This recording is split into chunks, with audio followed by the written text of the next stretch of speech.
So no matter how long the day goes, you can't stop this power, this walk, this pose, this strut, this look, this talk. Your clothes will be so fresh you can confidently strut into that end of the day meeting like a bosses. Let's talk business in my office. Add new Unstoppables beads to your wash for 24-hour nonstop freshness so you can smell unstoppable. Walking into the building for the first time after the shooting, it was crippling, but it had to be preserved. In response to the Pulse nightclub shooting that affected the LGBTQ community, Barbara Poma, owner of Pulse, founded the One Pulse Foundation to honor Pulse victims and survivors. If you're an ally of this community, speak out. There are more of us together than apart. It is the power of love in its rawest form. Join the fight for LGBTQ acceptance. Learn how at lovehasnolabels.com. Brought to you by Love Has No Labels and the Ad Council. You're listening to 95.7 The Game, KGMZ FM in HD1 San Francisco on Odyssey Sports Station. Always live on the free Odyssey app, Twitch, and YouTube. Powered by First NorCal Credit Union. You're listening to 95.7 The Game, KGMZ FM in HD1 San Francisco on Odyssey Sports Station and the home of the Golden State Warriors and Valkyries. Always live on the free Odyssey app and now coming to you live from the Laughing Monk Studios. Hey there, it's Bonte, and I'm excited to tell you that summertime is a great time to discover the islands. River Islands, that is. They're located in Lathrop, right over the Altamont, and have become the best-selling lifestyle community in Northern California. Currently, there are 15 model complexes open for touring. This gives you all the choices you're looking for in size, location, and price. Take your pick from neighborhoods built alongside lakes, near parks and trails, or looking out on the San Joaquin River. This month, a brand new K-8 school is opening, the fourth built inside the community, and River Islands High School is welcoming students back for the fall term. Over at the Town Center, activity is everywhere at the Redwood Cafe, and a new community amphitheater gets closer to completion. More than ever, River Islands has it all, and it's all priced from the $600,000s to over $1 million. Start your tour on riverislands.com and see for yourself how the good life can be your life. Isn't it time for you to discover the islands? Car salesmen are annoying. Sign here, please. Never talk to one again with FlexCar, the first and only month-to-month car lease. Oh, no. Get a great car? Switch anytime. FlexCar. You drive everything. J Vineyards returns as the official sparkling wine of the Golden State Valkyries, continuing its mission to uplift women across industries. J Vineyards and the Valkyries share a commitment to female leadership, ambition, and breaking barriers to support women who raise the bar in sports and beyond. So Valks fans, join us at the game, at home, or at Jay's Tasting Room in Healdsburg for a memorable experience. J Vineyards, raise a glass to excellence, on the court and in every bottle. Looking for something fun for everyone? Join the Autism Society San Francisco Bay Area for its third annual Family Festival on Saturday, August 15th from 11 a.m. to 2 p.m. at Sunnyvale Baylands Park. Enjoy live music featuring JD and the Shout, arts and crafts, carnival games, a scavenger hunt with prizes, and special barnyard animal visits. Explore community resources and grab lunch, popcorn, or a snow cone. Admission is free. Bring your family, friends, and neighbors for a welcoming celebration of community and inclusion. Info at sfasa.org. Sponsored by Pettinelli Financial. Injured at work? Don't wait. Every moment counts. You may be entitled to medical care and financial compensation, but time matters. The attorneys at Boxer & Gerson are here to protect your rights and fight for the treatment and support you need. Boxer & Gerson have helped thousands of people across Northern California who were hurt on the job. Don't wait, don't guess. Get answers. Call Boxer & Gerson today at 510-835-8870 or visit boxerlaw.com for a free consultation. Boxer & Gerson, your life is worth the fight. Think you've got baseball figured out? Put your predictions to work on Polymarket, the world's largest prediction market and official partner of Major League Baseball. Trade on who's winning the division or taking home the Cy Young or MVP and who wins it all in October. As every game changes the season, the markets move too, creating new opportunities to trade. You're trading against other fans, not the house. Download the Polymarket app today and use promo code BLAZE to unlock $20 free for your first trade. That's promo code BLAZE. Trading not available in all jurisdictions. Check local regulations before trading. Restrictions and eligibility apply. apply. This August, American Vision Windows lets you pick any 2 offers. Free expert installation, free sound package, free upgrade to Sun Matrix. We pay your tax, or no interest and no payments for 18 months. Get your project done before fall with your choice of savings. Visit AmericanVisionWindows.com or call 888-347-0711. That's 888-347-0711. New customers only. Restrictions apply. Call or see website for details. Offer ends August 31st, 2026. When you get injured, you're not just facing pain. You're facing an insurance company. Insurance companies don't send compassion. They send adjusters, a trained pack whose only job is protecting the insurance company. You need a guard dog. When the insurance company unleashes its pack, Habas Law unleashes a pack that's bigger, smarter, and trained to ferociously hunt down every dollar you deserve. And trust me, every insurance company already knows the names of the biggest dogs in the fight. Habas Law. Visit habaslaw.com. Omar Habas is a California licensed attorney. Offices in Northern California, including San Jose. Past results do not guarantee future outcomes. This is the story of the one. As a maintenance engineer at a beverage manufacturing plant, he starts his day knowing every line is ready to run because Grainger delivers the industrial-grade products he needs to keep mixers, conveyors, and packaging equipment moving. With Grainger's vast selection of bearings, belts, and motors, he keeps operations running smoothly, so nothing grinds to a halt. Call 1-800-GRAINGER, click Grainger.com, or just stop by. Grainger, for the ones who get it done. You're still glowing, flirting, grooving. You've still got it. But your immune system weakens as you age, making it harder to fight illnesses like pneumococcal pneumonia and RSV. Vaccines are a key part of any health routine and can help protect you from getting really sick. Ask your doctor or pharmacist which vaccines you need. See more at PfizerForAll.com. Sponsored by Pfizer.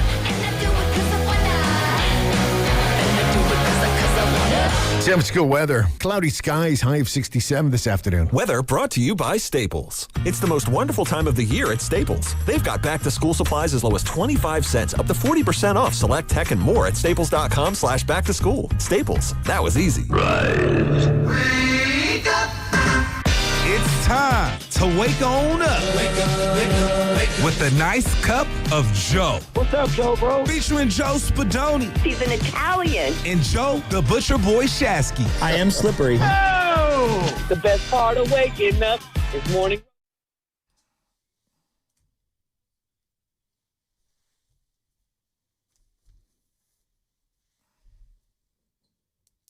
Oh, happy Friday. Ladies and gentlemen, let's freaking go. One preseason game down. 2 more to go. 19-13 the final from Levi Stadium last night. The Titans come away with the victory, but it's preseason. Wins and losses don't really count right now. Although there was some winners yesterday for the San Francisco 49ers. We will explain, and the phone lines and the text lines are open. It's the same number, 888-957-9570. It's Spadoni. It's Shasky. We got Sam. We got Cam. And we got all of you. Again, good morning to you if you're just getting off work, getting ready for work, getting ready for a solid weekend. Where the hell does rain come from? What was that? I don't like that. I don't know. You're going up to the cabin this week. Be careful. I went up yesterday. What? Yeah, I had to meet somebody up there, and yeah, so I came in from there. That's why I'm running so late. No, I'm having a day. You're having it. Well, so was Cam Ward yesterday. I'm out of my medication. You're Cam Ward this morning. Off. I grabbed the wrong container. Oh, no. What medication? Is it important? You don't even want to know. Okay. It's a concoction of medication to keep me stimulated. No, to keep me calm. I was going to say. It's a part. Not Blue Chew? It's a blood clot or a blood thinner / blood pressure. Okay, so this is like legitimately important. You need this. It's extremely important. Okay. And it does chill me out. Okay, well, now I'm concerned. Now we can't piss off Joe this morning, guys. I do not want to be making any emergency calls this morning, but seriously. Well, I'm mad. I grabbed the wrong container. I had two, that's and nice. I grabbed one, and I thought it was the right one, and yeah, I'm having a morning. So anyway, let's start. Can we dive into this? Cam Ward, by the way, yikes. Yeesh. He did not look very good. I'd like to start off the show with a little reflection. And the amount of people that, love to do the I told you so. I just want to make it very clear to everyone out there. No one bats 1,000, especially front offices, the greatest minds you've ever seen. Bill Walsh, one of the greatest minds ever, right? Absolutely. Do you know that Bill Walsh was part of the brain trust that passed on Tom Brady? Yes. Yeah. They were begging him to be selected. They took a Paisan instead. Yeah, Gio Carmazzi. It's one of the worst picks in 49er history. There's many examples of this. So you're never going to bat 1,000. But one thing that I always tell everybody is like, hey, look, I'm often wrong. I get it. You know, and when I am, I'll man up and admit it. And I have to give the 49ers a lot of credit today. Now, it's one game. It's a preseason game. It's against a variety of mixture of starters, backups, etc. Right. In the long, grand scheme of things, does it mean a whole lot? Probably not, but we're on a step. We're on a journey here, and it's the first couple of steps. The day after the draft, especially round one, we were out at one of the golf courses. Where were we at? Silverado? No. You might have been off that day. Maybe I might have been. Grandy. Okay. Oh, I was having I had a baby during that time. Yeah, I was gone. So it was me and Grandy the day after the draft. I was changing diapers. Look, they traded out of the first round, and it felt like they were passing up on a lot of different guys. And then we get into the second round, and they trade down. And you're thinking, what are they doing? And leading into that draft, my philosophy was, they better not take a wide receiver in the first pick. Stone Tree. For ACO Pest Control, yes. They better not take a wide receiver with that first pick. Right. Like they have so many needs. They have secondary needs. They have offensive line needs. I keep, pounding the table about running back, because you look up and the running back situation today looks very bleak. But the day after the draft, I'm like, Deshaun Stribling is who you take? Now, maybe you could sell me on he's the right pick. Right. I just didn't think wide receiver was a need. Well, on just the need, I was wrong. They had signed Mike Evans. They had Ricky Pearsall. They had brought in Christian Kirk. Yeah. I assumed even then they were going to bring in someone like Debo as another veteran presence. I thought the last thing this team needed was a wide receiver. But you look up today, and the big story from yesterday's game has to be Deshaun Stribling. Well, it is, and it's pretty apropos as well because he went up against the top wide receiver draft pick in this past class, Carnell Tate, number 4 overall, who didn't do diddly poo yesterday. Shout out Ephesians Prysock with a nice pass breakup there in the corner of the end zone, Joe. That's another name that I was impressed with yesterday. But you look at what Stribling did as opposed to what Carnell Tate didn't do, and you said it. It's one game. It's preseason. I'm not making this sweeping declaration one way or the other. But if we're talking about passing the eye test, he's done it now, Stribling that is, in training camp. Yeah. He's done it in joint practices, and now he's done it in a preseason game. But you got to give the 49ers credit here because, the way I look at it is that every single one of us, and I'm raising my hand here, we were all losing our minds on draft day, and then the day after the draft, and then the day after the draft. And it was like, guys, and I'm talking to the 49ers as a whole, your track record the last 4 years on draft picks isn't great. You Drake Jackson, TDP, Danny Gray, Spencer Burford, Sammy Womack. Like, that's just one draft. Jair Brown, Jake Moody, Cam Latu, Darrell Luter, who's back on the team, Robert Beal, D. Winters, who's playing for the Cowboys, Braden Willis, who's your, 4th string emergency quarterback, Ronnie Bell, Jalen Graham, and then obviously the Ricky Pearsall draft, which I thought Pearsall would be healthy coming into this year. Clearly, they had some indication that might not be the case. Renardo Green, Pony's been a good pick. Yeah. Malik Mustafa's still up in the air. Garendo's been a bad pick. Yeah. Jacob Cowing, Jarrett Kingston, Tatum Bethune. I mean, it's been more bad than good. There you go. And then just last year, let's think about this. I feel like I've already seen a little more pop from a couple guys in their draft class last night than what I saw almost all of last year. Last year, it's Mike Hell, who was solid. Alfred Collins, solid. Nick Martin, he barely played last year. Yeah. Upton Stout, really good, actually. If you were to ask me rank the best rookie from last year, it might be Upton Stout. Might be. CJ West, Jordan Watkins, Jordan James, out. Marquise Siegel, who I like. You saw Curtis Rourke last night. Connor Colby, who might be a starter this year. We'll see. Last night's draft pick of Deshaun Stribling, missing that pass over the middle, totally makes up for it. Time and time again, he looked like a version, to me, of is this Jawan Jennings 2.0? Right. He's wearing number 15. He's making a tight, contorted body, handsy catch in traffic. He makes a nice, really nice body control catch where he takes the ball away from the defender as he's falling around down, toe tapping near the sideline. Again, one game. I'm not trying to lose my mind. You know what? I owe you guys an apology. I owe Kyle Shanahan an apology. I owe John Lynch an apology. Look, they nailed the Deshaun Stribling pick in terms of that's the area of need for this team. Right. I didn't think it was going into the draft. I didn't think it was with the fallout of the draft. But look at who we have out there.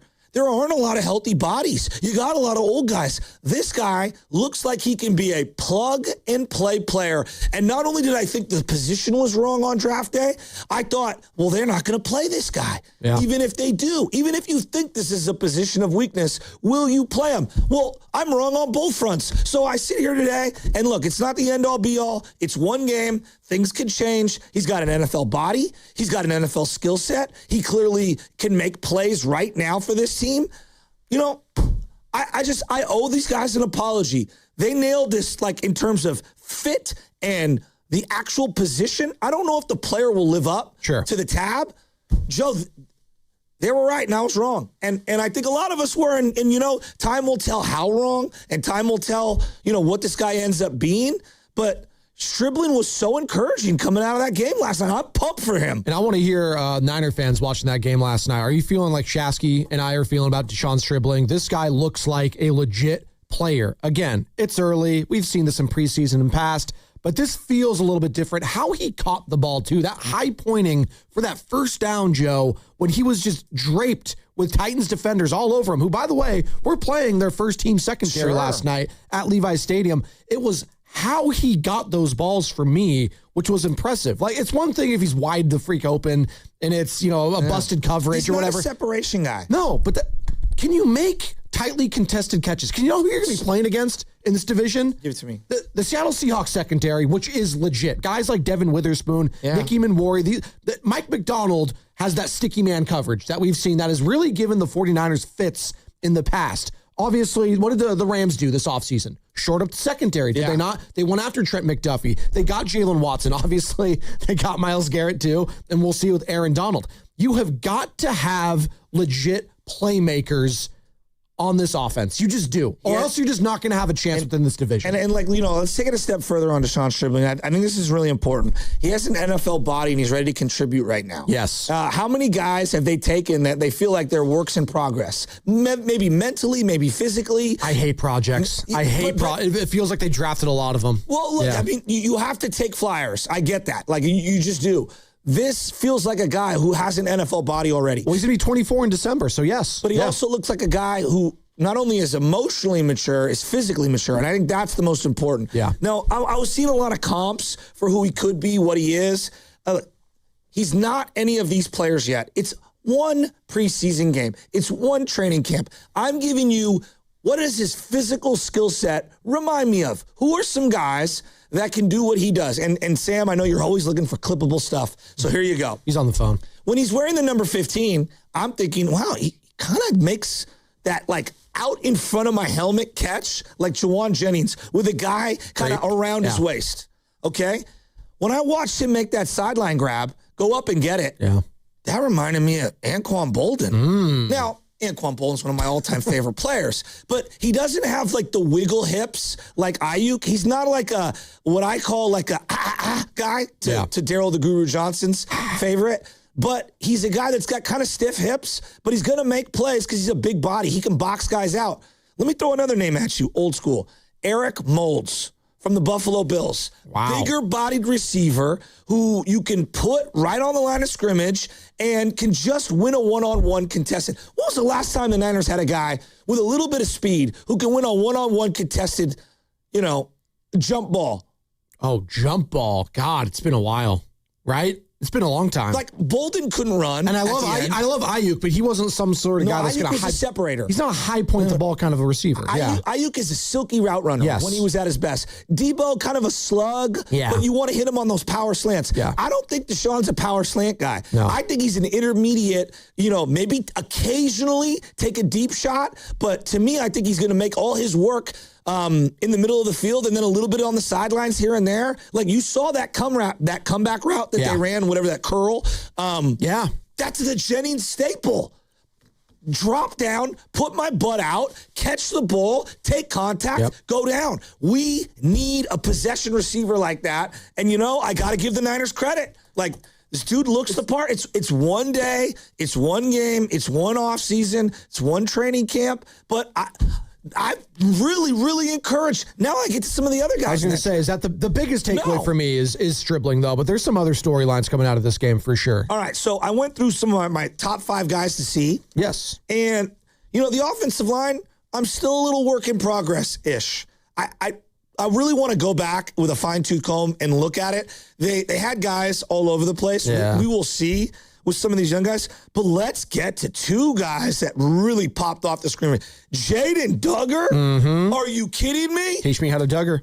Thin, going to put on weight, tall. This guy looked like he was shot out of a cannon multiple times in that game. Yeah. You know what he reminded me of? A taller, lankier, like I'm talking about first sight. He was hitting like he was Dre Greenlaw in that Dallas Cowboy game many years ago when I saw him come out as a 5th-round rookie. Got some aggression. And on defense, that desperately needs it, right? They just need that mentality back, and hopefully Dre can kind of be a mentor to Jaden in that regard. But I'm with you. Sam and I were talking about it before the show. He looked great. He looked like lightweight, like, hey, remember like Azeez Al-Shaair and, Dre Greenlaw and how they just were shot out of a cannon? You saw that with Jaden Duggar yesterday, for sure. He made some really nice plays. 6'5", 240, Joe. Yeah. Huge. You got to be pumped up for him. Nick Martin, it's interesting. You said Azeez Al-Shaair. Yeah. To me, Nick Martin reminds me more of Azeez Al-Shaair. Okay. And the reason why, that guy is going to have so many personal fouls. And you know what? I'm not mad at it because it's still football. Yes. I thought he had a clean hit. Yeah. I thought that was a clean hit. He got a call with the 15-yard penalty. Where's he supposed to hit that guy? I thought that He's was falling down. Is that going to be like an area of emphasis penalty where they do in the preseason? I hate that. Yeah. Okay. There's a time and a place for things. I'm okay with a personal foul every now and then. If that's the way you're going to play, I think, though, if you're asking me, Jaden Duggar might be a little farther along than Nick Martin. I think so. But I'm not mad at Nick Martin. The other guy, Grayson Holton, guys, I lose my mind over the amount of draft capital and the amount of money this team has thrown at the defensive tackle position. I mean, honestly, it quite frankly drives me nuts. I know it does. They inherited Armstead. They inherited DeForest Buckner. This guy showed more in 1/3 part of a football game than I saw at any point during Solomon Thomas's career. At any point during Javon Kinlaw's career as a 49. I'm talking about drafted D tackles. Sure. You can make an argument in this game. He did more than both CJ West and Alfred Collins in the preseason last year. Stuffing the run behind the line of scrimmage, getting to the quarterback behind the line of scrimmage. Is this the steal? Like, is this the steal of this particular draft for the Niners? Grayson Holton? I mean, it would be nice. Awesome. It would be fantastic. I would love some defensive line depth. And yesterday, you kind of got a glimpse of that, hopefully, right? Alongside a guy like we think is going to be good, Osa Odigizua. All of a sudden, if Grayson Holton could be that dude, you're feeling pretty good about your defensive tackle depth for the first time since when, Joe? Armstead and Buckner? A long time. Yeah. A long time. Now, look, to be fair, Alfred Collins didn't show a lot in preseason, and I thought had a solid season. Yeah, he did. Solid. I think it was solid. Didn't do much last night, really. Tim Ryan was hard on him last night on the broadcast for KPIX. Well, I guess he's coming back from a shoulder injury that he had in the offseason. I don't know. So I don't want to go too crazy. And then last guy. Obviously, Prysock made a bunch of plays in the secondary. I think a lot of people are really high on him. He's got really long arms, longest in the combine. I don't think it's nothing. And I'm not here to say it's everything. But I think they have a little something in Curtis Rourke. Now, no. I don't mean like starter or high level. No, I just think like he looks solid. I was encouraged. Here's my takeaway on Curtis Rourke. He didn't look afraid. This is why you take a quarterback every year in the 7th round. Right there. Because you know what? If he can develop into something, hey, maybe you're more apt to trade Mac Jones to someone during the season. Maybe you're more or less afraid to get rid of Mac Jones at the end of this year. Like having a solid backup succession plan helps everyone. I don't understand why anyone would not be excited, just a little, about what they saw from Curtis Rourke. Now, look, he got popped at the goal line. He's going to have to protect himself. Yeah. I don't like that play call. I don't like him running. Young man, know when to go down. Yeah. Little bit of size, little bit of arm strength. I thought he was decisive. Yeah. I thought he was ripping the ball down the field. Look, again, I know it's against a bunch of nobodies. I'm not here to say he's the next Brock Purdy. Well, he was playing against the first team secondary in the Titans. We might not think much of them right now, Joe. They were one of the worst teams in the NFL. All I'm saying is I thought he showed me a little something. I liked what I saw from Curtis Rourke, and quite frankly, I thought that was a horrible draft pick. Had an ACL injury. Yeah. It was a red shirt on top. Like, I just didn't make a lot of sense. I thought he was solid. Well, I thought he was solid. We talked about it yesterday, Joe. Given what took place last year, I can't sleep on the third-string quarterback for the San Francisco 100%. 49ers because we were a snap away of Adrian Martinez starting or coming in for a game. He looked... For everything we just said about Curtis Rourke, it's the opposite for Adrian Martinez. He just does not look like he sees the field at all. Apparently, Braden Willis was taking snaps, getting ready to be the emergency quarterback. You know what they always say, and I hear this all the time, oh, Kyle Juszczyk is our emergency quarterback. Well, then why didn't Kyle Juszczyk go under center in the NFC Championship game against the Eagles? I don't ever want to hear about Kyle Juszczyk being some emergency quarterback when it was the biggest game of the year with the season on the line. He didn't take one snap and drop back as a quarterback. Don't ever bring up Kyle Juszczyk as an emergency quarterback for this organization ever again. Because I was thinking about that last night when I heard that. I was like, I don't want to hear about Kyle Juszczyk. You had a chance to do that when Josh Johnson went down. And Brock's elbow is hanging. The tendon is hanging off the bone. It's hanging. Oh my season was on the line. Yeah, man, you seem very emotional regarding this. I am fired up, though. You are. Hey, we talked about who shined. That's going to be a great clip right there. Who did not shine last night for the San Francisco 49ers that might have you a little bit worried after preseason game one? We'll get into all of it. We're going to hear from the head coach post-game. 888-957-9570. It's a Friday. And you know what? It's a payday Friday, Cam. Yeah, look at that. By the way, this segment is brought to you by Fremont Bank, here for you, here for good. And also, we are coming to you live from the Laughing Monk Studios, righteously brewed in San Francisco. We got the mayor joining us later on today, the mayor of San Francisco, Daniel Lurie, and also sideline reporter last night for KPIX, Vern Glenn, 850, all on 95.7 The Game. Hi, I'm David. I'm Chris. And I'm John. We are the three brothers who own Jack's Restaurant and Bar. And we are here to... Not again. That was my line. Boy, stop it. Mom? What are you doing here? Have you heard your commercials? They're terrible. That's not our fault. You taught us how to cook delicious food. Using only the freshest ingredients. And to treat all our guests like family visiting our home. But you didn't teach us how to write catchy radio spots. They remember that and get back to work. Yes, Mom. Jack's, serving delicious breakfast, lunch, dinner, and drinks the way our mom taught us. ilovejacks.com. T-Mobile is launching something no other wireless network offers. Introducing Nothing. Pay nothing today and walk out of the store with a new phone. What did he say? Nothing. You definitely said something about nothing. Exactly. Go to T-Mobile, pay nothing up front, and leave with a new phone. Wait, nothing rules. She gets it. Hey, thanks for nothing. For the first time ever, switch to T-Mobile, pay nothing. No taxes, no fees, no money down. And walk out with a new phone. There are 250 reasons to choose T-Mobile, and now nothing is holding you back. On eligible devices with qualifying credit plan and 36-month finance agreement. What do parents think of back to school at Staples, where supplies start at just 25 cents? Staples has the latest laptops with up to 40% savings. I may hug the cashier. So embarrassing. It's the most wonderful time of the year.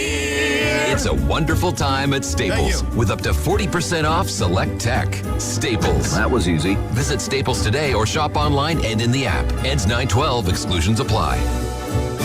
Is your client ready to build a functional outdoor space? Choosing Golden State Lumber and Showroom means faster deliveries and finishing your project on time and on budget. When it comes to decking, TimberTech stands out. It's trusted by contractors for its unbeatable quality, and with industry-leading warranties, it's clear why TimberTech is the top choice. TimberTech, the #1 brand in premium decking. Start at goldenstatelumber.com. Golden State Lumber and Showroom. When you succeed, we succeed. When you get injured, you're not just facing pain. You're facing an insurance company. Insurance companies don't send compassion. They send adjusters, a trained pack whose only job is protecting the insurance company. You need a a guard dog. When the insurance company unleashes its pack, Habas Law unleashes a pack that's bigger, smarter, and trained to ferociously hunt down every dollar you deserve. And trust me, every insurance company already knows the names of the biggest dogs in the fight. Habas Law. Visit habaslaw.com. Omar Habas is a California licensed attorney. Offices in Northern California, including San Jose. Past results do not guarantee future outcomes. Cruise on out for the Good Guys 39th West Coast Nationals.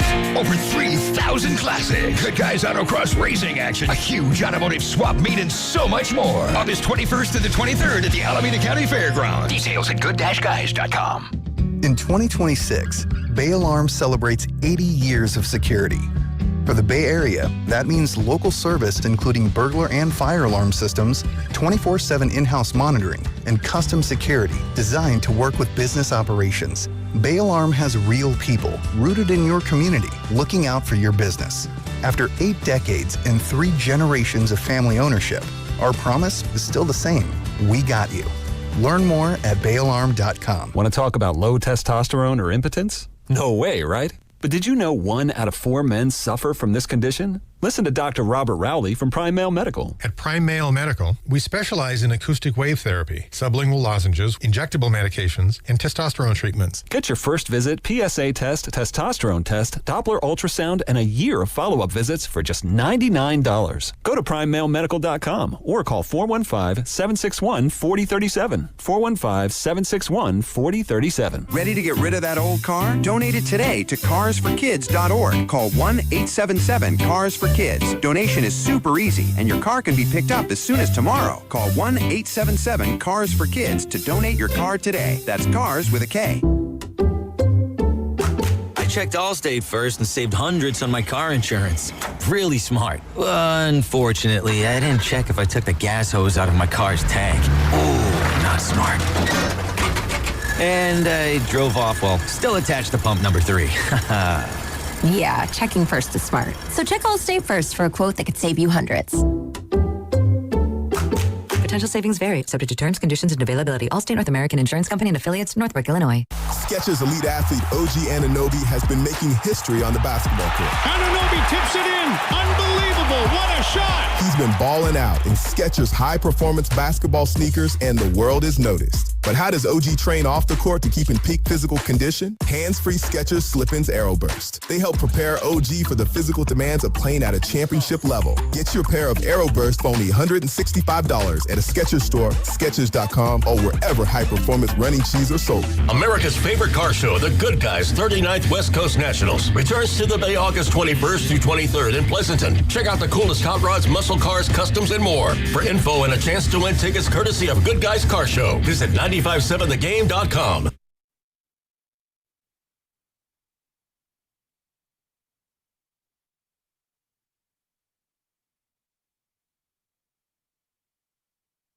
Dub Nation, it's the voice of the Warriors, Tim Roy. You're listening to the Morning Roast with Joe Spadoni and Joe Shafsky on 95.7 The Game. I call him Roy. Himothy. Like that, Cam? Schedule came out yesterday for the NBA. We'll get into it at some point today. Some news and notes for the Golden State Warriors. For their first 5, going to be on the road. And I believe it's against either play-in or playoff teams, all 5 of those. So early test for Golden State. And we'll dive into it a little bit later. We're talking 49ers preseason. Game 1 in the books last night at Levi's Stadium. 19-13 the final. The Titans come away with a victory, but there were some victories for the 49ers in their own right. Deshaun Stribling. Now, let me get this clear. Is it Deshaun or Deshaun?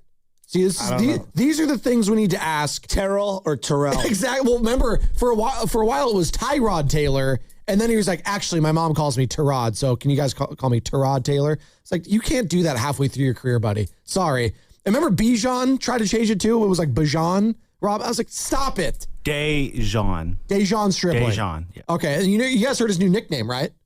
Strib Club. That's what they're calling him. You like that one, Joe? Strib Club? He was balling yesterday. 7 receptions, 63 yards. I don't think he got it. You didn't give credit to another receiver who I thought looked good yesterday. Jordan Watkins. Yeah, he's returning kicks too right now. I don't hate that. I mean, we'll see. Yeah, we'll see. We'll see. It's just, after that first quarter, second quarter, it's tough to know what's what. What's real and what's not, kind of. Well, would we all acknowledge, the Titans starters are usually backups on how many teams? A lot. Okay. They're not very So good. then what are their backups?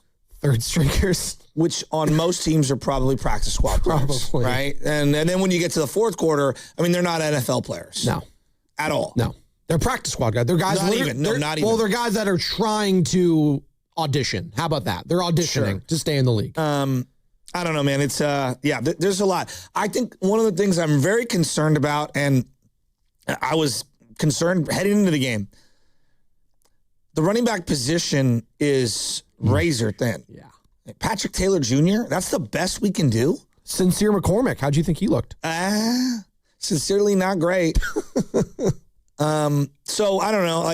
Running back is still an issue. They need K'Lon Black back bad. Yeah. Because you can see behind McCaffrey, there's just nothing. No, they brought in Zamir White. He only had a couple carries yesterday. Khalil Herbert, another guy, right? I know you were kind of out on him. You didn't really want to see much of him. Although in the passing game, he was pretty solid. Again, in this offense, you've got to be able to do both. You just simply have to. You have to be able to, run and catch. If you can't, sorry, your days are going to be numbered. Also, if you're going to be slow and can't catch the ball, then we definitely don't need you. I think the offensive line was very meh, and the running back, just who's back there?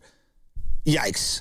Yeah, it is. Joe, Patrick Taylor Jr.? Well, if I was heading into the game yesterday, in my top two concerns in regards to depth with the units for the 49ers, it was the defensive line and it was the running back depth behind McCaffrey. Those are my top two concerns. Those are mine. Okay. You can put offensive line if you want up there as well. But on the defensive line, Romello Height last night, I thought didn't do anything. No, we're going to get there. I promise. But coming away from yesterday's game, it might be running back depth is the most concerning right now. It just has to be. It's not good. And Christian McCaffrey, God love the guy. He's turning off the Wi-Fi in the middle of the night. Hopefully that helps. But sooner or later, he can't just keep having 400 touches. I'm worried that you can't be riding that guy that long. I'm also worried that they're going to try Debo as a running back, and though it works in spots, yeah. to me, a jet sweep at the 6 is different than get in the I formation from the 48, right? Where I don't think he's useful at all. No, I don't know what he's going to look like this year. Quite frankly. Apparently his body is in the best shape. Debo? Debo. I have no idea what to expect. On the sidelines with this giant chain. And you didn't like that? Well, it's let's call it what it is. Debo, you're on a 1-year deal right now, and he's walking around like a minted man on this team. Well, and he's a fan favorite. He's an all-time 49er. I like Debo. You love him, yeah. Okay, but I'm just saying, he's got a lot to prove this year. He does. I think his career is at a big crossroads. And I worry when you bring up Debo, I worry about two things with Debo. Yeah. The first is every snap or target that's intended for him that might have been or could have been intended for Deshaun Stribling feels like a regression for the organization. We'll see. They might be able to complement each other. That is a possibility. They might be able to, but you get where I'm going. Yes. Because remember the final season of Debo, it felt like they were going out of their way to prioritize him as top dog on the team. Right. And if that's what they're going to do when he comes back, I think that's a horrible implementation of Debo's skill set. The good, the He's bad, a complementary player at this point in his career, not a primary player. No. The fact that, on a lot of these depth charts, he's listed as a starting wide receiver does give me a little bit of concern heading into the season, considering you're already relying on an old man in Mike Evans, old being, 33. That's old for NFL standards. You're relying on him already coming off a season in which he only played 8 games because of a torn hamstring. We're relying on him. He already was dealing with the quad strain. We got Deshaun Stribling. Hopefully, he continues to do what he's doing. But again, he's a rookie. There might be a rookie wall, Wookie, shout out Chewbacca, a rookie regression at some point. He runs better than Debo and Mike Evans. No, he definitely does. So let's say they go out there and they've got Evans and Debo and probably DeMarcus Robinson. Probably. Yeah. One of the two vets, DeMarcus Robinson or Debo, should not be getting playing time in front of Deshaun Stribling. No. They need to prioritize his development. Well, I guess I'd ask the audience right now, 888-957-9570. After we've seen or what we've seen so far from Stribling. Training camp, check. He's dominated. Joint practices, check. Dominated. Preseason game 1. Again, he looked really good. He looked really really good. 7 receptions, 63 yards. He was the story of the first half. He's the story of the game for the 49ers. No, I know. I'm just saying, like, yes. in general, like, if that's what all you watched, he was the story of the first half. I mean, I've already seen enough to feel confident. I want this guy starting alongside Mike Evans. I don't know if the 49ers feel that way. I don't know if 49ers fans feel that way, but 888-957-9570 is the number. I would love to hear from them and their thoughts overall on this game, the good, the bad, and the ugly, because there was some not ugly per se, but Romello Height, I didn't see flash at all. I need to see him flash at some point. I want to see a sack. I want to see him get in the backfield. I want to see him, get a little nasty there. I need someone alongside Bosa, well, whenever Bosa comes back, to flash a little bit this year. Did he's wearing the Guardian cap, and I was like, did he have a concussion? Some of these guys are wearing them a lot more preemptively. Okay. That's becoming more and more a norm, which I'm okay with. I actually like how our Guardian cap, the gold looks. Yeah, I don't know why. It kind of matches the pants. Yeah, no, it looks like... in a weird way, I actually didn't mind the look. It almost kind of reminds me of like the leather helmets of the old days, where it's like kind of the look. Well, I should be careful because remember who was it? The Packers or Steelers tried to have those helmets that replicated those leather ones, and they just looked god awful. These ones don't look as bad, and they're becoming more and more popular. I think I've been watching Hard Knocks, and Leonard Williams is a big Guardian cap guy, obviously defensive lineman for them and out of USC, Giants, Jets, etc. If he could wear it, anyone could wear it, as far as I'm concerned. Does anyone still wear those hats for pitchers? Remember, there was that pitcher for the Padres that wore those poofy hats that looked like Mario from Mario and Luigi. Yeah. You know what I'm talking about? Yeah, it's in essence like a Guardian cap. It kind of is for a pitcher, but no one wears them anymore. But no, I think Dejon Stribling, big takeaway there yesterday. But also, the injuries were a takeaway on the secondary for me. Nate Hobbs, it was revealed, hurt himself in joint practices, groin injury. He's going to be out a couple weeks. Jack Jones had to leave the game with a hand injury. Hopefully it's something too serious. But there goes some of your depth in the secondary, Joe, where it's already thin and guys are already kind of jostling for position here. What'd you make of the secondary yesterday? I thought Prysock made a play at the goal line against Carnell Tate. That was nice. I mean, he broke on that ball. He showed his length, showed his athleticism. Yeah.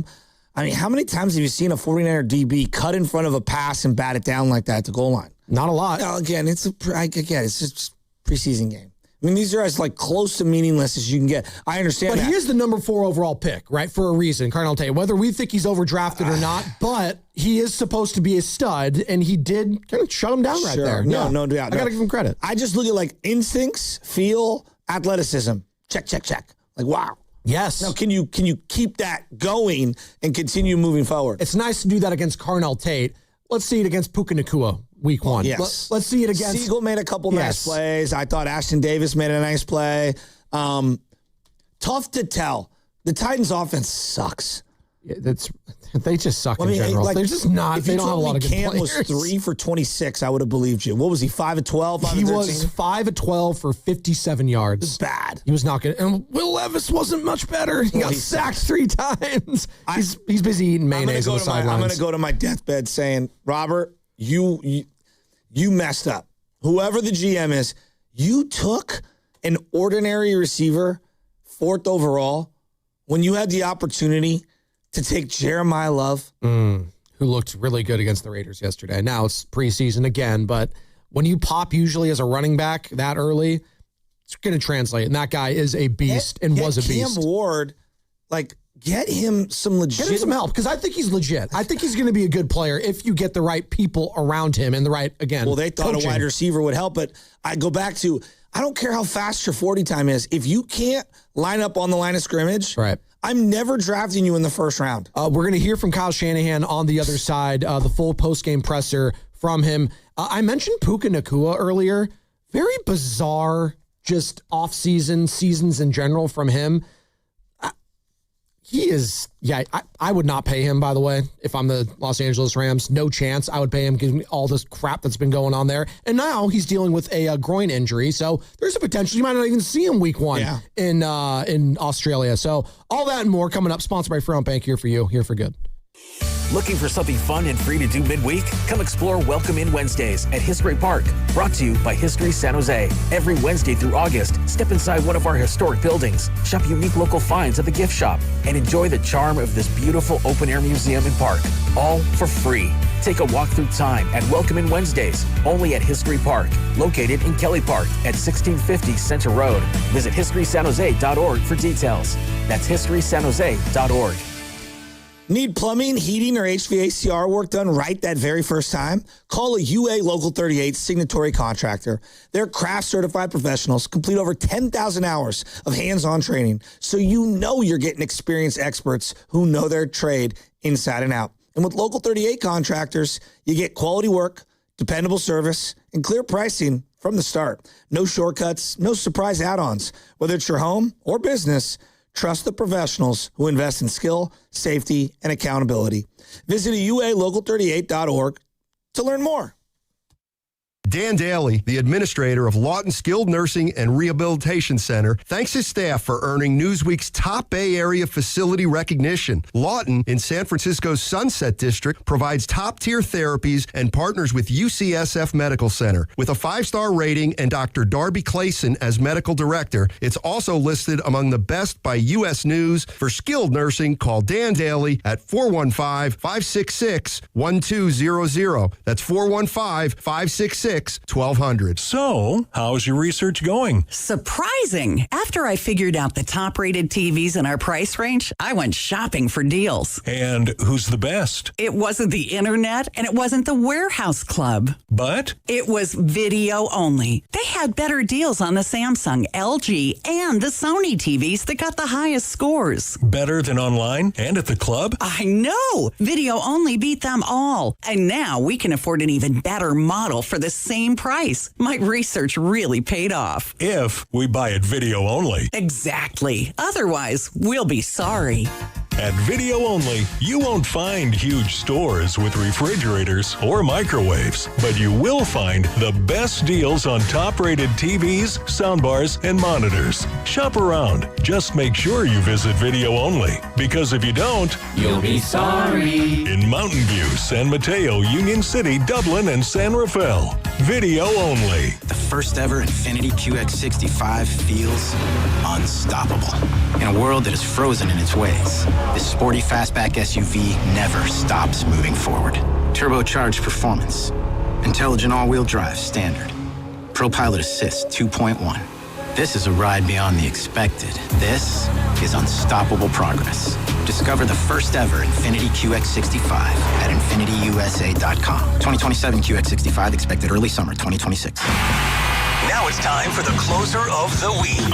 Presented by LiftMaster and RNS Doors. Turn your garage into the envy of the neighborhood. Visit rnsdoors.com. This week's closer comes from Jessica from Pleasanton. Jake has been our go-to for our property in Pleasanton. He always comes with the right attitude, ready to help us with our pedestrian gates. Also, shout out to Gil, who also frequents our community for common area doors. Recently, my garage door opener was not working. I was in need of a closer. I was put in touch with RNS Doors, and they hooked me up with a brand new garage door opener from LiftMaster. With LiftMaster's MyQ connectivity, my garage door opener can be controlled right from my smartphone. You'll know when a door or gate has been left open and can close it with a tap, no matter where I am. Be one of the first 10 callers and receive 20% off a LiftMaster garage door opener. Call 1-800-FIX-A-DOOR. That's 800-FIX-A-DOOR. Or visit rsdoors.com.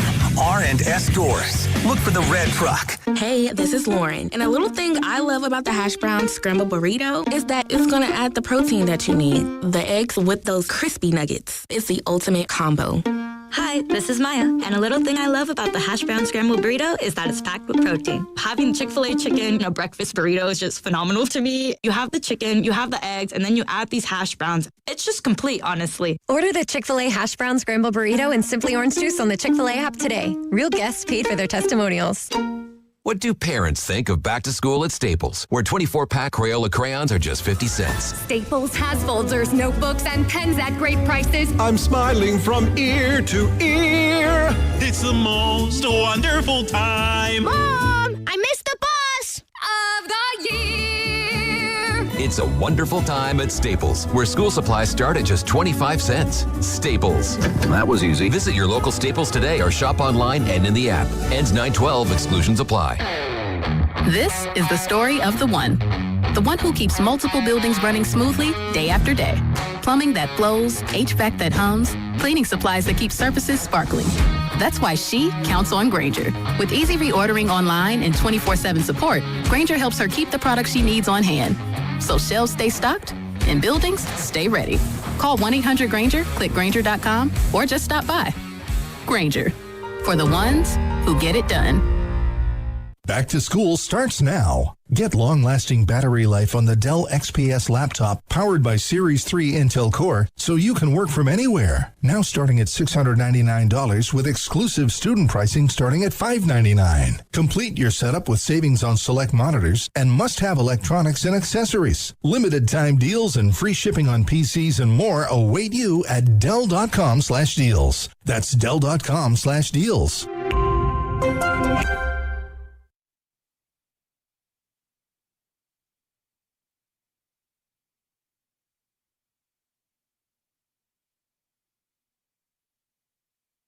Bay Area is Draymond Green. You're listening to the Morning Roast with Joe Spadoni and Joe Shasky, coming to you live from the Laughing Monk Studios on 95.7 The Game.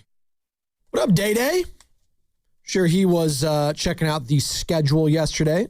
NBA released all the team schedules and the Golden State Warriors as well. We'll dive into that a little bit later. Right now, reacting still to preseason game 1 for the San Francisco 49ers. 2 more to go still.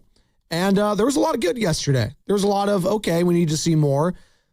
Bad, I think that's strong. I mean, we didn't see a lot of the big boys that are going to be starting, and I think rightfully so. You know, Kyle Shanahan likes to keep his starters healthy and in check. Hell, we didn't even see some of the backups like Mac Jones, who, by all accounts, has been struggling in training camp. Did you have a problem with that real quick, Joe? No Mac Jones playing at all? I was surprised. Do you need to see him, though? I was surprised. Okay. Do I need to see him? No. But would I have liked to have seen him? Yeah, actually, I would have. Okay. But it was nice to see Curtis Rook. Problem with Curtis Rook is he got hurt. He got hurt, which is unfortunate. Hurt his ribs, and I guess we'll find out. Apparently, they did an MRI at the stadium.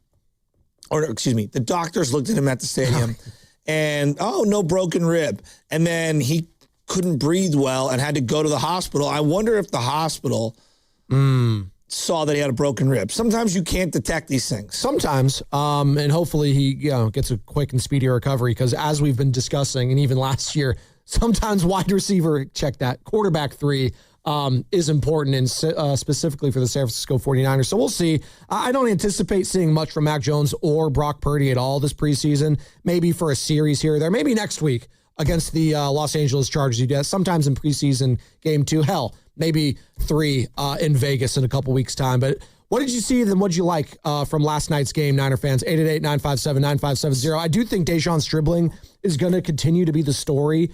And if he continues to be the story and he starts shining and gets a week 1 start, I mean, just given what we've seen from Kyle Shanahan in the past, Joe, like that would signal to me that this guy is for real. If Kyle Shanahan's starting to say, hey, this guy could be a week 1 starter or get a lot of snaps, because that is not something that's happened in the past when it comes to early round picks starting at the wide receiver position under Kyle Shanahan. It's got a Yaxel feel. Ooh. Where I think out of necessity, they're going to have to play him.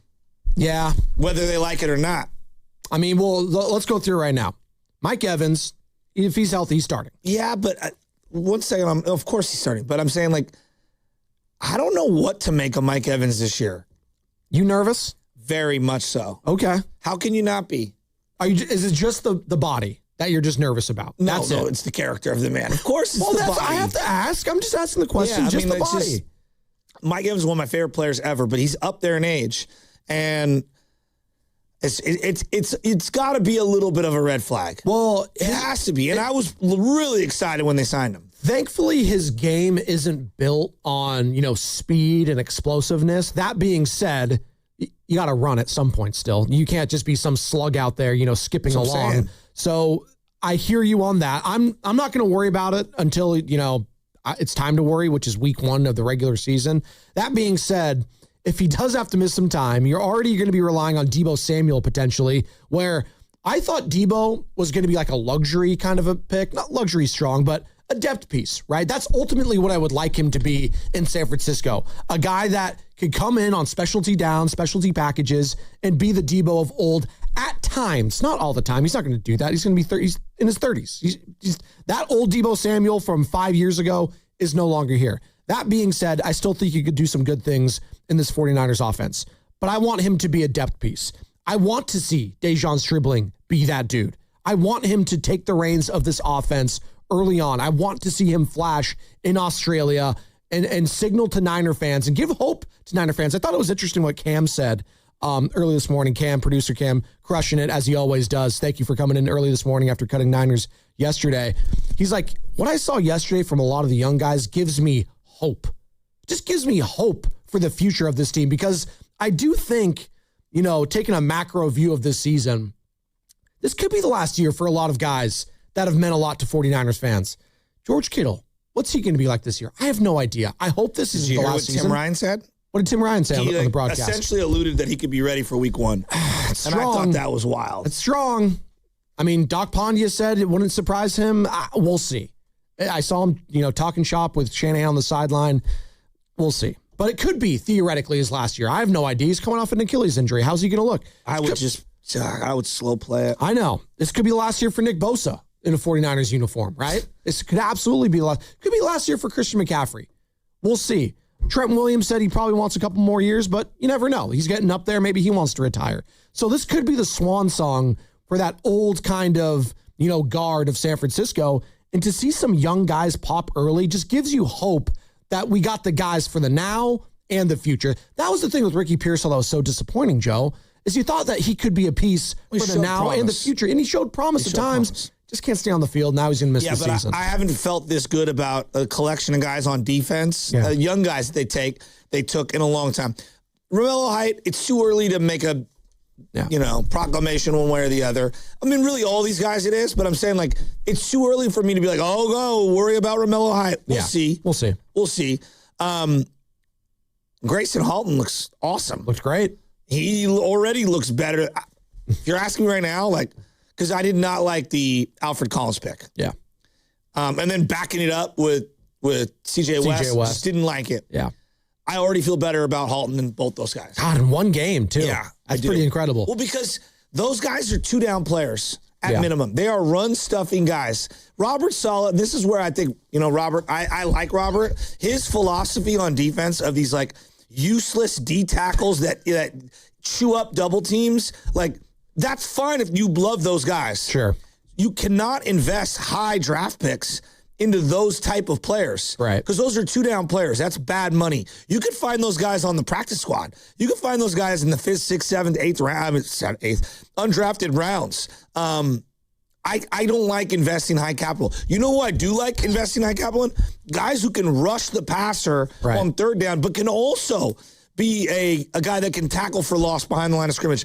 And Halton showed glimpses of that last night. One game. Prysock. Boy, he's got some skill. He flashed. Washington College, so he's played a lot of high-level games over the years.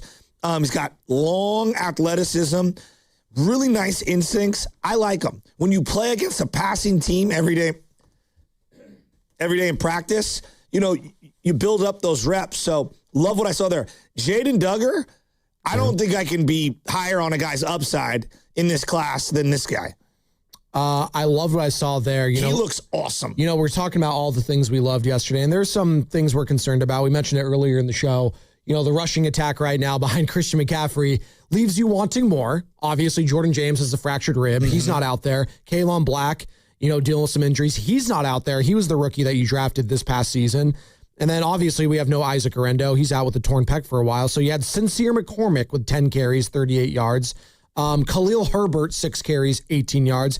Not a lot to be excited about there in a run-first offense, mind you. In a run-first offense that was not very good last year.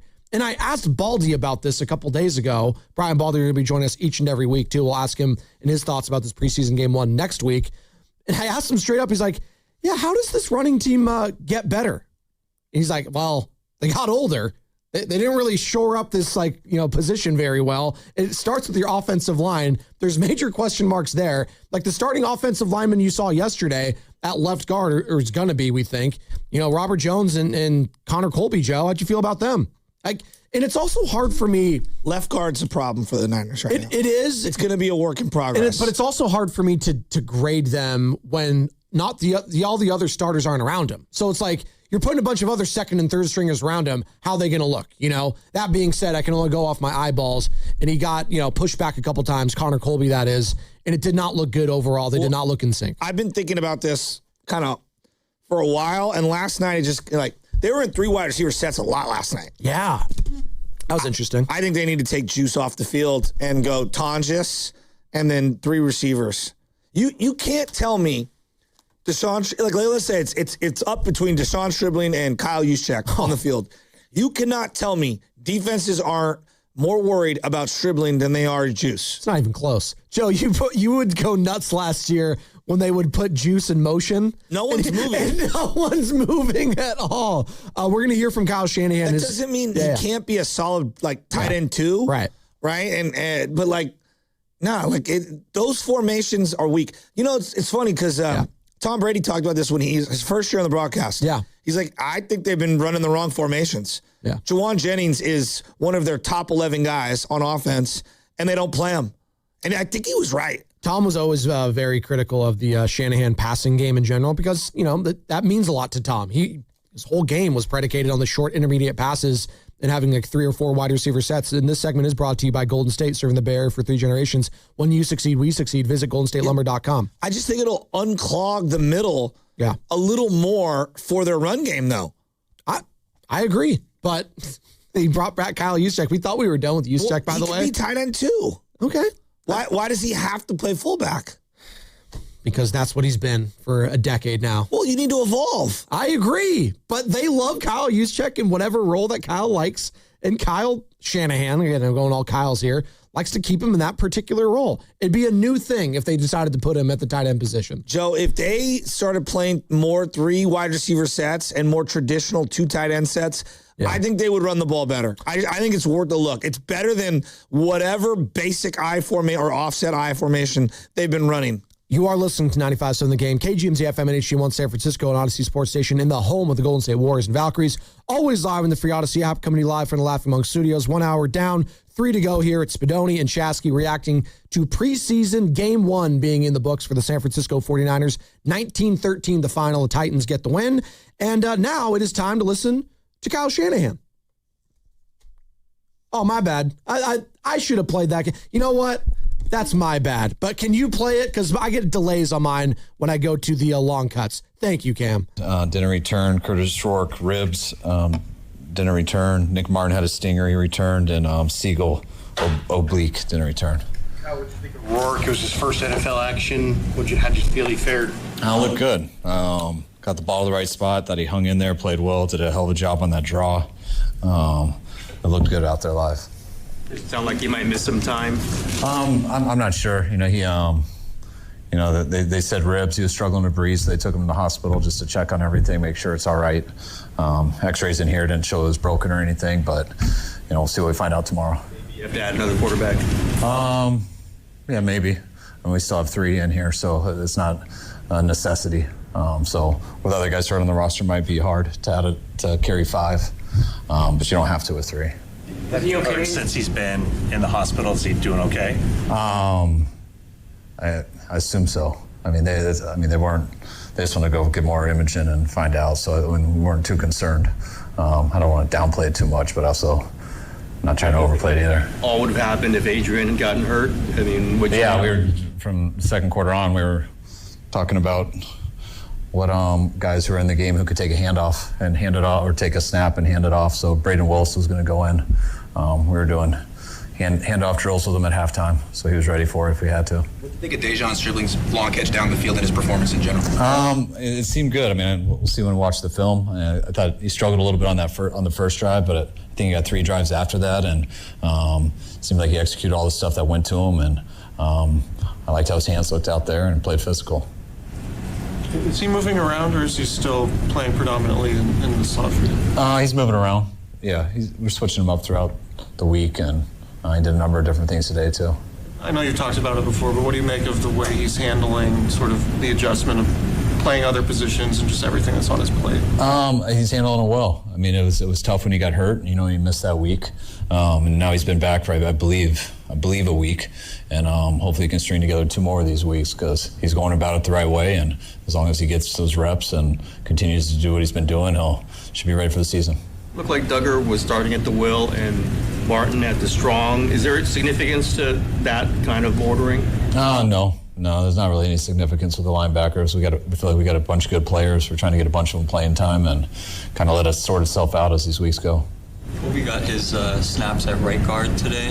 Is that more of a cross-training thing, or do you feel he's more comfortable in that spot as opposed to the left? No, you gotta be able to play everything. We got guys competing for the starting left guard position. He's one of those, and he's got a real good chance to get that. A number of guys do too, and whoever doesn't better be able to play both sides. How did the joint practice on Tuesday impact what you wanted to do with the veterans, or did it? I mean, did they get the work in that you wanted them to get in this week? Yeah, they did. I mean, we decided that before. I wasn't going to play any of our vets really, or not any. The vets who were starters. We decided that a little earlier in the week before we went against Tennessee. If we didn't feel we got that work in, probably would have changed my mind. But was real happy with the work that we got that day, and the vets. The guys who didn't dress today got to work out in yesterday. They got to work out with the coaches today, just routes in air and things like that. So they've gotten some work in, but it'll be good to have them fresh for Saturday too. I know he missed some time too, but what have your impressions of Grayson Hall been so far? It's always tough when these guys miss time, but I think he's been back for at least a week too, and I think he's taken advantage of it. He had a good week and looked like he did some good things out there today, but I'll have to see the film and know for sure. Did it feel like business as usual for you, being back on the sideline, being on the sideline? I'm assuming Clay called the plays. Yeah. How did you work all that? I'm the same as I did last year in preseason. I didn't call play last year in preseason, and so it's really felt the same as last year. I have a lot of confidence in Clay. He does as good of a job as anyone I've been around at it, and so nothing new today. I saw you kept the red flag. I know you have the option to have somebody. Did you think about another person having the red flag? No. I think the red flag's the most overrated thing in football. So I guess I should have given someone else an attempt at it. I like throwing it, but I don't like when I throw it and it's wrong. So, but I didn't have to throw it today, so it's a good thing. What are you hoping to see out of your defensive ends through the preseason while you don't have Bosa or Mikel, maybe Keon? Just like guys separating themselves. I think we got a number of guys competing to make this team, a number of guys competing to play, a number of guys competing to try to make this practice squad. And I like when guys make it so we don't have to make a tough decision. I like guys to jump out in these games. I like them to jump out in practice. And, we've 4 of the guys that we had today didn't start training camp with us either. So, we've had new guys in there, but I think a lot of them have done some good things in this week, and they did the same things today, and hopefully that'll continue throughout camp. Coach, with just everything that's gone on the last month, how did it feel just to be on the sidelines coaching football? The same as it has in practice, so it's, I know everyone knows I missed some things and haven't been calling plays as much, but I don't really do that in the preseason anyway, so it's felt pretty normal. I'm on a pretty normal schedule. Missed some of the media stuff, missed some of the hours, and it's not exactly consistent, but football's been pretty normal for me. It didn't look like you had any concerns because you were walking on the sidelines between players and just kind of mixing it up in there. Yep, they stay away from me. They don't want to get hurt. What have been your impressions of Price Sock so far? Similar to kind of answering questions about everyone else. Anytime rookies come in, they got an uphill battle. He's been able to stay healthy and go through these 2 weeks, which I think has been really good for him. It looked like he did some good things today, and but like I said, I'll wait till I see the tape, and hopefully I'll continue next week versus the Chargers. As far as Rourke, did he start having trouble drawing a breath after he came to the sideline after that drive? I don't know. We were worried he was banged up on that draw. We were trying to look at him. We were yelling to him. He was saying he was fine. Then when he got to the sidelines after we scored, then they said they needed to take him in to look at a rib. They said that it didn't seem broken on the first x-ray, but they kept him in there. And then at halftime, they said they wanted to take him to the hospital just because he was struggling with some breast stuff. So you got to look in when you don't see something on X-ray and someone's struggling with something, then you just got to go cover your bases and look for more. What appealed to you guys about Robert Jones, bringing him in after he didn't play last year at the sit-out? Was it his 2024 tape or something else that really drew you to him? I mean, they bring us a group of all guys that are available, and our scouts have opinions on them, our personnel department does, and then we study them. As a coaching staff, the offensive staff, I rely on Chris Furster the most. Guys that have coached Robert in the past too, that we have relationships with, so we felt he fit into our scheme, and was a guy that we were able to get that we think can compete for that starting job, and if not, he can have some good depth for us. I don't know if I've seen you do the quick field goal, go for a long time kick too much. Is that just wanted to try it out? Is it something? Yeah, I still don't know if that was right. People were suggesting it. It's preseason. I said, screw it, let's try it. After we did it, I thought maybe we should have gone for the touchdown a couple more times, because there was still a lot of time on the clock, and a touchdown is a lot harder, obviously, than a field goal. I did like doing it that way, knowing that we didn't have to waste a timeout, because having a timeout to go get that, whether it's a field goal or a touchdown, is a huge advantage. But we'll assess it as coaches tomorrow. We'll have our analytics people assess it and see. The right time to do it analytically? Well, they didn't speak up on that, so. Okay. On the clock, I mean. Yeah, when there is like a cut in stone thing, analytics-wise, when it comes to going for two or something like that, usually when it's like that, they speak up, and they didn't on that, so we'll assess it tomorrow. Is that Brian Hampton in your ear talking you through that? No, it's Matt Plonsky. Yeah. How did you? I'm retired from that 2 years ago. Excuse me. Did you and Sala get a chance to compare notes on your teams? Yeah, we're not the biggest note takers, but we're more FaceTimers. So we sat there and FaceTimed a little bit the last 2 nights, just talking about what we saw from each other. It's a little bit easier when you're in different different conferences. You don't have to lie as much. You can be a little bit more honest, but I know he definitely isn't always. He's still trying to find things out, and so am I. But it was good for us to practice against each other, have someone that especially seeing Gus and stuff, and White Cotton, who was here for a little bit, Tony Oden. But it was good to catch up with all those guys this week. Did Nate Hobbs suit up? What's his status? Nate Hobbs in the practice versus the Titans pulled his groin, so he's going to be a few weeks. All right, appreciate it, guys. All right, thanks, guys. Thank you, Kyle Shanahan. That was Kyle Shanahan's post-game press conference after their first preseason game. We got 2 more to go here. We got the Chargers, go Chargers, go next week, and they're going to be doing joint practices as well. So we get to see old pal and friend Jim Harbaugh and also Trey Lance. Plus, you get the Raiders in a couple weeks as well to wrap it all up in Las Vegas. We got a little bit of breaking news, Joe. Don't have to hit the sounder, but the SF Giants have announced via their social media that the 2028 Midsummer Classic, a.k.a. the All-Star Game, is returning to the Bay. And who better to talk to about that than, I don't know, the mayor of San Francisco, who's going to be joining us at 8:30. Something tells me that was in the works all along. I pulled one of the worst moves I've ever pulled. I'm getting my haircut yesterday, and my phone's ringing. Oh, nice haircut. Thank you. I'm getting my haircut, the phone's ringing, and I go to the barber, I got to take this call. I got to take this like you're Bruce Wayne. It's from the mayor's office. It's from the mayor. Everyone in the barbershop looked at me like I was such a J.A.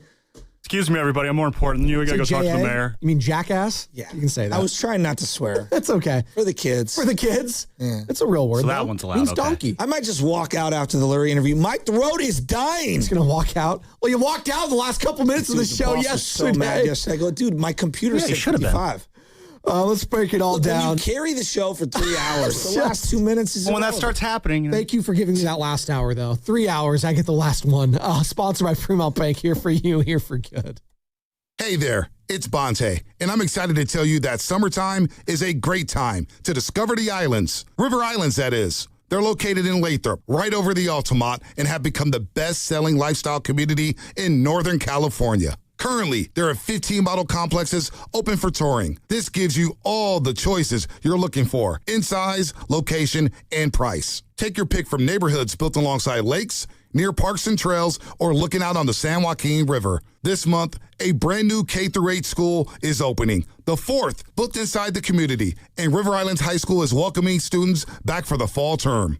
Over at the Town Center, activity is everywhere at the Redwood Cafe, and a new community amphitheater gets closer to completion. More than ever, River Islands has it all, and it's all priced from the $600,000s to over $1 million. Start your tour on riverislands.com and see for yourself how the good life can be your life. Isn't it time for you to discover the islands? Think you've got baseball figured out? Put your predictions to work on Polymarket, the world's largest prediction market and official partner of Major League Baseball. Trade on who's winning the division or taking home the Cy Young or MVP and who wins it all in October. As every game changes the season, the markets move too, creating new opportunities to trade. You're trading against other fans, not the house. Download the Polymarket app today and use promo code BLAZE to unlock $20 free for your first trade. That's promo code BLAZE. Trading not available in all jurisdictions. Check local regulations before trading. Restrictions and eligibility apply. Sprained wrist, ankle twist. Broken thumb can't make a fist. Busted knee, surgery. That patch of ice you didn't see. Where pain starts, Jernavix suzetrigine begins. Jernavix is a non-opioid 50 milligram prescription tablet for adults with moderate to severe acute pain that reduces pain signals before they reach the brain.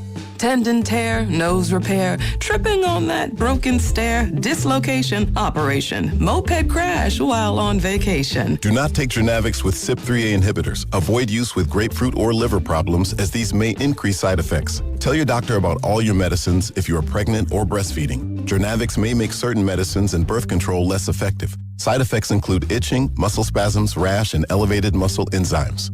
Joint displacement, knee replacement, fell on marbles in the basement, ladder slip, broken hip, that rock climb where you lost your grip. To learn more about Jernavix, ask your doctor. Call 1-833-589-PAIN or visit jernavix.com. What if you could have the most reliable fiber-powered Wi-Fi? And get this, what if you could keep it at the same price for 5 years guaranteed? Now through August 24th, new Xfinity customers can get our best price on gig Wi-Fi this summer before it disappears. Just $50 a month for 5 years. No annual contracts, no hidden fees, and our best equipment included. Plus, get online in minutes with same-day Wi-Fi.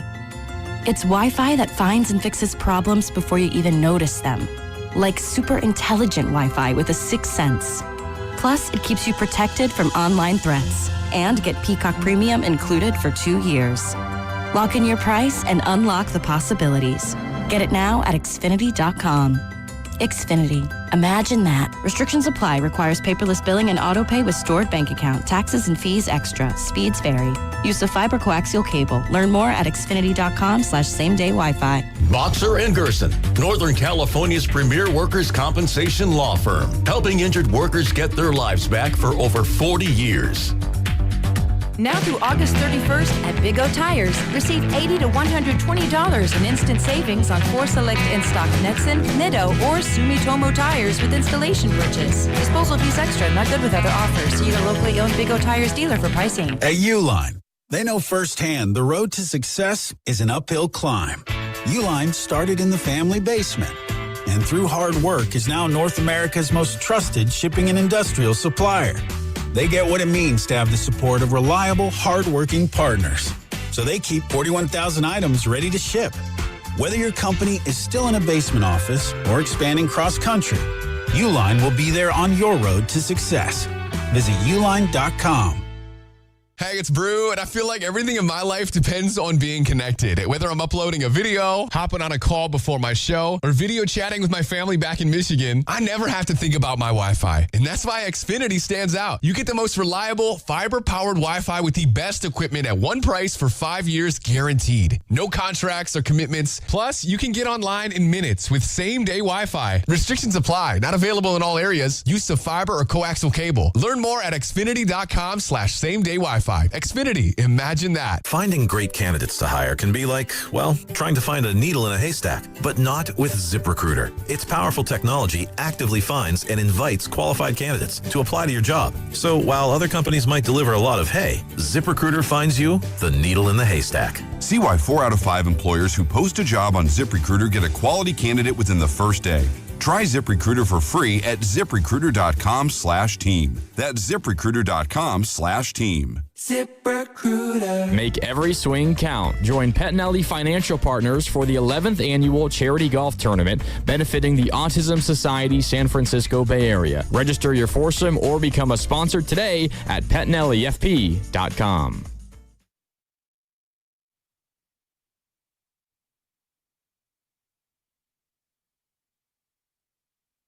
Come on, man. You got Larry June in the building. You listen to the Morning Roast, and we're doing numbers, man. Good job, Morning Roast. Sock it to me. Hey. Yee! Happy Friday, everyone. Congratulations to you. You made it. First week of school for a lot of people ending. Get Benny and Nora today. Get their thoughts. I didn't get any calls from the school, so that means it was successful for Benny. Nora, she's fine. She's the social butterfly. She does everything. She listens. She sits down. I just wish she did that with me, but, I'll take it with the teachers. Oh, hopefully I can get through the show like you, Joe. God, my throat. Something's going on. By the way, our Red and Gold Summit is back again for another year. Thursday, September 3rd, live from Jack's Restaurant and Bar in Pleasant Hill. And I got to tell you that. Pleasant Hill location, because Jack's got restaurants all over the Bay Area, but this one is going to be at Pleasant Hill. Willard and Dibbs from 2 to 6, and all the hosts from 4 to 6, getting you ready for another football season. And we are very excited because this year is special. Our very own Brian Baldinger is going to be there as well. NFL Network analyst, former NFL offensive lineman, Odyssey NFL insider, joins us each and every week. Baldy's breakdowns are going to be popping, Joe. And maybe, just maybe, he'll be joining us in studio the day after. TBD, but maybe, just maybe. That'd be pretty freaking sweet. You think Baldy liked what he saw yesterday for the 49ers and Dejon Stribling? I think so. Hey, Dejon, what do you think? It was fun out there. I'm sure there's a lot of coaching points and things I can clean up and be better on. So just excited to get the coaching and just translate it into next week. It was fun out there. Should be having fun. It's preseason. And for a guy who, a lot of executives, again, thought that he should have gone potentially number one in the wide receiver room and for the draft picks, that is, he looks the part. I think that's what you want in preseason most of all, Joe. Does this person look the part? We're watching a lot of quarterbacks right now. I keep seeing Mendoza, Cam Ward was on display, former number one overall pick. You just want to look the part. Does things look too fast for you? Do you look, afraid? Do you look like you just are overwhelmed at times? You don't want to see any of that. And I didn't see any of that with Dejon Stribling yesterday. In fact, it was the opposite. He looked not only like he belonged, like he could be a key contributor early on. And I think that's the biggest takeaway for me. And I want to hear Niner fans, their biggest takeaway from last night's game. 888-957-9570 is the number to get involved. I'm just really surprised we haven't gotten one 49er call. You think they're a little, I don't know, wait and see mode still? They're skeptical. If he looked terrible, wouldn't the lines be lit up? Yeah, because we're so negative. That's why. I don't know why. Because negativity has sold in every portion of, pop culture, sports, politics. It just sells. Positivity, it just doesn't get the clicks Pearsall anymore. out for the year, phone lines lit. Yep. Oh, he's a bust. Stribling looks good. Nothing. Crickets. Kyle Shanahan, we just listened to his entire post-game presser. It is. And this is what Kyle Shanahan just said, if you listen to the entire post-game press conference, about Dejon Stribling. It seemed good. I mean, we'll see when we watch the film. I thought he struggled a little bit on the first drive, but I think he got 3 drives after that, and it seemed like he executed all the stuff that went to him, and I liked how his hands looked out there and played physical. Yeah, the hands are extremely important for me because one of the big problems with Vernon, I'm going tight end. Sure. Vernon Davis early in his career is he catch the ball off his shoulder pads. Yeah. It drive me nuts. Be aggressive. Well, don't let the ball come to you. You take the ball, yes. Yeah, that's the Anquan Bolden, that's the Jawan Jennings, those possession type receivers. Right. And then they're able to absorb hits below the waist and still hang on to the ball up above their shoulders. Right. And when I watched him, again, and I was with you, Joe, when they made the draft pick in general, I was like, oh God. Is this another Ricky Pearsall? Yes. I think that's where most people's minds went to. Do we just draft another Ricky Pearsall? And I want to give Ricky, a pass here because there was a lot of stuff that happened his rookie season out of his control. Just horrible things. The guy got shot. He missed most of his rookie season. The fact that he even ended up playing it all that year and showed some flashes was incredible in its own right. But he just hasn't been able to stay healthy.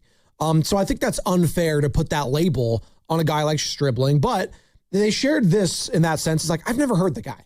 Like, and I'm not going to pretend like I'm this college football junkie where I'm watching every single college. They were a really good team, though. They were a good team. But I watched them a lot, but they had a lot of playmakers. That's what I was getting at. But was he the guy that you looked at and said, wow, that's the one I want? No, he kind of got lost in the shuffle. That being said, he's not getting lost in the shuffle now. In fact, it's the opposite. He has been shining on every level that you have asked for him if you're Kyle Shanahan. And I love Kyle Shanahan's approach here. He's like, yeah, there's some things he can work on. He's not gassing this guy up way too early. He's going to keep him humble. And I think it's important here, and maybe this is why Niner fans aren't calling in, because they've seen this act before where a guy could flash a little bit as a rookie, and maybe he doesn't get the playing time that the fans think he should be getting. Like, it'd be one thing. Like, let's get to week 1, right? Regular season. What if he doesn't play? He didn't get the playing time there that you had to see. Like, I'll get Nick Martin, but we're a little like down the depth chart on draft chart. No. Where I'm getting at is the Brandon Ayuk doghouse thing, right? That was year 2, though. That was year 2. But again, he has a reputation with young players, maybe not rookies. Yeah, I just don't buy that. You just don't buy it at all? Well, Pooney played day 1 the whole year. Oh, okay. Like, I don't think that's But fair. what about the depth at the wide receiver position? You said No, Debo. I am worried that they're going to try to acquiesce to Christian Kirk or Demarcus Robinson or Debo at the expense of Stribling. But I think Stribling's already proven that, like, I would much rather see him get all those reps and all those targets. But you're asking maybe why 49ers fans aren't calling this morning, and 888-957-9570. We're all pumped up on Dejon Stribling. Sorry, I don't mean to be like, I just don't buy the Shanahan doesn't play young guys. I think he plays certain young guys, and I think other ones he doesn't. Well, you made the reference that he might have to play him, like the Yaxel Lendeborg comp, because Yaxel's going to have to play because they just don't have the bodies physically right now to suit up in Golden State.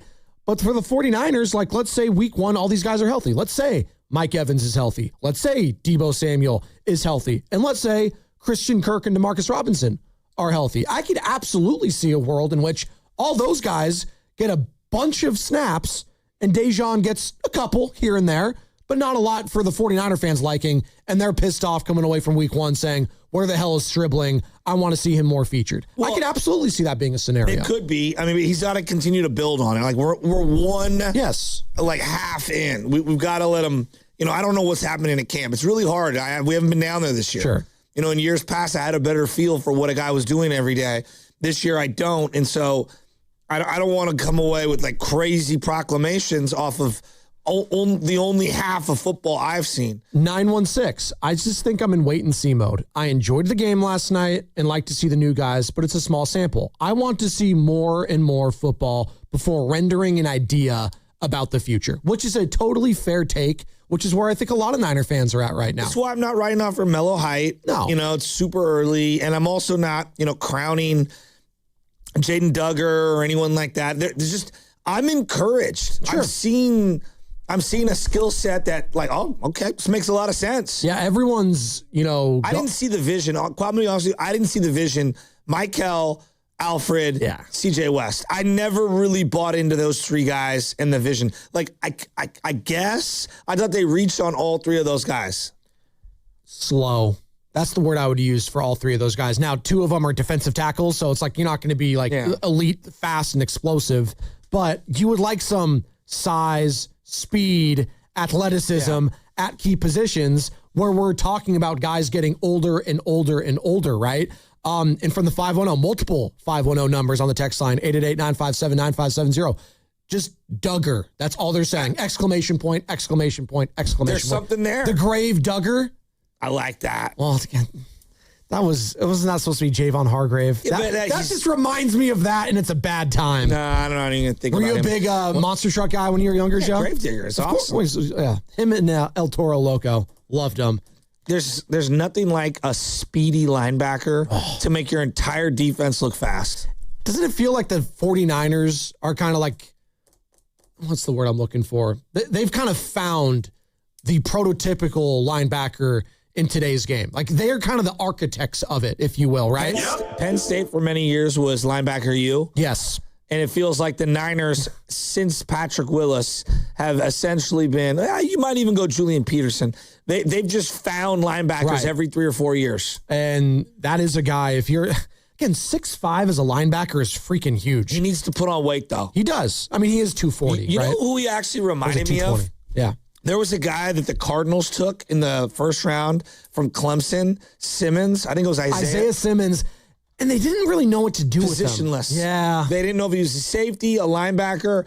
I feel like they take these safeties, the Niners do. They did it with Fred Warner. They've now done it with this guy. And they're like, yeah, we're going to have you put on a lot of weight, and we're just going to play you on the outside and go. It always just scares, be an athlete. It scares the hell out of me when teams do that, where they're like, yo, we're going to put him everywhere. I was like, that doesn't really work in the NFL anymore. Like, maybe occasionally you can put guys in different spots, but they got to be like Hall of Fame talent. Like, I think of what they're doing in Jacksonville right now with Hunter, right? Like, did they know what they were doing last year with Travis Hunter? I can already tell you right now, he'll never live up to that trade. Like, he won't. Like, they say, oh, he could be an elite wide receiver and secondary. It's like, really? Who has ever done that? Now, Dion and Charles Woodson as return men, okay. Yeah, and Dion occasionally, every 5 or 6 weeks, would run a couple routes. Occasionally. But for the most part, like, what's harder to find, Joe? An elite cornerback or an elite wide receiver in today's game? Corner. That's what I would love to see him be more. That's what you need, Liam Cohen. So you brought up Isaiah Simmons. You bring up that. Like, Jaden Duggar, I want them to find a spot for him and keep him in that position. He's going to have 53, so he's a linebacker. Thank you. And I think that you look at Dre Greenlaw, who get interviewed by Vern Glenn last night. Yeah, and we're going to talk to Vern at 8:50 today. And, I thoroughly enjoyed seeing him just absolutely mash off of blocks. And then, one of the things I think is really difficult, like shedding a block and then making a play. Yeah. Some guys just have this innate ability to do it and can do it with high speed and then wrap up. Some guys can't. And this guy looks like he can. God, I'm really hyped on him. Listen, you say we're living in fantasy land. We're just projecting and being hopeful. I think that you have a right to be hopeful and encouraged. That is allowed after preseason game 1. Don't, go too much with it. But projecting here, if you can come away from the end of this season and hopefully you make the playoffs and hopefully, again, it ends in a Super Bowl, that's the dream. But if you can come away from this season saying, I got solidified spots with young talent going forward, whether that be wide receiver with Stribling, whether that be, I don't know, the running back room with Kalon Black, if he could shine. Hell, it could be Jordan James. I'm allowing for that to be a possibility. Someone beside Christian McCaffrey to be excited about. You mentioned Duggar. If I got another linebacker to be excited about, post Dre Greenlaw, post Fred Warner, to, take over for the now and the future, that would be sensational. You're hoping for Romello Height. If I could get just a couple of those positions figured out this year, that would be great, because the takeaway from last year for me, Joe, was it's like, great.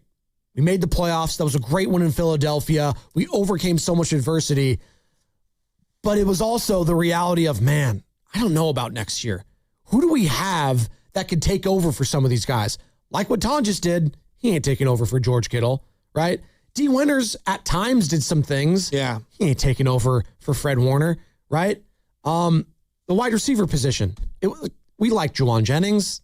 He's not a true number 1 across the league. Hell, what is he right now in Minnesota? He's a number 3. He's got Addison. He's got Justin Jefferson. That's what he really is. Yeah. But he was playing because he had to be a number 1.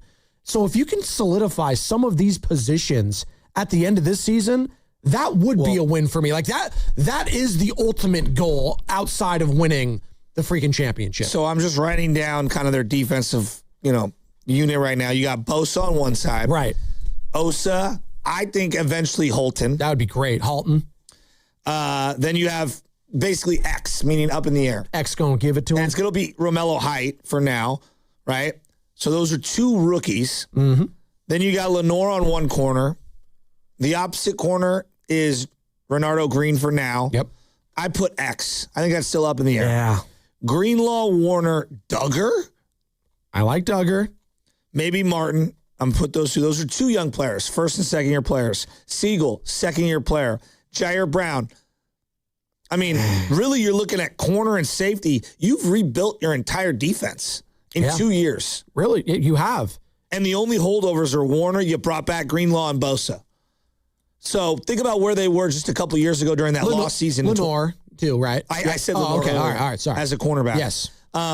So, I mean, that's a great little 2-year rebuild. If you can pull it off. If you can pull it off, right? And what have we been hammering John Lynch about for years now, Joe? Not being able to hit in the draft. Well, I want to know who picked Duggar. I want to know who gets credit for that. Right? Well, no, I really do. No, well, I mean, I want to know who wanted Prysock. Do we get to give credit where it's due when it's, is it Kyle Shanahan? Is it John Lynch? We like to pick and choose who gets it wrong, right? We know who picked Michael, Alfred, and CJ West. Robert Saleh? Yes. Okay. That's what it feels like. So is this Raheem Morris now? Are we giving him credit? I don't know. Well, height's up in the air. Duggar looks great. Nick Martin was last year. I don't think that was Saleh's guy. No. Well, why didn't he play him? Maybe they thought one way, and then he ended up not contributing what they wanted to see in preseason. Maybe he's just reckless. Yeah. I don't know. And then you have Prysock. Like, if that is the case, and you can hit on Duggar, and maybe Prysock is a couple-year starter for you down the line, and maybe Romello Height shows a little something, and Halton is good early on. I mean, you get 3 or 4 immediate contributors on defense. They don't have to be starters, but contributors. That would be incredible. It'd be huge. It would just give me faith again, too, in John Lynch and Kyle Shanahan's ability to draft young talent. Right now, that is the major question mark. Like, say what you will about I think the question mark with the draft is who the hell is making the pick? For sure. Because I don't even know. Well, but why do we get so mad about who makes the pick? It's because when those picks fail, we don't know who to point the finger at. Exactly. Like last year. Yeah. Who wanted Michael? I don't know. Feels like Saleh, right? Sure, but, it's funny you say that. John Lynch is a defensive guy, right? Sure. You would think, that was the position he played. Again, okay, Safety. so I don't even know. See, I don't even know. We don't know. I don't even know. So we can just trash the picks all we want. I know he wanted Upton Stout, and Saleh gets credit for Upton Stout. It's sneaky genius, too, to just divvy up the responsibility. It's like, we don't know who to blame. So we're not going to get mad at one individual. And so, Kyle Shanahan has the file say, so we can get mad at Kyle Shanahan. Well, we also have to give him credit when he does hit on certain things. And if you hit on Stribling, are we giving it to the offensive guy and Kyle? Are we giving it to John Lynch? Listen, I am tired of the blame game, too, because we love to do that. It's not a blame game. I'm just, I would like to know because I think, for example, if Saleh was the guy who had all the influence on who they picked last year, you took 3 or actually 4 technically pieces early in that draft specifically for Robert Saleh's scheme. Yes. And he was one and done.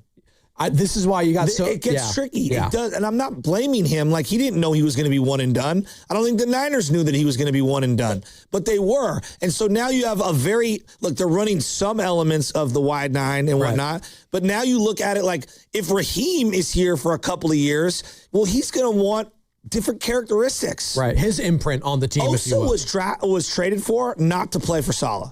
No. Osa was traded for to fit Raheem's scheme. I'm very curious to see what his scheme's going to look like overall. A lot of 4-man fronts yesterday in the preseason game. Some 5 later on in the game. Later on. I know it's really late, so I don't know what's real. It's a good point, too, because they're going to be playing some of these teams in the regular season coming up here, being the AFC West they're playing. So they're going to be playing the Chargers and the Raiders in the regular season. That's their next 2 preseason games. I wonder just how much they don't want to show in these next couple ones, too. They're going to keep their cards close to the vest is what I'm saying. Yeah, I mean, the Raider game at home. Yes. The tickets for the Raider game at home are the highest tickets of the year, hands down. Is it that insane still? Because preseason, it was even before, going up back a couple months when they released it. They were wild card prices. Really? Yes. I'm talking face value. That's crazy. The face value on my ticket was $250, which is twice what my normal one is. Wow. That's insane, actually. Isn't it? Greg Cosell. Look him up. It's the highest ticket. I got it right here, so hold on. It's the highest ticket for the Niners. It's kind of wild. So ESPN does a really good job of breaking this all down. If you just go on the schedule, they do tickets as low as right? And they do it for the preseason. I bet you there isn't anything under 180 for the Niners Raiders. No, it's tickets as low as right now $426. For the Raiders? For the Raiders. This is ESPN. They say tickets as low as, they might have their own, ticketing person that they do. But Just going on the website, tickets as low as $426. No, this is the regular season Raider game. Okay, so like my boy Smiley's coming up, and he wants to take his dad to the game, and so I flipped him a couple of tickets because I'm going to go, but I'm not going to go sit in my seats. Why do they call him Smiley? That's You can't talk about that. It's none of your It's a White Mike story. It's a White Mike story? Where's White Mike at these days? I'm going to let you guys know, White Mike, it has been very clear to me through numerous channels, White Mike wants to see you. You're laughing. It's not funny. You're playing with fire. Why does he want to see me? I give him credit for the nickname. Does he think I'm laughing at him? Yes. I'm not. We're laughing together. That's what we're doing. White Mike's going to tear you up, dude. You better be careful. Just be careful. Just bring the white stuff, White Mike. By the way, tickets as low as $245. That's at Seattle. But for the home games for the Niners, it's easily the Raiders is the most expensive ticket. That's on Sunday, November 8th. You going to be at that game? Which one? That's Sunday, November 8th against the Raiders. You going to be at that game? Yeah, I'm going to go, but I said to my boy Kyle, I said, hey, I know you're looking for tickets for this because my boy Rocco told me about it. And I said, hey, I'll give them to you at face value, which I thought was fair. No, it is. He threw me a couple extra bucks, which was very generous of him. But I said, because look, as I get older, I'm being real here now. Let's get serious. Sure. His dad's getting up there. We're getting up there. And I'm like, hey, go have this moment with your dad. Are they big Raider fans? Huge. Okay. He's the only guy I know who has been a Raider fan his entire life. Got it. We have teased him about it his whole life. And in fantasy, he takes all the Raiders. Of course. Oh, well, I wouldn't do that. I've tried to steal Raiders from him in the draft just to tick him off. I love the guy, but on the real, I'm like, hey, dude, you might not get another chance up here because they're from Pacifica. Right. We grew up in the Sunset. To go with your dad. Yeah. To this game. So I wanted to give him that I'm getting emotional, but I'm wanted to give him that moment, and so anyway. Kylie's going to have a good time. That's awesome. And then the second most expensive ticket at home at Levi's is going to be that second to last game of the season. Eagles on Sunday Night Football. Yeah. $202. Tickets as low as that right now. So think about that. The Raider-Niner game is double the price. Raiders were the number one pick last year. They were not going to be very good this year, but it's all crazy, right? Speaks to all the Raider fans that are still here, right? It's kind of crazy. It is, but it's a fun rivalry still, right? Even though they're gone, and I know that it's not going to mean the same. To your point, it's not going to feel the same 4, 8, 12 years from now. It's just they can play as many preseason games as they want against each other. It's just not going to feel the same, even though they're going to be in Vegas. And I'm excited to go. Even in a couple weeks, I'm going to be going to the Vegas game at Allegiant for preseason. I'm excited to do that. There's going to be a lot of Niner fans there. I'm excited to see that whole experience. That'll be fun. You said Allegiant's pretty sweet? Oh, I like Allegiant. It's just cool. Yeah, it's really cool. Okay. They built it's better than Levi's. It's inarguable. But it's not better than Oracle Park, which, by the way, if you're just joining us, there is breaking news. We're going to get to it. And we got to it earlier that the 2028 All-Star Game is returning to Oracle Park, baby. Let's go. Yeah, I'm pretty fired up. And who better to talk about it with than the mayor of San Francisco, Daniel Lurie, who'll break it all down at 8:30 with us today. Yeah, that sounds fun. It's going to be fantastic. You're going to be there. So you and LJ? I love how excited Shasky sounds. Yeah, that's... Well, dude, my kid will be almost 5 years old. Oh, that'll be perfect. Yeah, it'll be freaking great, dude. Did you make it to the last All-Star game in 07, Shasky? Yes, I did. Ichiro inside the park. I didn't go in the stadium. I was outside the stadium. I didn't have a lot of money. Does that count to going to the game? Barry, I'm outside. Can you hear me? Barry! Sorry, love it. Not all of us got to sit, I didn't go in either. our dad's lap.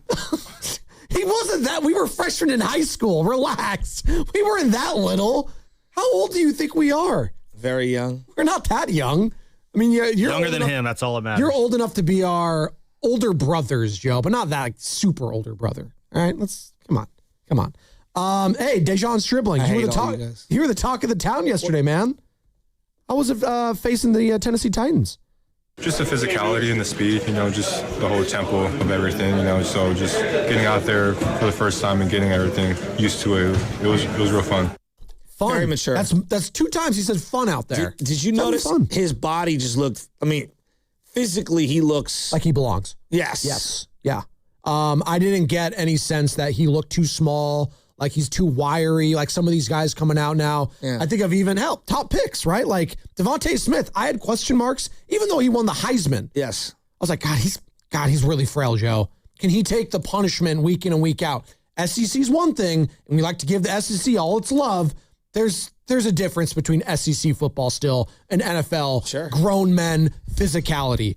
And Devontae's been holding up great. There's question marks even with guys like Jaden Daniels. These thin, wiry guys coming out. You don't see that at all with Dejon Stribling. And he, unlike, Pearsall twitchy, you're looking for, Ayuk twitchy, silky route runner. Ayuk obviously way stronger. Yes. Lower and upper body than Pearsall. Stribling doesn't have the wiggle. He's not like a fluid hip mover, but he's just a big body. He plays it like he's like a power forward. Yeah. No, it's a good call. He plays bigger than what you look at. Like, I think he's listed at 6'2", but he looks like he feels bigger than that. He looks like Jennings. Yeah. In number 15, he looks like Jennings. Yes. He reminds, again, I give you, he's not these players. Everyone relax. Skill-wise, possession receiver, big body, vice grip, catch it in front of your face mask. Right. Really, really well. And then body control. Right. Eric Moulds, Buffalo Bills. Okay. He was bigger. He was like 6'4". Anquan Bolden, Juwan Jennings, like he's of that ilk. What did you give me for, again? None of you guys know not Eric the Moulds, same. huh? No, I know the name Eric Moulds. That's a deep cut. No, that is a deep cut. Him and Peerless Price were unstoppable in Madden. What do you give me for Michael Crabtree? Any of that in his Crabtree game? had a little more wiggle. Little more. But Crabtree was a way more refined route runner. Okay. He was all route running. Maybe it's the 15 in me that I got a little just high pointing the ball at times. He also, his strength, I thought in college his strength really played. And then in the NFL, it didn't translate as dramatic. Right. Okay, just threw it out there. I like Crabtree. He's around the size, Crabtree's too. never lived up to the hype. I know he didn't. I know. And I liked him a lot. Here's more from Dejon Stribling after the game on his sideline catch. Yeah, just having a little sideline awareness and seeing where I'm at and just trying to turn back inside to get the extra yards and just do what I can. Did you know you were inbound the whole time? I felt like I was. that was my intention, so I'm glad the call was the call. So I'm hearing him talk. Who knows what who knows what he's really like, and who knows what you become, because at one point, T.O. was the nicest guy ever. And then things Crabtree changed. just had major attitude from the jump. Sure. And part of that was what helped get him to where he was at. Right. That number one diva wide receiver kind of like mentality. This guy feels very more like, I don't know, he fits the locker room. He's not going to come in and be like, you got to target me 12 times a game. Right. He feels much more humble and hardworking. He really fits the ethos of the team. That's a great call. And, it's I don't know if you've been watching the Hard Knocks with the Seattle Seahawks. I think they're only 2 episodes in. Their practice facility on the water. It's beautiful. It looks like Lake Tahoe. No, it looks like a resort that I want to just stay at. We're practicing next to him. It's great. No, the fans get to stare at Jackson Smith and Jigba doing toe taps while people are jet skiing in the background on a beautiful lake, whatever it is, the bay over there. It's sensational. So that is part of it. But, they profile Jackson Smith and Jigba, obviously, who best wide receiver in football last year, Super Bowl champion. He's just silky route runner, speed. He's got it all, right? This is going to sound sacrilegious. His one season, just all the highlights, if you just put them all together, it's the closest I've seen a guy look like Jerry Rice. And I don't say that. That's high praise coming from you. Wow. Where was the hole in his game? None. Physical blocker, elite toughness, speed, elusiveness, yards after the catch, a physical slant runner. The guy has no hole. I'm not saying that he's no one's Jerry Rice. I'm just saying he's the only guy I could think of that fits that mold. I'm glad you brought up that name too, because the reason why I brought up Jackson Smith and Jigba was not because I think Dejon Stribling's going to do what he did last year. They always talk about him as teammates, as coaches. No ego. Just totally opposite of the stereotypical diva wide receiver. Yeah. I want more. It's hard to find that. It's very difficult to do that. That's why Mike Evans, I think, is so loved. And I think that's why he could be a great mentor for a guy like Stribling, right? And we'll see with Debo, right? Maybe Debo got a little humbled, going he better be. Right? And look, I love Debo, but Joe, this might be his last stop. It might be. And he might know that too. And it's something that really soured me on Debo his last year in San Francisco. And I know it not soured you on who he was as a total 49er and all-time Niner, but for him to go out the way he did, not great leadership, stiffing the media, getting snappy at report, it ended horribly, right? In a season coming off a Super Bowl loss. You lost Ayuk for the year. I mean, it started with Ricky Pearsall getting shot. You needed a leader. Hell, you had a guy quit on the field that season. It was just all bad. And for Debo to go out that way, it really soured or left a sour taste in my mouth. But that being said, just listening to Stribling, you brought it up. We'll see. If we could have just a selfless, like number one wide receiver here that doesn't start buying into his own hype, God, that'd be incredible. Okay, so I still don't know if he can ever become a number one. I don't know. Number one, so the way I view number ones, there's only so many of them. Number ones are possession receivers. They're deep threats. They're slant route monsters. They get separation. They're intermediate yak guys. Like the number ones are few and far between. Like he doesn't separate like that, you know? You view a number one wide receiver, a true number one, kind of like an ace pitcher, right? Like there's you know not every team has one. Right. It's just not every team. You might have a number one starter, but it's not the same as having an ace or a true bona fide like superstar. Like I don't even know if Antonio what's his name? What's the guy who just got traded to the Patriots? Oh, AJ Brown. There's times his hands leave me wanting more. Right. Like he's the fringe of number one receivers to me. At this point in his career, he was a legit number one a couple years ago. Yeah. But it's like Justin Jefferson, you know. Jackson Smith and Jigba. JSN, right. Absolutely. You know, there's only so many of those guys. Right. I don't think Debo was ever that. And I think Ayuk was on the cusp of that. But I think, like, kind of like the way A.J. Brown's like the last rung of tier one. Yeah. He was just on the outside looking in, Ayuk, for me. And I think that's why it made it so difficult to quantify his value. They still need a guy that can separate. So, like, what they need is a guy that can, like, boom, boom, couple little of these. This is why, you know, Pearsall was so important. Couple little shakes, and then, boom, I'm open. And just get, like, 2 yards of separation immediately. They don't really have that guy in their back pocket. And it's just what made, I keep going back to those Seattle teams. And again, you have to, obviously, they're defending champs, but they're in your own division. You're going to be seeing them twice this season. And I just keep going back. And by the way, they made another move for their secondary yesterday. It's a risky one, bringing in Terry and Arnold, who has, I think, 8 felony charges against him right now. It's the reason the Detroit Lions cut him. And we'll see what there. I know we were texting in the chat, Carter Chickering, who's been out this last month on paternity leave. He's like, this guy, he stinks. I was like, well, he might have stunk in Detroit. We'll see with Mike McDonald, who's a defensive guru and savant. He clearly saw something in him to give them a 1-year deal, prove a deal, and he might not even play. We'll see. He might get put on the commissioner's exempt list, whatever it's called right now. He might not even play at all. But I say all that to say, you know, it's really important now within this division to have guys that can separate. Yeah. Just separate. Well, Evans is different because he is so much bigger and stronger and taller than a lot of people. He can't just jump in the air and get it. But I would like for him to have a complimentary receiver that could be what Cooper Kupp was even last year with Jackson Smith and Jigba.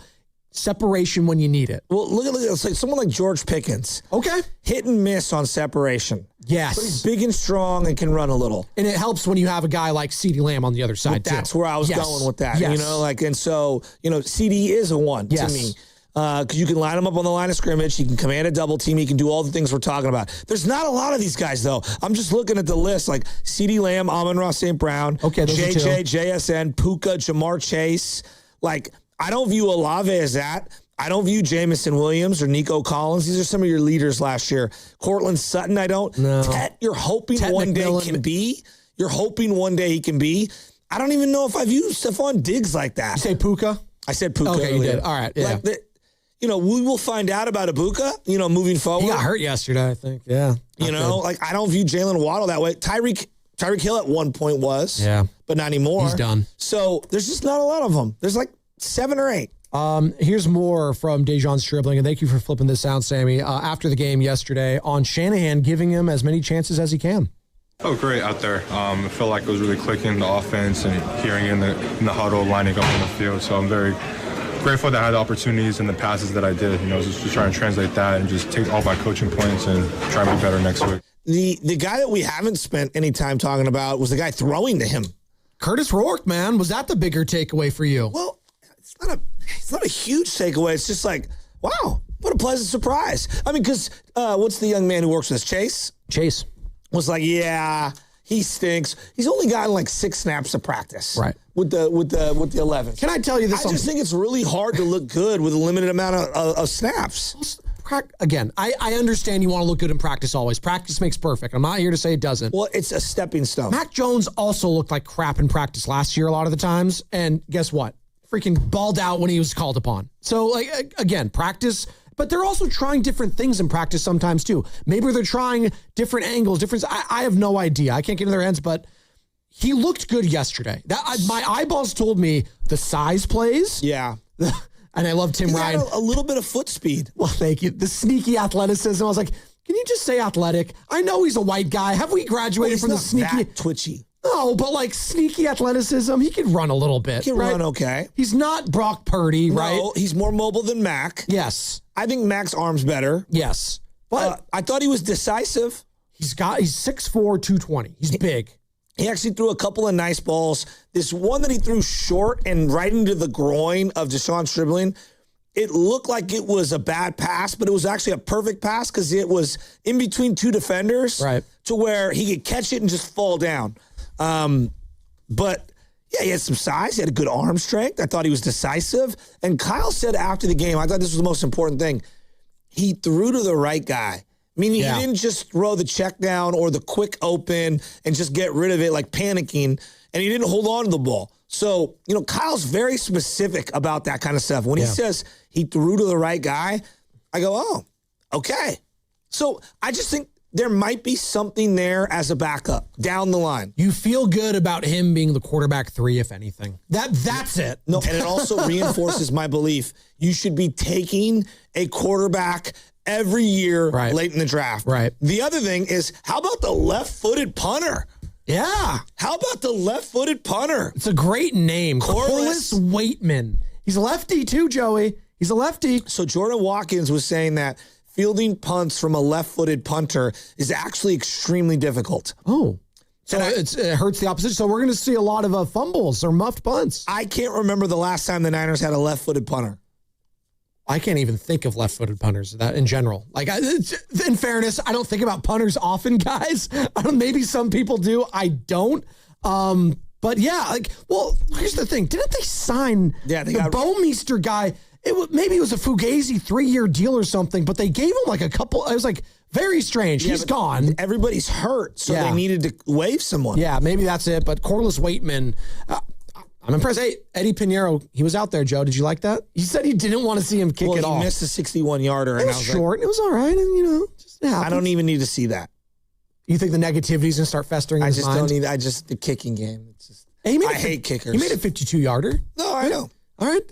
Don't worry about Eddie Money. He'll be just fine. All right. He earned that nickname last season. I have zero problems or issues with Eddie Pinheiro. Malik Turner got absolutely popped. And then Nick Martin laid a dude out. I loved it. And on the punt returns and /kick returns yesterday, Will Pauling, number 84, and Sincere McCormick as well. That's appalling. It's a 3 right now. It's a generous 3 on a payday Friday, Sam. You're lucky I'm in a good mood. How about this random defensive end, Leo? Titus Leo? Titus Leo. What a name. Titus Leo is his name? Titus, man. Where's he from? Here, I got it right here. He is from Wagner. How old? 26. He made a couple plays. Former New England Patriot, played a couple years ago. He only played in 2024. Interesting. Had 4 tackles under his belt and 1 run stuff and pass deflection. Sebastian Valdez. Seabass, I call him. Not a D end. No. Not a D tackle. Not anything. What he is? Not in this system. You know what he is? What is he? He's like a Ray McDonald type in a 3-4. He's like a run stuffing D end to me. Oh, you mean Michael Williams? Michael's taller. Michael was drafted as a D end, but he just has no speed. He's got nothing. Is he gonna play at all this year? Like, is he gonna miss the first 4 games? Is he on the PUP list? Like, what's going on? Possibly. Yeah, no, I'm dead serious about that. Like, I have major concerns about him. Like, George Kittle, we keep hearing stuff. George Kittle tore his Achilles this calendar year. Like Michael, he tear his ACL last year.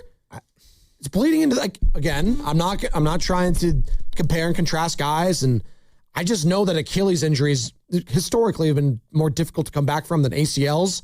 given technology and advancement in science. The substation made him nuclear. The substation, by the way, the lines are underneath the field, like Tremors, the movie. Like they pop out and then they pull you under. Thank you, Electro. We got the injury report coming up here. By the way, the last thing, Levi Stadium, the shadows. How that bothers you? Can I say one of my favorite plays of the game yesterday? What is it? It was when they called for that out route to Willis on the left sideline, and they had Willis open in the one spot of the field that had sun on it. That might have been my favorite play call the entire day. Can we just you build a state-of-the-art stadium.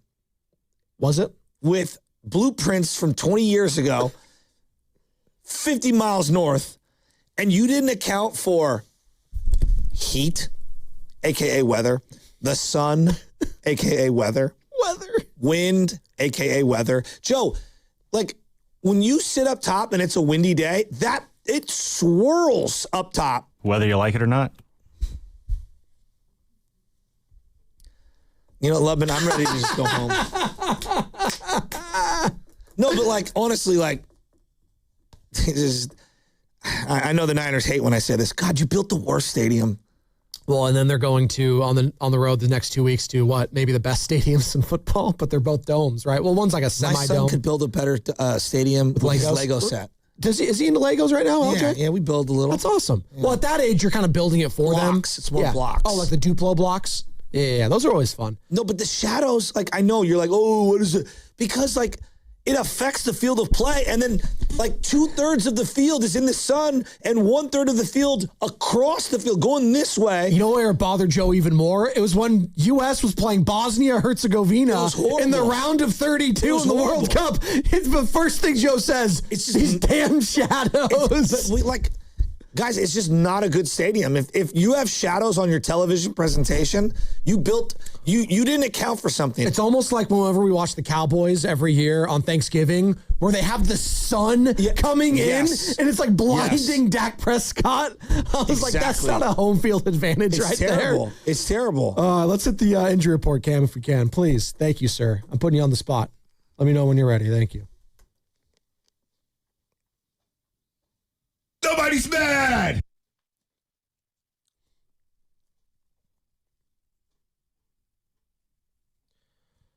And you mentioned Curtis Rourke, who had a great debut last night in preseason, but why do you got to say it like this, Sam? In typical Niner fashion, I don't want to hear that. It ended with an injury. Rourke left the game in the second quarter with a rib injury that made it hard for him to breathe. Kyle Shanahan declined to get into the specifics of Rourke's rib injury, which did require the 49ers sending him to a hospital. That said, Shanahan does not seem to think the injury is serious, and hopefully it was just precautionary, if anything. The injury report was brought to you by Boxer & Gerson, Northern California's premier workers' compensation law firm, helping injured workers get their lives back for over 40 years. And you are listening to 95.7 The Game, KGMZ FM and HD1 San Francisco, an Odyssey Sports Station, the home of the Golden State Warriors and Valkyries. Always live in the Free Odyssey app. And we are coming to you live from the Laughing Monk Studios. That was a dramatic pause.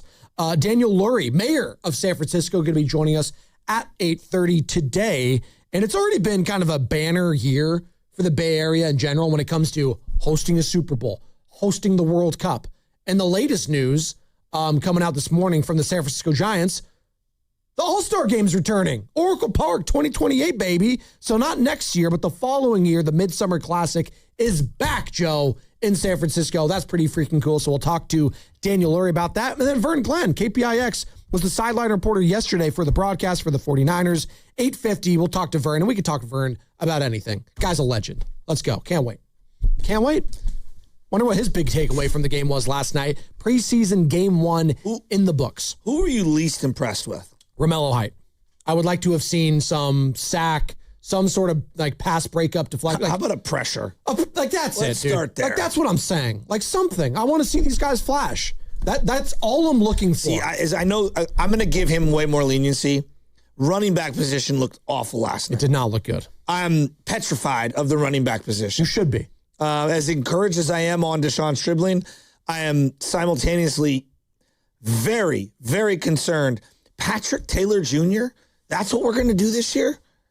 Whenever you're hearing Tim Ryan on the broadcast saying, This guy knows the system. At the very least, I feel like, great, you know the system. That's it. It's like the equivalent. I was like, yeah, he's got a great personality. He's got a really good personality. I hate he's a team first guy, Joe. He'll be there when you need him. Except he's a hard worker. Except the problem is we need him, but Niner fans don't want him. We want to see Jordan James or Kalon Black. Yes. That's who we want to see. And unfortunately, they're hurt. Or insert undrafted free agent running back here. Not Khalil Herbert? He's got the most experience under his belt, more than Sincere McCormick, who at least I will say with Sincere, he does have like speed. He has some burst with him, but again, like I can say that for a lot of running backs. I want to see the guys that are supposed to be taking over for Christian McCaffrey eventually, right? You would think. I mean, you keep drafting these guys, hoping that one of them is going to hit. I mean, the only guy that's really hit for the 49ers running room wise the last few seasons is the guy you traded for in Christian McCaffrey and who? Jordan Mason. I wonder and if Elijah Mitchell once upon a time. I wonder if CMC is going to practice this week. Do you need him to? Well, I mean, I'm serious. I think you would kind of like him to, yeah. Well, I don't need to see anything from Christian McCaffrey. Just stay healthy. No, but they need to work on their, synergy. Part of staying healthy is. Are you worried about him in his workout routine at all? I think he's fine. No, I'm just worried. He's a 30-year-old running back. I think there's a healthy concern, whether it's Derrick Henry or CMC. Are you? I don't want to sound so cynical heading into a season, but. Kind of like how I'm viewing the Golden State Warriors season, where we bake into the equation time missed with games, and we're going to get into the schedule at one point today, because the Warriors released their entire regular season schedule yesterday. I'm going into the Warriors season saying, Draymond's probably going to miss a little bit of time, Steph's probably going to miss a little time, Kristaps, Al Horford, etc. I probably listed way too many guys. Obviously, but the NBA is not the NFL. I know it's not. That being said, I'm almost going into the season knowing you might miss a few games from Christian McCaffrey here or there. He didn't miss anything last year. I know he didn't, which tells you how I think all that wear and tear from last season. Joe, he said that was the hardest season of his career. Like, you just said it. He's in his 30s now. This is where we see a precipitous drop-off from the running back position. If you ask me right now, who plays more games, CMC or Mike Evans? Probably CMC. You ask me right now, because you're going off last year. I get that. No, I'm just going off his track record's pretty good. Mike Evans' track record's been pretty good too. Debo or CMC? I'm taking CMC. Debo played in a lot of games last year too. He did. Okay. Yeah. He's good for 2 or 3 misses every year. Shoulder, ribs. He just plays physical. I think it would be a good thing maybe if he misses a couple weeks at the end of the season, because that would signal to me, hey, you got, wrapped up, you're going to have a playoff spot in the bag. I would like for that to happen. I would also just like someone else to just step up in the running back position. That's what you're kind of getting at right here. It doesn't give me any hope if these guys can't get on the field. Has Christian Kirk at the wide receiver spot, has Christian Kirk practiced at all in the last week and a half? I think he's just been dealing with that calf strain. I mean, he might not make this team. He might not. It might just be Demarcus Robinson making him over him, right? Demarcus is making the team. He is. I think it's going to be like Jordan Watkins. If he could be a punt returner, I think he makes the team. I like Malik Turner. He always makes plays. I like Jordan Watkins in the passing game yesterday. I know it's preseason. He had, what was it? How many targets did Jordan Watkins have yesterday overall? He had 10. Wow, he had that many? He had 10 targets. I must have missed dribbling at 8 targets yesterday. Again, 7. Jalen had some good catches. There was one catch he got rocked on the catch, but still held onto the ball. Was that when he went jogging off to the sideline? I think so. That was the third down, I think, reception too. That was impressive. I was he held on to it. I was like, all right, J-Dub, I see you. Was that the one that got called back? I don't know. Trent Williams it was either Malik Turner or him. Trent Williams was being interviewed. No, that was Stribling.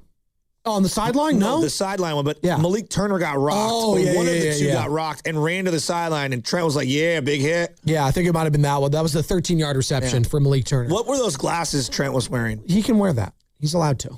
Well, I mean, he can wear whatever he wants. He can. I mean, when you have a giant silverback gorilla tattooed on your back and you're, 6'7", 300 pounds, you can do whatever the hell you want. Could you imagine Except pay off your lease for a Porsche, I guess. Yeah, that's...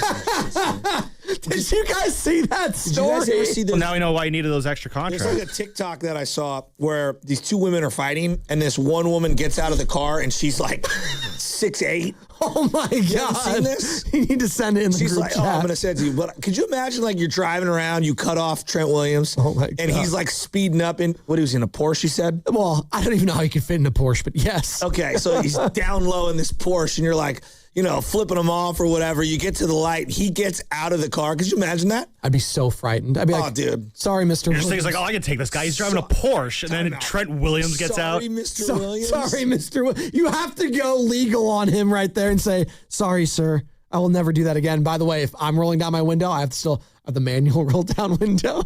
So to look even more pathetic when I'm rolling down my window. You have and a say, manual? Dude, I have a 2003 Chevy Cavalier I'm rocking.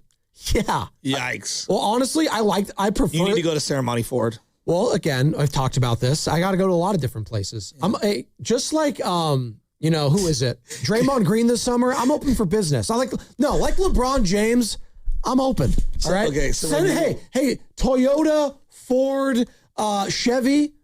Send me a voice memo. I'll get back to you. The last time I saw someone go like this was the Grey Poupon commercials. Oh, pardon me, but do you have any Grey It Poupon? was like all time. Oh, Wayne's World making fun of it? Yeah. So you have a manual window. That I roll down. I actually prefer that from the electronic ones because if I'm ever in a serious accident and like, you know, these electronic cars, they don't work. Or if I fall into like the ocean or something like that, I can manually roll down my window. These are all hypotheticals I think about, Joe. These doomsday scenarios. You'd rather have a manual roll down window. Yeah. Do I sound insane? So when we were in high school, Joycey's going to be so mad. Joycey? We're in From Jersey? No, Sean. So we were in Joyce, the People's Choice. Sean Joyce. The People's Choice. That's pretty good. So we were in his dad had like a GMC Jimmy. I think that was the name of the car. It was a sick car.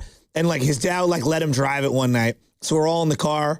And my boy Seamus was like, I got to throw up. Oh, gosh. And so he like hit, this is like when like having you know, what do they call it now? What kind of window is it? The electronic ones. Electronic window. I don't know. Yeah. Power windows? Power window. Power. Thank you. Yeah. He hit the power window as he's throwing up, and the window still goes down into the. You know where this is going? Oh, God, yeah. Oh, no. And it goes down into like the door, okay? And so we had to go pull over. We tried to clean it all up. Well, all the throw up had gotten in between. Inside. No. And he got it cleaned, I don't know, 4 or 5 times, and it stunk like throw up forever. I think his dad had to get rid of the car. Oh, my God. I'm not making this up. So I've learned, again. He was also nicknamed the driving fetus. Love you, Joycey. I've learned that charcoal actually absorbs odor very well. Really? So I've seen like TikTok videos about this, Instagram Reels, whatever, that people put charcoal in their refrigerator after something really smelly was in there, and it absorbs, like, because you use baking soda. A lot of people use baking soda, and it also does that. Yeah, but charcoal, and be sure to get the ones without like the, you know, the gas lighter fluid on it. Okay. Don't get that. Just regular charcoal is supposed to absorb bad smell. So remember that in your future, but that's disgusting. Just like the chunks were probably in between there. Who knows what was in there? Gross. That's what I'm thinking. Cam's disgusting. People are driving around like now. There's on payday Fridays and they're hearing this. Ugh. Well, that's what happens sometimes. Sorry. It happens. Young kids, don't drink and drive. No, don't do that. Also, if you got to throw up, just open the door, I guess, and just tell us. Thankfully, that hasn't happened with any of the kids, although I don't know how, and I'm sure LJ does this too. You clean these car seats. It's like these kids take foods that shouldn't be messy, and yet it turns into the grossest thing possible. I give you saltine crackers, which on the surface, I get it. Crumbs, that's one thing. But Nora, my lovely 3-year-old, I love you so much, sweetheart. How do you get saltine crackers in your hair fused with it? I'll tell you how. She sucks on the cracker, like breaks it apart, and then she touches her head. It's like, how do you do that? Why? These are the things you have to look forward to, Cam and Sam. Foods that shouldn't be messy, that turn messy for kids. 888-957. Has she ever gotten like gum in her hair? Thankfully, not yet. But peanut butter, definitely. And that is also not very fun. Michelle's really mad at me because I do the peanut butter where I take the spoon and then I'll eat it. Oh. What? Why do you do that? Get Cam snotted because that's what we do. Because whatever, it's my house. It's my peanut butter. Okay. All right. And so now he wants it like that. So he'll run around, Dad, peanut butter. And I'll get a scoop and I'll give it to him and he eats it.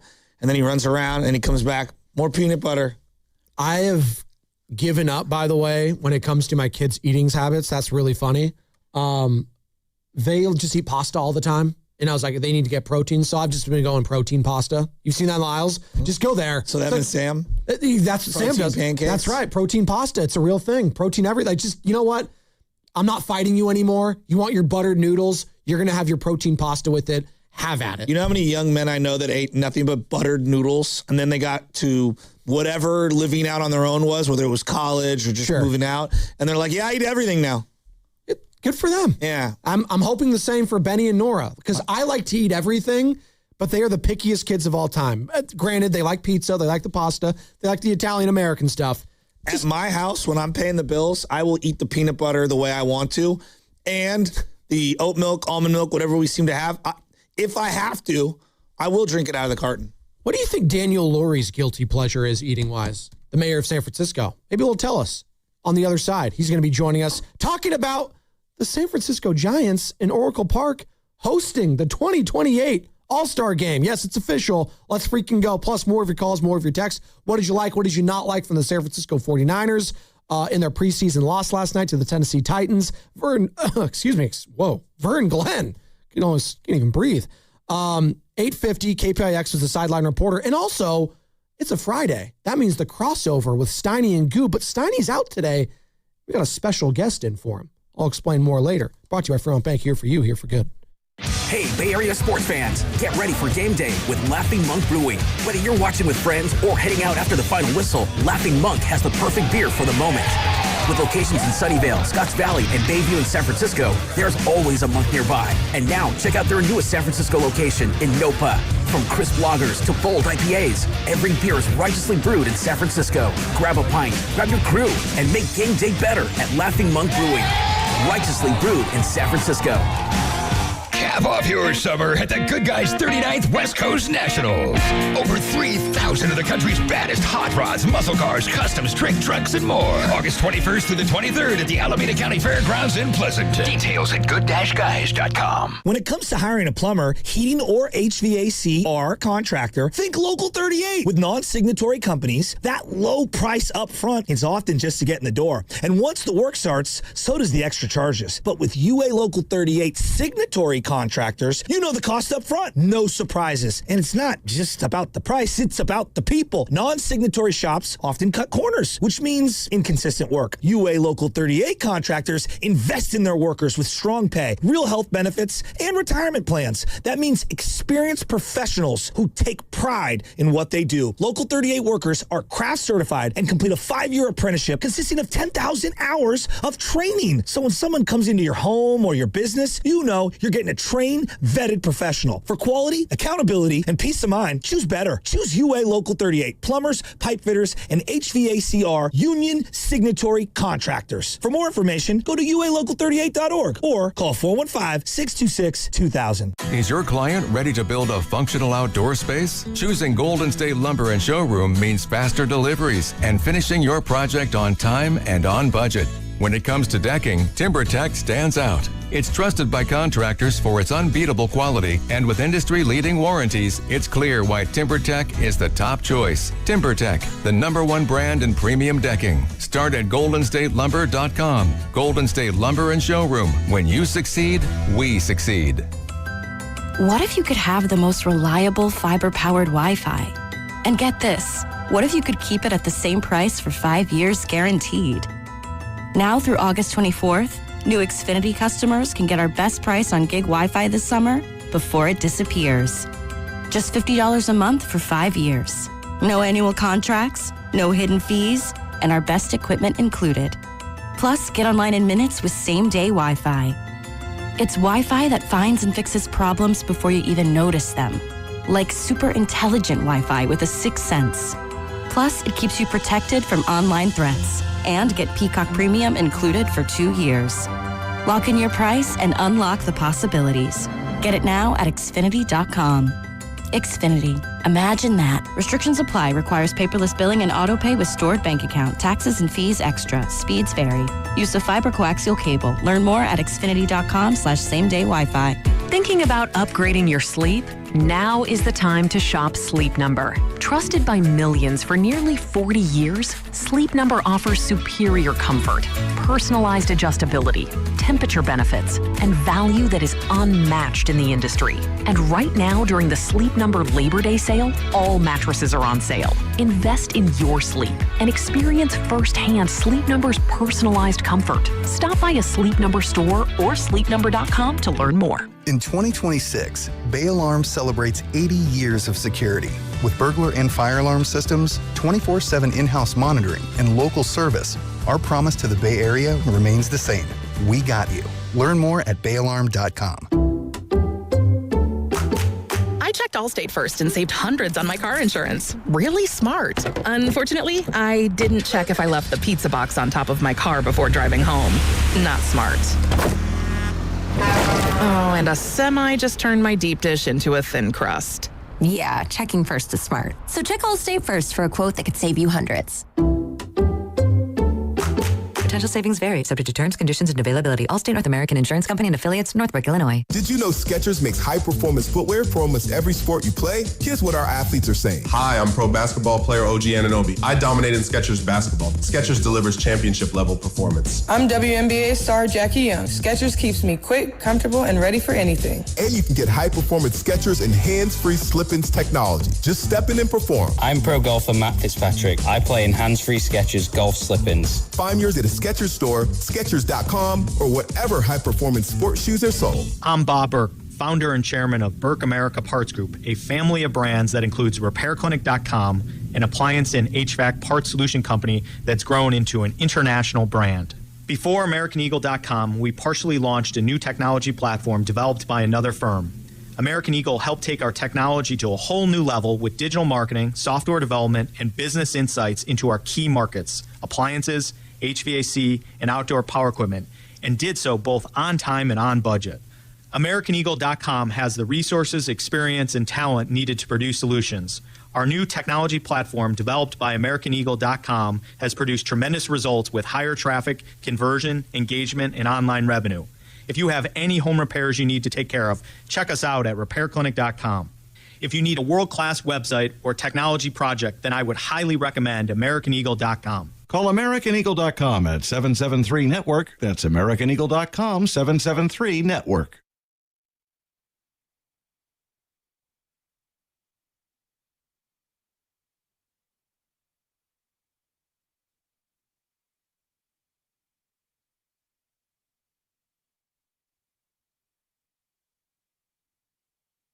This is Big Pun from South City.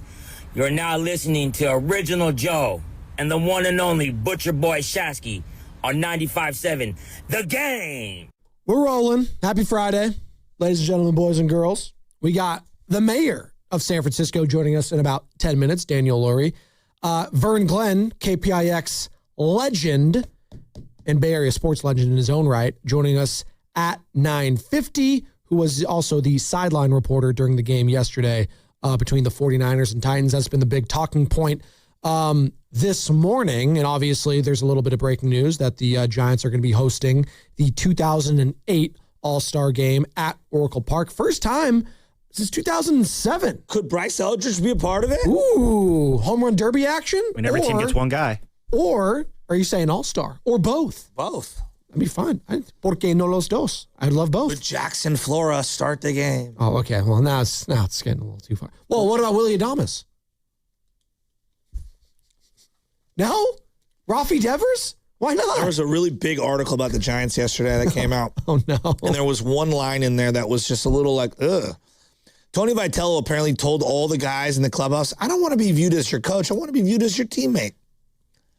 And it's like, that's not going to work. No. This was what people that were skeptical about Tony V were thinking when he was hired. And I get it. Would he have said that to a bunch of 24-year-olds, 25-year-olds, 26-year-olds? No. Yeah. No, he would not have. Why does he...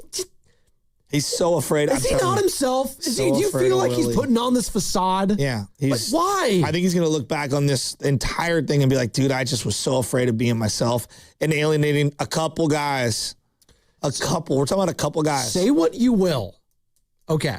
And maybe you think this was a facade. Maybe you didn't buy the whole thing. I do think Gabe Kapler was himself. Yeah, just weird. He was just an odd person. Bizarre. But at least he was himself, Joe. I will say that. I mean, he's just bizarre. He was. But you know what? You need to be yourself, whether it's bizarre, normal, I agree. whatever. It's like Lubman. Like he's super bizarre, but I love him. I don't think he's bizarre. I think he is eccentric. That is what we would say. He's got his own vibe, his own thing, and he leans into it. And I appreciate that. That hair is just, it's its own wavelength. It's its own EMF signal, whatever it is. Is that what it was? EMF? By the way, did you see the guy call in to Willard and Dibbs yesterday? No. So so the guy that started the Reddit thread, Peter? Remember? No, is that what's his name, Cam? Do you remember? He was on yesterday. Peter Toland or something? Something like that. Apparently, he called into Willard and Dibbs yesterday, and Risotto, our guy Steven Risotto, who's now the afternoon technical producer there, and shout out to him. Peter Cowan. Peter Cowan is his name. What did I say, Toland? No, you said Peter, though. Peter Cowan. I was right, Peter. Okay. He's the substation guy that he had the whole Reddit post. Can I hear the call? We'll get it in a second. I just thought it was hilarious how we started our show. So he's defending himself. Basically, and Mark Willard was pushing back a little bit. And, not getting super defensive, but Willard was like, I ain't letting this slide. And they were doing a little back and forth. I just thought it was fascinating. Checks in the mail from the Niners to Willard, huh? Oh, come on. Oh, John Lynch, right? But I just thought it was funny how we started our show yesterday with the Pablo Torre substation thing. And that kind of just getting blown up now. And it's become a meme at this point. I think anyone that's taking the substation thing seriously at this point, you got to go. Just go look in a mirror. Just go listen to a Michael Jackson song, look at the man in the mirror, and then figure yourself out because it's been debunked. It's over with. Night, see you later. People are still trying to make fun of Curtis Rourke. Stop. It's done. Put a fork in it. It's done, as my dad would always say. All right? Can we move on from the substation talk? I just thought it was funny how I saw that yesterday and made me think of you. Why? Why'd you think of me? Because you love the substation conversation. You love the absurdity. No, I love the memes. You love the absurdity of it. The memes are I'm here for. Okay. Like, I don't know anything about the science. Like, I don't pretend to be some science major. Like that, I don't care at all. I just find it hilarious. I still agree. Put the green fence up. No one would talk about it. Maybe Brian in Palo Alto would talk about it. What's up, EPA? Happy Friday. Hello. Hi. Hello, gentlemen. How are you today? Honestly, BPA, I'm feeling great. Yes. Because in like an hour, I'm out of here for a week. We still got 2 hours in the show, but thank you. I didn't know that. You going? What are you going? What are you going to like Eastern Europe for your week off? Or what? No, I'm not Bonte. I can't afford that. Prague? I'm Serbia. I'm going to Sonoma County. Let's just unincorporated Sonoma County. I will be at the cabin with my son all week. Okay, I could use a week off, man. So I'll live vicariously through you. I know. So, yeah. You okay? I think, yeah, you sound a little down this morning. You okay? Do I need to No, I'm good. Do I need to Venmo you some food? He'll take that. No. Okay. I'm good. Okay, I miss you. I think. I mean, that article by The Athletic, is pretty like for Buster to get that taken out, essentially. You got to figure there's some, something from up top filtering into that, in my opinion, like, I don't know. Are they setting Buster up now? I don't know, but, not super happy with where the Giants are, but I'm definitely don't want them to force Buster Posey out at this point, but yeah, rough. Other than John Lynch, good night last night. Rough week for local GMs and owners. Dunleavy? I think how about Dunleavy? I thought Dunleavy saying he's cold calling people was one, and I've actually defended Dunleavy. Oh my God, I can't. I've jumped off the life raft. Embarrassing moment, right? I mean, just pretty clear this guy doesn't have the gravitas or the relationships to do the gig, right? As I've said, I think he's a good scout. You want to get a ninth guy, and ninth guy off the bench in the second round. Dunleavy's your guy, right? He'll find that guy all day, but he's not a deal maker, right? And I think I'll go back to it. Lakeup defending him, like the Joe Lakeup of 10 years does not defend that, right? The Joe Lakeup of 10 years would have figured out Dunleavy needed to go already and would have made the move, but I think it reinforces what a lot of people believe, which is, Dunleavy's just kind of doing his bidding, right? I don't think Dunleavy's operating as an independent. He's not his own guy. He's just the guy at the end of the line, but the Lakeup's the one that are really driving the. Brian, did you listen to the entire Lakeup interview with Kawakami? I listened to enough. Okay. Right? Well, because I asked that. No. The reason I asked that, it wasn't the words that he said so much. It was how he said them when they were talking about the LeBron James sweepstakes. He seemed pretty pissed that Bob Myers had a fantastic summer. Did you catch up on that at all? I did not catch any bitterness towards Myers. But pretty much with a Kawakami interview, right? I'll listen early for is this going to be the standard, Lakeup shilling exercise, right? And once I sort of pick that up, I'll sort of tune out because I know that he's not going to get asked a hard question, right? Which he wasn't. Never does. Same thing for, pretty much all the local franchises. So, except maybe the Earthquakes. he'll criticize the Earthquakes, so that's good. But yeah, that's my take. Hey guys, have a good dude. Have a great week. Have a fantastic weekend. Brian Palo Alto. Me and you need to go to the All-Star game together. I think that would be great. Imagine. Oh yeah, me and BPA. Well, and the mayor in between you guys. That'd be fantastic. Using his Salesforce entry pass to get in, or whatever tech company he owns. Where do you think where does he work? You think? Oh no, he owns a company. You don't think he's a retail manager somewhere? No. No, you don't think he works in retail? He's got venture capitalists written all over him. Not customer relations? No, he's not the PR guy? Other people do that. Other people do that for him. Also, you know why I love BPA? I think he drives his own car. I think he has the money to have a driver, but I think he wants to drive his own car. I don't hate that. Could you imagine him in traffic? Look at this moron. What is this idiot doing? He'd be doing one of those. What an idiot. Hey, look at this driver. By the way, though, he did mention. Hey, look at this driver. We've been so knee deep on Warriors, Dunleavy, Lakeup, and the 49ers. No, dude, that article. Eviscerated. You think a chance he steps down after this year? After that article? Anything's possible. I thought it was like a 0% chance. So anything's possible. Like a 10% but chance here's the now. part that's terrifying. Who are they going to get to run this team? Can you talk about ownership? Everyone's ripping Joe Lakeup, and I get it. The Giants should be operating like the West Coast Yankees, and I've been saying that for a decade, and yet they act like they're the little sisters of the poor. We tried. No, the little sisters of the we tried. Oh, it's even worse. We spend just enough. You guys know who I'm talking about. No, and then they always want to throw a pity party for themselves. Tired of it. I'd be monitoring what's going down in Los Angeles. I don't think Andrew Friedman would ever jump ship and just go directly to the San Francisco Giants, but what's going on with the Lakers? Mark Walter had to sell. Federal investigation. Apparently, there's a clause in Shohei Ohtani's contract if Mark Walter and Andrew Friedman, I think either one of them leave the team, that he could also opt out of his contract. Did you see that yesterday? Sam sent it to the chat. I thought that was fascinating. Just pie in the sky. Maybe it's a dream if I'm a Giants fan. Is there somehow, some way we can get that guy that runs our rival team here in San Francisco? Pay him whatever he wants to run the show, man.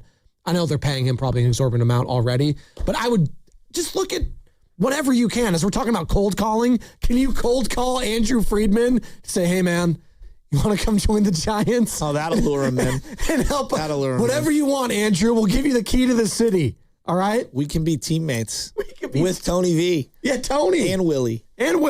Let's go. All right.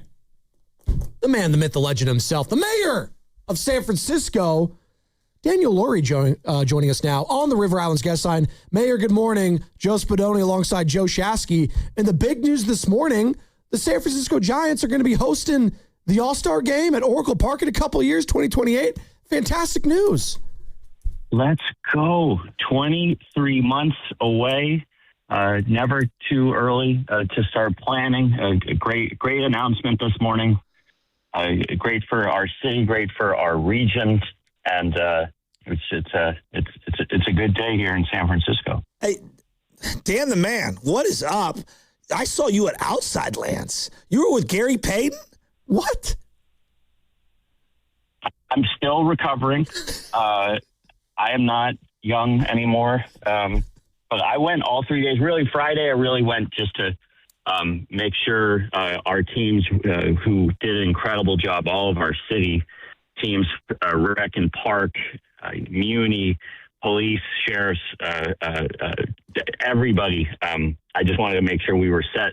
And then Saturday, I spent some time there from 6 o'clock on, saw the Strokes and saw, I saw Geese on Friday. Nice. Strokes Saturday. And then Sunday, I went there to introduce the San Francisco Gay Men's Chorus, who were amazing. They kicked off the day on the main stage, and then I stayed till 10 p.m. Oh, my goodness. I brought, my daughter came later in the day, so I just stuck it out, saw Death Cab for Cutie, and then and just walked around the festival. It was great. It was great. So while you've been mayor, I want to make sure I write this down. And some of it, obviously predates you, but you've been, involved in all this.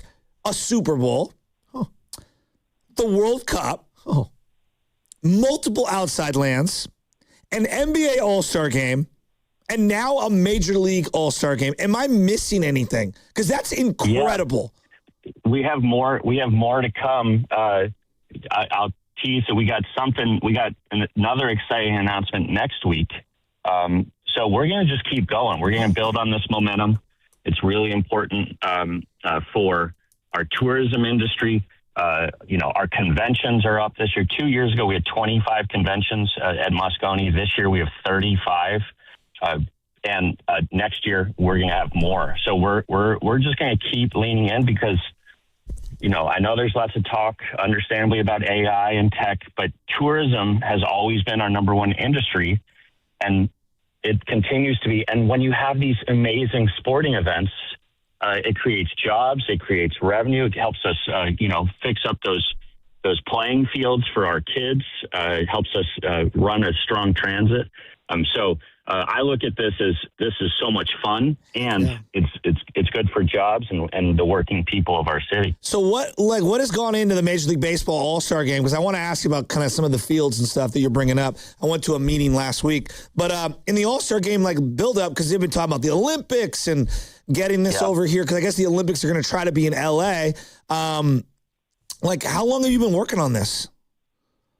Well, listen, I know the Giants have been working on this for a while, and then I met the commissioner at opening day, and we talked about this and the possibility. And of course, I made our pitch.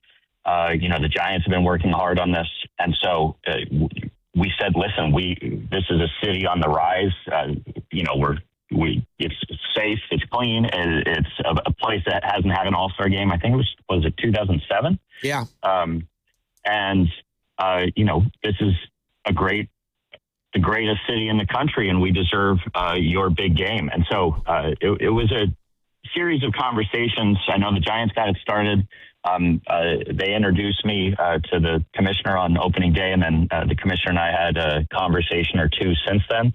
And we've been pushing in the background, but the Giants just did. They have the best ballpark in the country. It's not a hard sell to sell the greatest city, and I'm really excited to partner with MLB and appreciate the commissioner giving us this nod. I'm so glad you brought that up. I've been working kind of behind the scenes with the Giants, and I know some of this stuff, and basically Jack Bear and Matt and Drew and all the people with the Giants, they want to help, give a bunch of money to Park and Rec and rebuild some of the fields out at Kroger Park. And there's been, I think, a lot of misinformation regarding some of the stuff. And I think there's been some stuff that's not accurate regarding tree removal. And, I think there's actually going to be more trees planted in the proposal. There's going to be more trees. That's right. There's going to be more trees there than there are currently. Exactly. And listen, I went to a community meeting with the supervisor out there a couple of weeks ago, and people have strong feelings, Sure. and I get it. I understand. I remember this debate about Beach Chalet, and there is a lot of information. Oh, you're just doing this in this neighborhood. Well, we're actually doing it in many neighborhoods all over the city because it gets our kids out there. It gets them moving 365 days a year. We need our kids active. We need them, off their screens. We need them building up what comes with team sports. Yep. And by the way, we've sat down with community and we've listened, and I think prior we had more turf fields. Yep. We've dropped that number down. We've added another grass field. So the community has had a lot of input, and understandably, there's some people that just don't want any change or anything new, or just think turf is terrible. And I think the studies prove otherwise. Yeah, totally agree. They've made major quantum leaps in the turf technology. It's infinitely safer than it's ever been. Doesn't use water. We're not using natural resources. The park is obvious. The Park and Recs people are obviously endorsing the project, and they want this. My mom and dad, I've lived in that neighborhood my whole life. My dad used to hit me ground balls on that field. That field has been unsafe for a long time. It's impossible to fix. And the best thing, the Excelsior, the Sunnydale, Crocker Park neighborhood ever did was renovate those soccer fields. It cleaned it up. It made it safer. It's been used 24/7, 365. And I'm really happy that you're wrapping both arms around this because, your son plays baseball. We've been on the field on some fields that, are just inadequate and we can't do anything about it as a community. I told you, I played on those fields. I know. I played baseball at Crocker. I know. And it was terrible, and it's still not good. And I actually had a young a boy come up to me at this community meeting and said, "Would you let your kids play on these turf fields that you're talking about?" And I said to him, listen, the families, they're getting some information that you and I disagree with. I said, my kid does play on the field. My kid, he goes out and plays soccer at Crocker all the time, and it is incredible. I think that community brings so many San Franciscans together. Yes. And people say, "Oh, you're just doing this out there." Oh, no, I'll take you to fields across the city in every neighborhood that now has more life, more action. I think it's going to be good for the neighborhood. It's going to bring more people to the local small businesses to get their coffee or their sandwich during, a game. And so, I'm a huge proponent of it. We've taken in the considerations of the neighborhood and those that are opposed to it. And there's always going to be people opposed, and I get that, and that's their right. But we're gonna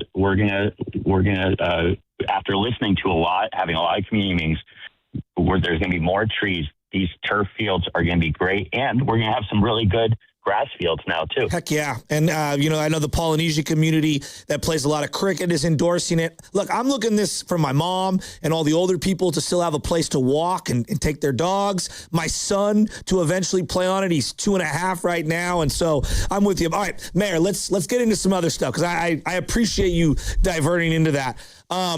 Niners last night, were you and your son watching the game? Were you pumped up seeing Deshaun Stribling? Looked pretty good. I caught the highlights. We did not watch. I was still out, out at meetings and doing work last night. But I heard Stribling looked great, and the reports that I had been getting from camp from some well placed sources said he had looked good in training camp. So that's really exciting, and it was also good to see Coach on the sidelines. I'm glad he's improving and getting better. And, the team, how fired up are we for football? It's back.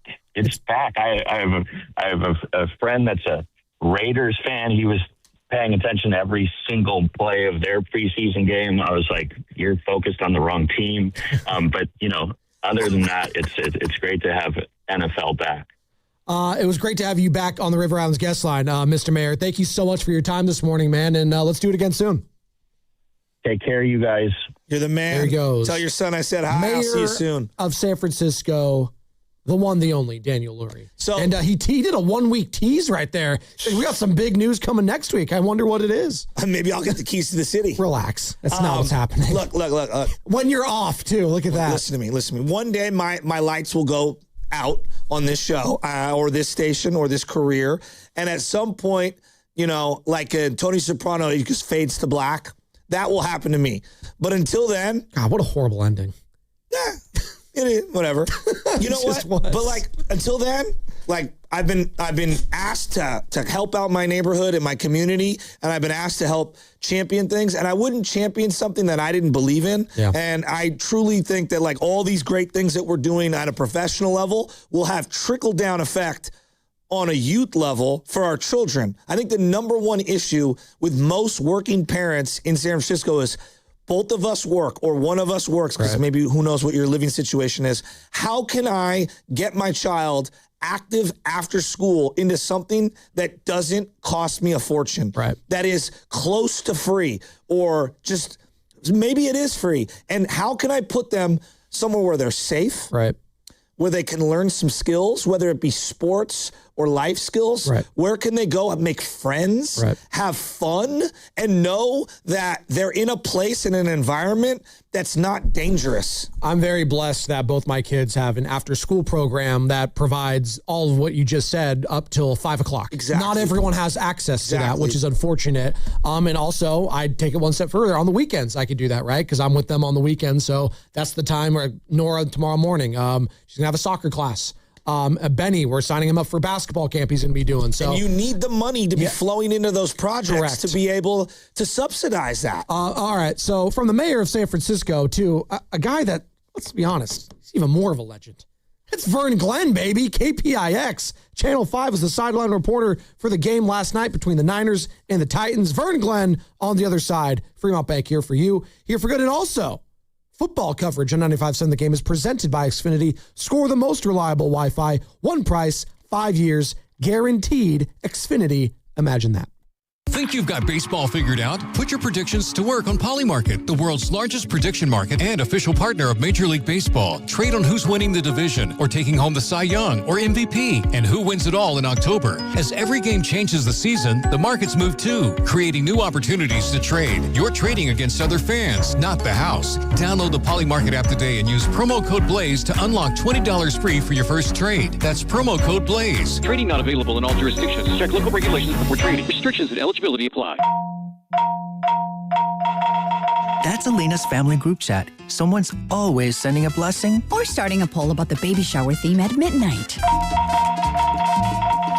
With Real Unlimited from Total Wireless, she's always on the loop, whether she wants to be or not. Switch to Total Wireless Total Starter Plan or higher and get a Samsung Galaxy A16 5G on us. And from now until September 1st, get free activation by skipping the access charge. Go to your local Total Wireless store today. Total Wireless, your own Real Unlimited. Hey, it's Joe Spadoni. Bay Area homeowners, when you're improving your home, a strong lineup matters. This fall, Ashby Lumber and Milgard Windows and Doors are helping you buy more and get more. From September 1st through October 31st, order qualifying Milgard windows through Ashby Lumber and receive a gift card code by email. Buy 5 qualifying windows and receive $200. Buy 10 and receive $600. Buy 15 or more and receive $1,000. This offer applies to V400 Tuscany Series and V300 Trinsic Series windows. Add a qualifying V400 Tuscany or V300 Trinsic patio door and receive $350 per door. Or receive $750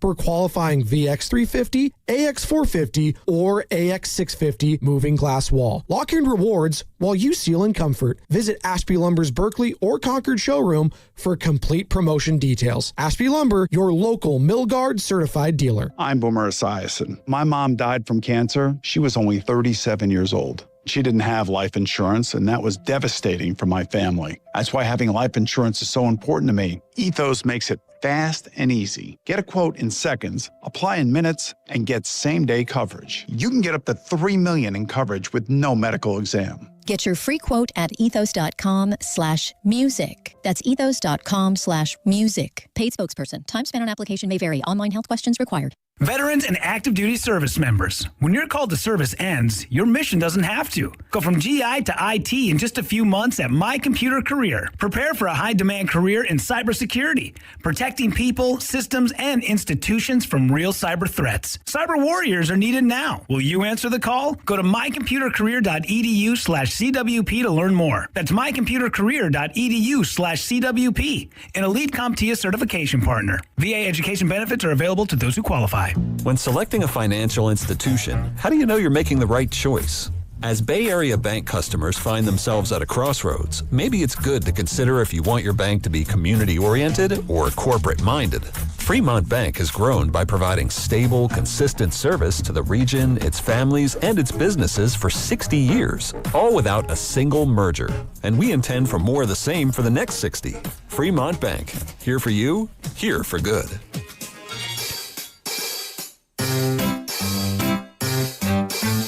1-877 Cars for Kids. KARS Cars for Kids. 1-877 Cars for Kids. Donate your car today. 1-877 Cars for Kids. KARS Cars for Kids. 1-877 Cars for Kids.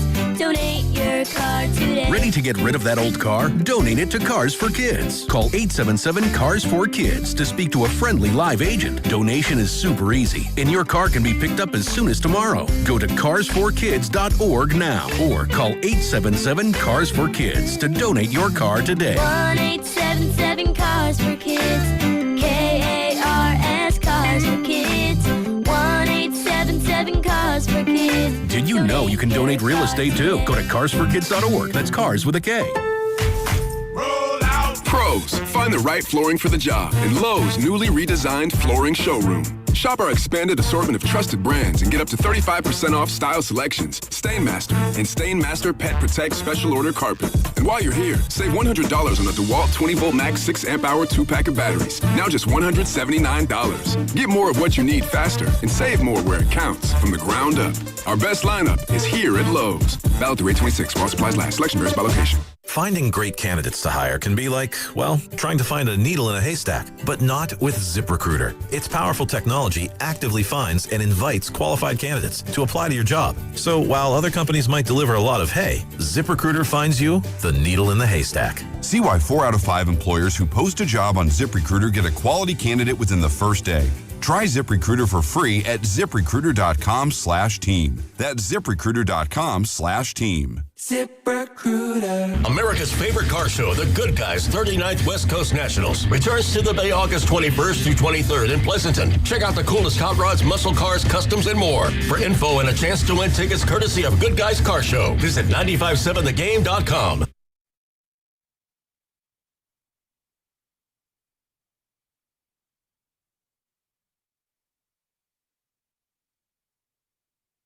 Good morning, Bay Area.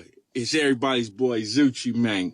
And you're listening to the New and Improved Morning Roast with everybody's boy, Joe Shasky, and my boy, Joe Spadoni. Rolling, baby. That's right. Love Zucci, man.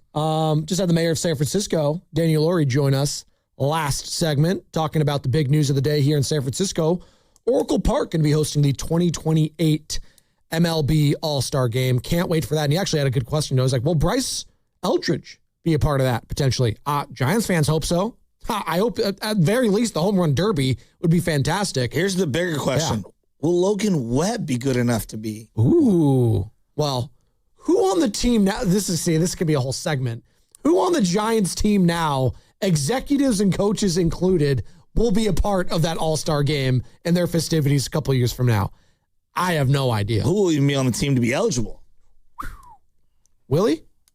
Rafi? Why do you keep going to Willie? Because he's not going anywhere. You're hoping that he could. Joe, you would be shocked if I told you 2 years from now. He's a zero-time All-Star. He's a zero-time All-Star, and his first time ever would be an All-Star in 2028 and be with the San Francisco Giants in San Francisco. He's a solid role player. He's just not he's not a build your entire team around him type of a player. And it's not his fault they gave him the money.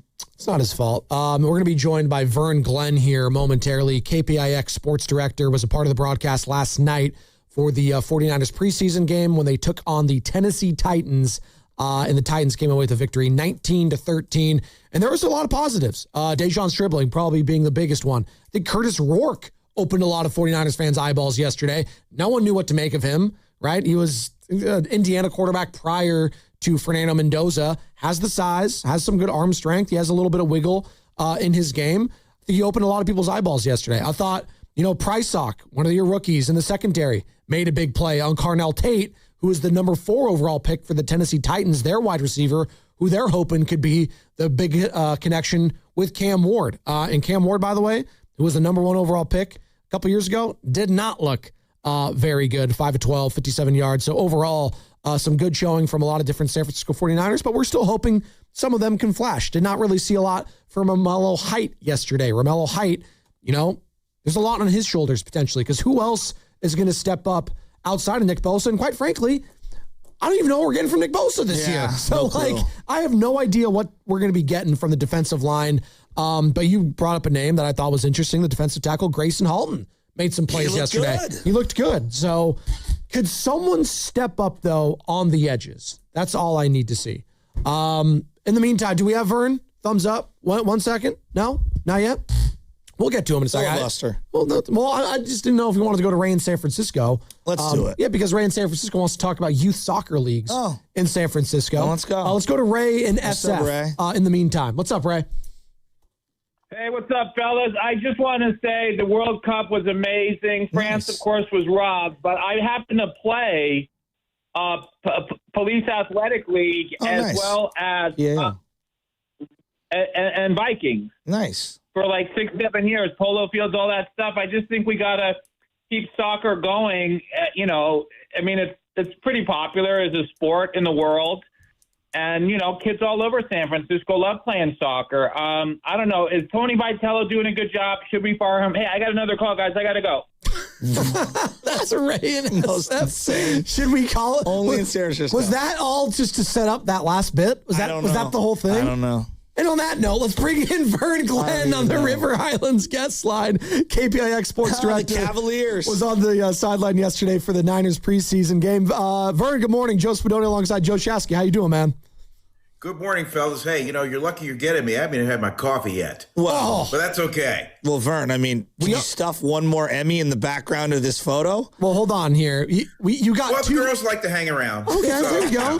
You got 2 cups of Joe here, though. We are your morning coffee. They don't like to feel left out. There you go. You did a great job on the sideline last night. Dre Greenlaw, that guy, I don't think people realize he's not large, on the field. His arms are humongous when you stand up next to him. And you're like, he throws his body around. I know he didn't play last night, but I was listening to you guys interact last night, and I was just thinking to myself, Dre Greenlaw looks, the neck, everything about him. I'm glad he's back. Yeah, so am I. And I told him, hey, it's like he never left. And the love that he gets when he goes to the stadium, everywhere he goes, is just unbelievable. And he is soaking it up. And I did make this point in Super Bowl 58, when Dre Greenlaw was in the game before he got hurt, the Chiefs did not record a first down in that game. He frustrated them. You saw Travis Kelce go after, Andy Reid. They were frustrated. And then he gets hurt, Chiefs come back, and then we know the rest. So we're hoping to get some semblance of that Dre Greenlaw back in the fold. But one of the things I made a point in the pregame show was I wanted to see the defense. I wanted to see who could step up as that third linebacker in that system. And I mentioned that I wanted to see Larry Worth and I wanted to see Jaden Duggar. And boy, Duggar just showed out, boom, just like that. I was really, really impressed by him. I think it was a good showing for the rookie class. How about you? No, I thought it was a great showing. Obviously, I think Dejon Stribling gets a lot of headlines, but Romello Height didn't see a lot. I'm not too concerned. It's one game, whatever. Duggar looked like he was shot out of a cannon multiple times. And then you see Prysock later on playing and makes a really nice pass breakup at the goal line right there. I can't remember the last time a Niner DB jumped on a route like that instinctually and had the arm length to be able to bat that ball down.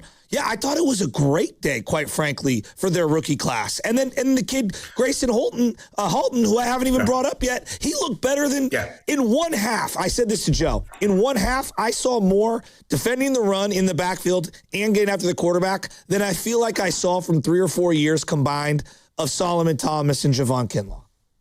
When he ate up Peter Skoronski, I believe that's his name, that high-paid offensive lineman for the Titans, Tim Ryan jumped out of his seat. He just couldn't believe when he ate him up on that play. So I really came away impressed with that. I wanted to see some good team speed defensively, and that's pretty much what I got. By the way, back on Stribling, did you see his hands? Huge. He's got 10-inch hands. Yeah. He's huge. I mean, he can easily just go up and get it. So I was really impressed by that. But back to the defense, that's what I wanted to see, because that's ultimately what's going to be the key thing. I mean, the Niners needed to stop the run, stop the pass. I thought they defended well, and I thought they played well for some part against the rush.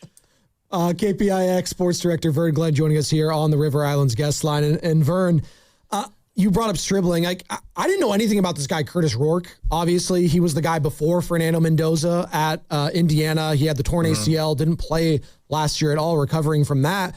I mean, were you surprised at all from what you saw from Curtis Rourke? Because he opened up my eyeballs for sure.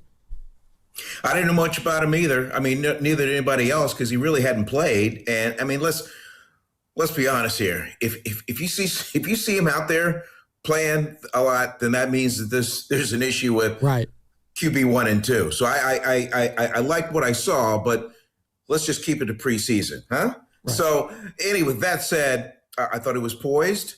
I thought he was efficient. I thought he made good decisions. That's what you want with your young quarterbacks. You want to make good decisions. Don't force it. He wasn't too amped, because usually when quarterbacks are amped, that's when the ball just kind of whistles high. You saw that from Martinez when he came to the game, because he was supposed to come in the second half. All of a sudden, you got to come in because the fellow had a rib injury when he was trying to score. But hey, overall, terrific for him, and we'll see some of them next week.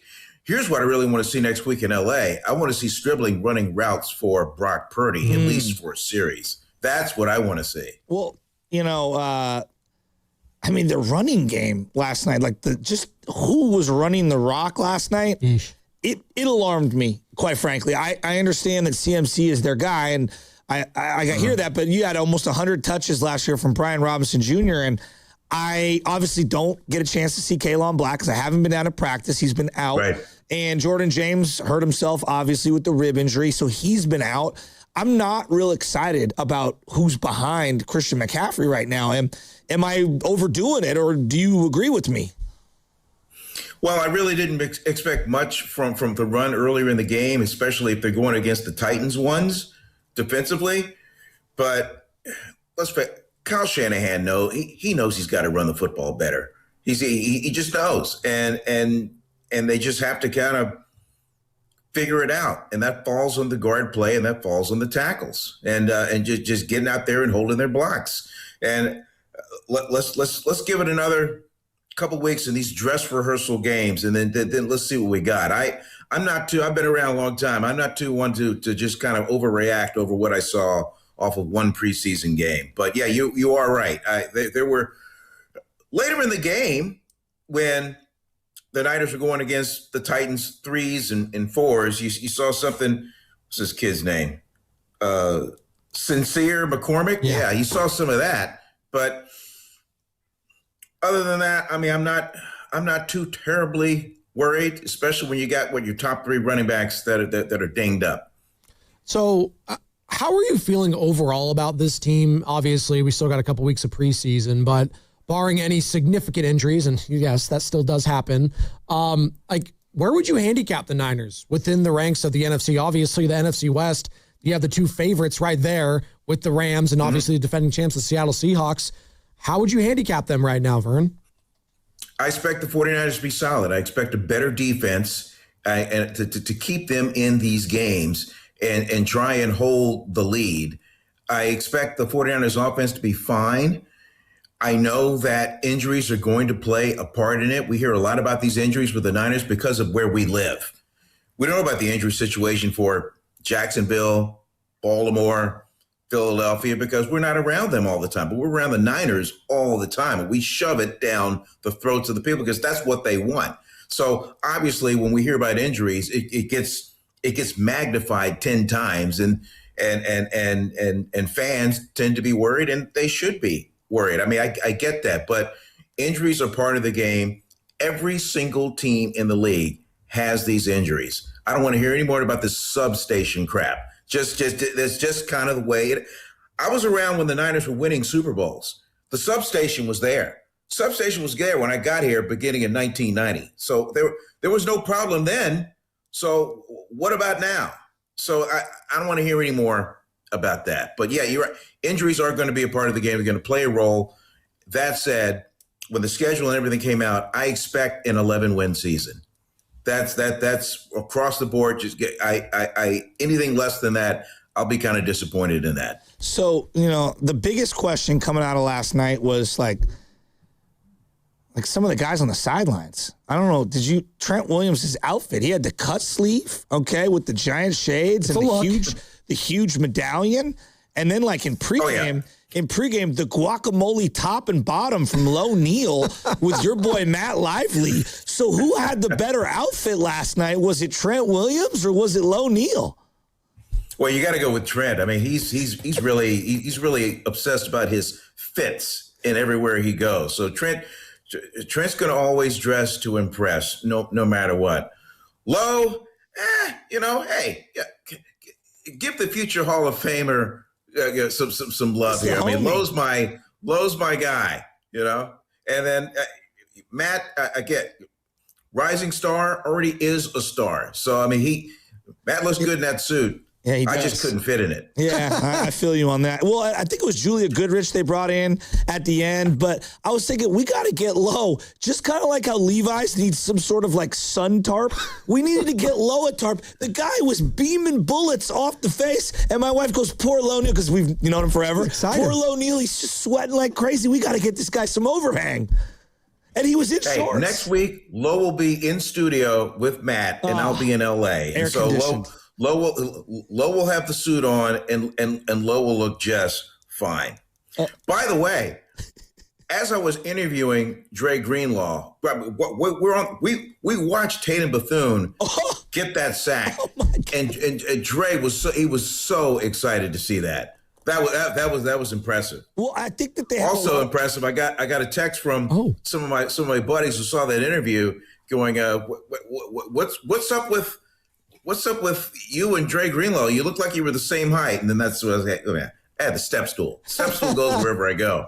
Step stool has his own Instagram page. Give him a follow. That and the substation. Vern, look at that. Vern, I have been watching you since the 90s, Mr. Involvement. I've been watching you. I remember at Candlestick, I was with my dad watching you. This is when you used to have a crew with you. Now I feel like you bring your own camera out there because, trust me, we know the industry's been hollowed out. But I was watching you guys back in the day run across the Candlestick field, to get the premium spot to be able to put up for the point after and all the different shows that have happened afterwards. So I know you've been doing it a long time. You're still crushing it, man. Like, seriously, I was telling these guys. Well, thank you, man. Hey, that's when TV really shined. I mean, when I started, I had my own cameraman and I had my own sound man, just kind of surrounding me. So I felt like I was the thing. And so now, fast forward to present day, I'll tell you, the other day I was at Kezar Pavilion shooting Summer League. Pro-am.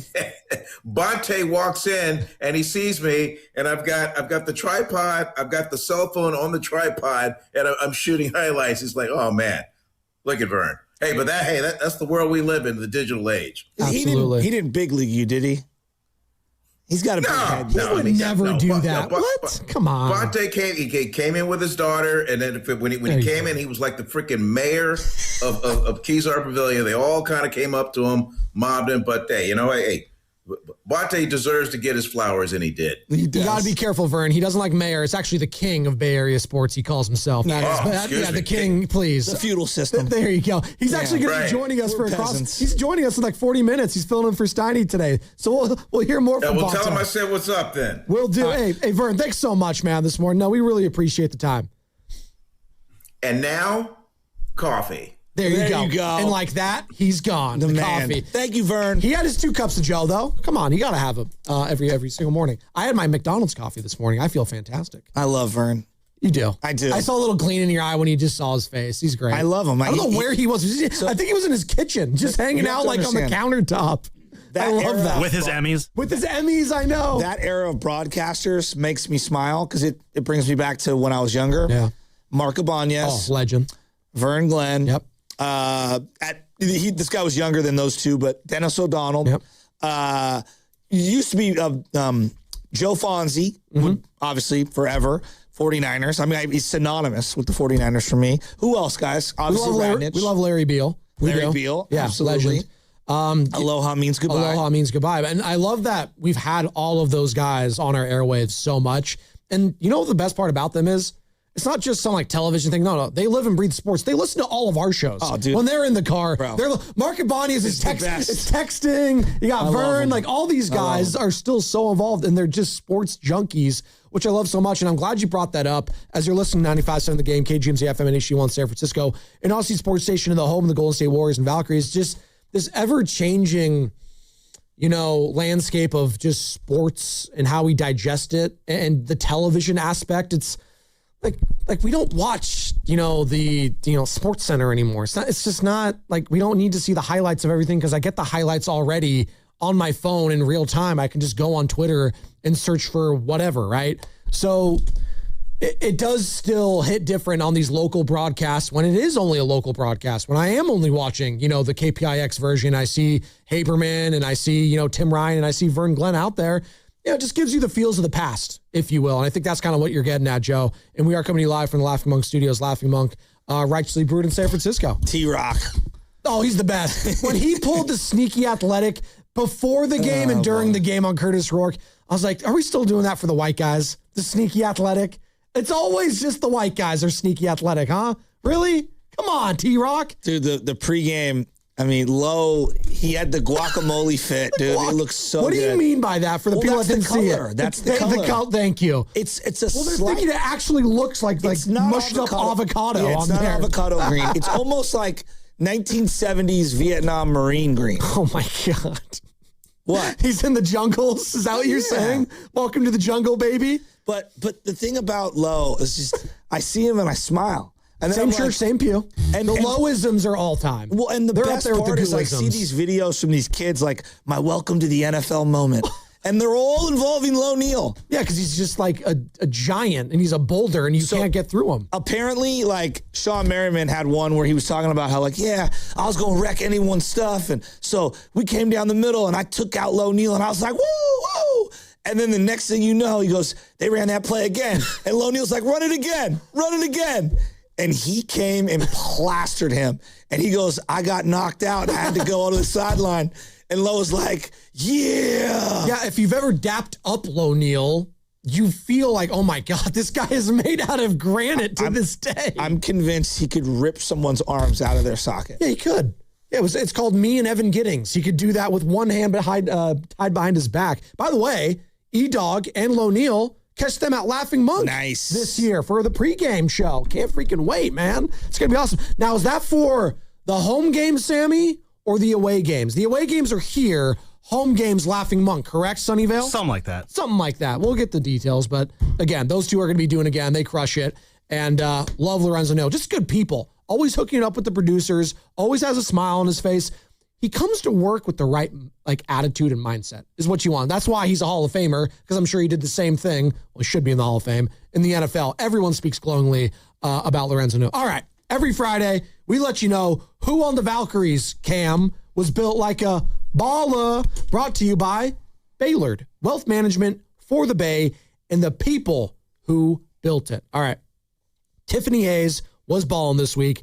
Tip, that's her nickname, Tip, led the Valks with 22 points off the bench versus the Sky on Wednesday, including this steal and score in the second quarter. Pass intercepted. Hayes with the steal. Has Hawkins the beat and lays it in again. Another steal and score. The second one of the game for Tip. Valkyries on an 8-0 run. They lead 35-33, and Hayes has 11. It's a 19-9 extended run this quarter here for Golden State. And that is Kevin Dana on the call right here on 95.7 The Game, your home for all Golden State Valkyries action. Baylord presents Built Like a Baller. Discipline and integrity paying off. That's Baylord, and that's how they manage the wealth you've built. Baylord.com/baller. Speaking of the Valkyries, let's jump to the basketball side of things because the Golden State Warriors released their regular season schedule yesterday, Joe. Let's talk about the good, the bad, and the ugly. All of it. Sponsored by Freon Bank, here for you, here for good. Being built like a baller takes years of doing the right things. So does building real wealth. Baylord has been in the Bay since 1969. Independently owned, no corporate parent. They work with founders, executives, and families whose financial lives are anything but simple. From liquidity events and concentrated positions to decisions that span generations. The kind of experienced people who do right by what you've built. See if they're yours at Baylord.com/baller. That's BAILARD.com/baller. Hey there, it's Bonte, and I'm excited to tell you that summertime is a great time to discover the islands. River Islands, that is. They're located in Lathrop, right over the Altamont, and have become the best-selling lifestyle community in Northern California. Currently, there are 15 model complexes open for touring. This gives you all the choices you're looking for in size, location, and price. Take your pick from neighborhoods built alongside lakes, near parks and trails, or looking out on the San Joaquin River. This month, a brand new K-8 school is opening, the fourth built inside the community, and River Islands High School is welcoming students back for the fall term. Over at the Town Center, activity is everywhere at the Redwood Cafe, and a new community amphitheater gets closer to completion. More than ever, River Islands has it all, and it's all priced from the $600,000s to over $1 million. Start your tour on riverislands.com and see for yourself how the good life can be your life. Isn't it time for you to discover the islands? What if you could have the most reliable fiber-powered Wi-Fi? And get this, what if you could keep it at the same price for 5 years guaranteed? Now through August 24th, new Xfinity customers can get our best price on gig Wi-Fi this summer before it disappears. Just $50 a month for 5 years. No annual contracts, no hidden fees, and our best equipment included. Plus, get online in minutes with same-day Wi-Fi. It's Wi-Fi that finds and fixes problems before you even notice them. Like super intelligent Wi-Fi with a 6th sense. Plus, it keeps you protected from online threats. And get Peacock Premium included for 2 years. Lock in your price and unlock the possibilities. Get it now at Xfinity.com.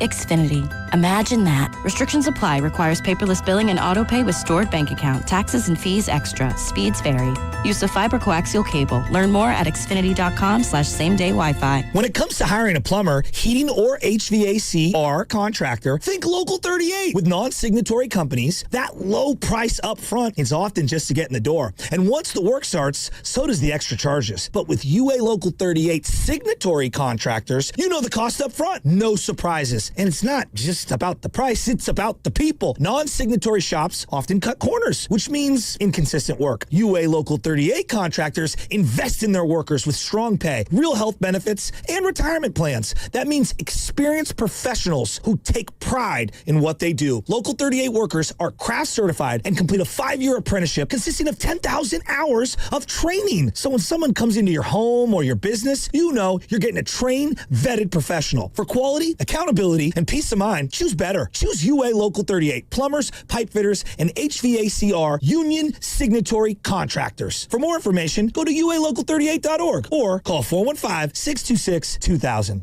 In 2026, Bay Alarm celebrates 80 years of security. With burglar and fire alarm systems, 24/7 in-house monitoring, and local service, our promise to the Bay Area remains the same. We got you. Learn more at bayalarm.com. Thinking about upgrading your sleep? Now is the time to shop Sleep Number. Trusted by millions for nearly 40 years, Sleep Number offers superior comfort, personalized adjustability, temperature benefits, and value that is unmatched in the industry. And right now, during the Sleep Number Labor Day sale, all mattresses are on sale. Invest in your sleep and experience firsthand Sleep Number's personalized comfort. Stop by a Sleep Number store or sleepnumber.com to learn more. You know that Big Bargain detergent jug is 80% water, right? It doesn't clean as well. 80% water? I thought I was getting a better deal because it's so big. If you want a better clean, Tide Pods are only 12% water. The rest is pure, concentrated cleaning ingredients. Oh, let me make an announcement. Attention shoppers, if you want a real deal, try Tide Pods. Stop paying for watered-down detergents. Pay for clean. If it's gotta be clean, it's gotta be Tide Pods. Water content based on the leading bargain liquid detergent. The burrito is fire. Hi, this is Maya. And I'm Antonio. And the little thing we love about the Chick-fil-A hash brown scrambled burrito is that it fuels our morning. It's the full package. You have the chicken, you have the eggs, and then you add these hash browns for a nice little crunch. The chicken's always nice. It's crispy, it's juicy. And the cheeses, they melt together in a beautiful way. And it gives me energy. It's perfect. Order the Chick-fil-A Hash Brown Scramble Burrito and Simply Orange Juice on the Chick-fil-A app today. Real guests paid for their testimonials.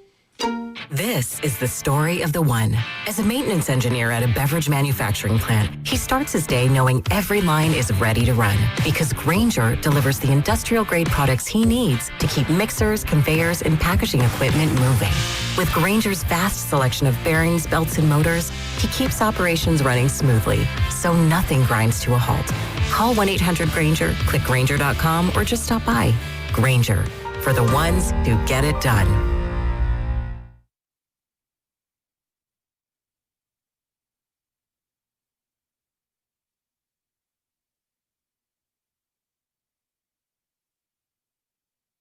Oh, guys, I gotta go. What was that? I don't know who that guy was. Spinoni and Shasky with you. One more segment before Bonte and Guru crossover today. Let's go. Can you give me the cliff notes on everything else that happened in preseason last night? Fernando Mendoza played the number 1 overall pick in this past draft. Had a touchdown pass. He had a really impressive throw with like 4 Cardinal defenders surrounding one of their wide receivers, and he like thread the needle. Took a sack. I think a sack, maybe 2. He got hit a little bit around. Their defense looks awful. The Cardinals' offense, their weapons, like they played all their starters. I think Jacoby Brissett played. They looked really good. But again, let's see how long that lasts. They do have nice pieces there. Jeremiah Love, that might have been the biggest story, I think, of the preseason yesterday in all the games. As we're talking locally about Stribling, Jeremiah Love looked incredible. And the Niners will definitely see him twice this year. And third overall pick. I mean, he's a monster. Carson Beck, I guess rib injury. He's going to be out for a little bit. Did not play, Sam. Sorry. Those rib injuries are going around. Yeah. Dude, they are. No, they are, yeah. The McRib. Maybe it's back. Can go for one of those right now. What? You just can't help yourself. Call him Dejan Ribbling. He just can't help himself. Dejan Ribbling? That's not bad. I can't help myself. That's me whenever I go to McDonald's. Just can't help myself. Did you check out the Golden State Warriors? Well, you're loving it. I am. Ba-da-ba-ba-ba. It says that when you place your order on the app. Did you see the Warriors schedule yesterday? Of all the schedule releases in the world. You like that one? He just pivoted right there? Outside of the baseball one, and all I look at the baseball one is like, who do we play at the beginning of the year and who do we play at the end of the year? Whatever. Okay. Tell me the basketball one. Have you ever been excited for a basketball schedule release? Well, it used to be when your team... When they were good? No. Actually, no. It's when they weren't as good, you were curious to see all the national games that you were being played. Yes. That's what it used to be.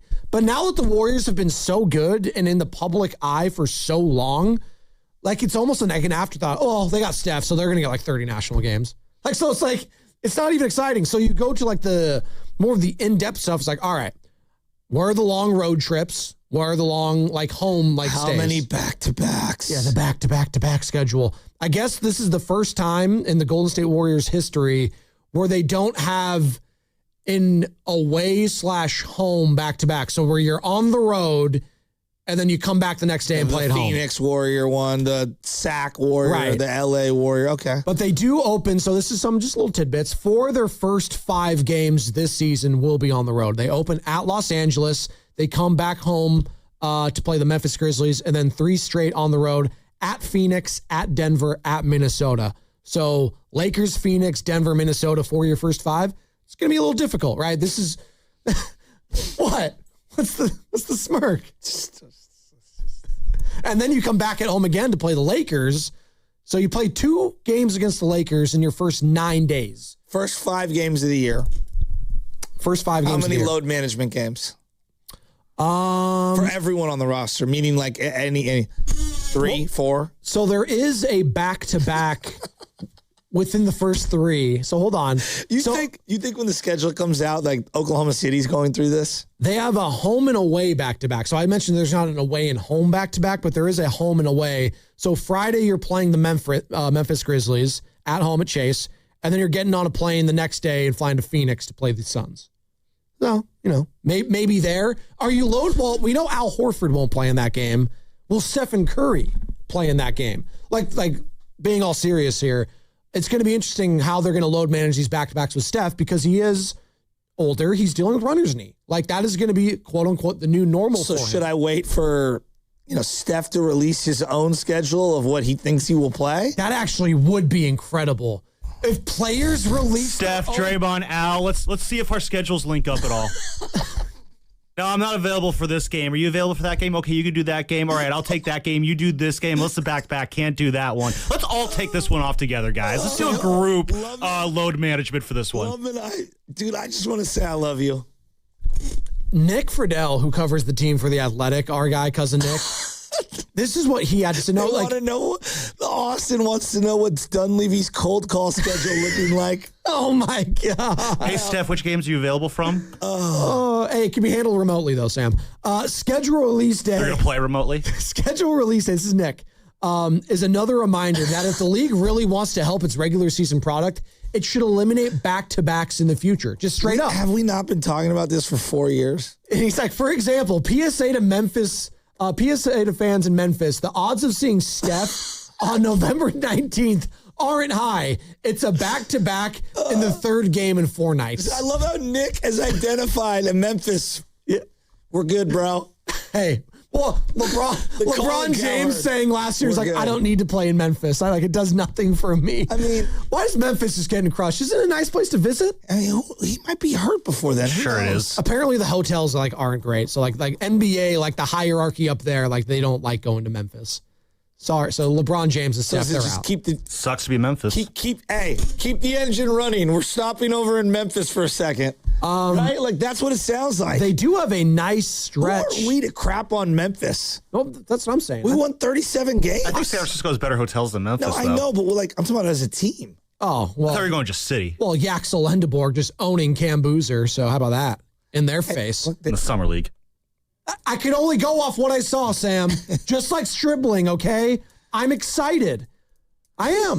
Yaxel could be Rookie of the Year. I'm happy with Yaxel. Is that what I sound like right now?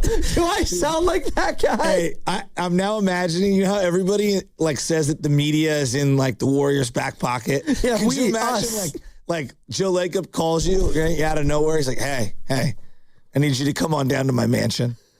Oh, for what? You and the rest of the local media that I have in my back pocket, we're going to review the schedule together, and I'm going to give you the key talking points as we navigate the schedule of who and who won't be available and some of the things that we're going to need out there. All right, I'm coming on down. You can cross-check with our 95.7 schedules, too. Well, hopefully, we can have all the people here for an entire week. That's what we're hoping for. So then you get to Lacob's house. They got a whole PowerPoint. They're like, all right, guys, the big talking point this year, lack of practice time. Second big talking point, back-to-backs. You done? You good? I mean, I think this is hilarious. Hey, but Joe Lacob told us, hey, we're better than most people think. Our best player, one of the best players in the world, is older. One of our other great veterans, Draymond, is older. Al Horford is older. We've got some older guys. We also have some really good younger guys. But my point is, would I put us right now, if I'm being an objective fan, would I put us in championship contention with, let's say, an Oklahoma City or San Antonio? No. I think we have to probably add to our team and Some things really have to happen for that to happen. Some would say it won't happen, but I'm not so convinced of that. I do think that we're better potentially than a lot of people think. And, this idea that we have all great teams that have won have some older players and some younger players. It's never all young. I mean, San Antonio probably comes the closest. The three key players are all so young this last year. First time we've really kind of seen that. But most teams have a mixture of players on their team. The Knicks, a mix of players. And I think we have a mix. Again, health is so important to all these teams. If San Antonio loses their wonderkind, they're in trouble. It's just basketball. Injuries play a big role, especially in the playoffs. I think you have to understand that. So you do have to stay healthy. Thanks, Joe. With the TK show, our teammate, Tim Kawakami here at Odyssey. Got to stay healthy. Got to stay healthy. And speaking of which, I'm looking, in all seriousness, when I look at the schedule, that last portion, again, we've been talking about the Warriors as a play-in team. So if we think they could be a play-in team, right, that's the high watermark for a lot of people. If they stay healthy and Jimmy Butler comes back and Moses Moody comes back, could they do something? Seems far-fetched right now, but if you want to believe that, like Joe, sure. But that March 27th onward, all the way through April 9th, so that's a couple weeks, Joe. They have a 5-game road trip that starts in Washington, ends in Sacramento, and then you go back home to Phoenix, and then you have a back-to-back facing the Oklahoma City 2 times in a row. You're facing the Thunder on April 8th and 9th in Oklahoma City.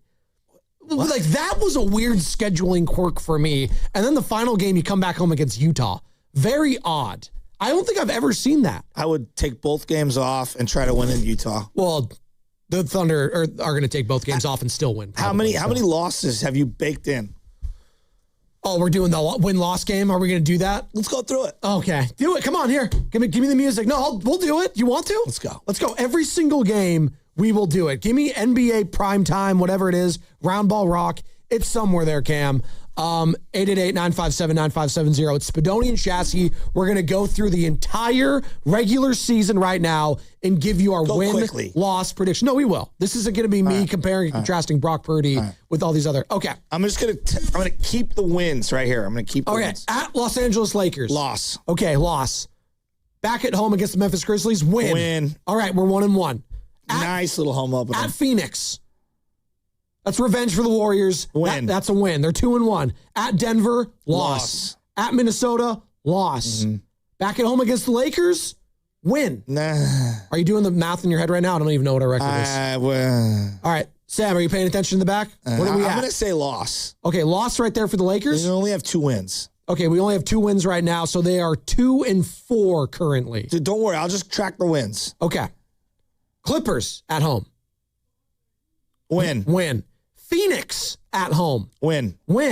Miami. Loss. Orlando at home. Loss. New Orleans. Win. 5. Okay, we're going on a road trip. Houston. Loss. At San Antonio. Loss. At New Orleans. Win. At Dallas. Loss. Ooh. Because Kyrie will be back. At Memphis, back end of a back-to-back. Win, baby. Dude, we're going to get so many Memphis wins. Back at home. Boston. Loss. Sacramento. Win. At Portland. Oh, we lose at Portland, yeah. Back at home. Clippers. Win. Utah. Win again. All right, this is the NBA Emirates Cup knockout round little stages, so we don't know. So we'll just go to the rest of the schedule. At Cleveland, we're on a road trip again. Loss. At Memphis. Win. Boy, we're stacking them Memphis dubs. At Indiana. We're going to win that one. Okay, it's a good one. At Toronto. Ooh. They always give us fits. No. And they're good. At Milwaukee. Yes. That's a win. Yes, win. Okay, back at home. Dallas. We win that one. All right. We split against Dallas. At Clippers. I think you lose in LA. Okay. It's Christmas Day now. Win. Denver at home. Doesn't matter. We're winning that game. We're winning on Christmas. It's a Christmas miracle against Jokic. Christmas miracle. All right. Please, sir. Minnesota at home. It's a loss. All right. At Phoenix. I'm going to win. We'll put a win there. All right. Back at home. This is a long homestand for the Golden State Warriors. Longest of the season. Houston. Loss. Brooklyn. Win. New York. Loss. Detroit. Loss. Chicago. Loss, because they lost last year to them. Sacramento. Win. Charlotte. Win. Back on the road. At Hotlanta. Win. At Miami. You're going to win that game. Okay. Yeah. At Orlando. Lose that one. You always lose Orlando. Okay. Back at home. Lake Show. This I think is you January win 21st. one. Yeah, you win one. Yep. Okay. Yep. Beating the Lakers. Milwaukee. You win. Sweeping Milwaukee. All right. Yeah. Oklahoma City. You're going to win one against OKC. Wow. This is the first time we're seeing the Thunder, and That's the game where they rest all their guys. Mid-January. At Portland. Loss. Back end of a back-to-back on the road at Utah. That's the one you gear up for to win. Okay. San Antonio at home. I think you win this one. And I'm then at 25 wins. And then you get another San Antonio at home right after that. That one you probably lose. All right, what part of the schedule are we at now? We got 25 wins. We're in January right now? We're now in February, Sam. It's about where they were last year. February 3rd, 6-game road trip at Clippers. We also got the deadline Loss. at this point, too. Yep. We do have the deadline right here. Loss at Charlotte. Who did Loss. Jimmy just get moved for? At Detroit. Win. At Chicago. Loss. Boston. You win. At New York. You got to win a couple random ones. Sure. At New York. I think it's one last Curry flurry in New York. Back at home. What a huge road trip. It is. Indiana. Loss because you already beat them. New Orleans. Win. We're stacking Indiana and Memphis. Milwaukee wins. New Orleans. Dallas. Loss. All right. Long trip off. Is that where the All-Star break is? I'm at 29 wins. Because it's like 6 days off right here. All right. This is March 1st at Houston. After a long break? Yeah. Win. At Dallas. Back end of a back-to-back. Loss. This is a Texas two-step. You're going to split this. Okay. Back at home now. Washington. Win. Houston. Loss. Portland. Win. John Morant. At Sacramento, 3-game trip. Now, this is March 10th. Lose one to Sac. Okay. At Denver. Loss. And then on Pi Day, Steph Curry's birthday at Los Angeles Lakers. Ooh, they're 2-1 right now. The Lakers are against them. Warriors win. Okay, Steph for his birthday gets Austin a birthday Reeves, a dub. high ankle sprain. Austin Reeves. Oh no, that can't happen. Cleveland at home. Loss. All right, Memphis. We're at home. Win again. We're at home against Portland. Win. Atlanta. Win. Philadelphia. Loss. Toronto. Loss. All right, and this is where this road trip towards the end of the season kind of gets grueling. All right, March 27th at Washington. That's a win. Anthony Davis will be hurt. At Brooklyn. Win. At Philadelphia. Loss. At Minnesota. Loss. At Sacramento. Win. Quick home against Phoenix. Loss. And then your 2 games in a row, back-to-back at Oklahoma City. Lose both. And then you wrap it up against Utah at home. So I have 1, 2, 3, 4, 5, 6, 7, 8 times 5. That's 40. 40 wins. Oh. I mean, that's about right. Okay. And is that good enough to get you into the play-in? What do we think, 9, 10 seed? I think so. Would you take that right now? Well, that was a sad exercise. That's some meaningful basketball right there. I mean, that is pretty good, right? We didn't even factor in, injuries and other teams back-to-backs. And, of course, again, there's that big deal that the Warriors are going to make at the trade deadline that'll bring it all together. Yeah, you don't think they're going to be aggressive? They will be. I mean, honestly. He's going to be making calls. You're going to win a couple random ones. You're going to lose some ones you shouldn't. There's going to be a stretch of crazy ball that they play in both directions. That's true. 40 to 42 wins is about, does anybody have them as a 44-win team? Forget 50. Over 500. Oh. It's tough right now to say that. It's really tough. Now, I have to see By the way, this is without Jimmy. This is without Jimmy. Well, when does Jimmy come back in this scenario? Well, does you have as your cold calling? Did you cold call his agent and find out what he's looking for? I'm circling. Am I too aggressive with 40 wins? March 16th, they have a 6-game homestand. I'm saying within that time frame, between March 16th and March 25th, that's when I'm penciling in Jimmy Butler. What's the Vegas over under? By the way, I did not. All I did was keep record of wins, losses. I didn't think that hard on it. So Vegas, as I pull this up right now, I had 40 wins. So let's go futures, right? And we're just going to go, what'd you say, wins, losses? All right. Yeah. Regular season wins. So I have it, hold on. Why are you saying this is Golden great? State Warriors, and I'm on DraftKings. They have it set, Sam, I don't know if it's the same place for you, 40.5. BetMGM 40.5. That is actually, that's incredible, Shasky. No way. That can't be real. Plus 100 under 40.5. So they have them at minus 120. Minus 130 hit the under. Okay, yeah. All right. I don't think I could touch it.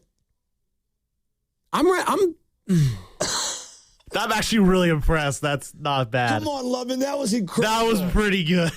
I'm taking None of us looked at the over-unders either. That was just pure vibes right there. I'm taking the over, I think. Right now, just barely, though. Barely. Oh, boy. See, if I was trying to juice it, though, put a little bit more on there. Well, you tease it down to 38? No, yeah, so I can get better odds for me to get more money. That's what I would do. Because if you're... Or they're going to be a 40-win team. No, or you go disastrous, under 30, something like that. Am I crazy? I don't think so. Joe, we're really down on this team. Do I sound slanderous? Why would you? Well, people are we have Steph Curry. 510 says this. You guys just ruined my morning with this Warriors win-loss thing. Thanks. Sorry. Sorry. That we had to do it, 510. 650 says, wow, Joe, you should work in Vegas. Dude, guys, Cam, you were watching me. I wasn't Cam does all these Warrior games. Was I Googling anything? Nah, you were going off the top of the dome. And right there. All I did was keep a little check of win-losses. Where is it? Yeah, here. See? Yeah, you did. This is what my notes were. Is that going to change at all between now and the start of the regular season or no? You're going to keep it right there. 40 wins. If that cold call, someone picks it up and it's now a hot call. Shut up. 510. You got to take the under. How many games will Steph, KP, and Horford miss? You can pay extra for some of those hot calls. It is a hot call summer. That's the other thing. Let's go through the schedule now and pick all the games where they're going to be missing guys. Oh, God. Well, no, the best line you had of the day was after the NBA schedule comes out, Horford, Draymond, Steph, they all get together all right, now let's combine our schedules and see which one of these games we're all going to be able to make. There's a joke there between some of the hosts taking time off here at the station and the Warriors. We won't get into it. You want to do our final thoughts? We got a couple minutes to go here. Let's hit it. Let's go, Cam. I'm done. We have a whole other segment after this. I'm done. He's not done.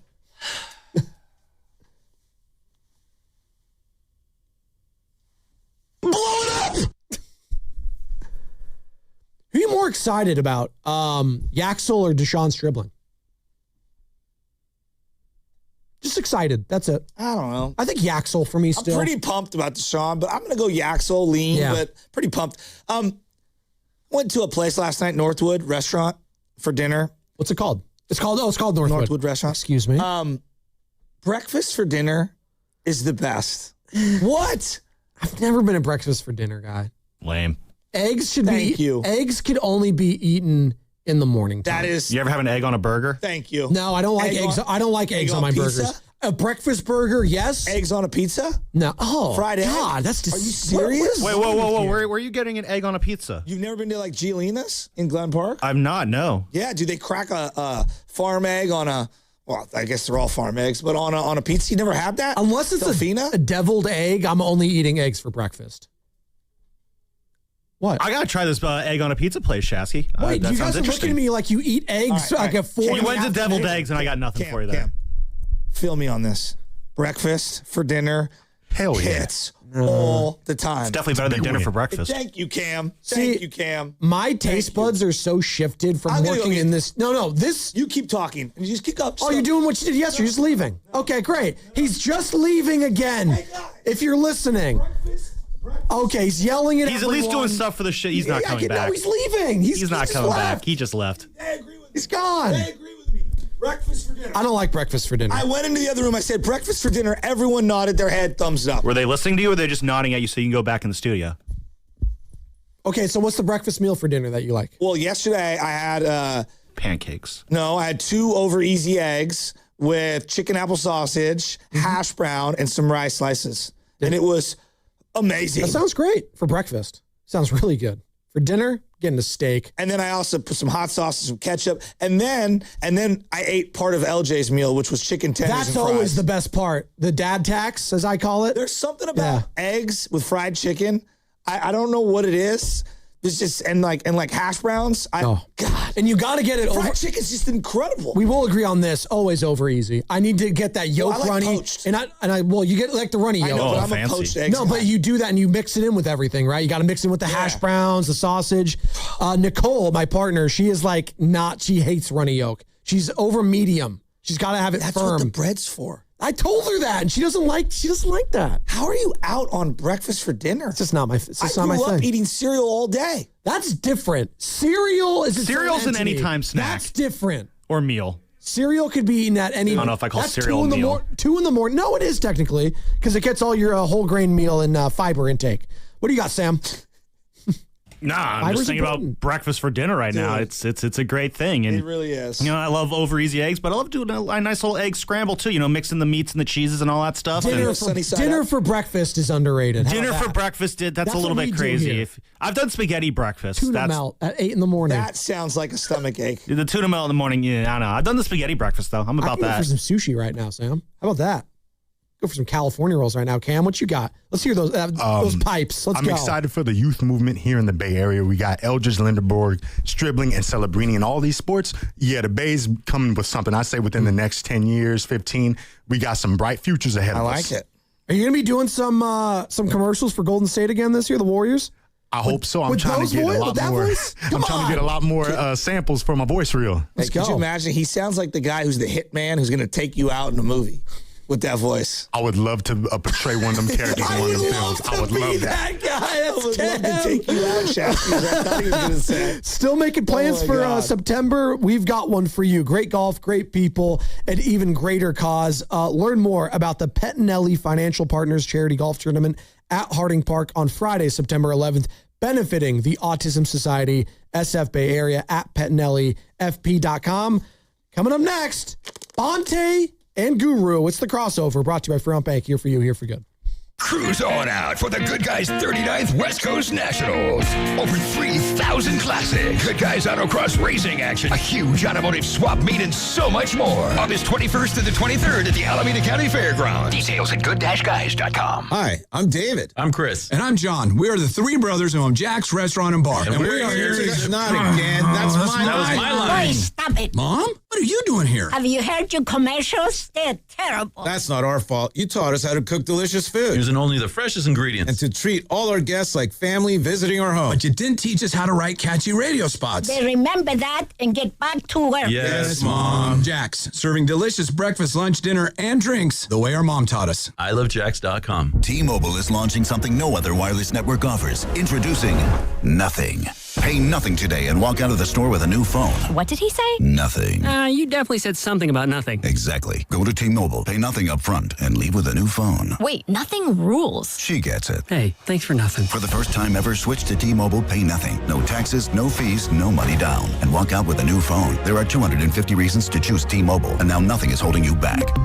On eligible devices with qualifying credit plan and 36-month finance agreement. What do parents think of back to school at Staples, where supplies start at just 25 cents? Staples has the latest laptops with up to 40% savings. I may hug the cashier. So embarrassing. It's the most wonderful time of the year. It's a wonderful time at Staples with up to 40% off select tech. Staples. That was easy. Visit Staples today or shop online and in the app. Ends 9/12. Exclusions apply. Jane is a small business owner. Tell them what that's like, Jane. Yeah, well, it's like a roller coaster with a lot of ups and downs, and some days things can feel like they're flying off the rails. Yep, it's a lot. But the Total Solutions Advantage only from Comcast Business can help you manage it all. With the largest, fastest fiber-powered network designed for 100% reliability with business internet and wireless connect. Nice. So everything stays on track. The Total Solutions Advantage. No one does business like Comcast Business. The more solutions you add, the the more you save. Get started today with a qualifying internet package for as low as $60 a month when you add an advanced solution. Plus, new customers, ask how to get up to $1,500 in prepaid cards when you add 2 lines of mobile to a qualifying gig bundle. Don't wait. Call today. Limited time offer. Restrictions apply. New customers only. 1-year agreement, paperless billing, and automatic payments with bank account required. $60 offer requires 300 meg internet, security edge, and additional qualifying service. Equipment, taxes, and fees extra. Prepaid card offers end 9/13/2026. FlexCar, we know radio ads are annoying, but not as annoying as car salesmen. Sign here, please. Never talk to one again with FlexCar, the first and only month-to-month car lease. No, submit to my extortion machine. Insurance and maintenance included. Switch cars anytime. Switching Bronco to Camry to Telluride willy-nilly? Oh, no. Oh, yes. FlexCar.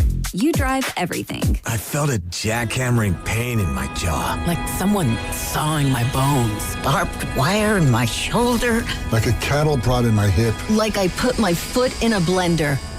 Pain is different for everyone. But where pain starts, Jernavix suzetrigine begins. Jernavix is a non-opioid 50-milligram prescription tablet for adults with moderate to severe acute pain that reduces pain signals before they reach the brain. Before those signals tell the brain to feel Like I punched an angry beehive. And pain reduction can finally begin. Do not take Jernavix with CYP3A inhibitors. Avoid use with grapefruit or liver problems, as these may increase side effects. Tell your doctor about all your medicines if you are pregnant or breastfeeding. Jernavix may make certain medicines and birth control less effective. Side effects include itching, muscle spasms, rash, and elevated muscle enzymes. To learn more about Jernavix, ask your doctor. Call 1-833-589-PAIN or visit jernavix.com. Now through August 31st at Big O Tires, receive $80 to $120 in instant savings on 4 select in-stock Nexen, Nido, or Sumitomo tires with installation purchase. Disposal fees extra, not good with other offers. See your locally owned Big O Tires dealer for pricing. Sometimes it feels like the news is full of things that have never happened before. And that is not exactly true. In fact, it may have happened this very week, hundreds or thousands of years ago. I'm Sally Helm, host of the podcast History This Week from the History Channel. Trade embargoes? Thomas Jefferson tried them. Rent too high? We've been arguing about that for a while. Each episode is proof. The past isn't that far away. Listen to History This Week, available now on Apple, Spotify, or wherever you get your podcasts. Indeed presents hires you can't afford to get wrong, like a social media manager. Did you just post our Q4 earnings to your personal social media? Oh yeah, used the trending audio and everything. That's confidential financial data. Relax. It only went a little viral. The SEC just commented with the eyeball watching emoji. This is the job for sponsored jobs. This is what happens when you don't sponsor your job on Indeed. Next time, get matched with quality candidates with Indeed sponsored jobs. Visit Indeed.com/hire now and sponsor your job today. You're still glowing, flirting, grooving. You've still got it. But your immune system weakens as you age, making it harder to fight illnesses like pneumococcal pneumonia and RSV. Vaccines are a key part of any health routine and can help protect you from getting really sick. Ask your doctor or pharmacist which vaccines you need. See more at PfizerForAll.com. Sponsored by Pfizer.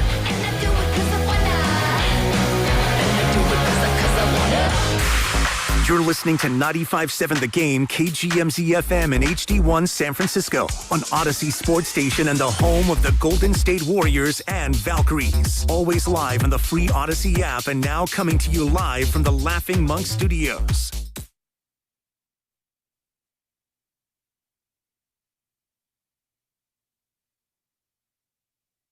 Don't bring it on there.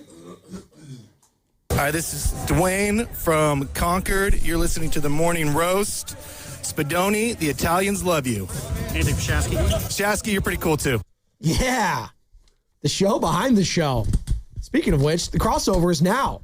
Bonte in for Stani alongside Guru. Yes, What's up, sir. boys? What are we doing? Happy payday. Massive shoes. Give me up, Cam. Yeah, come on. There's no snare in my headphones, Cam. I got no snare in my headphones. Wake up, dude. Wake up, lovin'. Yeah, Jesus. We got lightweight Soul Train. Bonte, myself, and Cam. Hey. Oh, yeah. All we need is Big Vic in here. We the most fun people in the studio at one time in the history of the States, baby.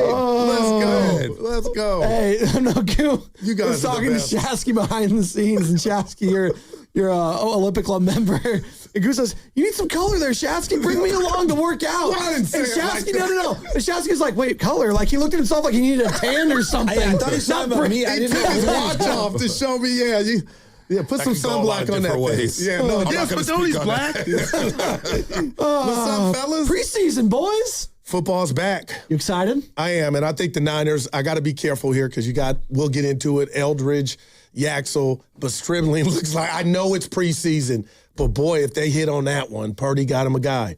It's early, so I'll relax, but man. What are you doing, Joe? You're just staring with the smile on your face. I mean, I'm on vacation mode. Oh, he's checked out. He's checked out. Wow, He's at a loss for words. Yeah. You see the crossover butch. during this time. It's a Shasky special. All I hear is Shasky stories during this crossover. It's time he's like, yeah. He's like looking at the clock. Looking at the clock. They love him some Steiny. Vacation Shasky always checked out. Stribling was the story. I thought Curtis Rourke, again, third string quarterback, whatever, but I can't scoff at the third string quarterback for the 49ers because there was times last year where I thought that if Mac Jones got hurt, you might have to have Adrian Martinez. So, okay. This is going to be random. Yeah. Hashtag random. Okay, there you go. They go, hey, Braden Willis is going to warm up as emergency quarterback last night. And I'm thinking to myself, why does it every time we bring up the emergency quarterback thing, you know whose name I think of? Kyle Juszczyk. Okay, but then go back to that NFC Championship game that you and I went to. Why? If you're going to make this big hoopla about how he is the emergency backup quarterback, why did they go to that? In that NFC Championship game? Just for a couple snaps. It wouldn't have made a difference. I didn't say that. Boy Johnson. It would have made a difference. I'm not saying it did. No, I'm not saying it would. Yeah. They literally had a quarterback whose elbow had a tendon falling off of He it. threw a screen pass in that game, Goo. Yeah. It took 5 minutes to get to Chris McCaffrey. Like Adamas on the double play the other day. Yeah, he needs to day off. That? I've been working on double plays my entire life. I've never seen someone lob the ball. His back hurts. They get out the game. He looked like he was throwing a knife to a toddler. And if you're hurt, leadership is, I ain't got it, because that can happen. Let me take myself out. Nobody knows that that was bad, and then you lose it. On one level, it's admirable you want to fight through it, right? And it's not up for me from afar to know what his threshold is or if he is or isn't diminished. Like, who else? Like, and I'll defend him in this sense. Who else can play short? Christian Koss? Yeah. Hey, listen, man. If they're going to be bad like this.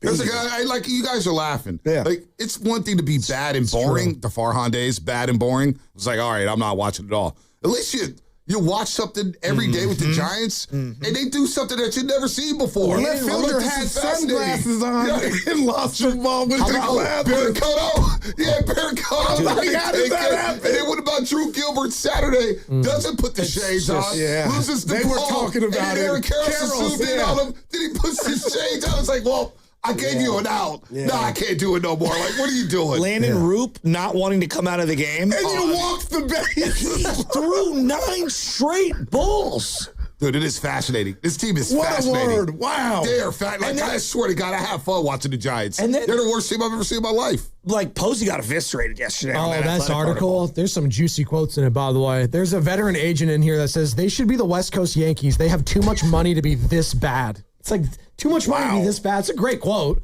Yeah, but you got the Dodgers. West Coast Yankees are a little strong, but I hear what you're saying. Their days are We should maybe numbered. be the Red Sox. Yeah, Tony, I'm with you. Their days are numbered. The Mark Walters stuff, Friedman. I think the Dodgers are going to go poo-poo the next couple someone else will jump into their place. Yeah, the Dodgers are always going to be the Dodgers. Downfall is near, and it's coming hard for the Los Angeles Dodgers. Can I ask you 3 questions? Better hope. It's kind of weird, but I'm stealing from Dibs.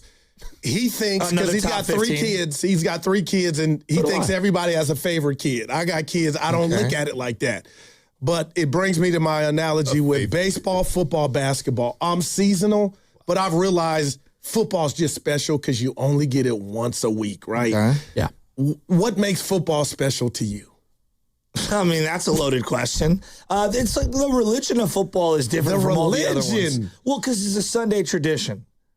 It's familial to me. Like, not that the other sports aren't. They really are. But, like, just for example, I was out at dinner with my buddy, his wife, Michelle, and Michelle's like, yeah, football's starting up. So basically, I'm alone every Sunday for the next 8 months. Yes. Or however long. Sorry. And what was I going to say? I like that, though.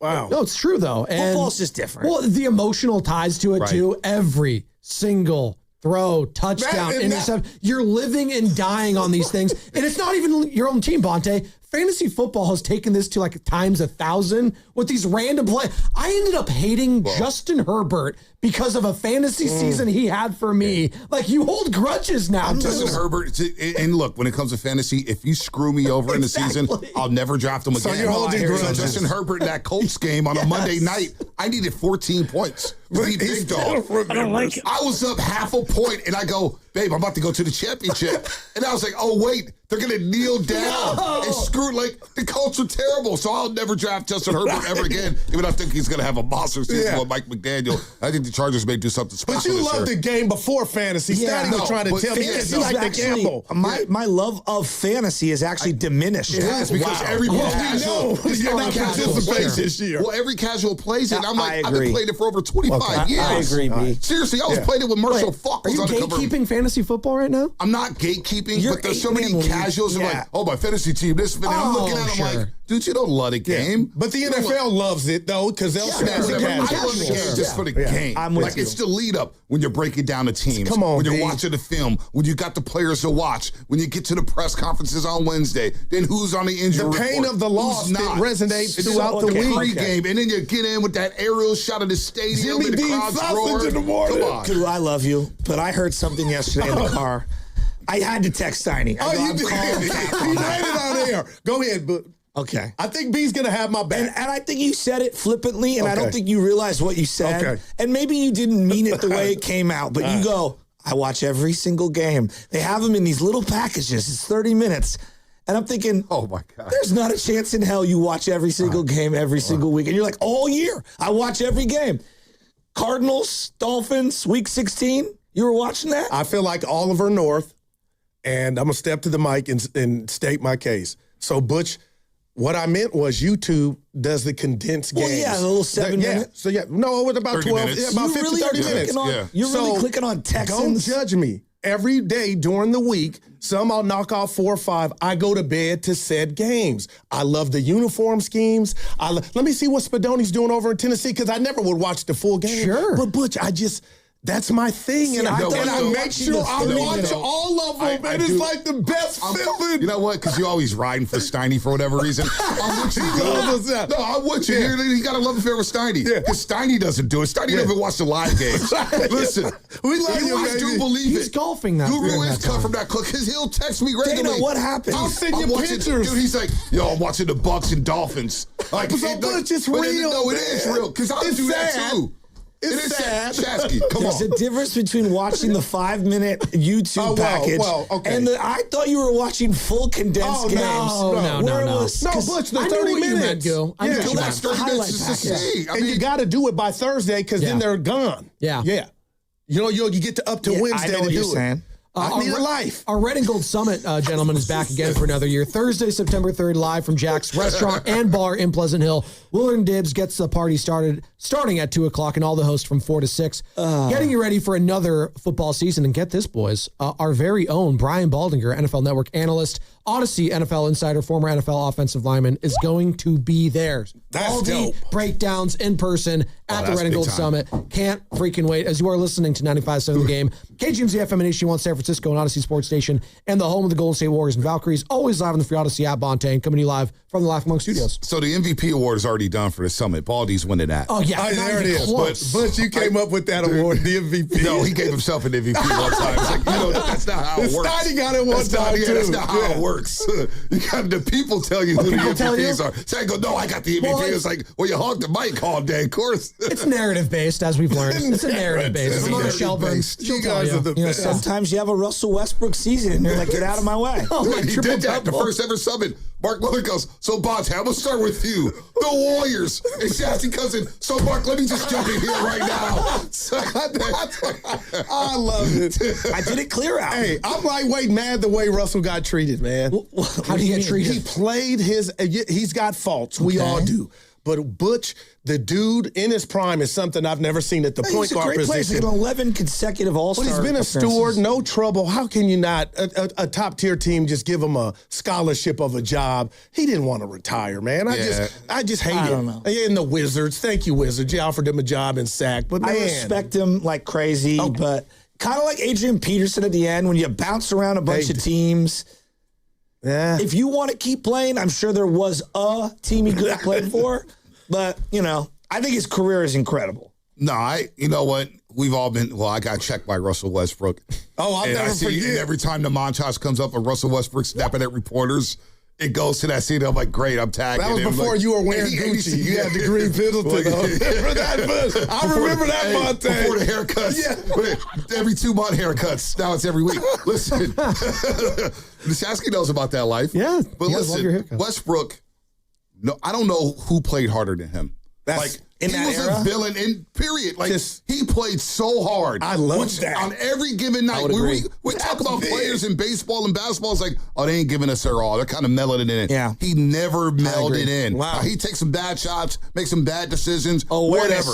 I mean, he made a great decision in the playoffs. But that energy, 48, but that man. energy, 48 minutes, the scowls, the trash talking. We need more characters like Russell Westbrook. I actually really enjoyed the Kevin Durant Twitter message that he wrote about Russ. I missed it. Oh, yeah, it was really long, and it was just basically like, I don't know, maybe he's having perspective on his own life or career, and I just thought it was a really nice thing that KD said about him. I got to go. It was really nice. It was really great. Really nice. It was really good to see that. And a lot of players showing their love to Russell Westbrook, but KD especially because they grew up together, man. Those young Oklahoma City Thunder team, they were special. Yeah, I just would never want him to be the best player on my team. That's it. He's really good. So you've been there how long in his career, Spadoni? I never loved him just being angry all the time after games. I don't think he was angry. No, he was looking to pick on someone, it felt like, a lot of post games. No, it wasn't. He was looking to get offended when someone called him out for a lack of a smart shot that he would take because he chucked up a lot of bad three-pointers at a once upon a time. Might be why Kevin Durant chose to leave, because he knew he couldn't win a title with that guy. I'm just saying, he's a flawed player, really good. He's going to be a Hall of Famer.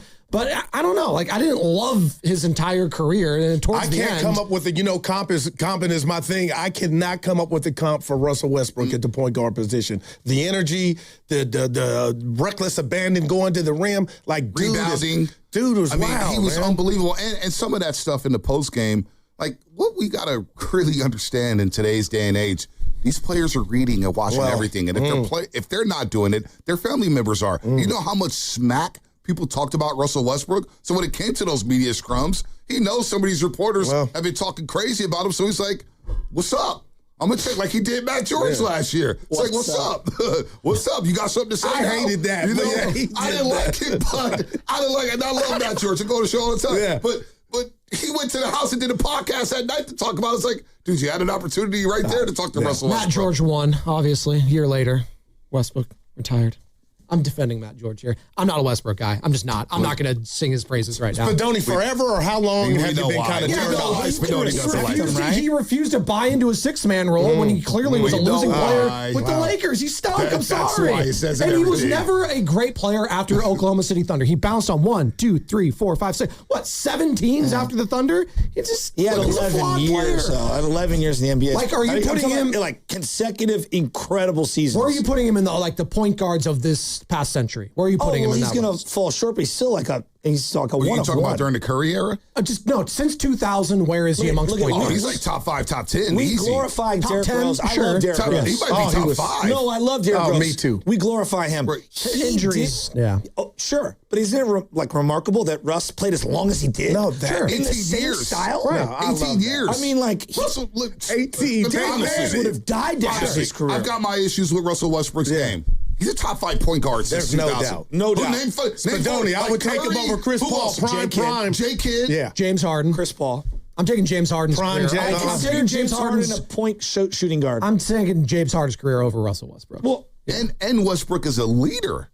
as a leader, that gets under, like, think about the way his peers talking about him. Are you taking, I'm just curious, because now this goes into more team as an individual. Right.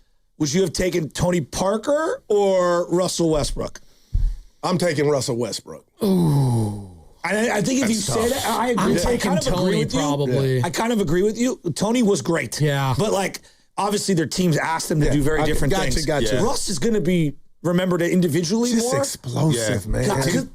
I mean, they had some runs in OKC. They go to the finals. He had that epic game 4. They ran into the Heat and they ran into the Warriors. Yeah, but then they also, Sam Presti made a bad trade. Trading James Harden a week before the season started. But that's not saying what sports is really about. They go to the finals that early. And Harden and never go back. And Russell haven't got gotten like back. Dan Marino for Russ. Dude, wow. Well, it's a tale, right? Because everyone's saying the Spurs are going to go back again. You never know, man. But you don't know. They might not. Ralph you never Sampson, know. There's so many guys that like show something early and then never replicate it. But think about Westbrook, man. I watched him at Oracle. Walk to the corner of the court, scowl at the crowd, bark at him, and go crazy. Like I appreciate that. I agree with that. Like he's had like his dunks with the one head and screaming at people. No, he would never let someone punk him. That is for sure. I respect the hell out of him. No, for sure. I think we're gonna miss him. We miss characters like that. We need more of that. Dylan Brooks has filled a lot of that, like the villain. Yeah. Dylan is a fraction of the player. I didn't know Dylan was a Clutch Sports client. So the fact that he goes at LeBron that makes it even funnier. Did you see that? Did you know he was a Clutch Sports guy? I had no idea. He signed his contract. I respect Dylan Brooks. He plays hard every single game. In an era where guys take days off, load management, you can tell Russell Westbrook, hey, I need you to take today off. He wouldn't do it. No, he took care of his body, too, in an era where everyone's getting hurt left and right. And it's load management season, to your point. I do respect that part of his game. Yeah. Look, so real quick on the Niners before I get out of here. Back to the Niners. Because I'm already in vacation mode. Look at you. Thanks. Is there anything more fun? Who's filling in for you next week? I don't care. Is there anything more? Damn. Sam Lubman. Maybe you want to hear about the show, Butch, but go ahead. I don't care. You want the team to win when you're exhausted. Okay. I'm exhausted. I actually want that mindset. You should be unplugged if you are on vacation from this. You should give me something better than I don't care. That's the mindset. You got big shoes to fill. I'm just tired. He's tired. Am I allowed to be tired? He needs haircuts. He's tired. Come on, where's the guru red? Talk to the construction workers out there. Durant responded to that one. Williams. Who's this guy? And Lou Williams. But go ahead, Butch. There's nothing more fun than when you watch a preseason game in sports and you're like, do we have something here? And I know for a lot of people, it's like Deshaun dribbling is today.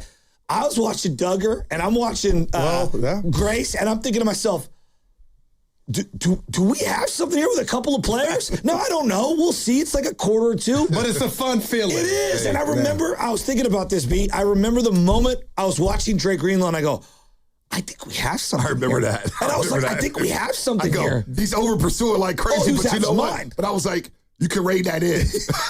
You can rein that in. If I needed a bodyguard, he was on there with Vern on the TV.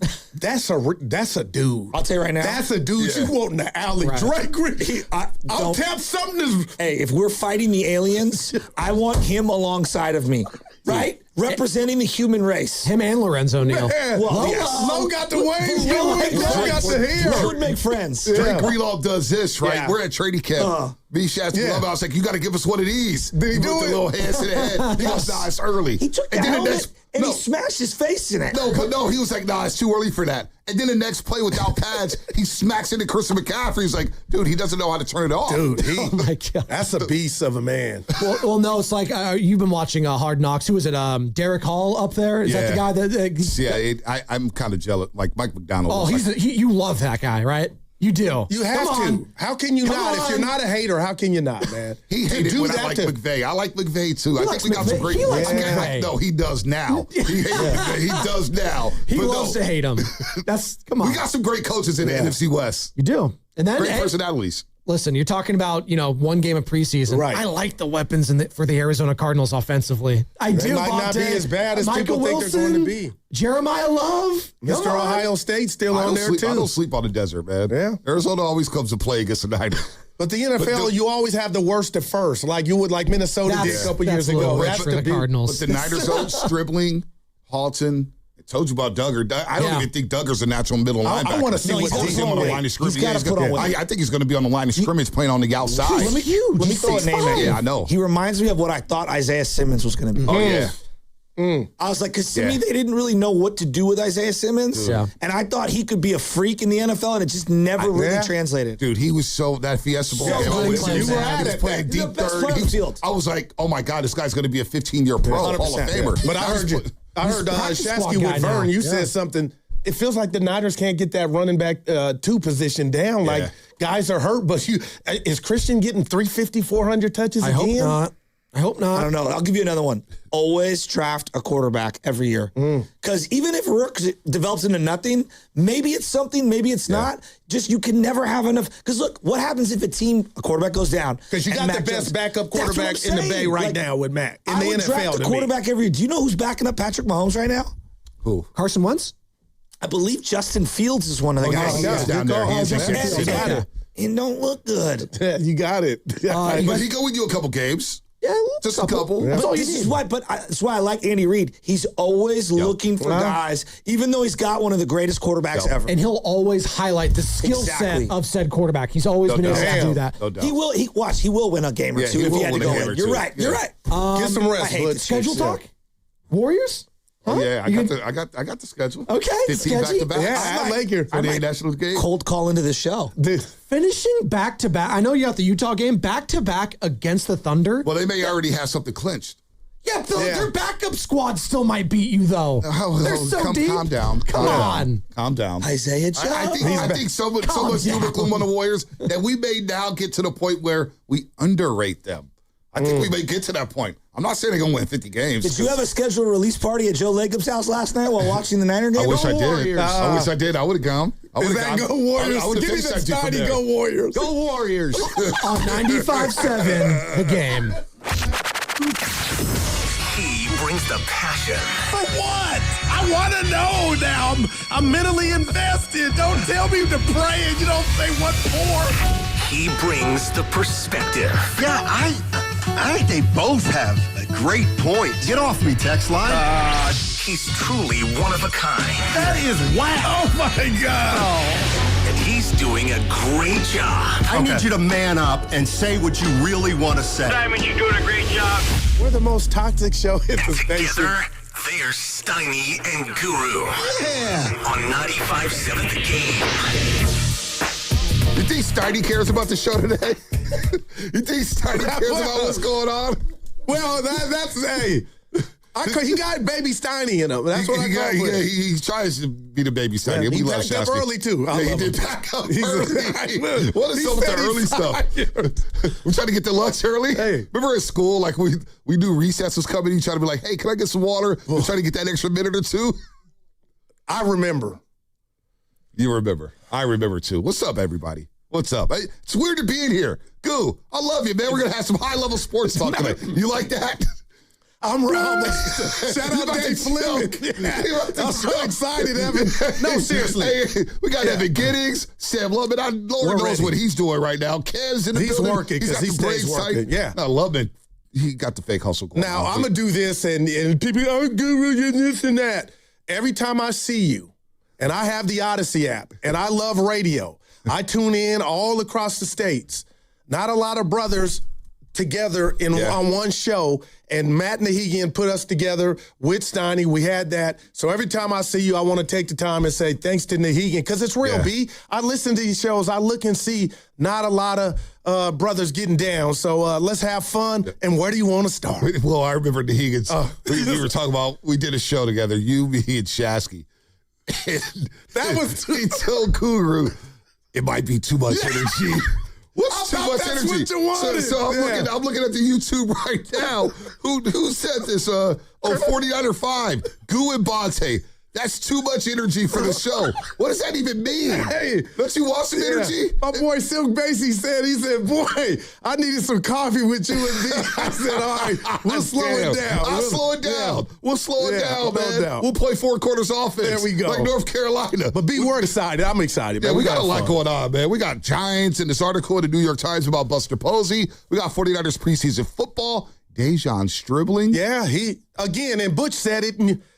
you don't want to do too much and overreact, but man, that's a position after Ricky Pearsall. Yeah. Can I call that a debacle? Because it's pain, but man, he looked like he was going to be the next. And I think of, Jerry Rice, T.O., and then I look at Jennings. He wasn't those guys, and your boy Scribling's wearing his number, but he was showing hands. He was showing hands. I heard Vern Glenn joined the guy 10-inch hands. 10-inch hands. He's got some paws. I mean, he's got vice grips, right? I mean, he went up and got that one in the middle in the first quarter. I mean, look, Lord knows I'm the king of overreactions at times. But that's the fun of it. Shout out to Trey Lance. Look at you. We'll see Trey Lance next week. You got to play the Chargers. No, we can't play. Oh, boy. Debbie. I've been seeing Debbie at every practice. The security guard. No way. Yes, she's still there. What's up, Deb? Monte, what's up, Deb? Well, she goes, what's up, man? I remember the video. What's up?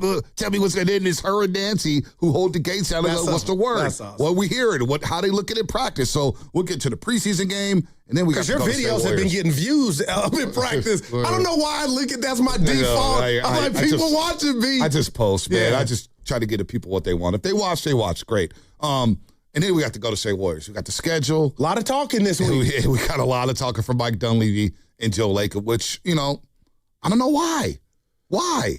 I don't know why they talked. Well, I think I have a clue, and I'll just share it here real quick, B. People are upset, but when you look at the totality of what Lacob has built and taken this team to the heights of the heights, built a dynasty, a lot of people right now, we're in the microwave society. They forget that. Yeah. But when I go and just you and I get a margarita, pay for parking to go the Warrior experience, those prices are still the same. Yeah. And I'm going to make it about one person because he's so special, and that's Steph Curry. But you look around, and everybody makes errors. But the errors that this team has made in regard to the future, when you look around, B, and Steph will say right now, Goo, don't feel sorry for me. I got a great life. I'm talking about the basketball part. Shout out Snickers, I am not satisfied with what's not around him, and I think that's fair. They got to be hearing it, and that's why I think they held court. But can I just say this about Mike Dunleavy? Did Joe talk right after Mike because he was cleaning something up? Or did you know what I mean? Yeah. Did you have that thought, or is that, what are you trying to make something up? I'm not. I did have that thought. I did. I'm listening to Joe because it was the same morning the Lakers got bought out for $12 billion. Wow. So My man made $2 billion. He made $2 billion off it. Quick. What a life. Fans on it. Could you imagine what you do? Oh, my gosh. I think about that every day. So I thought it was a little damage control. But then I thought to myself, okay, what are you going to accomplish, whether you're Mike or Joe, by speaking about what happened this offseason? It could probably wait till training camp. Because right now, with the way the fans are, at least online, I don't know how the everyday fan is down the street. Some are disappointed, no doubt. Hey, are we going to do something? Are we going to get LeBron? Are we going to make a trade? Yeah. They're concerned. But online, everybody's getting it. I'm getting it. Yeah. Friedell's getting it. You guys are getting it. You can't win right now with the fan base on how angry they are. So what are you going to accomplish by speaking out on what's happening? Tim Kawakami's going to join us at 11. TK, he sat down with Joe Lacob. We'll ask him, what do you think he was trying to accomplish with this interview?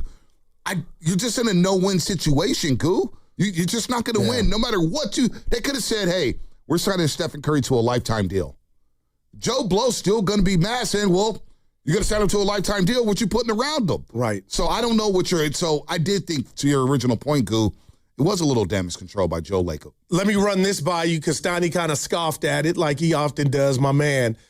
So I don't know why it didn't sit well with me when Mike Dunleavy said, hey, if the fans knew all the cold calls, and that hit me in the cardiac muscle because I'm a salesman.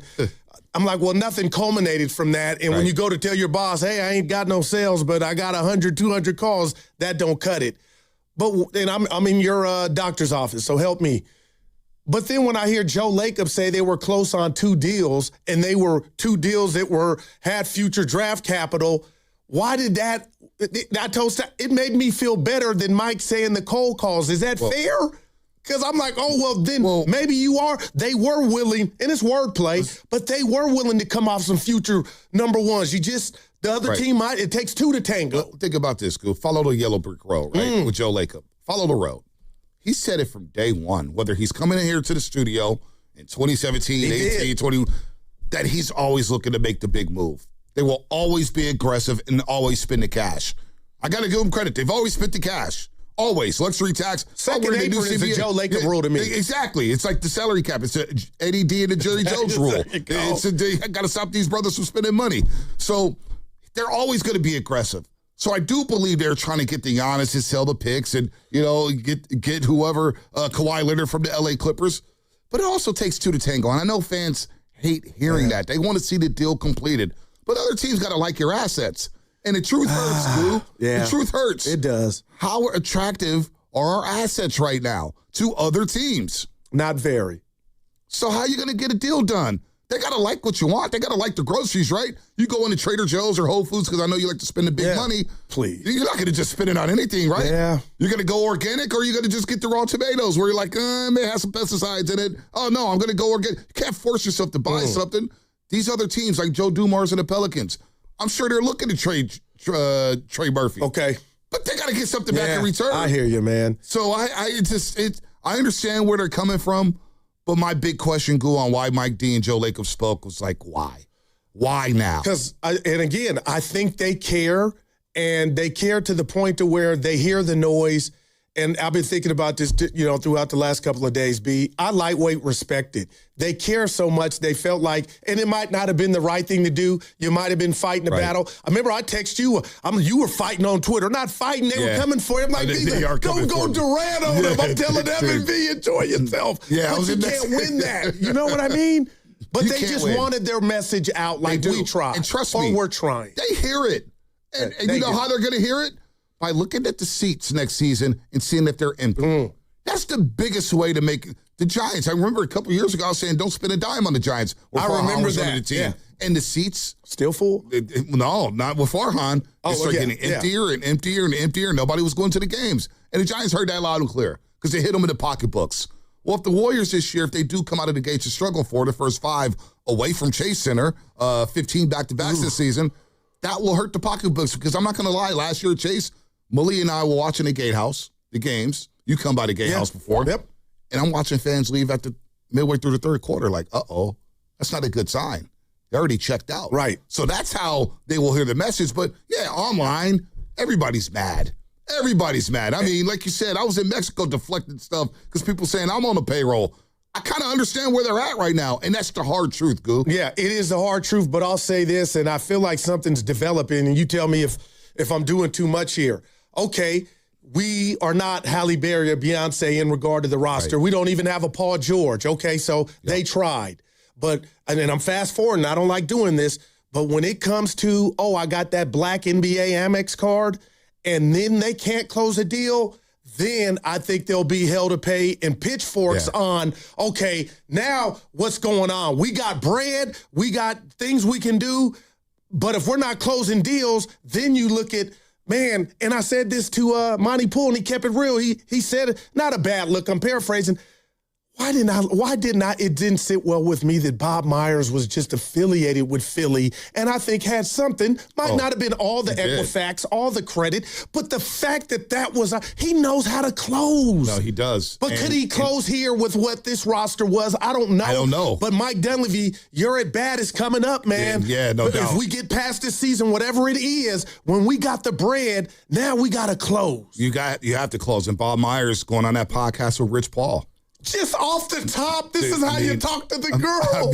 And look, we're not the pretty girl right now, Goo. We're not the pretty girl right now. Yeah. Anthony Simon said, I'd rather go to Philly. And this is before LeBron James. But I understand that. Rui Hachimura. I like him. Said, I'm good off going over there. I'm good off coming to the Bay Area. I'm going to stay down in SoCal. What did he signed with the Clippers, I believe? So, I mean, we're not the pretty girl no more, Goo. And we got to get that through our heads that, you know what? We've been around the block a couple times. You know what I'm saying? We got an older roster. You don't know who's going to play on back-to-backs. How many players want to sign up for that? Knowing that, you know what? Right now, they're not a championship team. I think it's got to mean something if I'm coming to a city and I'm trying to win. But I got to give Willard some credit. A couple of weeks ago, he said, and you know Willard, we're all different. He said the Warriors could not do nothing. And it's kind of what they did. Yeah. But I'll say this, when you say, what did they really accomplish, Lacob and Mike speaking, B, what if I told you, you know what, Will? They tried to do something. I'm not giving you points for that, but maybe that's why they had volume on those Holden Court Because they were letting you know, nothing culminated, but we were trying. Yeah, we were trying, but you know what? The Giants were trying to get Bryce Harper. And now they tried to get Aaron Judge. How did that go over? Yeah, Stanton. How did that go over? Trying doesn't get you brownie points. Trying doesn't get you the gold star. I hear you. But I understand where they're at. Now, I'm looking at Stotty's faces on your shoulder when you said, no, you're right. I got you. But you know what? Here's where I understand it. By not doing much. Next summer, you mentioned it. You're going to have a boatload of cash. You're going to have a plethora of picks. You're going to be able to clean the slate if you want to. Now, I got a question for the fans. 888-957-9570. Stephen Curry, because we heard Mike D, and we'll play the sound coming up on the other side about Stephen Curry. What is Steph? And I don't think he'll do this. Yeah. I don't want to speak for Steph. I'm not speaking for Steph. But what if he walked into the office of Joe Lacob and Mike Dunleavy and said, you know what? It's been a good run. I would like to go play elsewhere and try to win number 5. If Steph asked for a trade, how would the fans take that, Guru? 888-957-9570. I'll ask you that same question. How would you take it if the chef said, I want to get traded? I'm going to give it to you on the other side. All right, let's do it. That's coming up. TK at 11 o'clock. Tim Kawakami, Vic Tafer at 12 o'clock from The Athletic. We are brought to you by Fremont Bank. Here for you, here for good. That segment was also sponsored by Crystal Geyser, Alpine Spring Water.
This is Tim Roy, and you're listening to Steiny and Guru on 95.7 The Game. All guests on 95.7 The Game appear on the River Islands guest line. Isn't it time for you to discover the islands, River Islands in Lathrop and Guru? Look what we have Hey, here. guys. The great Marcy. No wonder I'm Yes. lucky, right? Thanks I for get Marcy on having a me, Friday. Marcy, guys. you're the best. And I'm just a backstory. Last week she was on remote at Outside Lands, and Steiny and I said, hey, if you're still in the city, pull up. We'll be at the cafeteria. And Steiny on the air, even in front of her, she's not going to come. That's my Steiny. And she ended up coming after Steiny left. So you're a real one. I said I was coming. We had fellowship. And I want to say something to some weirdos out there. Guru, when Marcy comes in, you're thirsty. I'm 56. Ain't no thirst over here. You're my sister. That's right. We have fun, so thanks for pulling up. Can I have to apologize about the awkward handshake yesterday? That is bad. It was. He goes to give me a high five, and I kind of. I'm not going to lie. Hold on, grab Marcy. his hand, and then it turned into this really awkward moment. My fault. Yeah, that was a terrible handshake. No doubt about it. You got to work on that. It's all I good. do. But don't let him get away with this. Guru sometimes does need a Gatorade every now and then. Hey, I mean, I don't even know Evan's on me, but thirst, no. I got berated at home a few weeks ago when I worked with Guru because she goes, no, y'all was talking about Taylor Rooks a lot. I said, I didn't bring up Taylor Rooks. That was my fault. Yeah, Sorry, you brought her up Anna, like 5 times. Yeah. So, Marcy, you know it. Yeah, from time to time. So that's why you go to the cafeteria. Good to see you. What's up this weekend for you? Good to see you too. At soccer, that is my world right now. My daughter plays soccer, but she's also. Oh, by the way, she just started flag football. Oh, now are you seeing that? There's a big rise in. Absolutely, I it's a never big spike. ever Wow. had that opportunity. I think it's so cool. My daughter's been playing it at summer camp, and they had the commercial on yesterday. She goes, "Oh, Papa, look, flag football." Papa, is that what she calls That is Papa, so, man. it's adorable. Papa. I miss those Papa. days. Big Papa. They don't call you Papa no more? They call you Goo? They don't say nothing. They don't say anything. They say, hey, dude. Cash app request. My girls call me Mama, and I love it. Wow. Mama. There you go. How's Outside Lands? It was great. Is that your first Outside It was Lands? great. Second. It was my second. But I had my bearings this time. You did all 3 days? I didn't. I did Friday. Friday. And who was the group you hung out for? Wet You're Leg. like, I gotta see them. Wet Leg, I really wanted to see. Rihanna is a... I can't get over that name. Be Wet Leg? Wet Leg. Give me something more. Wet Leg. Wet Leg. Oh, you are familiar with them? No, I'm not familiar with them. My mind goes to other great places. bands. My bad. They are awesome. Awesome. Highly recommend. All You guys right, go Wet check them Leg. out. You got to look them up. Yeah. Evan, you got to come back with some Wet Leg on a rejoin. Ooh, yeah. Wet Leg. Evan, Yes, you know Wet Leg? Evan knows does. Yeah, everything. he's locked in. Wet Yeah. Leg's great. Did you see anybody from the Rihanna's a- station? It was pretty much Dallas and I. Oh, okay, gotcha. So, yeah, we just kind of... Glorilla was out there as well, right? What? Glorilla, I think, was out there. Yeah, I think so. I didn't see... Evan's just nodding his head. The You can turn lineup on was, mic. I mean, the lineup is solid every day. Damn, I miss Strokes were Outside there, Lands. Turnstile, Bad Nerves. It was solid. You know, Outside Lands is where me and Anna basically had our first date. No way. Really? I was working at another station. They used to give us VIP passes, and instead of taking one of the homies, I was like, I'm tired of hanging out with the homies, man. They don't appreciate it. They don't buy me any drinks. Let me try to shoot my shot, and I shot my shot. No and here we way, are 10 years B. later Damn. with 2 kids. Yeah, it was first date. Do you remember your opening line? Hey, how you doing? Or what? Not really. No. I slid into the DMs. She was in Chicago, and she took some photos on the subway. So I was like, man, those are some great photos right there, man. I love the perception or something. I said something very I'm trying to be like a professor or something. It's like, dude, stop. Like, you're like, okay, whatever. And then that's where it all started. You should start with nice shoes. Always, It doesn't always work. You No? gotta be. I feel like when you approach a girl for the first time, you gotta be off the cuff. Right. You gotta be off the wall. Like you gotta just notice something funny. Like there could be Funny's hey, good. Marcy, man, look at the guy's glove right there. He's wearing the pink wristband, the rainbow bat, and then you look and you're like, wow, that is interesting. And then that's what we call an icebreaker. And then you get into it. and then That's you're in real there. game right Can there, I Goo. share with you when I That's was smooth. single? That's My smooth. It's line. smooth, Marcy. You see that moment? And you like can tell that? me if it's cheesy too, Bonte. Let's go to church. We'd be at the club these weekends. I'd be like, would you go to church with me? And they would just laugh and be like, let's go. You know, not to church, but it would start the conversation. Yeah, absolutely. I like that. Praise the Lord. Yeah, no doubt about it. I like my church like a rock show. Look They at got, you. they got those churches around here. Now, Bonte doesn't know this. I might be doing too much, but I remember the time, I think it was Home Depot. Yeah. somebody you locked eyes with, remember? And then you went on trying to find the you guy. remember She that. went on air. It did. And Alice was trying, Sarah and Vinny were trying to help. You never help me found find him? this guy. I never found this guy. That's the worst. It was a miss. That is the worst. Yeah. Yeah. I mean, it was, damn. Back in my 20s, there was a girl, I'll never forget, she had attended Stanford. We hung out at a house party, and she left the club early, and I remember she said, "Bye, I'll see you soon." I searched all over Facebook, DM'd her friends that we were with, and I still she was gone. And she was gone just like that. I was like, damn. It wasn't meant to be. Yeah, it wasn't meant to be. I guess so. That's the only way you can look at it. I'm like, I don't know anything about the guy. He could have been married. Yeah, but it was a compliment that you saw him like, whoa. Oh, it was those, when you have that chemistry from. That happens. Yeah. Damn. No doubt.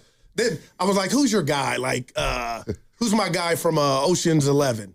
George Clooney. Yeah. But that wasn't her guy. One of your guys? She Ethan Hawke. That's you like Ethan Hawke. I love Ethan Hawke. Ethan Hawke, Trading Day. He was great. Trading Day. You ever watch Trading Day? It's been a while. I'll have to go revisit he was that. awesome in Trading Day. He's a great actor. He was great in He's there. a poet, too. I mean, Denzel? I didn't know that. Yeah. And is he a Brooklyn's Finest, he was great in that, Oh, yeah, too. he was good in Brooklyn's Finest. Yeah. he's Ethan great. Hawke is good. Yeah, he is. That's your guy, huh? He's kind of my guy. So you're a big movie? When it comes to movies, what do you like, Marcy? Oh, geez. I don't, I've got daughters so things at my house are kind of geared towards them. We're on a Twilight kick lately. Oh wow. It's a guilty pleasure. We can rewatch that over and over and over. Yeah. My daughter's on the Disney hype, and she's watching Descendants. Oh, my girls love that. See, I'm Descendants out. 1, 2, 3, 4, and 5. I can't really tell you anything about was it. my era. Oh, So we're on the Descendants, and she's like dancing and singing the songs, and now we're on the soundtrack of it, and one of them, like the words in there, I was like, yo, you should be, like you should be reciting SpongeBob this. used to get a little weird. Like, yeah, I don't know, like, am I parenting badly? Like what's up You with my should be. parenting? You're I mean, listening. I'm like, whoa, hold on, I don't think we should be listening to this. You're paying attention. That's it. Yeah, man, that's half the battle, right? Yeah, exactly. Marcy, where's the soccer games? I'll have to look. One is, I think, in Mountain View, and one's home. Oh, so you'll be traveling a little bit. Yeah. Every weekend. That's what I don't like. You always got a hater out there on the text line. What is it? You always got to, I'm not even looking at YouTube, the text line here. I forgot about the text line. It's been so long. 408, Bonte, you're a brother with no rhythm. And look, that's okay. That's I've mean. got 2 left feet. I'm okay with that. You're not a dancer? I try. I mean, I get a couple sodas in me, and then, maybe I'll get loose, but that's not, I'm a sports geek. Yeah. Like, I can't be perfect. You don't need to dance. There you go. I mean, we just boogie. Yeah. I took the line from Ice Cube. Gangsters don't dance, we just boogie. That's a 4. But like, we always got a hater. Like, does it matter if a guy dances, Marcy? Well, then, come on, growing up, did it matter? Because I know Goo got moves. Yeah. No, I think, out there on the dance floor by yourself, I don't think that's necessary, but a romantic dance is hot. Okay, I got you. A one-on-one? Oh, I don't think I've ever done You one. think that, like, just, the tango. Oh, yeah. The tango? Yeah. 1, 2, 3, 5, 6, 7. Just a slow dance. Oh, just a slow dance. And when like you a slow, little intimate yeah. dance. And they dip Sure. your Arm out here. Yeah, I ain't good at that. Yeah. Tango, man. What you need? Marcy, You need some you're the juvenile. best. See, Guru wants to, have you ever heard the term twerking? Oh, yeah. That's what Guru likes. He likes to twerk it. No, I'm a 2-step guy. You're okay. Like the wedding. Okay. Little 2-step. Right. Just stay in my lane. Yeah. A little wobble, a little keep it shuffle. I can't do the, real quick, what's the, put your left foot forward and the electric slide. Electric slide. I can't do that at weddings and everybody's on the same page. I struggle with that. It's depressing. I just get in the back in the corner, and I just kind of watch it and act like when everybody turns, I turn with them. I've done the electric slide many times. I'm embarrassed. I used to be very embarrassed because I couldn't dance. Now I just laugh like, you know what? I'm okay with it. And you're married, beautiful family. Yeah, You're good. I'm okay with it. How about we crank Wet Leg and turn this, have a little dance party in the studio? Next Friday, How we would do you that. dance a wet leg? Here it is, Here B. it is. Okay. Rianne. She's a great front woman. I'm all right. Yeah. It's not bad. Yeah. that's good. Sound like something on Madden. Hey, dude, it does sound like something on Madden. You're setting your lineup. Well, you could be cruising down Highway 1. Right. Letting your girl's hair blow This in the is wind. not bad, yeah. I'm not mad at this.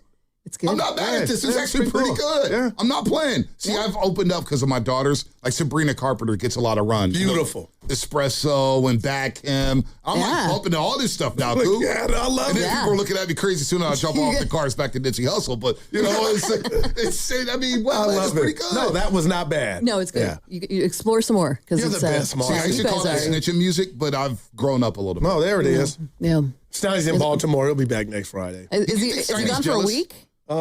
He's out. No, he'll be back Tuesday. Tuesday. Yeah. Steiny gets jealous sometimes. I love Steiny. He gets jealous because we have such a good vibe to us three. Like the first time around, it went so well, Yeah. and then I think Steiny kind of heard about. Yeah, I heard. Like you know how he is. He was throwing those vibes last week. I was like, knock that off. Was he throwing those jealous vibes? Was he might be listening now. Yeah, he's getting a little shit. Like you know, we love you, baby. Yeah, we love you, Steiny. But sometimes we get around his friends. He's like, "Yo, get those guys away from him." The like, party what don't stop. Like, what are you doing? All right, Marsh, I guess we got to go. All right, you guys, good to see you. We You can do guys this have, for 4 hours. Yeah, seriously. You tell Steiny, I want more time. I'm going to let him know that. All right, you're the best. I had to flip him some attitude last week because he was out. Yeah. Wow, you should flip him more attitude. Yeah, left early. Marcy, you're the best. You guys are the best. Have a great weekend, you guys. You too. Have fun at soccer practice. Oh yeah. Yes. Soccer mom, yoga pants. Soccer mom, I love it. All guests on 85.7 Game appear on the River Islands guest line. Isn't it time for you to discover the islands, River Islands in Lathrop? Marcy's just awesome. This is a great Friday segment. That's awesome. Like I'm in a good mood. I already was, but she's awesome. Yeah, she is awesome. We got to go? Yeah. All right, Evan, we got to go. Let me find my reads over here. I'm a little that lost. went the whole segment. Hey, wow. The music goes in, it gets awkward. So we're good. Evan giving me the stink eye. Yeah. On 95.7 Game is presented by Xfinity. Score the most reliable Wi-Fi. One price, 5 years guaranteed. Xfinity, imagine that. Kawakami at 11. Let's talk you know what? Let's talk Niners next. We'll get back to the Warriors a little bit later. You've worked too hard to wonder if your wealth manager is actually working for you. The decisions you're facing, what comes next, who you trust, have consequences that last. Getting it right matters. Baylord has been in the Bay since 1969. No parent company, answering only to their clients. The kind of people who understand what you've built and what's actually at stake. The right wealth manager changes everything. Find out if Baylord is yours. Baylord.com. That's BAILARD.com. Straight Talk Wireless presents Pickup Truck Wisdom. Trust is earned. That's why I've stuck with Straight Talk. Same price since 2009 on Verizon's 5G network.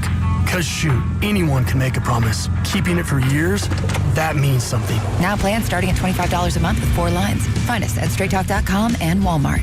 Straight Talk Wireless. Straightforward. Always. Same price claim applies only to the base monthly price of our $45 plan from October 2009 to present. You've got a big day, so you use Unstoppable Scent Boosters to give your laundry non-stop freshness. So no matter how long the day goes, you Can't stop this power, this walk, this pose, this strut, this look, this talk. your clothes will be so fresh you can confidently strut into that end of the day meeting like a Bosses. Let's talk business in my office. Add new Unstoppable beads to your wash for 24-hour non-stop freshness so you can smell unstoppable. What if you could have the most reliable fiber-powered Wi-Fi? And get this, what if you could keep it at the same price for 5 years guaranteed? Now through August 24th, new Xfinity customers can get our best price on gig Wi-Fi this summer before it disappears. Just $50 a month for 5 years. No annual contracts, no hidden fees, and our best equipment included. Plus, get online in minutes with same-day Wi-Fi. It's Wi-Fi that finds and fixes problems before you even notice them. Like super intelligent Wi-Fi with a 6th sense. Plus, it keeps you protected from online threats. And get Peacock Premium included for 2 years. Lock in your price and unlock the possibilities. Get it now at Xfinity.com. Xfinity. Imagine that. Restrictions apply. Requires paperless billing and auto pay with stored bank account. Taxes and fees extra. Speeds vary. Use of fiber coaxial cable. Learn more at Xfinity.com/same-day Wi-Fi. Now it's time for the closer of the week. Presented by LiftMaster and RNS Doors. Turn your garage into the envy of the neighborhood. Visit rnsdoors.com. This week's closer comes from Vanessa from Hayward. Abel has been such an amazing help. He came and worked on my gate and got it working faster than I thought it would be. Abel is always dependable to get the job done efficiently and effectively. Recently, my garage door opener was not working. I was in need of a closer. I was put in touch with RNS Doors, and they hooked me up with a brand new garage door opener from LiftMaster. With LiftMaster's MyQ connectivity, my garage door opener can be controlled right from my smartphone. You'll know when a door or gate has been left open and can close it with a tap, no matter where I am. Be one of the first 10 callers and receive 20% off a LiftMaster garage door opener. Call 1-800-FIX-A-DOOR. That's 800-FIX-A-DOOR. Or visit rsdoors.com. R&S Doors. Look for the red truck. Cap off your summer at the Good Guys 39th West Coast Nationals. Over 3,000 of the country's baddest hot rods, muscle cars, customs, trick trucks, and more. August 21st through the 23rd at the Alameda County Fairgrounds in Pleasanton. Details at good-guys.com. For families living with Duchenne muscular dystrophy, birthdays are a reminder the clock is ticking. For too long, Duchenne muscular dystrophy has shortened lives. Cure Duchenne is changing that. Visit acurecan'twait.org. Drink up, baby. Fantasy Football Happy Hour is here to get you wins and have some laughs. Matthew Berry here, and my podcast, Fantasy Football Happy Hour, has the sleepers, busts, and start-sit advice you need to win your league. We're diving into the tape, we're crunching the numbers to bring you sleepers, busts, weekly start-sit advice. Whether you're defending a title or desperately avoiding last place, I've got you covered every single weekday. The bar is open. It's Fantasy Football Happy Hour with Matthew Berry, wherever you get your podcasts. This is the story of the one. As a maintenance engineer at a beverage manufacturing plant, he starts his day knowing every line is ready to run because Grainger delivers the industrial-grade products he needs to keep mixers, conveyors, and packaging equipment moving. With Grainger's vast selection of bearings, belts, and motors, he keeps operations running smoothly, so nothing grinds to a halt. Call 1-800-GRAINGER, click Grainger.com, or just stop by. Grainger, for the ones who get it done.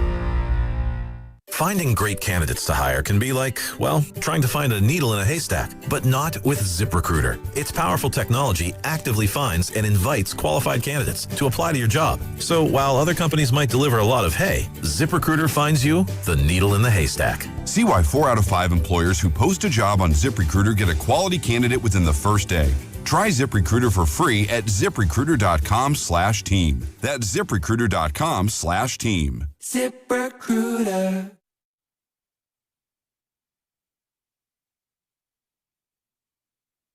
Friends will help you move, but real friends will help you move a body. If you're a friend of a Taurus, you're friends for life.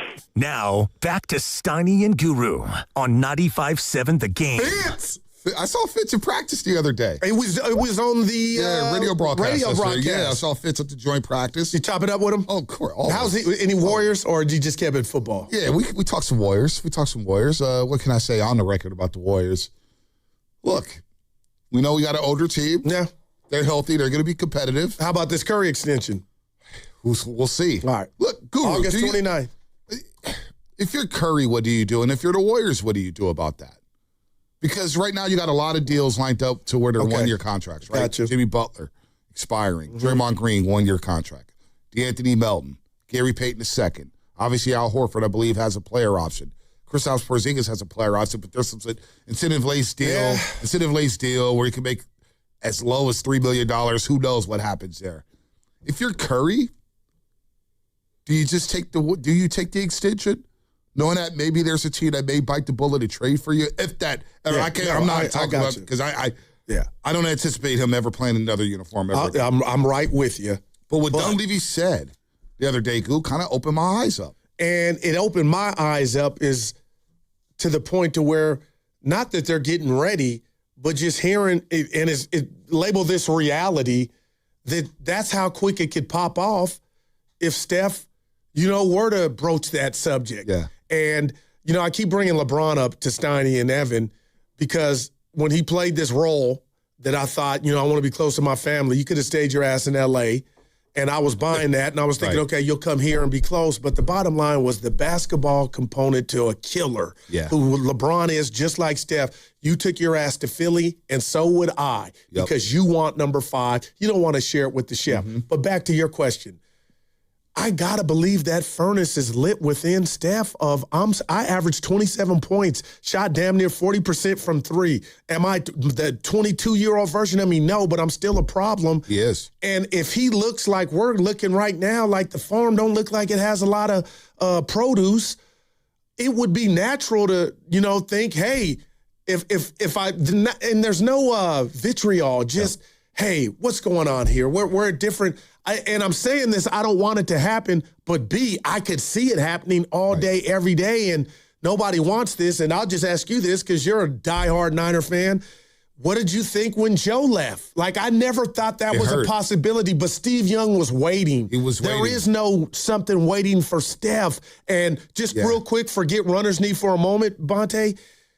The debt that Joe Lacob, I believe, owes Steph Curry, whatever that extension, 62, 72, he's underpaid for what he's done. Some people don't want to hear that. Oh, what are you doing? It's real. It is. The breakdown of it. So there's that part. But if he truly wants to win number 5, I got to believe he's looking around like, I'm as farthest from it than I think I've ever been. When you talk about Steph being underpaid, you see all the 30 jerseys around everywhere, internationally, what the brand is for the Warriors. One of the most valuable franchises in North American sport right now. That's crazy. The Golden State Warriors and what they bought them for and what they're worth now, the valuation. And a lot of it does have to do with Stephen Curry. No doubt. So to that point, yes, he is underpaid. But when you look around, and you talked about Joe Montana being traded, but there wasn't Steve Young. Jerry Rice. The Niners let Jerry Rice walk away. But they did have Terrell Owens waiting in the wings. Remember, you got 20 catches on the 20 catches on Jerry Rice Day against Chicago Bears. I'll never forget. That was wrong. That was going. I don't care. That bothered me. Yeah, I was like, damn, I don't care if he is triple team. No, you got to get Rice's love. Right. But he walked. The greatest living football player, I think, in the history of the NFL. Jerry Rice was a Raider. How? Wilt never stuck with the Warriors, right? Ended up going back to Philadelphia. Rick Barry wasn't Chris Mullen got traded for crying out loud. Yeah. Tim Hardaway Jr. Tim Hardaway, Sr. got traded to the Miami Heat. We thought they were going to be lifelong Warriors. So this stuff happens in sports. It's a rarity to spend your entire career with one team as opposed to bouncing around left and right like LeBron James. Even Jordan played for 2 teams for crying out loud. Don't remind me. So here's what Dunleavy had to say, what was this, Tuesday afternoon after the joint practice on whether or not Curry is going to finish as a member of the Golden State Warriors. I think there's 2 things I'm confident about with Steph. He really, really wants to win, and he wants to finish his career as a Warrior. And I don't think that changes tomorrow, August 29th, the start of the season, middle of the season, the end of next season. I think those things are going to be consistent. Now, what if Steph Curry knocked on that door and said, hey, maybe it's time to move on and go try to win number 5? I do wonder how fans will take that. Oh, it's not Steiny Bonte. There'd be tears, man. Oh, tears. Inner tears. It would be pitchforks. Yeah, it would be the Macbeth of the Golden State. Like, nobody wants that. So what can you do to prevent that? Yeah. Do you think they got it? So they're running it back, B, but they're running it back. On a 1 to 10, I know we got Kawakami coming up at 11, but in your heart, where's your confidence meter 1 through 10 on just running it back, praying for health, Jimmy comes back? I'm not expecting much from Moody, but if he were to come, like, just where are you at in this Western Conference of a bear where the Warriors are going to we could go down the list. San Antonio, OKC, top 2 teams. Yes, sir. No, like, nobody's touching them. They'll be battling for a spot in the Western, in the NBA Finals. But then you go down the list, you see Denver. If Aaron Gordon's healthy, they bring back Peyton Watson with the Joker, they're in the mix. The Lakers, they got them. They're on my list. They're a top 7 team in the Western Conference. The Houston Rockets. Fred VanVleet's coming back. We'll see what he has left in the tank. He's coming back off a torn ACL, but you got the Thompson twin, Amen Thompson. Yeah. You got, you need Şengün to be a little bit better. Kevin Durant another year in Houston, but they're a top 7 team. Minnesota. Come on now. All right, Portland. Portland, man, B. Now, they have I think they got a long jab at the point guard spot. Drew Holiday, Damian Lillard. But they're John young Morant, and Scoot athletic, Henderson. and they're all kryptonite. And we right saw what now. they did to the Warriors last year. We saw what they did to the Warriors last year. Denny Avia, he's a problem. He's an all-star. The Phoenix Suns, who ran him out the gym in a play-in tournament. The Clippers are a team in transition. But I also believe Utah's going to be a lot better. Everybody's the man watching them. What about Dallas? Yeah, no doubt, man. Cooper Flag. So right now I see the Warriors as a playing team, Goo. And that's not good enough. It's not good enough. And I wonder what Steph thinks about that. But Joe Lacob likes the team. He joined Tim Kawakami Wednesday morning on the TK podcast. Here's what Lacob had to say about his roster. I'm actually excited about our team. I don't understand what all the negativity is about. There are those out there that are very critical, of course, about everything. There are always going to be some of that. Look, it's sports. Everyone has an opinion. They have a right to their opinion. At least we're being talked about. It's better than not being talked about, right? But I like our team. We did try to make a few moves that you alluded to, that there are 29 other teams looking to do these things, and sometimes they work, sometimes they don't. We just got Jimmy Butler in a very big deal. What was it, 17 months ago? I mean, I don't know what it was. That's a big move. That's a max salary slot. Unfortunately, he's injured. That kind of puts a crimp in some of the things you might be able to do or not do. You certainly can't add another max salary. We don't have any cap room. We have the largest. We're right below the second apron, like tiny amount.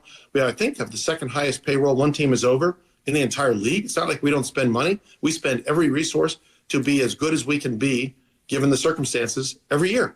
And I think we also don't view this as a one-time. I know everyone does this summer, but sometimes it works out to get somebody in the summer. Sometimes it's at the trade deadline. It's a continuous thing. So Lacob said a lot there. He doesn't understand the negativity. He likes his roster. They are up against the cap. Got a lot of cash to play with. Yeah. They've paid a lot of money with the luxury tax. I can't get on ownership for not spending money because they have spent no money. doubt. I'm not even going to go down that road. But what could they have realistically done this offseason to make the team better? Now, okay, a couple weeks ago, I would say Jaylen Brown, that wouldn't have been the perfect guy at his age for Steph to hand the baton to. But it sounds to me, when I hear Lacob and cold calls from Mike D, all I can do now as a lifelong fan is give them the benefit of the doubt, and I think they've earned that. But I will say this. Maybe they did call in on Jaylen Brown. I have no idea. Steiny, before he left yesterday, was saying it probably was Kawhi or Giannis at the deadline. Yeah, those are two big moves. I get that. But there's also, I would say this to Joe. People are mad, I believe, maybe because a lot of people don't tell me what you can't do. Tell me what you can do. Right. Or let's talk more action. Is that the business we're in? And right now, the action on social media, and I'll say this about social media. Bonte, I mean this with every fiber of my being. You could tell me you don't watch. I'm talking about athletes. It's there.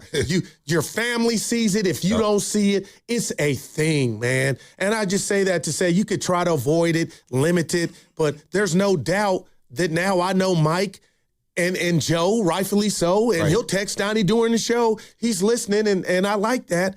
But, man, you hear the noise. Oh, the noise is there, and they hear it, which makes me think that's one of the reasons why they came out and spoke this week. But did it help? No, it only intensified. It lit the flame even higher. You know what I'm saying? No doubt. Pour more gasoline on the fire. The fire that is from social media. Now, again, short term, long term, I kind of understand their position because they're in no man's land. When Jimmy went down with the torn ACL, that really crippled you. It really did. And what we're not talking about is Moses Moody. I'm not saying Moses Moody's a superstar. But he was a baller. His three-point shot was coming along. And he played D. He played a solid defender. He could dunk on your head at times. Those are two massive blows to this team that is trying to get back into the top six of the Western Conference. So maybe it wasn't trending that way last year with Jimmy. They felt like they had a little bit of momentum before Jimmy got hurt. That was the rat on the table brought to you by Echo Pest Control. What was it, 14-7? Like they were playing good ball. They were playing good ball.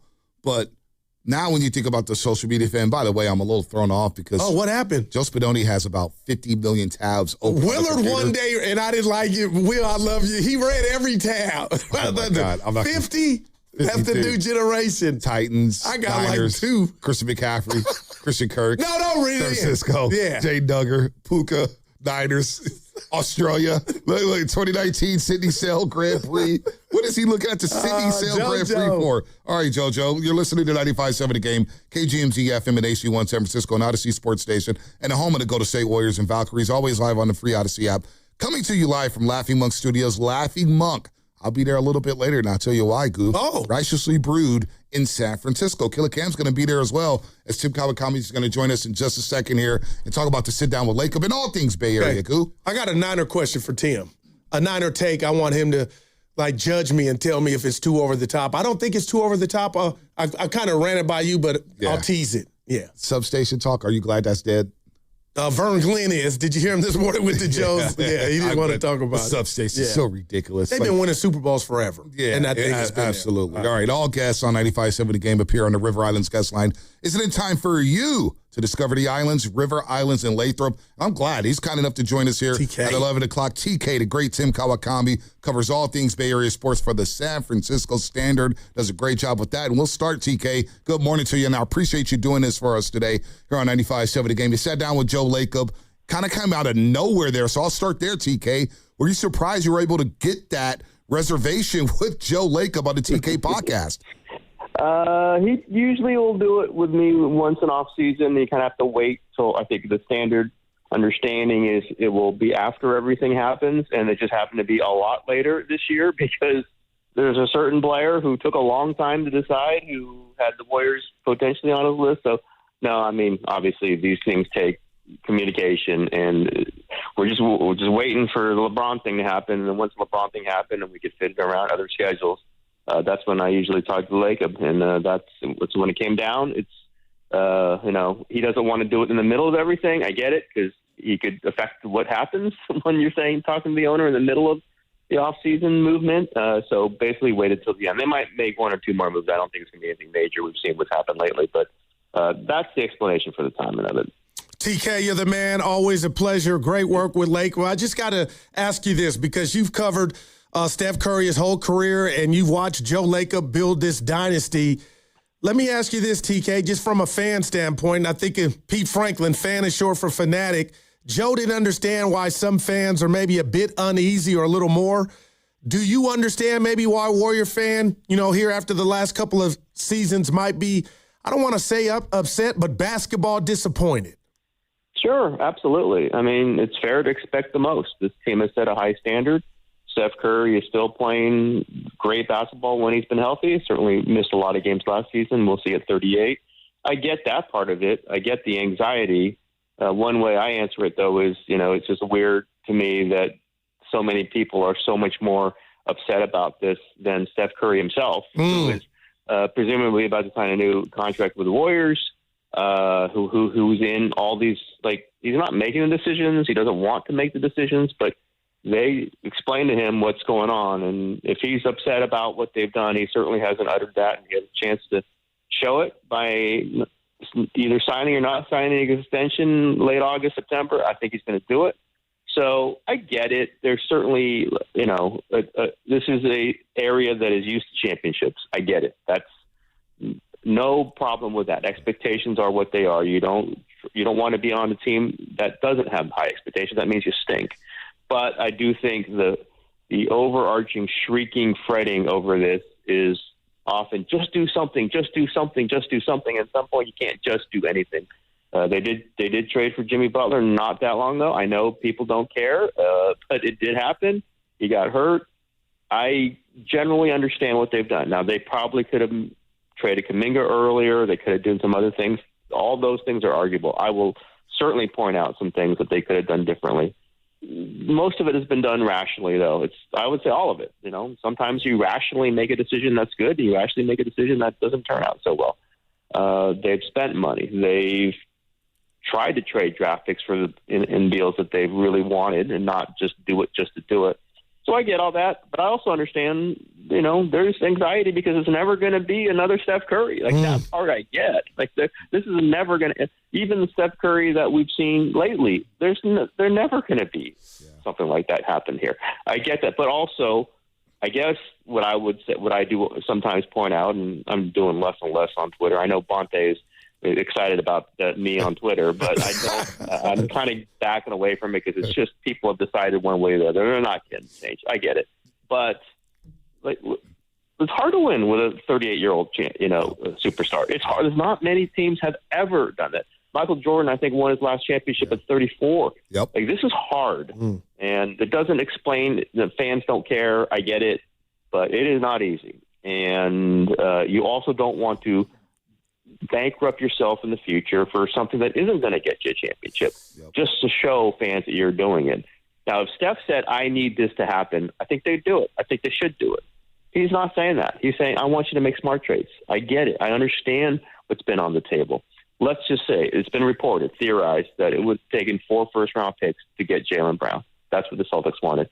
I would not have signed off for 4 first-round picks for Jaylen. You're trading your entire future for Jaylen Brown. Now, maybe that would have led to LeBron James too. I don't know. Maybe you have to factor that in. But some of this stuff, 3 or 4 first-round picks for Trey Murphy, it's a lot. I get that. So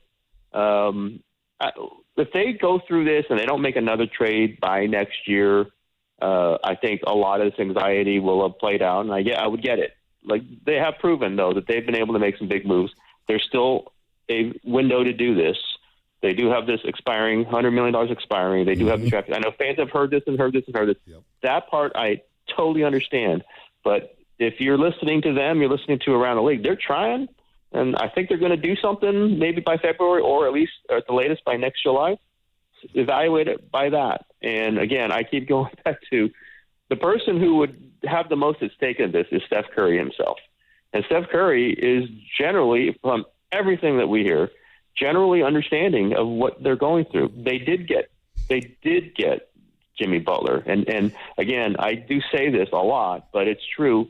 Like, the people who are the most angry about this, like, oh, yeah, Jimmy Butler. Yeah, anybody would have got Jimmy Butler. Yeah. And anyone did not get Jimmy Butler. Yep. They got Jimmy Butler. There was a lot of risk involved. It was a first-round pick, and it worked out, and then he got hurt. Like, sometimes that happens. So I totally get the anxiety. I totally get the emotion. At some point, though, it can't just be abject panic 24/7, and it is often with the Warriors, abject panic 24/7. And I'm gonna debate that part of it. Well, it's funny, TK. We're talking to Tim Kawakami at the SF Standard. Does a great job covering all Bay Area sports. It's funny you mentioned Twitter because I've been thrown into that boat alongside Nick Friedel with you, TK, as guys who, you're just on the payroll. You're talking for Lacob. You're talking. All what you just said is so logical. Next year, you're going to have all this money on the books. And one thing we know about this ownership group, they will spend money. They've tried to spend money. Hell, they spend, $80 million on Kelly Oubre Jr. because they were trying to make the playoffs that year because Klay tore his Achilles. I mean, so Twitter's just, you're so right. Yeah, it's not black. It's not black or white. It's no gray area. If they were laying down, it would be a lot worse than this. I'll put it that way. No doubt. And it hasn't been as effective as it should have been. 100% on that. But some of that happens when you trade for Jimmy Butler when he's 35. But I would agree with trading for Jimmy Butler when he was 35. So people can rip me all they want. They love ripping me. Fine. It is always my fault, of course. But the rational part of this is it's hard to do this with aging super. It's hard to do it with superstars. TK, there's never been a team. TK, there's never been a team with 3 players over the age of 35 that's won a championship in the NBA. It's never been done. It's hard. It's really hard. And but just look at the guys in their primes right now. Jokic just won once. SGA won once. Maybe he'll win more. He's won once. Jason Tatum and Jaylen Brown together won once. It's not easy. Again, if you're a fan, you don't have to accept that. I get it. High standards are high standards. Steph Curry is an incredible player, and you would love to see him play deep into playoffs. But it is not easy to do this. And sometimes when you get frantic to try to do it immediately, you screw up the now because you can't get it done, and you screw up the future. And that's what they're trying to do, that balance. If there's an all-in move to do, I think they'll do it. If they don't do it, certainly are there to be criticized. And if we hear about it, we know about something that they could have done that really you feel would have tilted everything, totally different story. But, man, I know they were in on Kawhi, absolutely in on Kawhi in February. And maybe that wouldn't have been a good trade, right? I mean, maybe it wouldn't have been, but they were. So let's play it out. I just think the now stuff, which happens in every sport. Yep. It has to happen now or else it doesn't matter. And whatever happened 2 days ago doesn't matter because it has to happen now. That part of it I'm always going to push back against because it's not rational. And fandom isn't rational, but I don't have to be irrational with them. Yeah, no doubt. I mean, the Jimmy trade, everybody loved it. They got to the second round of the playoffs. Yes. Steph tweaks his hamstring in game one, 13 minutes into game one, that second round series against Minnesota. And everybody was loving the Jimmy Butler trade. Now it's funny, he come full circle a year later in 2026, and anybody could have got Jimmy. You're so right about that. Real quick, TK, before we let you go, how would you assess Dunleavy's job so far as a GM of the Golden State Warriors? Not easy. You come into a situation, Steve Kerr's here, Stephen Curry's here, Draymond Green's here. You got to move Poole, obviously, with that slot and the things that happened in that locker room with Jordan Poole and Draymond Green. But how would you assess his job so far as a GM of the Golden State Warriors? I think he's been solid, but, one of the reasons why Bob Myers isn't the GM anymore is because he didn't want to do this because it was going to be so hard. And you haven't had top picks. His 11th pick with Jackson Landenberg is the highest. We'll see how that works. It looks pretty good right now. But it's been the unwinding of some things and some, moving some things around. Butler was almost almost an all-in move, still holding back some picks. Let's see what he does with these picks. It's still TBD overall, but it's been 3 years. I think it's been solid. The older players riding with it, that's a big bet this year. Bring Horford back, Melton back. We know there's a lot of risks there. You don't know when Butler's going to be back 100%. Lake, one thing I disagree with, Lake is talking about Moody's going to be back for sure. I don't know that this season. It's a very serious injury. I think you can't count on him being back in a major way at all this season. Maybe I'm wrong. Maybe he'll prove me wrong. It's a lot to be betting on without knowing for sure that there's an acquisition down the road. But I think Dunleavy has been kind of what they needed. Again, if you take this, contend for a championship every year out the window, because it's not going to happen as Steph Curry ages. It's not. Can you rebuild yourself to do it one more time over a 5-year span of him in his later years?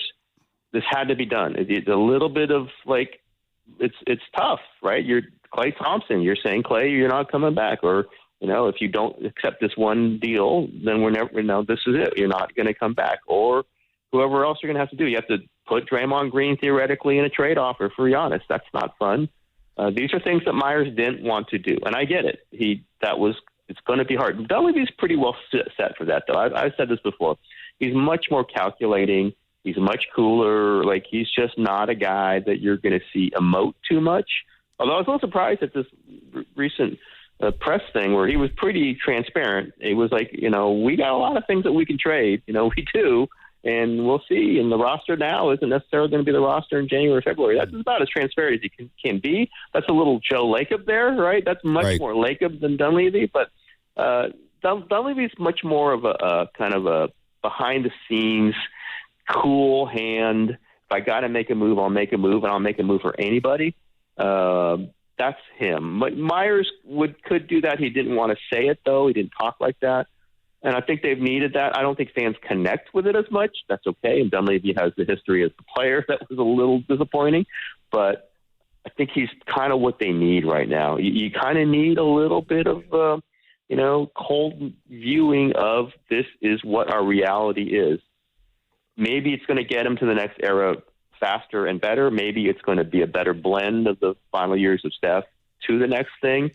I get why fans don't want to hear that. And someone came up to me, 49er person, it's oh God, I heard Dunleavy wasn't very good on the Zoom call. And I go, I didn't hear it, but I think what he said was fine, actually. Right. I mean, I get that there's a response. Oh my God, he's saying that they're going to just, haven't done anything. But I think he said that they're going to do something if he really understood what he said there. So I get it. Again, high profile. This isn't the Charlotte Hornets. This is not, this ain't the Orlando Magic. That's all love to them. If I get aggregated for saying that, this is a big time. This is the Lakers, Warriors, Celtics, Knicks. Those are 4 massive teams in the league. Everything you do means something. It's Steph Curry. The hyperventilation will cool down once Steph is no longer the greatest player on the team, whenever that happens. But would you rather have that or this? You'd rather have this. You're right. You'd rather have Steph. You'd rather have the pressure of doing what's right by Steph. I 100% agree with that. And it all changes if and when Steph ever says, I can't do this, I got to go. He hasn't said that. There's no indication he will. I would go by that. I don't know why fans really don't want to. That's how I'm kind of operating in this situation. Tim, it's kind of funny. I don't get to hook up with you much on radio, but in person, I always stop you and try to get off a take and see what you think. But if you don't mind, I'd like to share with you a Niner thought I have, and it's just in my heart, and you tell me what you think, and you won't hurt my feelings. I mean, what Kyle and John have built has been incredible, and I just think how history would have changed had they won one of the two Super Bowls, which they had 10-point leads. They were powerful, fast, strong, and they didn't cash in that chip. Now here we are, and you mentioned older players as they're aging, and last year was special to me, Tim. It was. I didn't have them win in 12, but now Seattle's here to the point to where they won the Super Bowl and kept them out the end zone in 2 games, and the Rams are powerful, and they were good when the Niners were on top. But now I just feel like, Tim, has Kyle, as a Niner coach, had his best opportunity? Has he seen his best opportunity to win it all? When you hear me say that, because I think that, does that offend you, or could you see how some fans think that way? I think you could definitely see it that way. I got no argument with that. You got to win the big game when you're in the big game. I totally understand it. Again, we're talking high standards. The 49ers here, I would say if you move on from Kyle Shanahan, who are you hiring? Who's going to be better than him? I'm a practical columnist. I'm not, oh my God, this is tiring, it's over. No. Who's the next one then? If you're saying that, who's better than who could have gotten that team to 12 wins last year, other than Kyle Shanahan? I can't name that person, and I don't think you could, and I don't think a lot of angry fans could. So, in that way, you say, okay, he has a plan to get to the next thing. As they did it last year by cutting all those veterans, dropping down the salary commitments, and building back up. They believe in last year's draft and this year's draft. This year's draft looks pretty good right now. Stribling and all the others. We'll see how high it is. There's some really interesting players on that draft class. And I don't know if I think you could go. Kyle Shanahan has done this. He had a plan for it. They won 12 even when they were doing the restructuring. Right. Probably can be better. Now, listen, I know McCaffrey's a year old, Kittle's a year old, all these things, but I'd go Shanahan and Brock Purdy. If you just do it that way, I'd go with that over whatever Jacksonville's doing or Carolina's doing. I sure as hell would do it over whatever Tennessee's doing. I get it. I know standards. The Seahawks are sitting right there. There's no guarantee that Sam Darnold's going to run off with 7 straight division titles here. I would not say that. There's no guarantee that the Rams can replace Stafford whenever that's gone. So these cycles are quick in the NFL. You kind of want to win one. I get it. Win one of these cycles. We'll see if they ever do it. But Andy Reid didn't do it for the first 16 years of his coaching career. Yeah. Shanahan's in year 10. So it's kind of feels like a Warrior situation. I get it, and people rip me for saying it also. But tell me who the coach is after Shanahan. Tell me who you're getting who's better than him. You want Tom Sula back? Want Dennis Erickson back? I mean, Mike Nolan's available. You want Chip Kelly, TK. Yeah, Chip Kelly. Yeah. It becomes his fantasy world sometimes. And sure, online you can be in fantasy world. But you tell me who would have won 12 games with that team last year. I can't. Yeah. And in the wild card game against Philadelphia, TK, we're up against this. So a quick one here. What should be the realistic expectations for the 49ers? Because their draft class flashed yesterday. It's only one preseason game. I get it. I was off the rails with Trey Lance after one practice, for crying out loud. But it's a small sample size. But you've been out there in practice. Stribling has looked the part. Halton's coming along here. Duggar is massive, 6'5". He just looks like he's going to be a player wherever he ends up. Should the expectations be pretty high for the 49ers this year? Because you mentioned it, 12 games last year, a wild card win equals 13 with a bunch of who's. Yeah, I think that's one step better. I think one more playoff win, it would be fair to expect from this team. Now, you don't know how injuries are going to go, but that was with tons of injuries last year, right? Incredible injuries last year. If it balances out and they don't have all those injuries, we know they're going to have some, already have. But I think Mike Evans is a huge part of whatever they're going to do. I think we haven't seen Nick Bosa practice yet, but I think we'll see how that works out this season. He should be playing, obviously, many more games than he did last year. Yeah, a berth in the NFC Championship game and be competitive and maybe win it. I think that is certainly worth viewing as a easy way to judge what the season could be. If you have standard health, if you play the way you play, they've gotten to the NFC Championship game a lot under Kyle Shanahan. I don't know why you couldn't expect at least a run at it this season. And, they beat the Rams and the Seahawks on the road last year, right? They lost those two, but they beat them both on the road. And one of them was Mac Jones, the quarterback. So I think that's easy enough to say. Let's see if McCaffrey's healthy, obviously at 30 now. This might be their last run with McCaffrey and Trent Williams and, all these guys in their primes. Maybe one more year after that. But I'll go with Shanahan and Purdy. I really will. I mean, I do believe that is a really strong tandem to go into this. And they work together. Purdy wouldn't be as valuable if he didn't have Shanahan, and Shanahan at this moment wouldn't be as valuable if he didn't have Purdy. If he was to have Trey Lance in year 4, Bonte, you think that would be great right now? Yeah. Leave me alone. Remind them, TK. Don't remind me, TK. By the way, I was getting Twitter notifications yesterday with Trey Lance throwing an interception in the preseason game. But are you going to go to the joint practices next week? They'll see the Chargers with Trey Lance. Yeah, I am not. I'm not sure that I need to go to back-to-back joint practices. I got some other things to write about. I've been almost all 49ers recently. I get it with a little detour to Joe Lacob. That's never bad. But I think I got to kind of not just only do 49ers. I'm going to miss out seeing Harbs, my boy Harbs.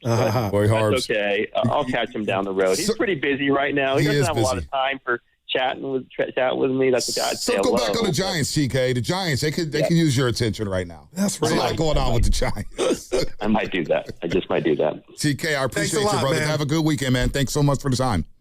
Yeah, guys. See ya. Anytime. All guests on 95.7 The Game appear on the River Islands guest line. Is it time for you to discover the islands, River Islands, and Lathrop? TK. That was a lot. It was a lot. Yeah. Especially on the Warriors front. The Niners expectations, we're going to talk about the Niners. Vic Tafer's going to join us at 12 o'clock. Big, I always like love Big Vic. Yeah. And then we got Low Deal. What time's Low Deal coming on? Low Deal had the fresh cut yesterday. Yeah, he did. I was like, he had the fresh cut. He usually will call me and give me an update. I saw him last year, whatever. I said, Evan, my man, he grew out. What time do we want to do Low Deal today? We'll 12, figure it out. Yeah, figure it out. We'll figure it out during the break. But TK said a lot, and being rational about the situation. What did you make it at? Because, look, you don't got much wiggle room. Jimmy's hurt. Yeah, no, and I love the Jimmy move. So, again, I can hear Steiny real quick, enjoy yourself. But what did you expect? He was older. But, man, we watched Tatum, Halliburton get hurt. Things happen to all ages. My thing is, TK says something, and I'm kind of proud of myself because I kind of been trying to live my life that way in regard to my sport, my fandom. How can I get more mad for Steph Curry if he's not that mad? There you go. So this will tell me, but the 29th or thereafter, if he tables these talks and he feels like this, the new normal was just a line, I'm good. Because he still is a problem on the court. But I'm doing that more, B. If Steph ain't gonna put him on notice, I can't come in here and yell. But he has the power to do it. What did you make of TK? You're right about that. You're so right about that. How could we be more bad about Steph? And if he's okay with it, because he said it after the Phoenix game, we need to reset our expectations. I didn't kind of like it, man. I know, but I understand. We have to reset our expectations. But also, TK, I'm not trading 4 first-round picks for Jaylen Brown. And I remember I was on record saying I'll trade 3 first-round picks for Trey Murphy. Maybe I need to take a step back. What if it's something we don't know about Trey Murphy? Because I like the player, but is Trey Murphy... What is he? Is he moving the needle? Well, I'll say this. He would move the needle in a Warrior jersey because we don't have Thundercats. Right. He's a Thundercat. Jaylen Brown, I guess sometimes in life and business, and you know this, B, you got to roll the dice. And I think now Joe Lacob's at a time where his basketball chips, his playoff chips, he's down to maybe his last 1 or 2. Right. And it's different than when you got all, you know what I mean? You're winning. So you got to take a chance at some point. But if they do, it looks like they're not. Next offseason, Mike Dunleavy, you're at bat, man. You're at bat. How about this, Scoo? You want to golf? You looking for a win-win? Yeah, you never told me how I looked in Napa. We'll get to that. What, Guru? We'll get to that on the other side. I'm proud of you. People hated the fit. No, listen, Goo. Golf is hard. I know what you were dealing with. You're a lefty. You've been doing it. Dude, I Goo, you did great. Okay. You did great. Wow. Spend a day golfing with friends at Hardy Park. You've emceed this event. Friday, September 11th, and help support local families through the Autism Society San Francisco Bay Area. Go ahead, September 11th is a good time there. It's a win-win. Go out there and golf. Maybe Google goes out there and takes some more hacks there. Learn more at petinelli.com. I think we should have an open relationship. Yeah, I was thinking the same thing. Let's definitely do that. With our cars. Oh, FlexCar. Yeah, that's what I meant too. FlexCar is the first and only month-to-month car lease. Swing from a Wrangler one month to a Prius the next. FlexCar. You drive everything. Alameda County Health is hiring. Be part of a team that makes a real impact every day. We offer excellent benefits, opportunities for career growth, and the chance to truly serve your community. Apply now at acjobs.org. That's acjobs.org. Injured at work? Don't wait. Every day you delay can mean lost wages, delayed medical care, and more stress for your family. At Boxer & Gerson, we fight for people just like you. Construction workers, delivery drivers, factory workers, restaurant staff, hardworking folks who get hurt just trying to earn a living. We won't back down. We get results. You work hard, you deserve real help. Call Boxer & Gerson now at 510-835-8870 or visit boxerlaw.com. The consultation is free, but waiting could cost you. Boxer & Gerson. Justice for workers. Hey, Bay Area sports fans, get ready for game day with Laughing Monk Brewing. Whether you're watching with friends or heading out after the final whistle, Laughing Monk has the perfect beer for the moment. With locations in Sunnyvale, Scotts Valley, and Bayview in San Francisco, there's always a Monk nearby. And now, check out their newest San Francisco location in Nopa. From crisp lagers to bold IPAs, every beer is righteously brewed in San Francisco. Grab a pint, grab your crew, and make game day better at Laughing Monk Brewing. Righteously brewed in San Francisco. When you get injured, you're not just facing pain. You're facing an insurance company. Insurance companies don't send compassion. They send adjusters, a trained pack whose only job is protecting the insurance company. You need a guard dog. When the insurance company unleashes its pack, Habas Law unleashes a pack that's bigger, smarter, and trained to ferociously hunt down every dollar you deserve. And trust me, every insurance company already knows the names of the biggest dogs in the fight. Habas Law. Visit habaslaw.com. Omar Habas is a California licensed attorney. Offices in Northern California, including San Jose. Past results do not guarantee future outcomes. In 2026, Bay Alarm celebrates 80 years of security. For the Bay Area, that means local service including burglar and fire alarm systems, 24/7 in-house monitoring, and custom security designed to work with business operations. Bay Alarm has real people rooted in your community looking out for your business. After 8 decades and 3 generations of family ownership, our promise is still the same. We got you. Learn more at bayalarm.com. 1-877 Cars for Kids. KARS Cars for Kids. 1-877 Cars for Kids. Donate your car today. 1-877 Cars for Kids. KARS Cars for Kids. 1-877 Cars for Kids. Donate your car today. Ready to get rid of that old car? Donate it to Cars for Kids. Call 877 Cars for Kids to speak to a friendly live agent. Donation is super easy, and your car can be picked up as soon as tomorrow. Go to carsforkids.org now or call 877 Cars for Kids to donate your car today. 1-877 Cars for Kids. KARS Cars for Kids. 1-877 Cars for Kids. Did you know you can donate real estate too? Go to carsforkids.org. That's cars with a K. If life is a game to be won, then every child deserves to play on a level field. Children International is empowering young people in poverty on their journey by giving them the tools, the training, and the skills to shape their own futures. From the early days of development through all stages of growth and into employment. This is how, together, we can help end poverty for good. Learn more at children.org.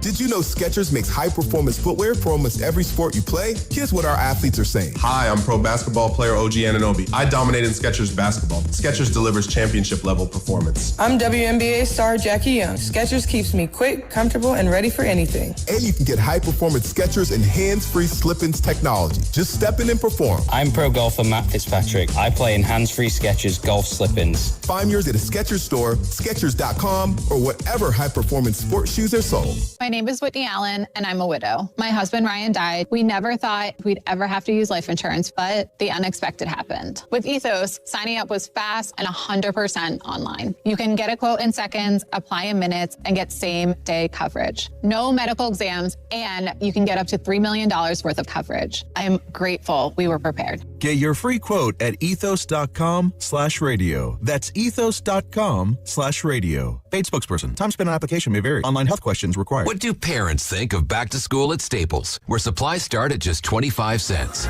Staples has the latest laptops with up to 40% savings. I may hug the cashier. So embarrassing. It's the most wonderful time of the year. It's a wonderful time at Staples with up to 40% off select tech. Staples. That was easy. Visit Staples today or shop online and in the app. Ends 9/12. Exclusions apply. Make every swing count. Join Pettinelli Financial Partners for the 11th annual charity golf tournament benefiting the Autism Society San Francisco Bay Area. Register your foursome or become a sponsor today at PettinelliFP.com.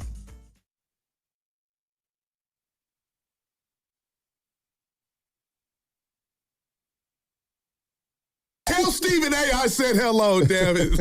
I will not. I'm not going to do that. Now, back to Steiny and Guru on 95.7 The Game.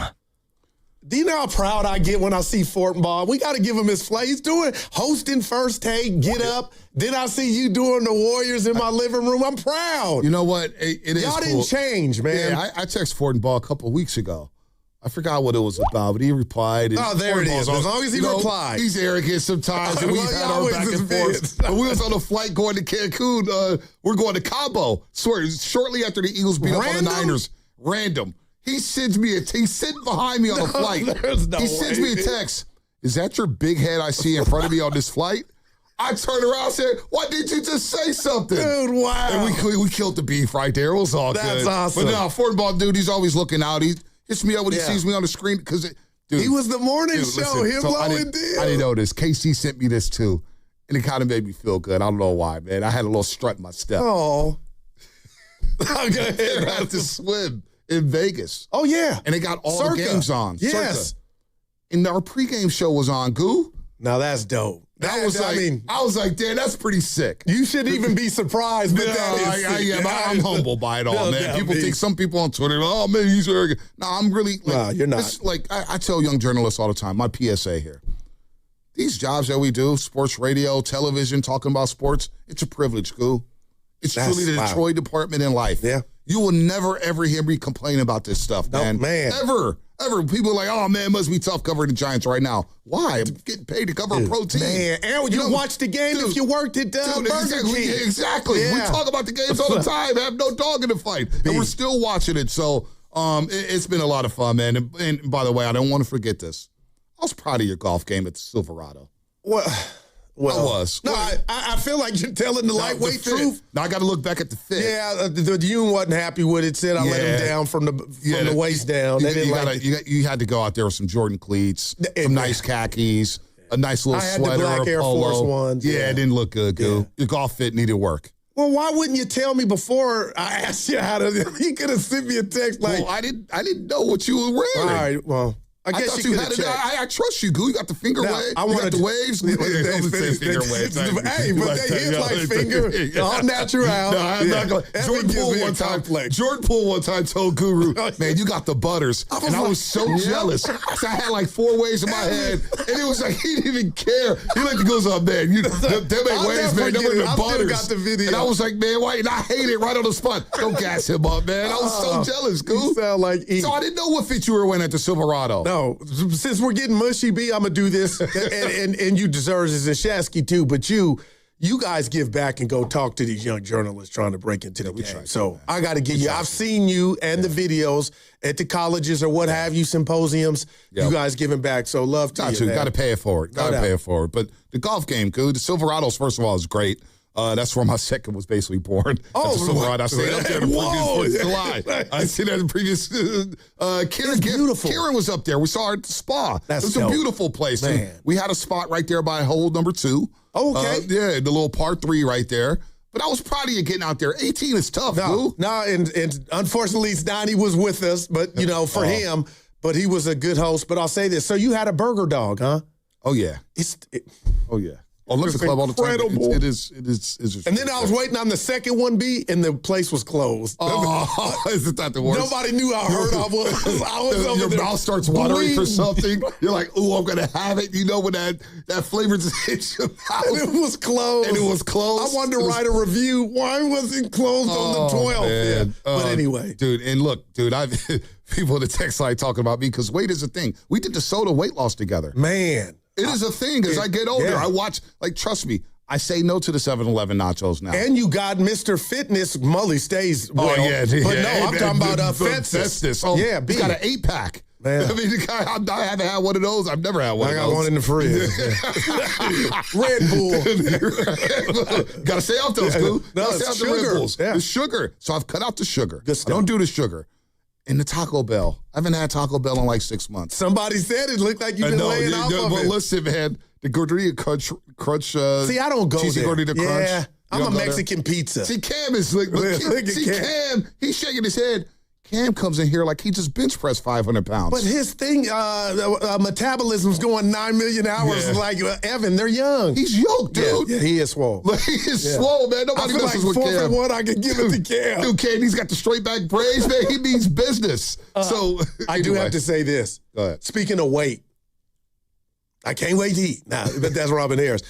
What about the Rat on the Table brought to you by Echo Pest Control? Last night, watching the baseball game, Dodgers and Brewers, Nahegan posted a picture with the great Muhammad Ali. Oh, yeah. He had to be on soda. He mastered soda. That's not our boss. That's not our boss. I looked at him. I texted him like, dude. He had the beard. But he had to be, I won't put a number of Steph Curry over. He looks great now. So what is in regard to weight? That's an all-time photo. All-time photo. What is the one photo, Guru, that you have in your possession that you're like, that's the one? That's the one. Wow, Bonte, it's not that old, and I love that you asked this. It's Steph Curry. Wow. I ran into him. We were doing the show on remote, and he was on the phone, people. I didn't think he's picking up the phone. He go, y'all up here? I go, yeah. And then we were talking, and then I said my daughter would go crazy if I don't snap one. He go ahead, put the person on hold. We took the pic. But Cam and I follow our friend, comedian Mario Hodge. Yeah. And on Facebook, he said, put your most famous person photo, and the chef was mine. Oh, wow. Yeah. Evan, you got one, Evan? You got a photo that you look back at and was like, that's the one. That's the one. That's the one and I have I'm to looking frame. at him. I got a couple photos. They were no names at the time, but they ended up becoming pretty cool. There's a team photo that I'm in with Tarek Skubal and Casey Mize. Wow. He got Skubal in his phone. Skubal. Yeah, he got the number. He's got his photo? Yeah. He's got a number? I'm telling you. I used to work. I used to broadcast for the team he played That's for. a flex. That is he just dropped it in. That is a flex. Cam, I know you got a photo out there. And 888-957-9570. I will hear from the fans. What's the photo that you got in your phone right now of anybody that you're like, wow, I can't believe I snapped that one? I got one with Shiloh Sanders, but that situation, I never posted it because it was kind of embarrassing. He tried to roast me in that situation in which I met him. Oh, no. Shiloh, see, who that's are you? when you Shiloh, who are you? Man, you ain't even Shador. You took the words out of my mouth, man. Who are you, Shiloh? Come on, man. At least you got the pick, though. See, I got one. Mully. Dude, yeah, there's one with Ryan Coogler, Bully, and Fezzi. Now, that's a big one. That's one. But the one photo that I love that I had to get framed, it's on the parquet floor after the Warriors won the championship. Come on, B. Bob Myers with no socks and shoes on, Mully, D. Wright, Damian Lee, Festus, Kuminga in the background. Come on, B. And you got it on the phone floor. now? You got to post that baby now. No, I love Kuminga. Dude, I got it. It's a hell of a photo. Okay. There's B, you got it framed? That's the one that I think about the most. I don't have it framed yet. That's dope. I will have it framed. That's the one photo, and there's a lot. It's hard to choose from, right? Well, because you've taken a lot of photos with people. Depending on who you are. Yeah, cool. You've taken a lot. I got Steph. Yeah, you got Steph. I mean, man, Steph, 40 water. Okay, 40 water. One time we were going to the NFC Championship game. D. Wright, 40, and I were all on the same flight. And 40's like, oh, we got to snap a photo. Oh, that's and then dope. 40 goes, D. Wright, where you sitting? He goes, oh, I'm in D. Wade's suite. He goes, I am too. And 40 looks at me, he goes, where you sitting? Not the sweet. He goes, you jealous? A little bit. Now, real quick, we'll get back to sports. You're flexing the picture you should frame is early on, Bonte. It might have been your first year covering the Warriors at Oracle, I believe. You were on the set with Snoop, Fab, 40, and give me one more. Too Short was in that one. Too Short, that was a photo. That was a You're right. Yeah, Super you're right. friends. That was... The Warriors lost that day. The Warriors lost that day. Barkley was on with Papa and I earlier that day. Snoop came on, gave me the sickest daps in the world, right? I didn't miss the handshake cup. So I was like, cool, my boys are all texting. And then... I remember that one. And then, dude, we showed a photo of Klay Thompson in the hot tub with like... Yeah, okay, I got you. Yeah, with some friends. With some friends. And I said this, I'm probably going to get fired, but you bought last show, whatever. I'm going to go out like a champ. I go, Snoop, what's wrong with Klay Thompson being in the hot tub full of snow bunnies? And Snoop just laughed, goes, oh, man. You might be in trouble, bro. You might be in trouble. I said that. No, that is a great photo. That's a great photo. That is a great photo. There's some good ones. There's some ones with Curry. But that one on the parquet floor was fun because it was a championship. Send that to me, B. Yeah, I gotta find that one there. Let's go to Don in Berkeley. He's got a photo that he cherishes. Oh, there you go. Don in Berkeley, what's up, baby?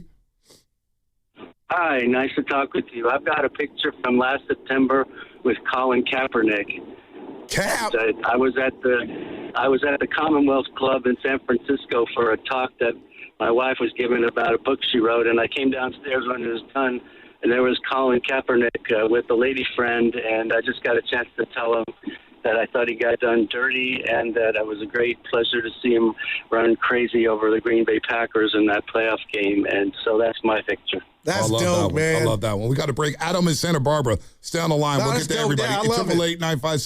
888-957-9570. What's the one photo you've got in your phone that you just love and that you got to frame?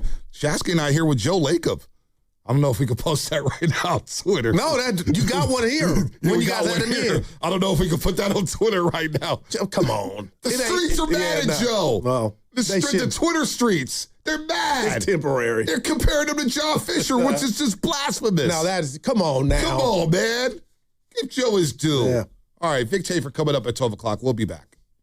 You only get one shot at this. One chance to handle your injury case the right way. One chance to get the compensation you actually need. And one chance to protect your future. And once you make the wrong move, you don't get a do-over. Sign too early, it's final. Say the wrong thing, it's recorded. Take a low offer, you can't go back. Before you make any decisions, call Beam Law. They'll step in immediately, guiding you, protecting you, and making sure every move is made with your best outcome in mind. Beam Law has recovered millions for clients across the Bay Area and has been named Best of the Bay by SF Weekly 4 times. If you've been injured or lost someone due to someone else's negligence, don't take that risk. Call Beam Law now at 415-523-5555, 415-523-5555. That's 415-523-5555, or visit hurtinthebay.com. That's hurtinthebay.com, because it's not whether you get knocked down, it's whether you get back up. Beam Law, they've got your back, Bay Area.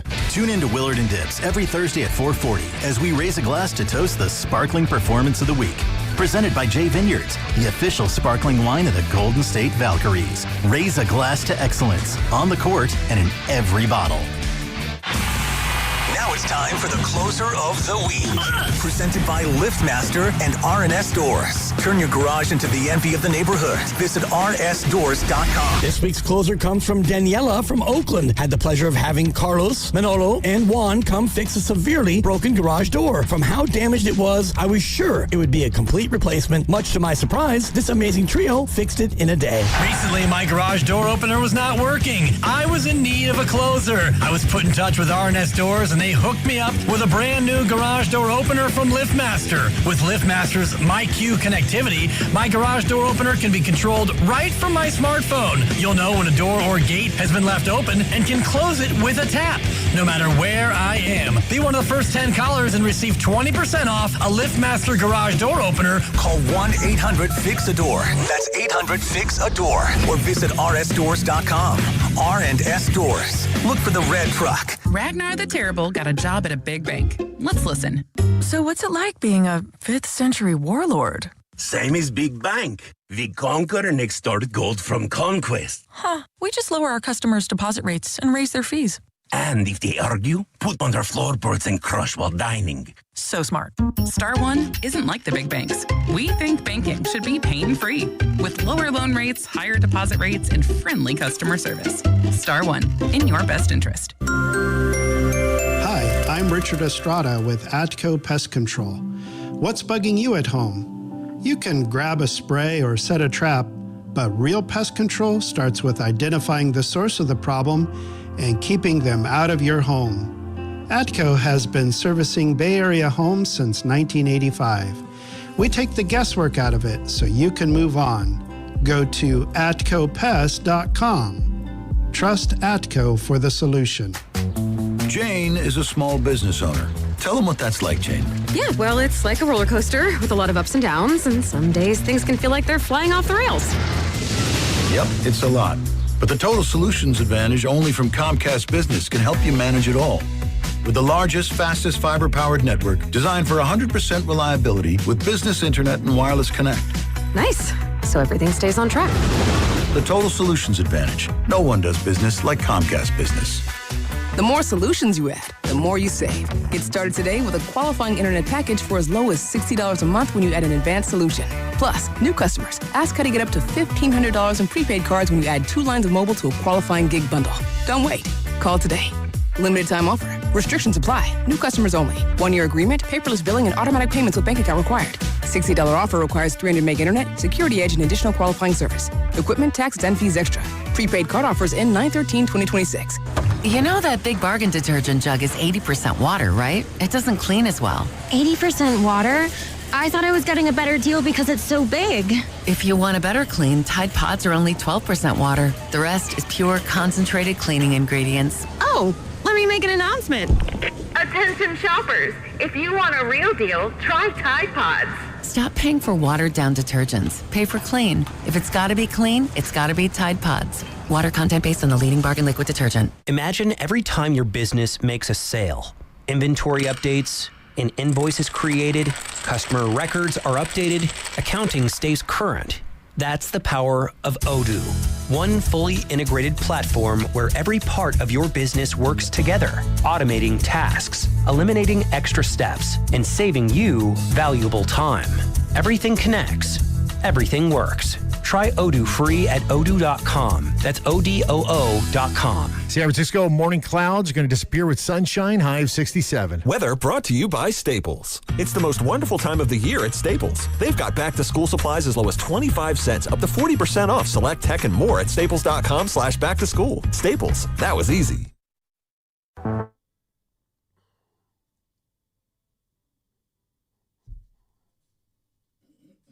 Congratulations, Robert Saleh on the Liquor Store 7. Only Tupac can judge. Now, back to Steiny and Guru on 95.7 The Game. Is this wet leg?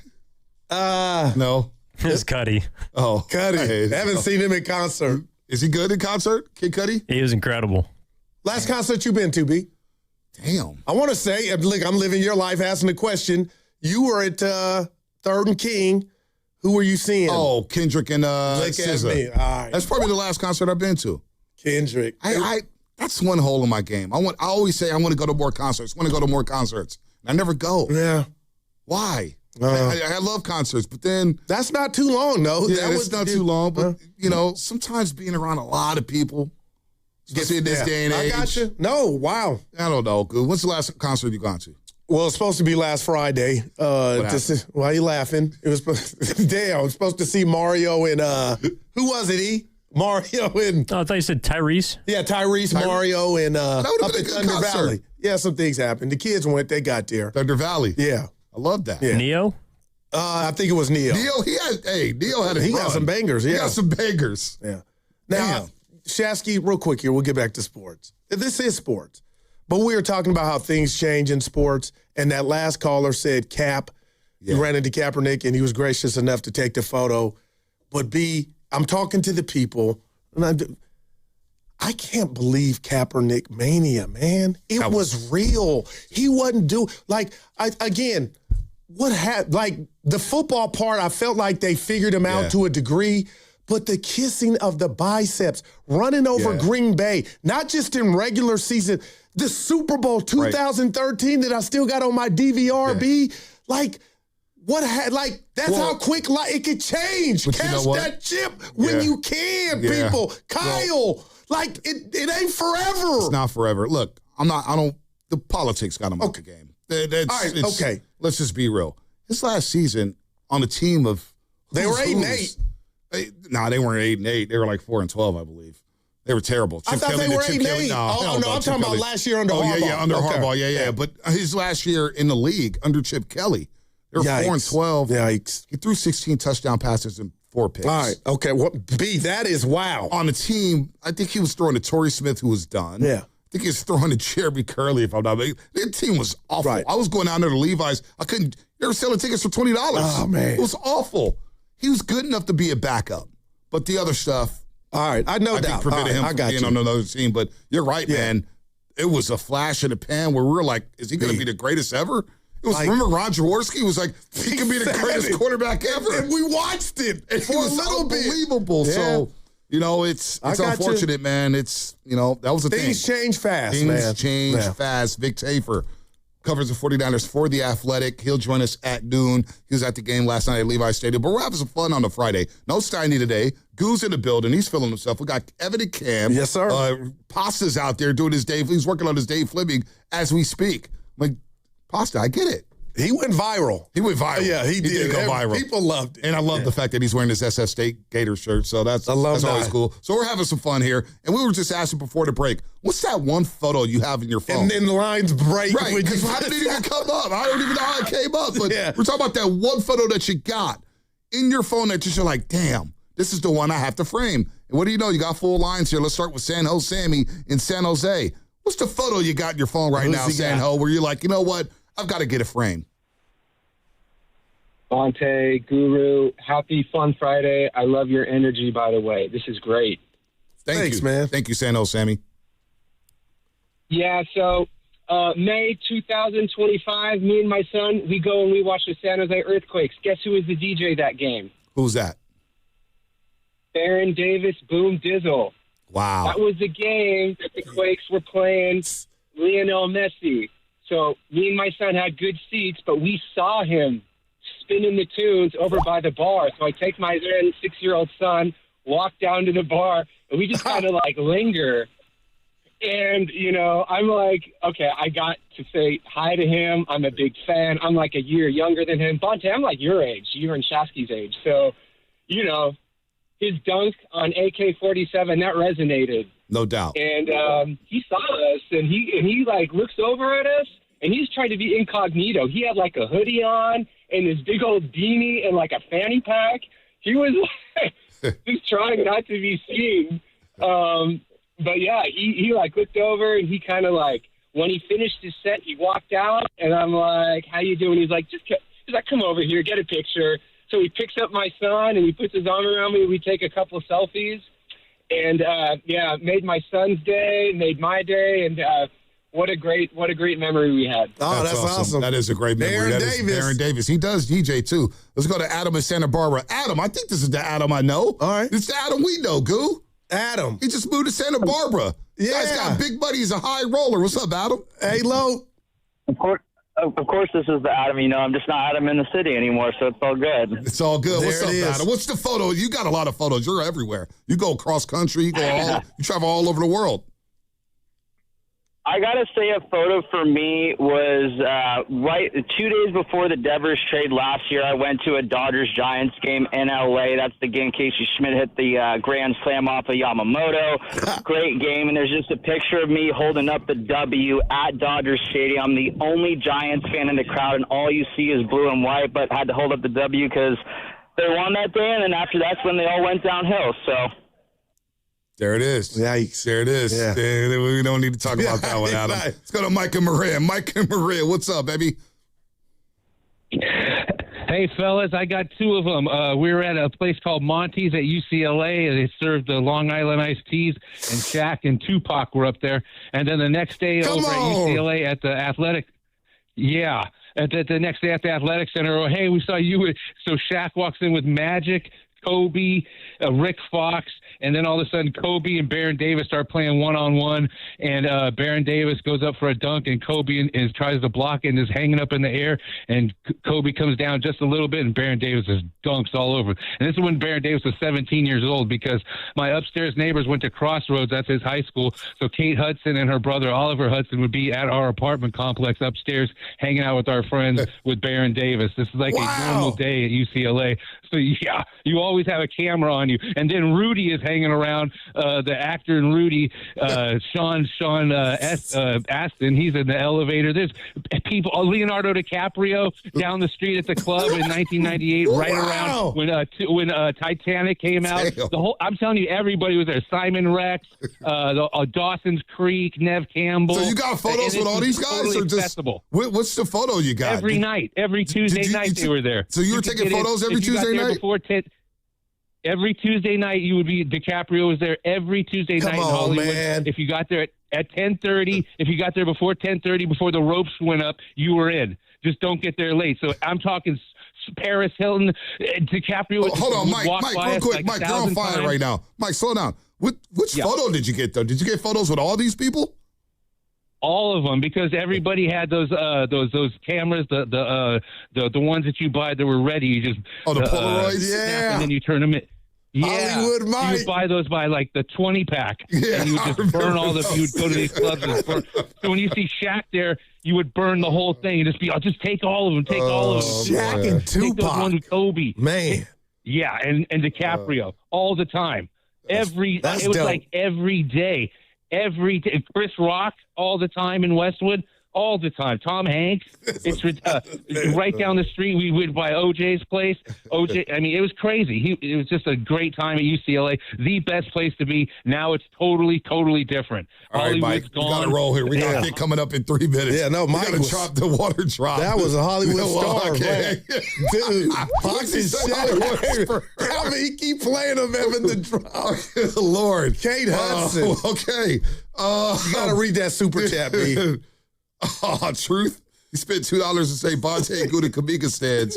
Idiots. Whatever. B, I am concerned. Get off my job. Bonte don't have a team. Dude, I know. Nobody's a Kamika stand. Too bald. When he gets 30 minutes a game, look at the numbers. Because I like a player doesn't mean I'm a stand. No doubt. He's not a perfect player. The Minnesota series for me. I mean, come on, man. I don't player stand. Snotty was dancing on his grave yesterday. No, I heard that. I did hear that. But I was just mad he ain't got a team yet. He needs to go to the Lakers. Go play with Luka. Hey, Bonte, take minimum wage. Take minimum wage. You'll go get rehabilitate. You've made some money. Take a little chance on yourself. But before Vic hops on, you and I were texting. It started off great in Atlanta. What happened? I mean, in the playoffs, they got smoked. It wasn't his fault. It wasn't his fault that he got smoked. I don't know what happened. Man, dude. They were up 2-1. These young kids with the stand stuff gets on my nerves. Well, I'll tell you what gets on my nerves real quick here. Ooh, what's in the throat?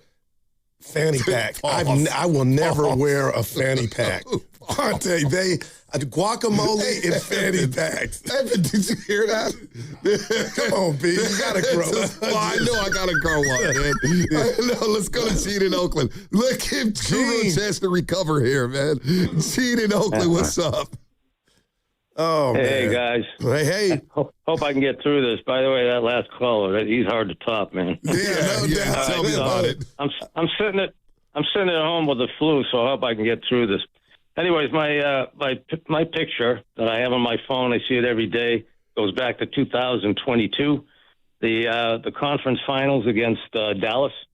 Friend of mine's, good friend of Bob Myers, he got me a ticket, including pass to the executive club. So halftime, I go in the executive club, walk around the corner, and there you are, Bonte, with Chris Mullen and Festus Ezeli and Darrell Wright. So I took this really great picture of me standing in the front, and I'm 5'6", and you're 6'5", and Chris Mullen's 6'5", and of course Festus is like 7. So I look like the smallest person in the world, but so I laugh at it. I love it, and yeah, you know what? I think I probably should frame it. So. Oh, that's love right there, Uncle Gene. That's love right there, Uncle Gene. Real quick before we get to Vic, let's go to my boy Cam in Antioch. Hey, Cam, tell me that you got a picture with Steve Kerr. Come on, you got the photo of Steve Kerr, don't you? Nah, man, I got one with you, Bonte, man. You already know when I had that sign, man, in front of Chase Center. Yeah, when you were live streaming, right? Oh, yeah, he had to record on you. Totally. Man, I still can't believe that picture still holds true to this day.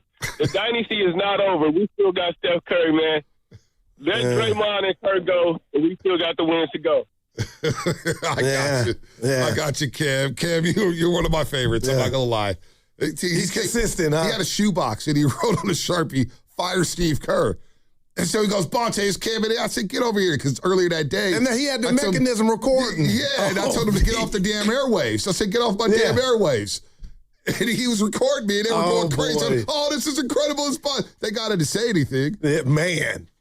Yeah. You know the YouTube chat, they love attention. The world is, the new cocaine is attention, B. It's and attention. I'm talking about people in the business. Yeah, people in the business, people in the chat. Like, I'm going to shout him out. Shiko Jake 1584, he said, "Bonte's here, I'm out." Then he proceeds to chat for the next 30 minutes. So you're not out. Yeah, he just wanted to be You just wanted to be seen. You just wanted to be seen. It worked, B. It worked. See, gotcha. Hi, Shiko. Love you. Before Vic pops on, I mean it. Fanny packs are whack. I got to get back. Fanny packs? You don't like the fanny packs, huh? What are we doing? I do why like you when on the fanny quarterbacks packs? have them in his cold. Why you out on fanny packs? They're whack. What are you got in your pockets? Evan's fanny pack? Like Norm rocks fanny packs. They're for people with tight jeans. See, I never did the skinny jeans. Yeah, I'm with you. I was with Jay-Z. Yeah, you know, Jay-Z had the line, "Can't rock skinny jeans because..." Okay, got you. You know, you listen to 95.7 The Game. KGMC. NHC1 San Francisco, an Odyssey sports station and the home of the Golden State Warriors and Valkyries. Always live on the free Odyssey app, coming to you live from Laughing Monk Studios. Laughing Monk, righteously brewed in San Francisco. With that said, let's go to the River Islands guest line. Our big man. Of course, all guests on 95.7 The Game appear on the River Islands guest line. Isn't it time for you to discover the islands, River Islands, and Lathrop? My man Vic Tafer back in the Bay. Love seeing him on a Niners beat. He's come over to the dark side. Yeah, I remember. Raider fans are jealous, but Vic Tafer out there watching Lyman. What's up, Big Vic? Not much, man. How you guys doing? We're doing good, man. You made it through preseason game number 1. I did, man. How dreadful. One down, 2 to go. One down, 2 to go. I mean, I count the quarters. 12 quarters, so now we got 8 quarters left for preseason football. Lord, forgive us if we have to go to overtime in these preseason games. But you've been watching a lot of offensive linemen. I know at the scrimmage you were watching the line. And let's start there because offensive line talk is sexy in sports radio. What do you make of this 49ers offensive line heading into this season? I think it's a question mark. I think obviously they got some guys who are established studs like Trent Williams, and McKinnis has gotten better every year. They're fine. The guards are a little troublesome, I think. I'm a little worried about the left guard spot. So far, no one's really emerged. And I think they're going against these great Seahawks and Rams defensive lines. Any kind of weakness at guard will be exposed pretty quickly. So to me, that's the big concern right now at this point in training camp. Vic, when you look at Seattle obviously winning the Super Bowl and dominating the Niners those last 2 games, for home field advantage and also in the playoffs, how good can this team be in your estimation, the Niners, with guys coming back? Because that's my big question. Yeah, they got the star power for sure. I mean, if they stay healthy, I think they got a shot to compete. Obviously, look at the guys on defense. They got Fred Warner back. Nick Bosa supposedly back soon this week, ideally. But those guys are kind of difference makers. Jay Greenlaw looks like he's never left. So defense should be really good. The offense, obviously, a lot of skill on offense as well. So just in terms of pure talent, they got it. I mean, they got to worry about the injuries and old age. Yeah, that's the injuries. Vic Tafer, you mentioned it, the old age and the health, obviously. Defensive line, looking at Nick Bosa, because at times in the scrimmage, I saw no pass rush. Then apparently the pass rush ramped up. Now, it's a Tennessee team that I don't think is going to win many games this season. I think they're rebuilding. The offensive line is a little shaky here. But do you believe in this D-line if Nick Bosa, obviously Nick Bosa has to be healthy. So if they have a fully healthy number 97 Nick Bosa, you think this D-line can really cause havoc in the NFL this season? Yeah, if he's fully healthy and Michael Williams is back pretty soon and he's healthy, I think that's it. Keon White's back at some point healthy. That's a good start. And Romello Height, to me, is kind of a project. Obviously, flash every now and then, but last night didn't show up very much. So I just think he's kind of a guy you can't really count on this first year. So you need those first 2 guys back, or else you got to sign somebody. You got to bring a pass rusher in this next month. Hey, Vic, a lot of people came down my road, not just simply ask the question. I know Brock Purdy's a good quarterback. He's taking his team to the Super Bowl. He's got paid. And I simply ask, can he go up? Is there another level or two? And people just got all offended. Let me ask you this. Your thoughts on Brock Purdy, or do you think Kyle Shanahan controls that level or two of Brock, playing better football? Yeah, when I look at Brock, I think the debate's kind of funny because everyone wants to always put him in a category if he's overrated or underrated. But the way I look at it is that every year, in my mind, he's gotten better. Every year I look at his play, in terms of the progressions and the touch and the deep plays and the scrambling and getting things off schedule. To me, he's gotten better every year, so that's all you want in the quarterback who's a young guy. Clearly, I think got a very high ceiling, and he's already pretty good. Vic Tafer, The Athletic, covers the 49ers for The Athletic, does a great job there. All right, Dejon Stribling. We've seen him in practice, Vic. So he was out for a little bit with the hamstring tightness, but he's been back. And not many footballs touch the grass when you throw it in his vicinity. Well, Jamaica yesterday, and, obviously the hype train is going to start building here after a preseason game. But Dejon Stribling does look the part. He looks like he could be a factor in this offense in 2026. Yeah, the hype train's gone. The hype train already took off and left the station. It's speeding away. He looks the part, man. He's fast. He's strong. The hands have been great so far. He's got a real quick pickup of the offense and the playbook. So everything looks great so far. I think we need him because of the injuries to Ricky Pearsall and Christian Kirk, but he stepped up. And I think if you're a 49ers fan, you got to be excited about what you've seen from him so far. Vic, can 49er fans expect, and I was going to ask you how much you've seen of Kittle. Do you think he's going to be out there week 1 against the Rams? It's a great question. He looks good. He's warming up before practice every day. He's in great shape. I think he's definitely making great progress.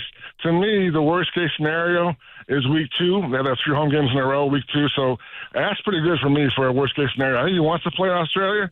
You never know what the trainers are going to say with the trip and the distance and all that stuff. But I think if he's ready week 2, that's good enough.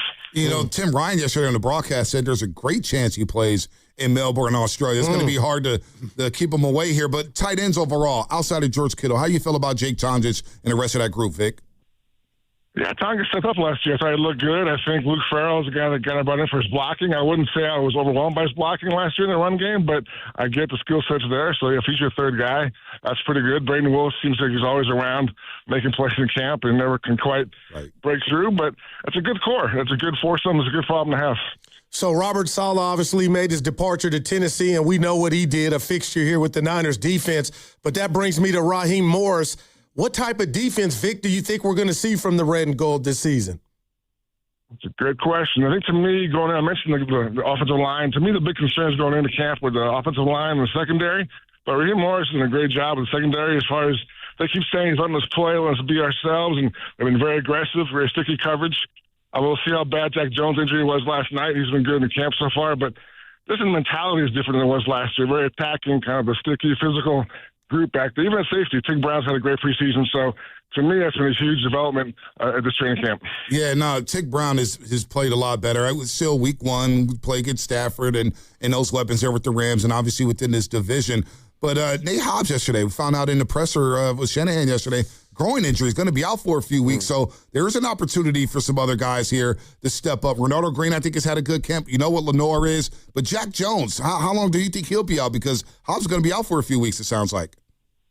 Yeah, Jones had a hand injury, left last night. I haven't heard anything about x-rays, what happened in terms of last night, but obviously that'd be a big loss because he's really played well, kind of fit in well with the group in terms of the whole attacking mentality. And he makes plays in his career, good and bad, but he's trying to tone down the bad ones and make more good ones. But definitely a guy who likes to get the ball. Vic, speaking of getting the ball, McCaffrey had over 400 touches last year, and I got to believe, and I keep asking anybody that'll listen, do you think that will that happen again or repeat itself? Your thoughts on that, or do you think Kyle's like, you know what, he's aging, we need to spell him, it's just about finding people we can spell him with? Yeah, the 49ers keep saying they'll give him less touches this year, but the 49ers lie. He's not going to get less touches. He wants the ball. He's too good. When he comes off the field, they kind of like, wait, what's going on? Why is he off the field? They kind of panic because he does everything where he catches the ball, he runs the ball, great pass blocker, he does everything you need to get a win. So I think he wants those 35 touches a game, and he'll probably get it again. Yeah, I'm with you there. Man, who cares, right? Because McCaffrey, if he's there, Shanahan's going to wear him into the ground. I want to go back to the trenches for a second because that's what seems to make or break champions from contenders. We see it in the Super Bowl time and time again. dominant defensive lines, dominant O-lines. Can you protect the quarterback? Can you get after the quarterback? I watched some film with Alfred College yesterday. Obviously, Osa didn't play yesterday, but Alfred College, should we be concerned about him early? Because that other D tackle spot, I mean, it seems like it's up for grabs right now, Vic. Yeah, I'm not too much worried about Alfred Collins. I mean, he's also been kind of banged up and he's off to a slow start, but he came on last year pretty strong. Yeah. I think he won some stock with me there. CJ West to me looks better than he did last year. I like the rookie a lot, Grayson Holden. He got some dog to him and really kind of just a fun-loving kind of guy. Likes to make plays and kind of talk a little trash, which I always enjoy. So he's a nice addition. And Osa Iguzawa, I think, is going to be a huge addition as well against the pass and against the run. So I like that core that forced him inside a lot. Hey, Vic, are you expecting anything? Because I keep hearing these names over the years, but Jacob Cowan and Jordan Watkins, I mean, are they going to make some noise finally? He laughed at Cowie. Cowie's not on the field right now. Yeah. I can't believe it. Yeah, I'm with you, man. I mean, Cowling's the guy I keep hearing about, and again, some guys just can't stay out of the change room. He's had some bad luck. Watkins, to me, last night showed up. He had 6 catches. He's a guy I didn't notice much during camp, but some guys don't like him a lot. He's a consistent route runner. And I think he can return punts. I think that kind of stamps his ticket. But, yeah, Collins might be in trouble. I might have to get back quick to get a spot in this roster. Is Christian Kirk in trouble? I get the sense he's not. I mean, I was reading his body language. I see him working out on the side, big smile on his face. He's tight with Purdy. He's tight with Evans. I think they have a role for him. I think they kind of told him, hey, don't rush back because we need you. So I could be reading it all wrong.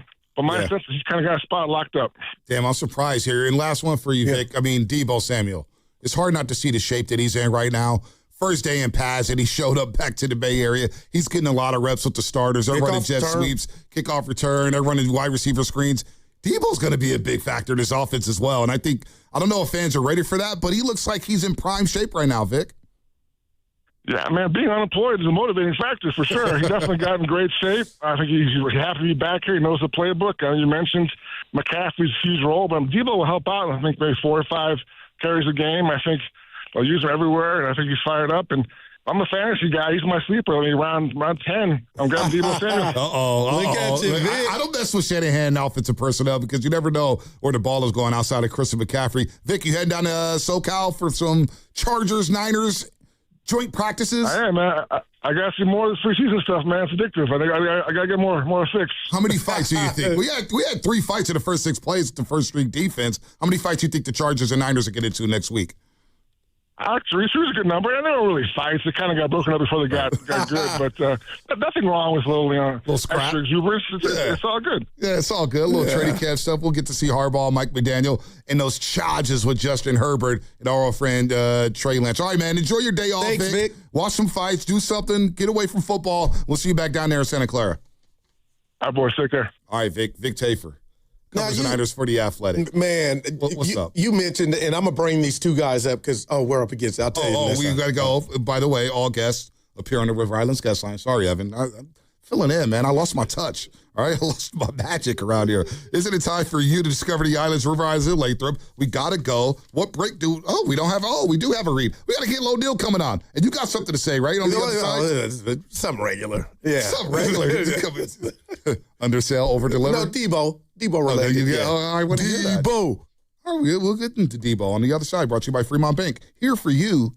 Here for good. Hey there. It's Bonte, and I'm excited to tell you that summertime is a great time to discover the islands. River Islands, that is. They're located in Lathrop, right over the Altamont, and have become the best-selling lifestyle community in Northern California. Currently, there are 15 model complexes open for touring. This gives you all the choices you're looking for in size, location, and price. Take your pick from neighborhoods built alongside lakes, near parks and trails, or looking out on the San Joaquin River. This month, a brand new K-8 school is opening, the 4th built inside the community, and River Islands High School is welcoming students back for the fall term. Over at the Town Center, activity is everywhere at the Redwood Cafe, and a new community amphitheater gets closer to completion. More than ever, River Islands has it all, and it's all priced from the $600,000s to over $1 million.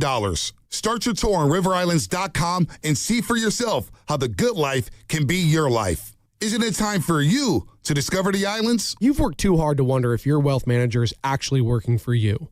The decisions you're facing, what comes next, who you trust, have consequences that last. Getting it right matters. Baylord has been in the Bay since 1969.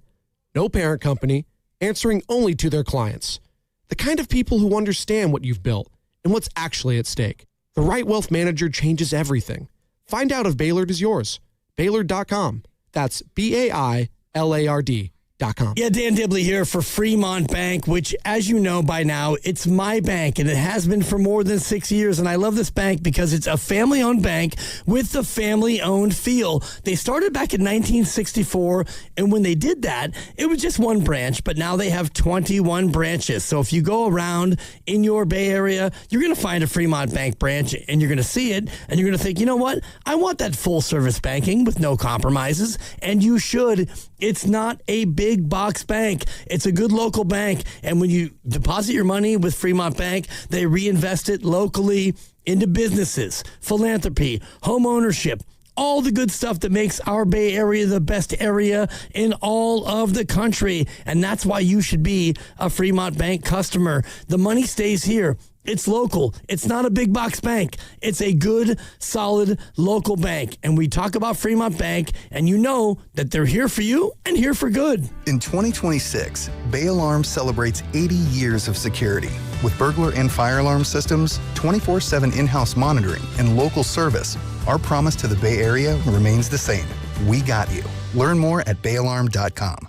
Right now is the perfect time to head to Saramonte Ford. Huge selection, big savings, and straight up great deals. They've got a lineup of brand new Fords ready to roll. Trucks, SUVs, and hybrids, all priced to move. Whether you're buying or leasing, Saramonte Ford makes it easy, fast, and stress-free. So don't wait. Stop in person right off 280 in Colma or online 24/7 at SaramonteFord.com. That's SaramonteFord.com. Saramonte Ford, your San Francisco Bay Area Ford dealer. Looking to get your next project done right without running all over town? At Ashby Lumber, everything you need is in one place. From premium lumber and building materials to doors, windows, decking, and hardware, we've got it all, ready when you are. Whether you're a contractor on a deadline or a homeowner starting something new, our team knows the products and helps you get it done right the first time. 2 locations, Berkeley and Concord. Ashby Lumber, one stop, done right. When you get injured, you're not just facing pain. You're facing an insurance company. Insurance companies don't send compassion. They send adjusters, a trained pack whose only job is protecting the insurance company. You need a guard dog. When the insurance company unleashes its pack, Habas Law unleashes a pack that's bigger, smarter, and trained to ferociously hunt down every dollar you deserve. And trust me, every insurance company already knows the names of the biggest dogs in the fight. Habas Law. Visit habaslaw.com. Omar Habas is a California licensed attorney. Offices in Northern California, including San Jose. Past results do not guarantee future outcomes.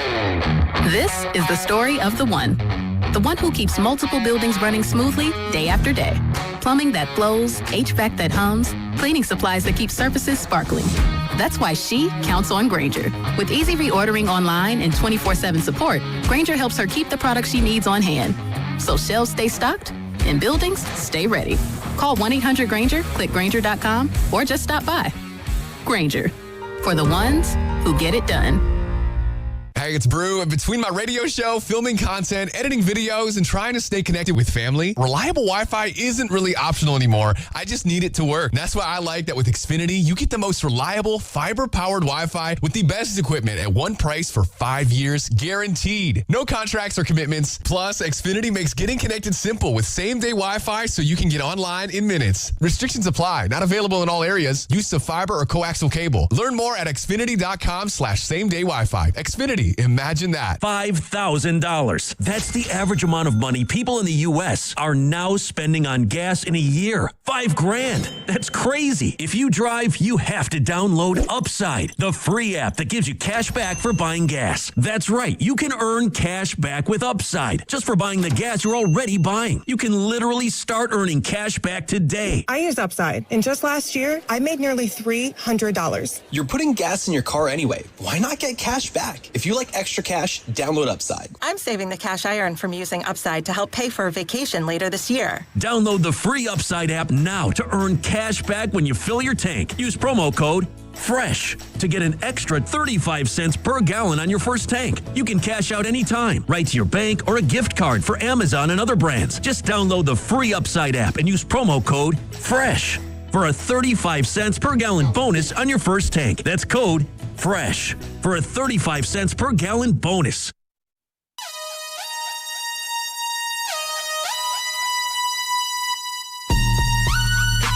You're listening to Steiny and Guru on 95.7 The Game. Coming to you live from the Laughing Monk Studios. What is this? Let me guess. For a football game. Young Thug. YG. ASAP Rocky. ASAP Rocky? Damn, we all good. Yeah, we are. I told you this story before. I'll tell it again to the audience. But we'll be battling in this World tournament. Who got Big Vic? Yeah. Got Big Vic. Evan Giddy's in here. I got at a Cowboy Niner game, I'll never forget. Playoff game. These young bucks sitting in front of me. Oh, you never told me this one. Something happened, and he goes, right on, Unc. Oh, No, my bad. He said, right on the OG. And Anna goes, he just called you an OG. And I said, I wish I heard it in real time because I was so locked in. But you can't be mad. It's their eyes. It's what they see. Call it like you see it. And now they calling me Unc. Like Vic looks at us like old uncles. Like, you know what I'm saying? You know, gray hair and a beard. Like, I thought about dyeing it. I was like, dude.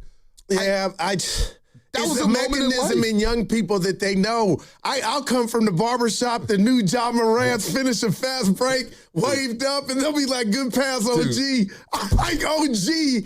Come on, B. It hurts, though. It does hurt. But their eyes know we're not part of their clique, man. Like, when you first got called OG, how'd you feel? It hurt on the court. Nice move. And then they nice like, move, OG. Man. Dude, Evan, watching Evan, you're going to know what we're talking about. It's coming for you, Evan. Trust me. No, he got a couple injuries. Yeah, it's coming. Next 5 years, somebody will be like, all right, old OG. Dude, B, doesn't it hurt? And you can't get mad. Look, I don't want you to judge me on this. Because these young dudes looking older. I'm like, damn, you 21? I don't know. Look, I know the brothers do it. Evan, you're the resident white guy here today. I can't believe he can put us in this spot. Do white people use that too? What's up, Unc, OG? No. No. Oh, that's still in there. Now it's a valid question, right? Since it's a culture. You just say the whole word. You say uncle. Yeah. Oh, that's a 3E. Avante, real quick, I wanted to stop the game. Like, you look older than me. Let's talk about this. I'm like, man, but it hurt. They know, B. It does hurt. Vic, you look at us as OGs. Vic, Big Vic, crack the mic, Vic. The people want to hear from you, Big Vic. You look at us as OGs. When you tell you, oh, yeah, I was with the OGs today.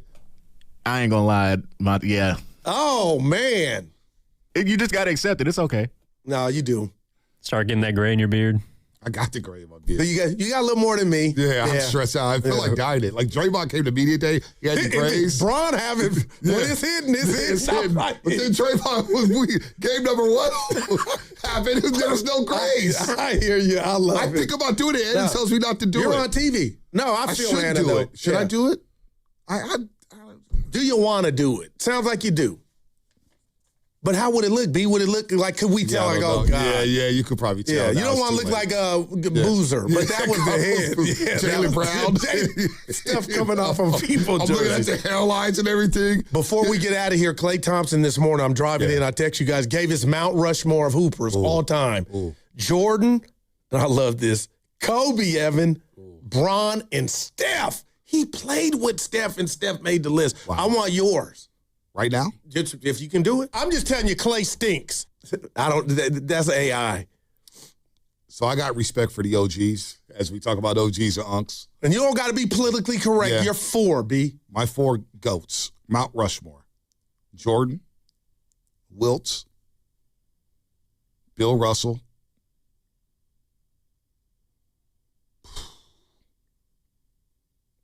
No, I'm going to take Bill Russell off. Wilt, Jordan, Larry Bird, Magic Johnson.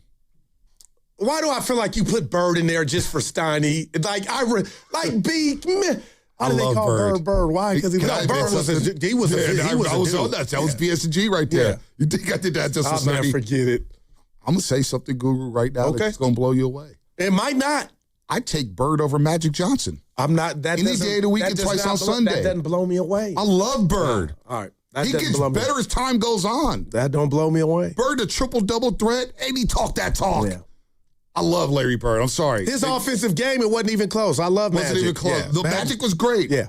I love Bird. Yeah, but that wasn't even too far-fetched for me. Almost like Clay's. Jordan, Kobe, Shaq, and Curry. I can't be mad at that. It's just I'm not real. mad at that. But you went Russell B. I didn't see them in I took real Russell time. off. Oh, okay. I went Wilt. Yeah, he was Jerry West. I want to put, but I didn't see him. Dude, like, the numbers are just mythical. Right. Yeah. You know what I'm saying? 100 points. But for Clay to put his running mate there. I know, that's pretty cool. That just lets you know. Curry. We'll never see one. And Tim Cowell, you think we'll ever see another Steph? I'll say guys who, like, literally changed the game. Curry's on that Mount Rushmore. There's no doubt. Alongside Jordan. Think about the way the game's played now. That's It's Curry. all Steph. It's all Steph. High schools, AAU. The big men shooting threes. I went to a high school game. I'll never forget. Dude pulled up 3 feet, passed a 3-point. Like, what? That's Steph. That's Steph. That's Steph. Effortless. So he's there. Yeah. He's there. We'll get back into tonight because Evan threw some good stuff here. I'm going to throw this question out there. 888-957-9570. I want the audience to chew on this question. Now we locking in. We're locking in. We have been locked in. No, but you know what I mean. Bro, fast break, dude. It's organized chaos around here. I Run love and that. shoot, but we're locking in. Which rookie are you putting the most stock in the Bay Area? Oh, my God. Is it Dejan Stribling, Yaxel Lindenborg, or Bryce Eldridge? Which rookie This is now so juicy, are man. you putting the most all right. stock in? 888-957-9570. I love this. This is provocative. And I think there's no wrong answer. And if it gives you a glimpse inside the Bay, like, okay, we got some youngins, but what would you guys say? And I mean this. The team's hemorrhaging right now. The runway is set up because Steph's still here, so Yaxel can be the greatest rookie ever, but it's still Steph for right now. Stribling, you still got McCaffrey, but they're going to need you. But what if I told you it's the big man, Bryce Eldridge? Ooh. They are hemorrhaging for him to be 30, 35, maybe even 40. But I'm just in love with the DNA with him at the dish. It's just, what did you say, mythical? Like, he looks the part, but when I saw that one, he hit the straight center the other night. Yeah.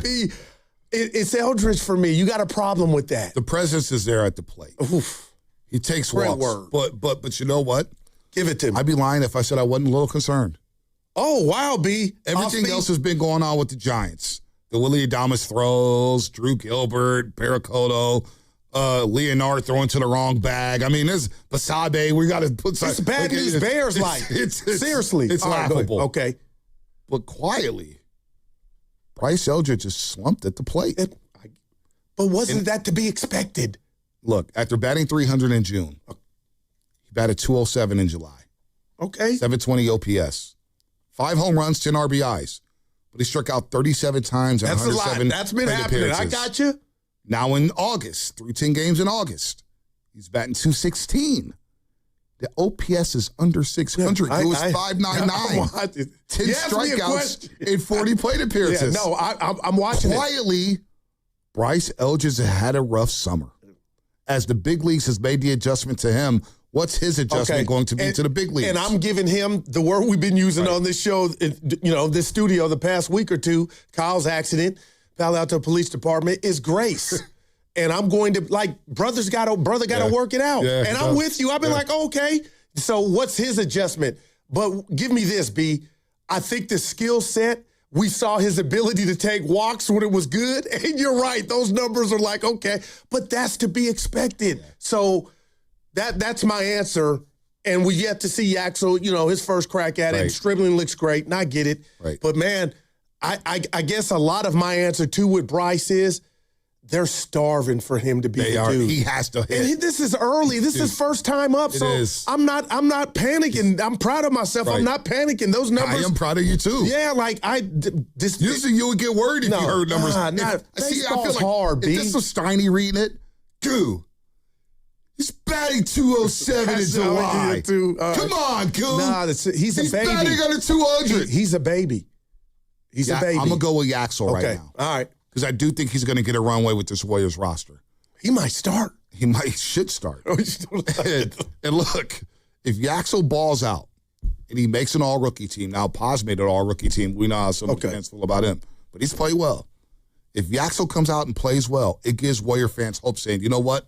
We got somebody. 6'10" dude who can handle the rock and shoot the ball. Haven't had that forever. And when he puts his shoulder down in the post, he's got grown man strength. I saw it. So I'm going to go Yaxel. Although Stribling has a chance to pop right away. You know, football is king. So I'm putting my stock. If I had a 1, 2, 3, it's Yaxel number 1. Okay. Stribling number 2. And Bryce Eldridge number 3. Okay. And I like Bryce a lot. No, I got you. But I'm not lying to you, Goo. I'm a little concerned. No, and I'm like, I feel that. It's valid like any parking ticket. But the bottom line is, these are the major leagues. We look at our boy Arise in Philly here lately. Yep. He can't hit anything. It happens to the best of them, but he's so young that I love. What if I told you this? I love that it was good early, and then now it's like, okay, youngster, it ain't this easy. Yeah. But you said something to me, and I love it. What's his response to them responding to him? And he's got to go figure that out. Figure it out. But as far as the raw power that we saw in AAA, he's got that. This park doesn't look too small for him, and I'm not giving up. And then the other part, B, is we haven't seen him in the field because of Devers, so that's another situation they got to figure out, man. I wish you would just move him to third and let my boy get first. Yeah, but you know what? He struggled a little at first. He's gotten better. Better, but he struggled a little at first. And Devers got a little hole in his mid here lately. Right, it ain't easy little leaguers. No but doubt. I'm like, oh, okay. No Ball doubt. went through the glove, huh? No doubt. Okay. Stock up on rookies in the Bay Area. Is there a rookie we're omitting? Stenberg, the 650 on the text line. Top Bay rookie coming up. Ivar Stenberg. I'm guessing that's a San Jose Shark. I think that's the guy they just drafted. Yeah. It's like a good job, Goo. I mean, look, not going to lie. Hockey, I got a little hole in my game. But it sounds like the Sharks have been drafted well. That's a great question by Evan. So, stock up. Which rookie are you putting the most stock in? Evan, what's your answer? Which rookie who would you take? He took Yaxel. I took Bryce, and I mean it. Your answer. I think I might take Stribling. Stribling looks apart. He looks real good, man. And they need him, huh? And they don't have any. I know Mike Evans is good, but at best case scenario, he's gone in 2 years. Wow. Yeah, he's looked like that in practice too, Stribling. He's and the 10-inch hands, though, that's half to like. He's catching them with straight hands. I watched. I was like, whoa. Okay, I mean, there it is. And I'll say this before we went to break and posed this question.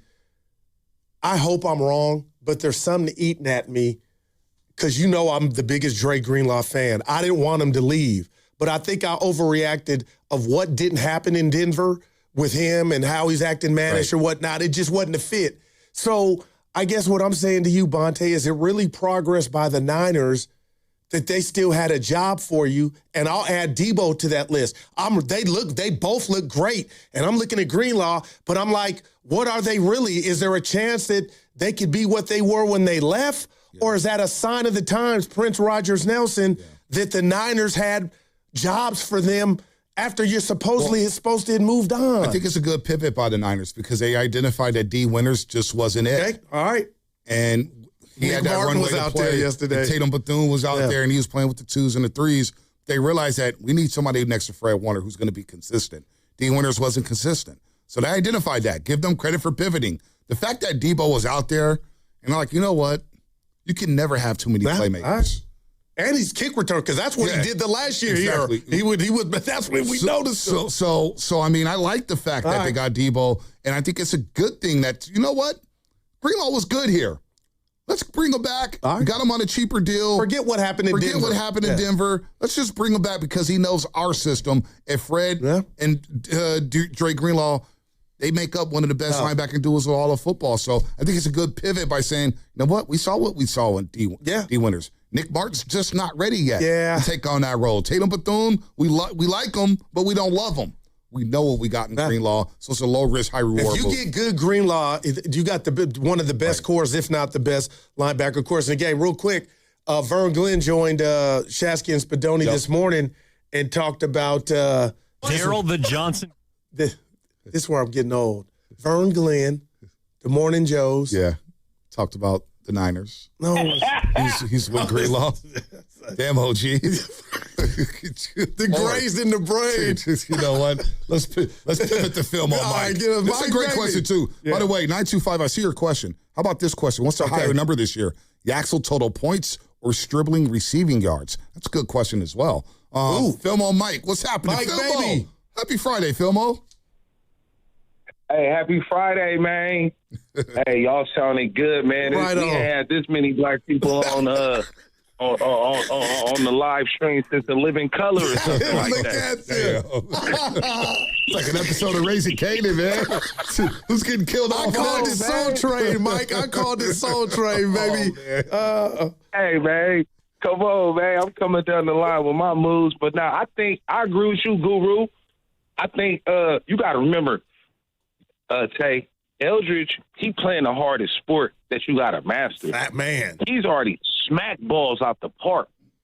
I see his talent. He young. He not playing every day, so that like the cards are stacked against him. So I see why you give him the third place. But the same reason you give him the third place, I give him the first place. Now with Yaxel, I called in a couple of days ago. Man, rest in peace to the career of my guy, Lucas Alexander, Vice President at Haight. That was my boy right there. Shout out, Luke. Nah, shout out Lucas. You feel me? But nah, I called him talking about in terms of Yaxel. He talking good. It sound good, right? But we got to see it. Right. We got to see what it do. Oh. It sound. I love it. Me personally, it's a difference between him. Like he has bravado and what he does, and I love it because it's the exact contrast to Draymond and Steph. Steph is hella monotone, and Draymond do what he do. Like he like a new age Barkley. But like I remember, he said, Draymond said one time, he's like, man, I would come in the locker room and Kuminga would just laugh at me. I'm like, bro, why you laughing at me? He was like, because bro, you old, bro. like you hella old. Yeah. So I would say one is Brandon, because I seen it. Two is the Axel, because you if you're on a bad team, you could show out. If we're a bad team, I don't think we're gonna be a bad team. I think we're gonna be a decent team. And three, Stribling, because football is football. Anything can happen. Yeah, right. But I like what I see from Stribling, though. And then you told me, Tay, you was like, man, he catching everything. Yeah. So that's a great sign. Listen, catch the ball. I love it. No doubt. Good stuff, Filmo. Listen, and it's too early to determine whether or not this draft class is good. But for all the naysayers who were questioning what the 49ers were doing during the NFL draft, so far early, the Niners look like the geniuses here. And I'm going back. I have Mykel Williams and the big boy, you brought him up, Collins. That's a big body. But if they can continue to grow, what's up with your boy Green in the secondary? Ronaldo Florida Green. State. He's looked good this year. All right. He's looked good at camp. He's had a really good camp. They brought in Jack Jones to push him. Look, you can only go against who you're going against. Demarcus Robinson, Stribling, who we think is going to be a player, Debo. Ronaldo Green has a new swagger to him. Sometimes you go through slumps. Sometimes you need to have that talk to yourself in the offseason and say, do I really want to do this? Do I want to be a player? Plus, there's a lot of money on the line for the young man. He's playing for contracts. Yeah. You know, you're playing for new money here. So I think Ronaldo Green, Raheem Morris in his ear, he's had a really good camp. No, I'll tell you, I borrowed this from Stoney. Weird. What was weird to me the other day, I'm with Norm at a doctor's appointment waiting on him, and I read that the secondary said they could be more – they were kind of like, I'm paraphrasing, happy that Saleh was gone. Yeah. What did you make? I start Willard and did that. I didn't like, but like it either. I thought it was all good in the hood. All of a sudden, but B, if there's something to those guys feeling like, hey, I like to guard Bonte up on them, and you got me as a robot, I'm like, whoa. You also have to have perspective. I don't like the youngsters playing, especially Tig Brown. You struggled last year. You struggled as a 49er. Right? Like, you got to prove it. You can't be even one. You know, Dante Whitner is coming at you and clapped at you. I love Whit. Listen, but my thing is this. Could you do what you do with all the injuries last season? Saleh couldn't do everything that he wanted to do. Right. Bosa's gone. Warner's gone. You were the worst in the league in sacks, B. Right. Mykel Williams got hurt midway through the year. You can't run your defense the way you want to run it with a bunch of guys off the street. So I don't put that on Saleh. I put that on the injuries. And I don't like some of the talking. Yeah, kicking Saleh on the way that out. was a bit weird. Yeah, I was like, whoa. It's a little odd. Sometimes you got to take accountability as a player. Sometimes you got to be better than the scheme. He didn't get fired. He got a head coaching job. Exactly. So we'll see. Yeah. Like, look, you get cooked in Australia week 1 against the Rams. All that talk about, hey, scheme this and more that's a scary goes game. out the window. You give me like Steiny. He don't even know this, and I keep bringing him up. He goes, Goo, I'm doing my Steiny. No, it's 17 games. There's not, and this is why I love football, there's not that much urgency. I just wanted to break my mic. No. Like, dude, people, if the Niners win that game, those next 6 days from the fans and what we do will be beautiful. But it has the ingredients. You don't want to lose to the Rams, who people already think are favored or one of them to go to the – you know what I mean? You want to send a message. It is urgent, and you need urgency from these rookies. That's why the stock was dribbling. People love seeing that because it's like, wow, some young dudes finally flashing. Warrior fans are excited about Yaxel Lindenberg. I think they are. Real quick, have I missed something on Yaxel talking? Even Austin San Jose goes, he's talking to, like... Oh, yeah, he's talking. You're talking to me. Have I missed something? Draymond Green. No, but he didn't say, like, I'm Billy Badass. I can't... What am I missing about Yaxel and him talking? It's podcast-itis, it's social media. You post some videos. It's not anything. He gave Draymond love when they asked him to pitch for Steph. He didn't do the pitch without being asked to do the pitch. Right, but they asked him a question. And he said what he said. But why is he going over like he's just... I don't know, man. People get mad. I need to put the phone down. No, I think people need to put the phone down. They look into everything. Oh, look at the body language. We're all experts now. That's what's like, we can't enjoy anything. That's what kind of Lakeland was talking about, instant gratification. Sit back and just enjoy some things sometimes. Well, I'll tell Joe this, and I love him. You can't enjoy 37 wins. No, you can't. Trust me. And Steph watching all his comrades just play into June, is he okay with that? Yeah, that's a great question, Gil. I don't think he is. I think he wants some of that action. I think so, too. He said to us, all I want is a chance. All I want is another 7-game series? Damn, can we even get a 7-game series around here? Minnesota, and we would have got OKC, but his hammy went. Damn. And there was people in that organization that was confident they were going to beat OKC. Dead serious. Could you imagine? So I go back inside. Now I got to do my Steiny Goo. It's over. Okay, there it is. Go Warriors. Go Warriors. Let's go to Pete and San Ramon. Pete, what's happening? Go Warriors. What's up, Pete? Oh.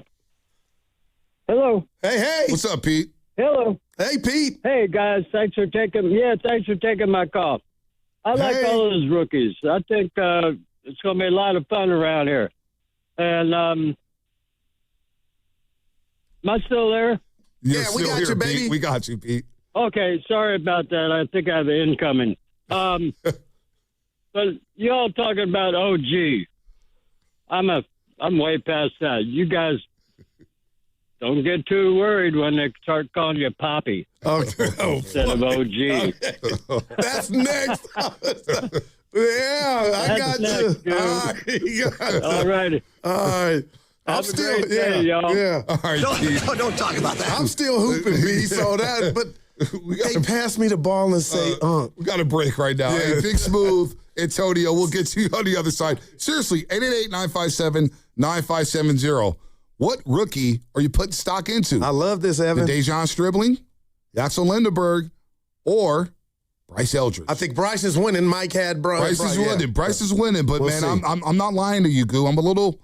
I got to see some more that was at-bats, heavy. man. Yeah. Bo Davis is coming up at Triple A. He got 2 days. All right, well, that's coming up here. It's Steiny Guru, Bonte in for Steiny here on 95.7 The Game. You only get one shot at this. One chance to handle your injury case the right way. One chance to get the compensation you actually need. And one chance to protect your future. And once you make the wrong move, you don't get a do-over. Sign too early, it's final. Say the wrong thing, it's recorded. Take a low offer, you can't go back. Before you make any decisions, call Beam Law. They'll step in immediately, guiding you, protecting you, and making sure every move is made with your best outcome in mind. Beam Law has recovered millions for clients across the Bay Area and has been named Best of the Bay by SF Weekly 4 times. If you've been injured or lost someone due to someone else's negligence, don't take that risk. Call Beam Law now at 415-523-5555, 415-523-5555. That's 415-523-5555, or visit hurtinthebay.com. That's hurtinthebay.com, because it's not whether you get knocked down, it's whether you get back up. Beam Law, they've got your back, Bay Area. Straight Talk Wireless presents Pickup Truck Wisdom. Trust is earned. That's why I've stuck with Straight Talk. Same price since 2009 on Verizon's 5G network. Cause shoot, anyone can make a promise. Keeping it for years, that means something. Now plans starting at $25 a month with 4 lines. Find us at straighttalk.com and Walmart. Straight Talk Wireless. Straightforward. Always. Same price claim applies only to the base monthly price of our $45 plan from October 2009 to present. You've got a big day, so you use Unstoppable Scent Boosters to give your laundry non-stop freshness. So no matter how long the day goes, you can't stop this power, this walk, this pose, this strut, this look, this talk. Your clothes will be so fresh you can confidently strut into that end of the day meeting like a bosses. Let's talk business in my office. Add new Unstoppable beads to your wash for 24-hour non-stop freshness so you can smell unstoppable. What if you could have the most reliable fiber-powered Wi-Fi? And get this, what if you could keep it at the same price for 5 years guaranteed? Now through August 24th, new Xfinity customers can get our best price on gig Wi-Fi this summer before it disappears. Just $50 a month for 5 years. No annual contracts, no hidden fees, and our best equipment included. Plus, get online in minutes with same-day Wi-Fi. It's Wi-Fi that finds and fixes problems before you even notice them. Like super intelligent Wi-Fi with a 6th sense. Plus, it keeps you protected from online threats. And get Peacock Premium included for 2 years. Lock in your price and unlock the possibilities. Get it now at Xfinity.com. Xfinity. Imagine that. Restrictions apply. Requires paperless billing and auto-pay with stored bank account. Taxes and fees extra. Speeds vary. Use of fiber coaxial cable. Learn more at Xfinity.com/same-day Wi-Fi. This is the story of the one. As a maintenance engineer at a beverage manufacturing plant, he starts his day knowing every line is ready to run because Grainger delivers the industrial-grade products he needs to keep mixers, conveyors, and packaging equipment moving. With Grainger's vast selection of bearings, belts, and motors, he keeps operations running smoothly, so nothing grinds to a halt. Call 1-800-GRAINGER, click Grainger.com, or just stop by. Grainger, for the ones who get it done.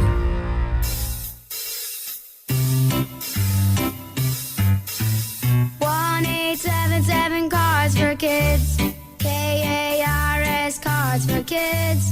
1-877 Cards for Kids. Donate your card today.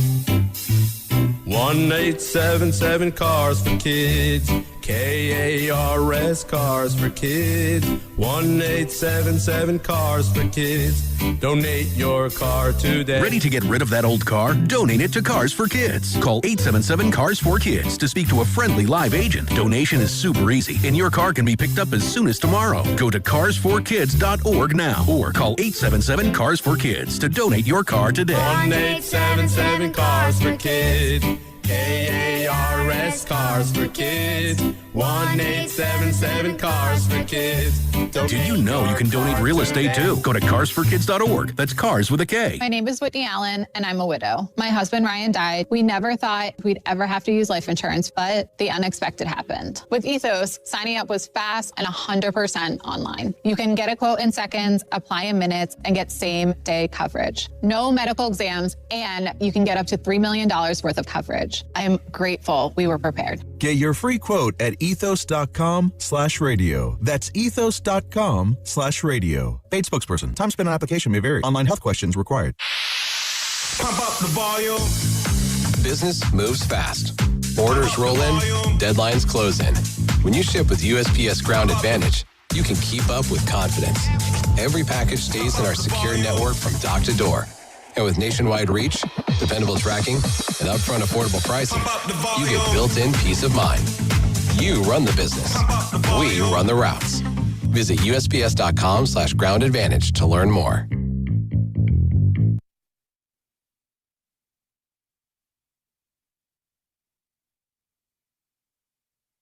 For great talk radio from 10 to 2, Steiny and Guru will get you through. I apologize to absolutely no one. Now, back to Steiny and Guru on 95.7 The Game. Hey!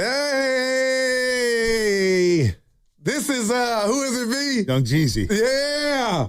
Gucci. I'm Icy. Who? I'm Ice. Gucci Mane. Gucci Mane and Jeezy, yeah. Oh, yeah. I forgot Gucci. Not Zucci Mane. What up, man? Not Zucci Mane. B, you know what? I knew Gucci had a time. Yeah. Lemonade. Remember Lemonheads? Oh, man. He's still, yeah.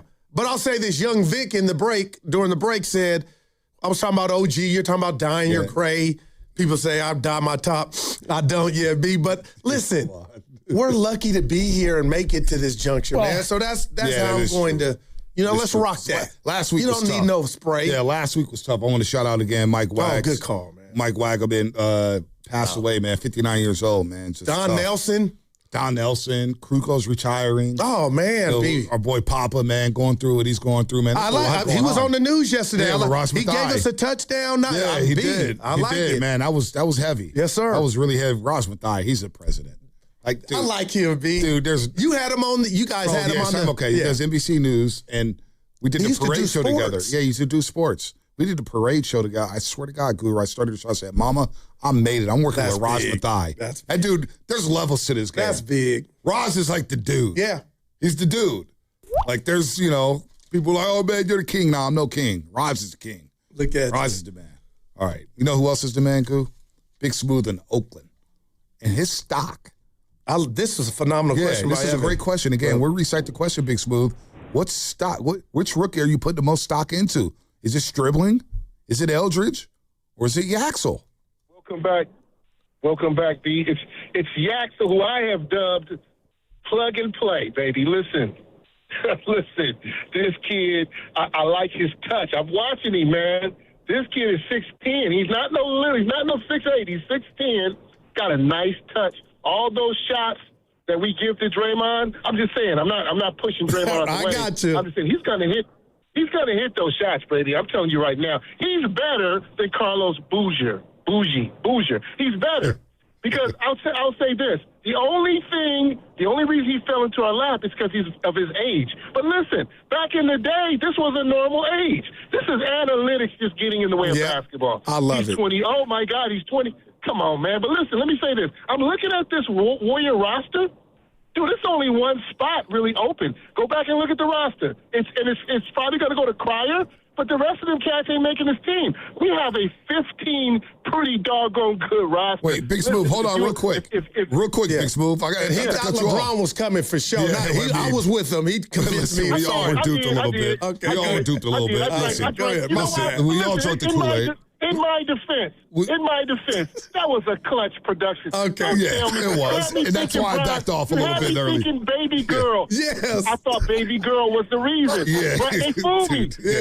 Don't tell me Brian ain't ring chasing when he's ring chasing. No, LeBron's going to be limited New York player for Philly. Big Smooth. I got you. You're optimistic. You got You're optimistic about the Warriors' upcoming season. Hold on, Big Smooth, real quick. There's a lot of negativity towards the Warriors. I see it on social media. That's coming from my head on social media because of the roster. You believe this roster is good enough to make the playoffs? Bro, these are fair weather people. Let me give you an example. Look at that Phoenix Suns roster last year. We have a better roster. They just kept winning. Listen, if you're, I'll tell all the young men, don't be tripping off trying to get you a 9 or 10 as a woman. Get you a bunch of 5s and 6s because the Warriors have a better team. We're trying to go after the big guy, the big gun. Man, I'm telling you, we good, man. Go look at that roster. I'm telling you, you see names unlike last couple of years. You're like, who is this guy? You see solid names on there. Phoenix Suns last year, gentlemen. Look at that roster, even while Green was hurt. And what did they take, the 6th spot, I believe? Yeah, Phoenix ended up getting to the playoffs. Go back and look at that roster. We have a better roster right now than they did last year. We just need to have continuity, learn how to play together. Stop tripping off these big names, guys. That's what Warrior fans are doing right now. We didn't go out and get anybody. I guarantee you, this team is going to be way better than what people think they are. Smoothie. Put that on the board. I love that, Big Smooth. He's ignoring the rat on the table brought to you by Echo Pest Control. I love what he's putting down. We're hurt. Our guys are hurt. We don't know how many games. Steph, I'm putting him in there. KP, we don't know. We know Jimmy's not playing that. I get the Phoenix thing, but the bottom line is they stay healthy. Dude, I mean. We're hurt and we're older. You got to tread water up until Jimmy gets No, we talked about it, man. I mean, there's some monster homestands, right? And some monster road trips. 4 of the first 5 games are away from I don't like that. 7 of the final 9 games in the regular season are on the road, including the back-to-back at Oklahoma City.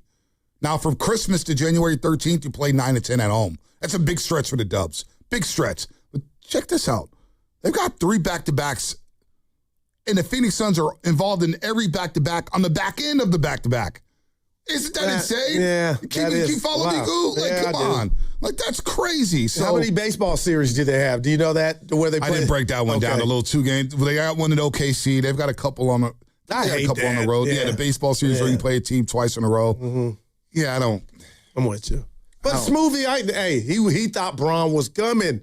He fell for the banana in the tailpipe. So did I. We all. B, did you ever go to bed like this might pop off? Yeah, I mean, when I went to Mexico, I was worried that he was going to sign with the Warriors. See, it was real, man. I thought it was real. It was just a signed. He just with Philadelphia's. Where he should have if he trying to win. What? Somebody said it early. I was talking to Bully about this, where when it's all broke in the news, LeBron and AD and da-da-da.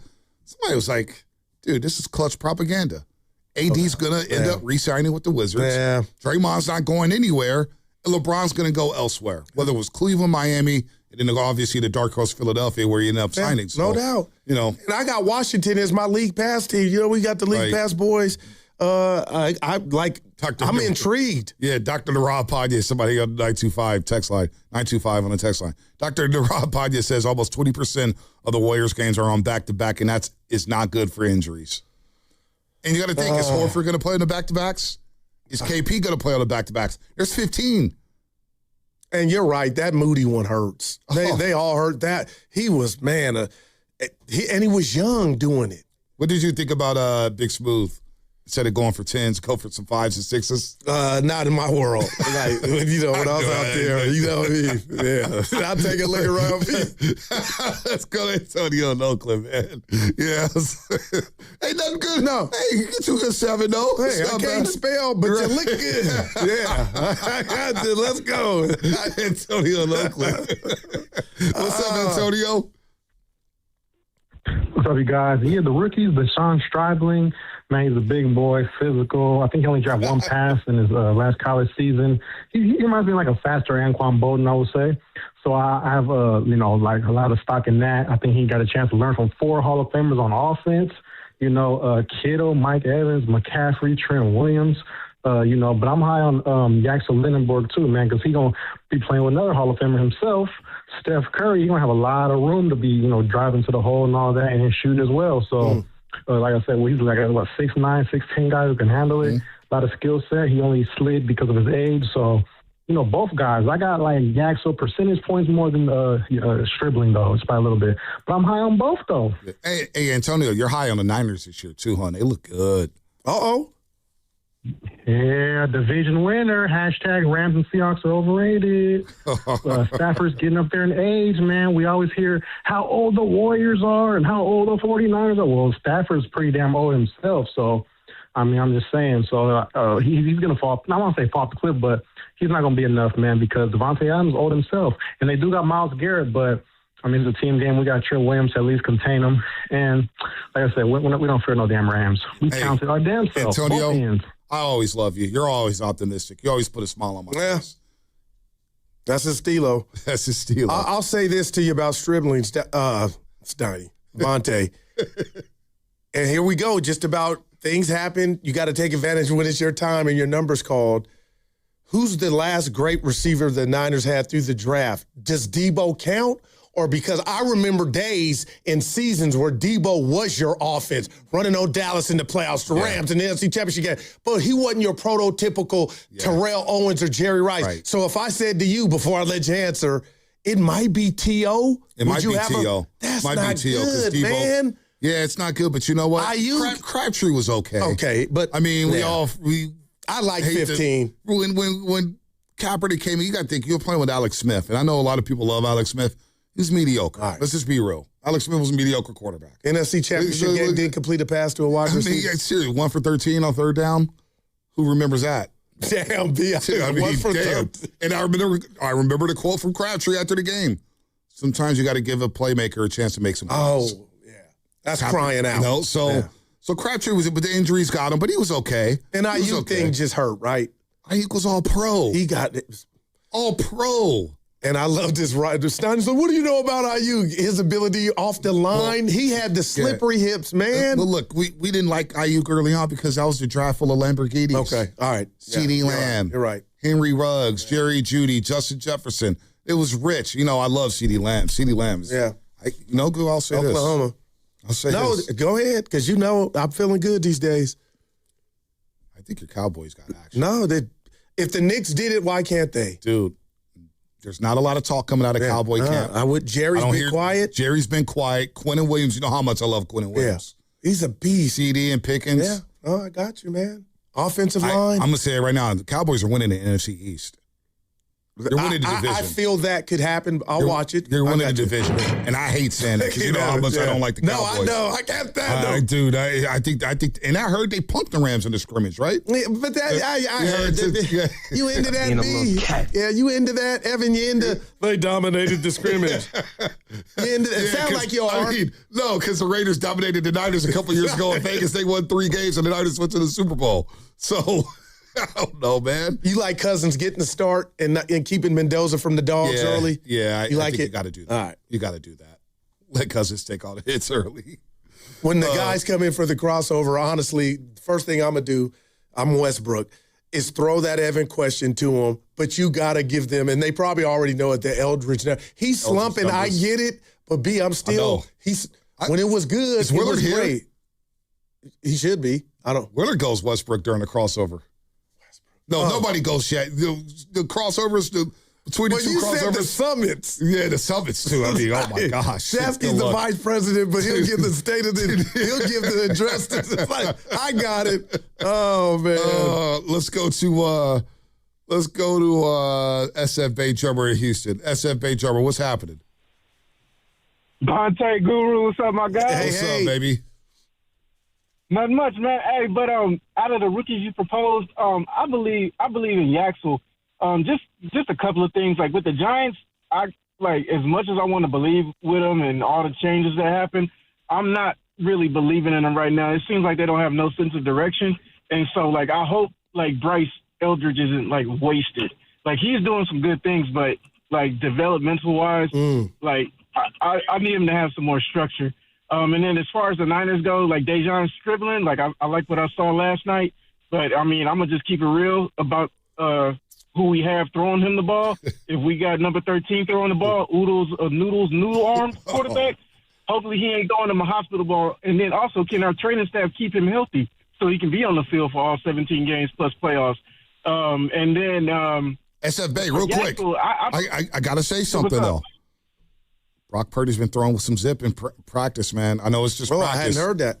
Dude, he's been throwing with some zip. The velocity's been going up. I'm not just trying to blow smoke up your new you know what, but Brock Purdy's throwing with some velocity this season. I'm just saying. Yes, I feel it, man, but as the great theologian Allen Iverson said, we talking about practice. Not a game. Oh, man. Not a game, but practice. I know. But like I said, I believe in Yaxel because like so far, like he's been writing a lot of checks with his mouth, and so far they ain't been bouncing. They've been kind of cashing.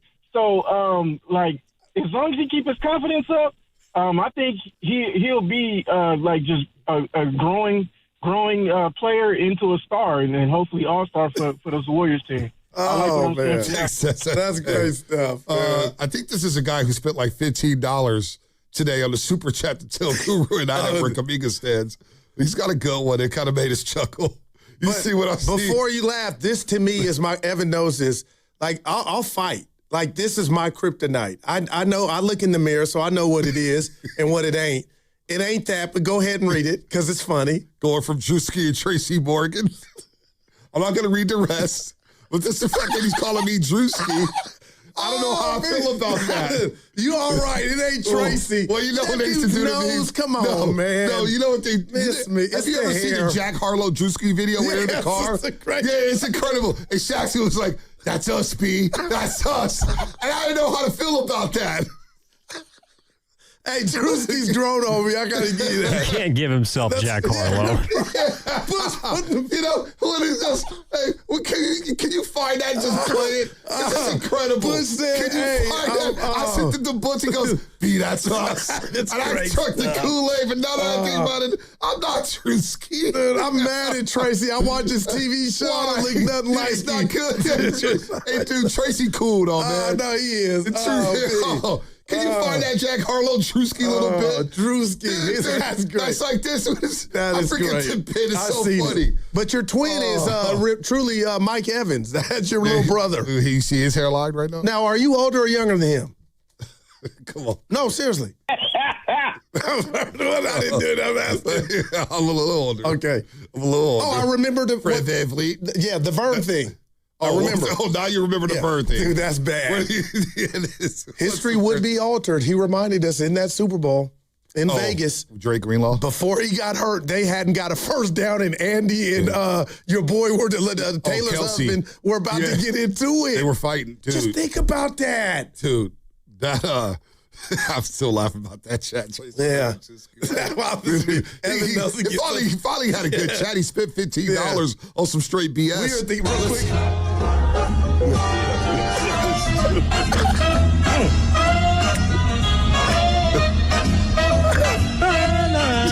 Life like this sure is sweet, huh? It definitely is.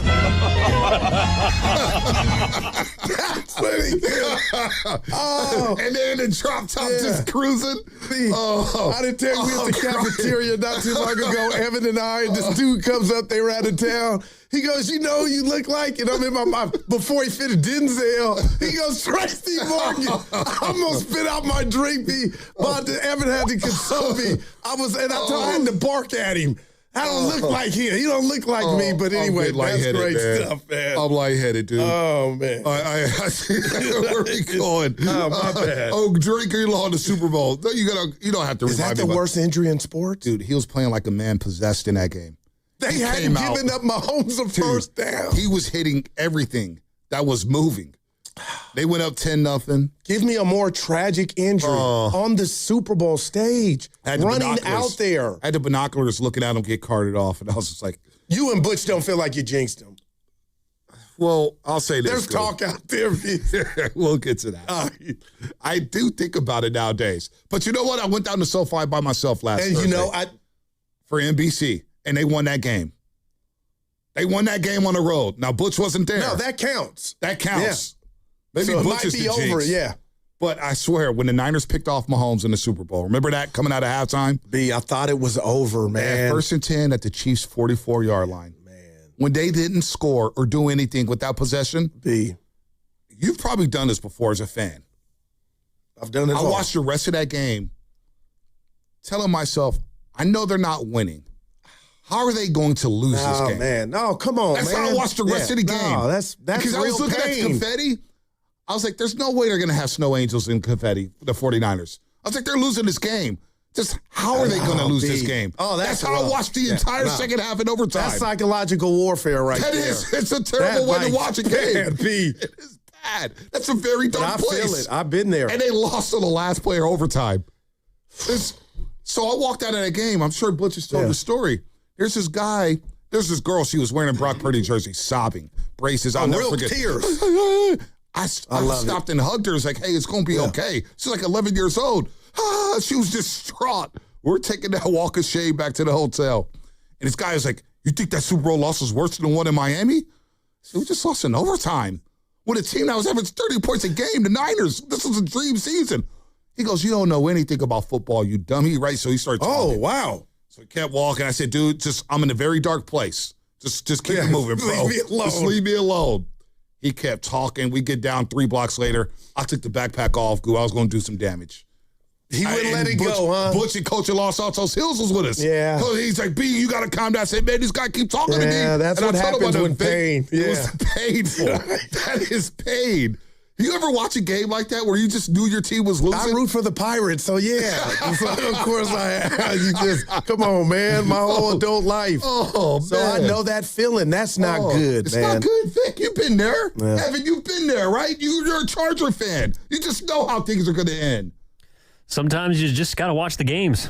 And the KD Warriors were the exact opposite of that. Yeah. They could be down 18 with 2 minutes left in the game. They'll come back, and they come back. The best thing with the KD Warriors, Goo, was you get on Bovada when they're down 13 and you live bet. I would sprinkle 6 live bets in a row. It's the most money I ever made off of gambling was the KD Warriors. That's great, Clemson, man. It was, during that run, it was the KD Warriors, the Clemson Tigers with Dabo running up the score, and Saban's Crimson Tide. It's the best betting stretch I've ever had in my life. Gosh, man. Think you don't watch games like that sometimes where you're like, I know it's going to end in heartbreak. B, what if I know it's #Random Friday. What if I told you, because you brought him up, I've lost all respect for dudes and icons like Saban. When you had the power, it was all about you, and you took everything that came with it. And then the NIL comes, and you to the point to where now you got to really have it, but you leave and quit. Yeah, See, that is so whack to me, man. It's an even playing field now. Finest. Right. You weren't giving dudes special trucks at Alabama, little special handshakes. And then he's up here talking about, no, this came out of left field. I think the NIL should go. Of course you do. But, dude, that's weak sauce to me, That is weak, man. He is going out like a... Yeah. I like him on College Game Day. I'm not going to lie. I do enjoy Saban on television. But the way he's going to Congress and we need to regulate this. Wasn't nobody regulating you when you was coming up with Julio Jones. That's when you define Devontae Smith and all these studs at Alabama. Who the hell's going to Tuscaloosa? All of a sudden you're getting 5 stars coming to Alabama. I just hate that he wants to still coach, man. Yeah, he does. His last game was at the Rose Bowl. No, that wasn't. I was at that game, Goo. You were? I was Against texting Harbaugh. you. Yeah. That grass is, we got to get it. They still need to have Super Bowls there. I know. I know, dude. I know the last time Super Bowl was there. You know when it was? 70. No, that would be Raiders Tampa. Give it to me. Cowboys Bills. Oh man, you set it up for me. 52-17. Yeah. Michael Irvin went crazy. Yeah. By the way, Oreo Cookie, I love him. 510 text line. You guys are more like the movie Heat. Al Pacino, Robert De Niro. That's a great Some one. respect over there. No doubt. I love that movie. Haven't you seen Heat, right? You've seen Heat. Yeah, long movie. It is a long movie. These young people, dude, that's a great one. These young people, you know the problem with these young people before we go to break? They love these albums now with 2.5-minute songs. Those are like 234. 234. And the last 34 seconds is just a beat. And the first 30 seconds, I gotta get it.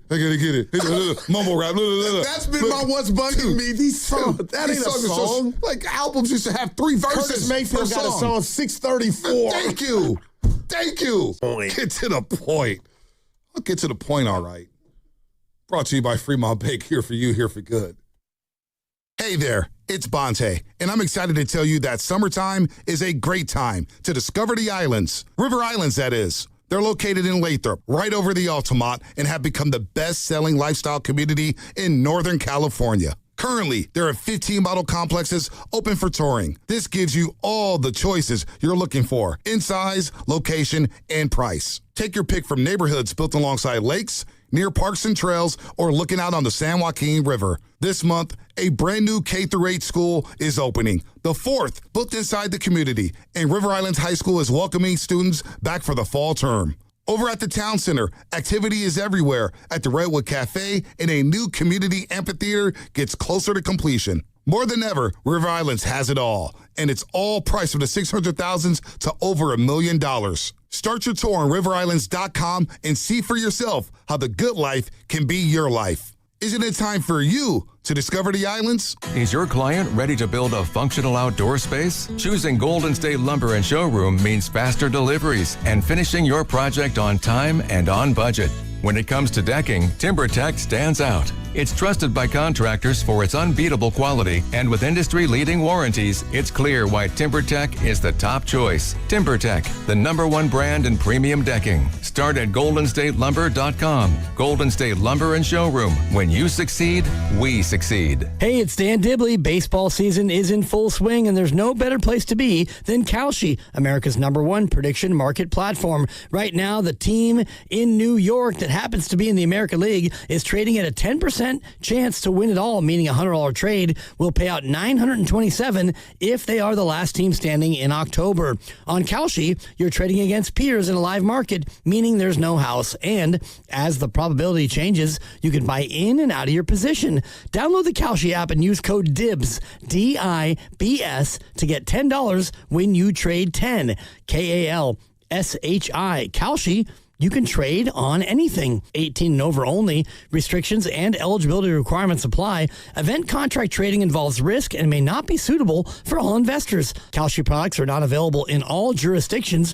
Prices and values and available markets may differ from those mentioned here. For more information, go online to kalshi.com/regulatory. Injured at work? Don't wait. Every moment counts. You may be entitled to medical care and financial compensation, but time matters. The attorneys at Boxer & Gerson are here to protect your rights and fight for the treatment and support you need. Boxer & Gerson have helped thousands of people across Northern California who were hurt on the job. Don't wait, don't guess. Get answers. Call Boxer & Gerson today at 510-835-8870 or visit boxerlaw.com for a free consultation. Boxer & Gerson, your life is worth the fight. Cruise on out for the Good Guys 39th West Coast Nationals.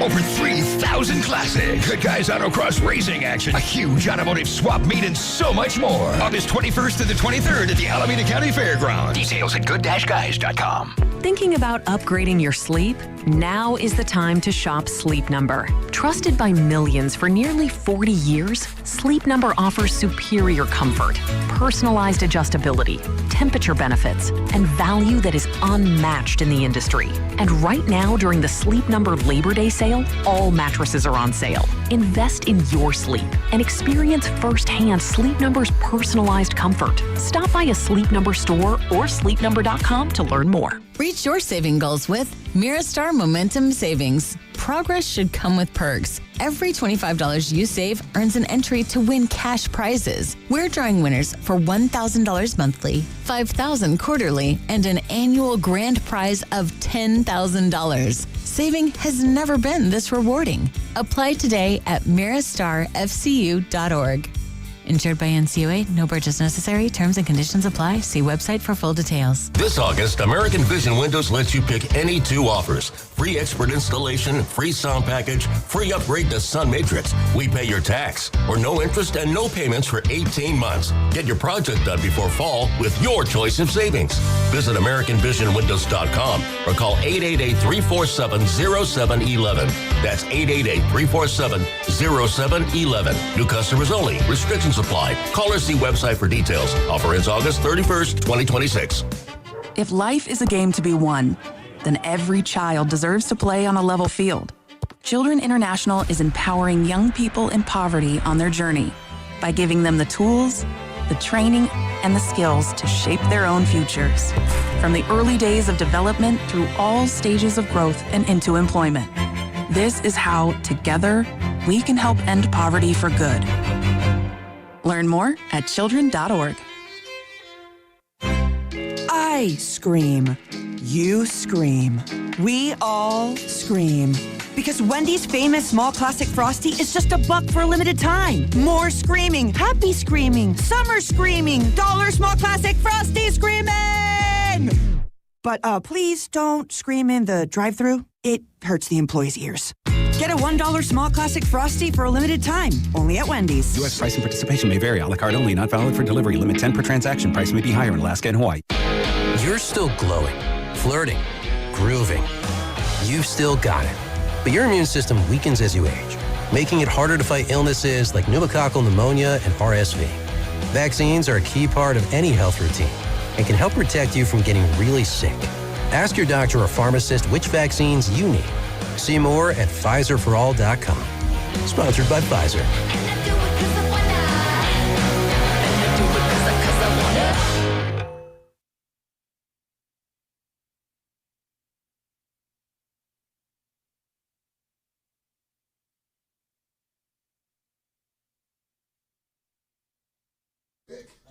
all flat Parmesan garlic. No way, no how is that happening. Now, back to Steiny and Guru on 95.7 The Game. That's my man Rob Parker. B. Saw him at We got a he bet. was here for opening night or opening day for the Yankees. Yeah, Netflix. Yankees Giants Netflix game. Talk Rob Parker. He's down at the NABJ, National Association Black Journalists Convention, happening in You've been Atlanta there right before. now. Yeah, I wanted to go this weekend. A little busy. But, I got you. It happens. Yeah, Monte, this has flown by, man. Yeah, this has flown by. I'm looking at. I don't know if Evan feels that way, but he'll get over What it. is happening on my YouTube? He keeps doing this Unk Alert. Unk Alert. Who's doing that? I don't know, and it's bothering me. You see it too? The Unk Alert. Chris from Oakland. Fontaine goes and new ice cream and bike apps. That's a compliment. I like that. I went to Twitter during the break because it got to me. The Tracy Morgan put 3 photos, myself, Denzel, and Tracy Morgan, and put who don't belong. It's right there to see. You should have cropped the photo, though. How come? You could see, like, the Google. Go look at his Twitter page, and you can explain it to Google later. You need to crop it. Like, I don't care, but I know the kids would laugh. Did you see the tweet, Vic? You see what he did? I knew it. To be fair, it's an Unk-style selfie. Oh, my God. Vic. By the way, any one of you guys got a MacBook Pro charger? MacBook Pro. Are we going to blast Dibs? I need the charger. Yeah, go. You say Evan, Dibs comes in, tells Bonte he loves the twist. Yeah, twisties. Points I don't have to his twisties. hair. It's Dibs, curls. those are curls. They're giving us something to talk about. The Warriors right now. Yeah. Situation critical with the Warriors. Joe Lemon on the TK podcast said, I don't get the negativity. Yeah. Okay, like, don't leave these holding impromptu pressers. The Niners and what's going on down there. By the way, thank God the substation talk's over, right? Yeah. What you think? What did you think of it? Fred Warner broke his ankle because somebody ran into it in Tampa Bay. But what about all those Super Bowls they won years ago? That places was there then. Brock Purdy got Tommy John in Philadelphia because of Hassan Reddick's arm. Yeah, no Plus, doubt. Nick Bosa tore an ACL at MetLife Stadium. Yeah. What are we doing? I got you. Now, I'll say this. You tell me if I don't think Evan liked it. He didn't tell me he didn't like it. We talk about thirst and attention being the new cocaine. I know Pablo Torre broke the Kawhi story, but when I saw this latest edition, like it's thirst to me, B. Yeah, it's like a little too thirsty with the substance. You're not a doctor or scientist. Yeah, he brought a scientist on. Yeah, I heard her. And then the other guy from Australia. Yeah, I listened to the whole thing. It was fascinating. Not a doctor. It was fascinating. The Kawhi thing, it seems to be a Is bit he personal. in trouble? I was up here like nothing's going to happen to him last week. He might really be into something. Well, he's hanging out in Toronto. So he's not then. I mean, he's hanging out in Toronto like they everything's nixed all that good. trade, though, right? They did for now. Yeah. So I don't know what's happening with Kawhi.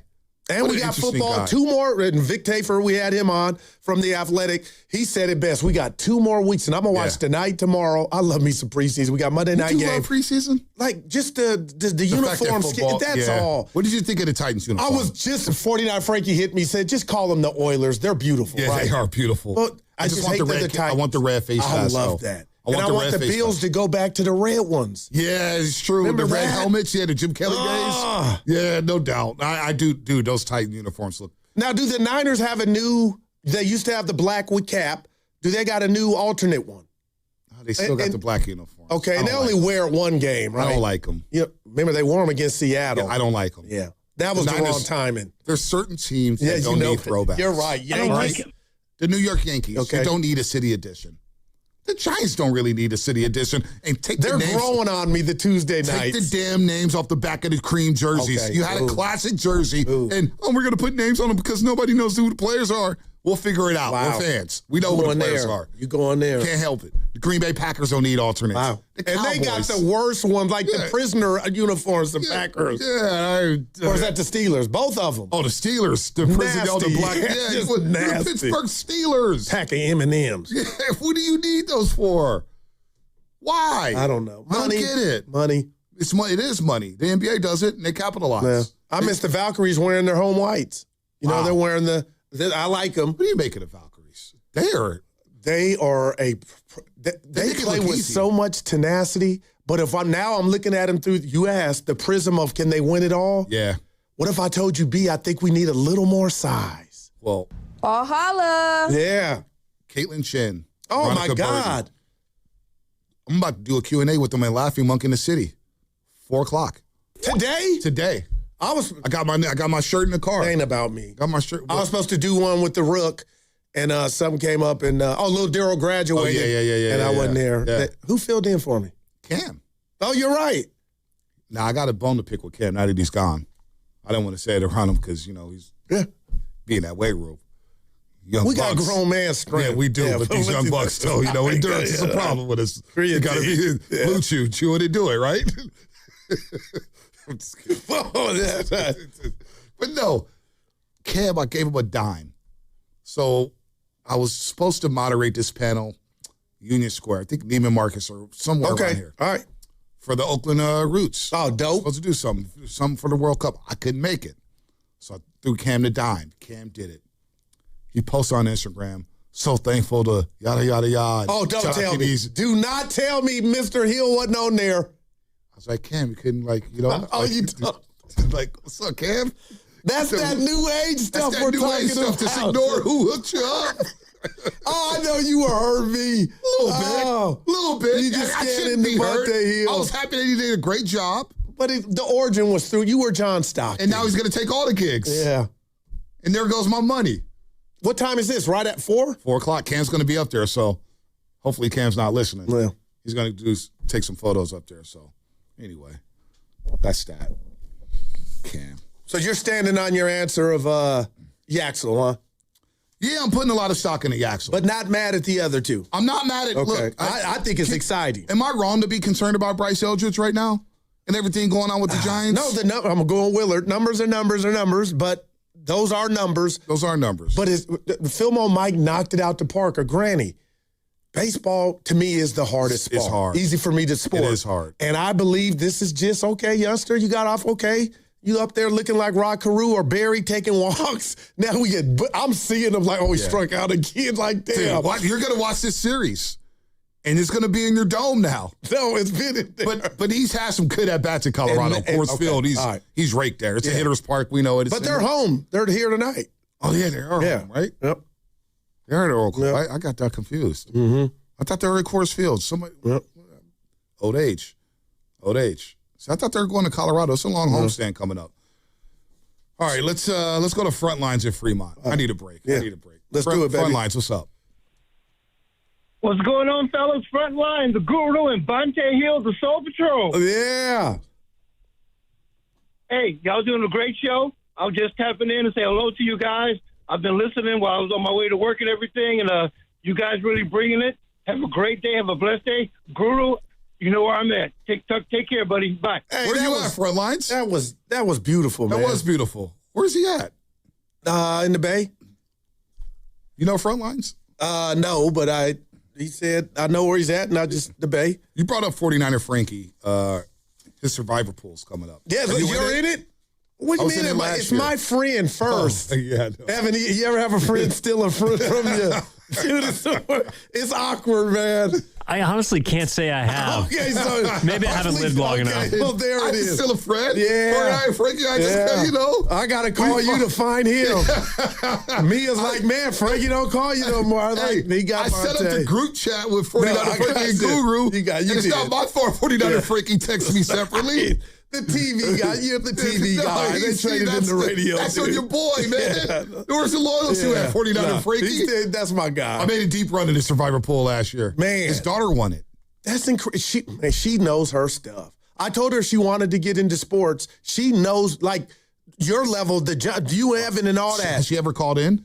No, she wants to be behind the scenes. And I told Nahegan, Why? He said, bring her in. Why? But she likes the production part of it. Come in, sit in, see what you think. But anyway, nothing better than Survivor. I did. Well, except when you lose in week one. I've lost in week one before. It's like a funeral. Somebody asked me, what's the earliest you've been out? Week one.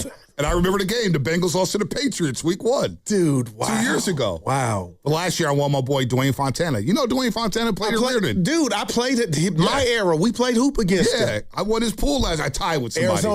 Arizona State. He was part of that documentary with Headache. Dude, he was a baller. He was a baller. Yep. No, I tied with somebody, won that pool. So somebody hit me on Twitter. Under a G or under 500 or? No, it's nice bread. Man, like nice Evans bread. won a chip here.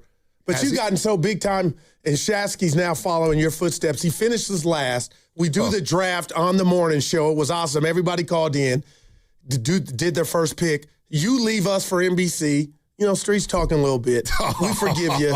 And then now Butch is out. Butch finishes last.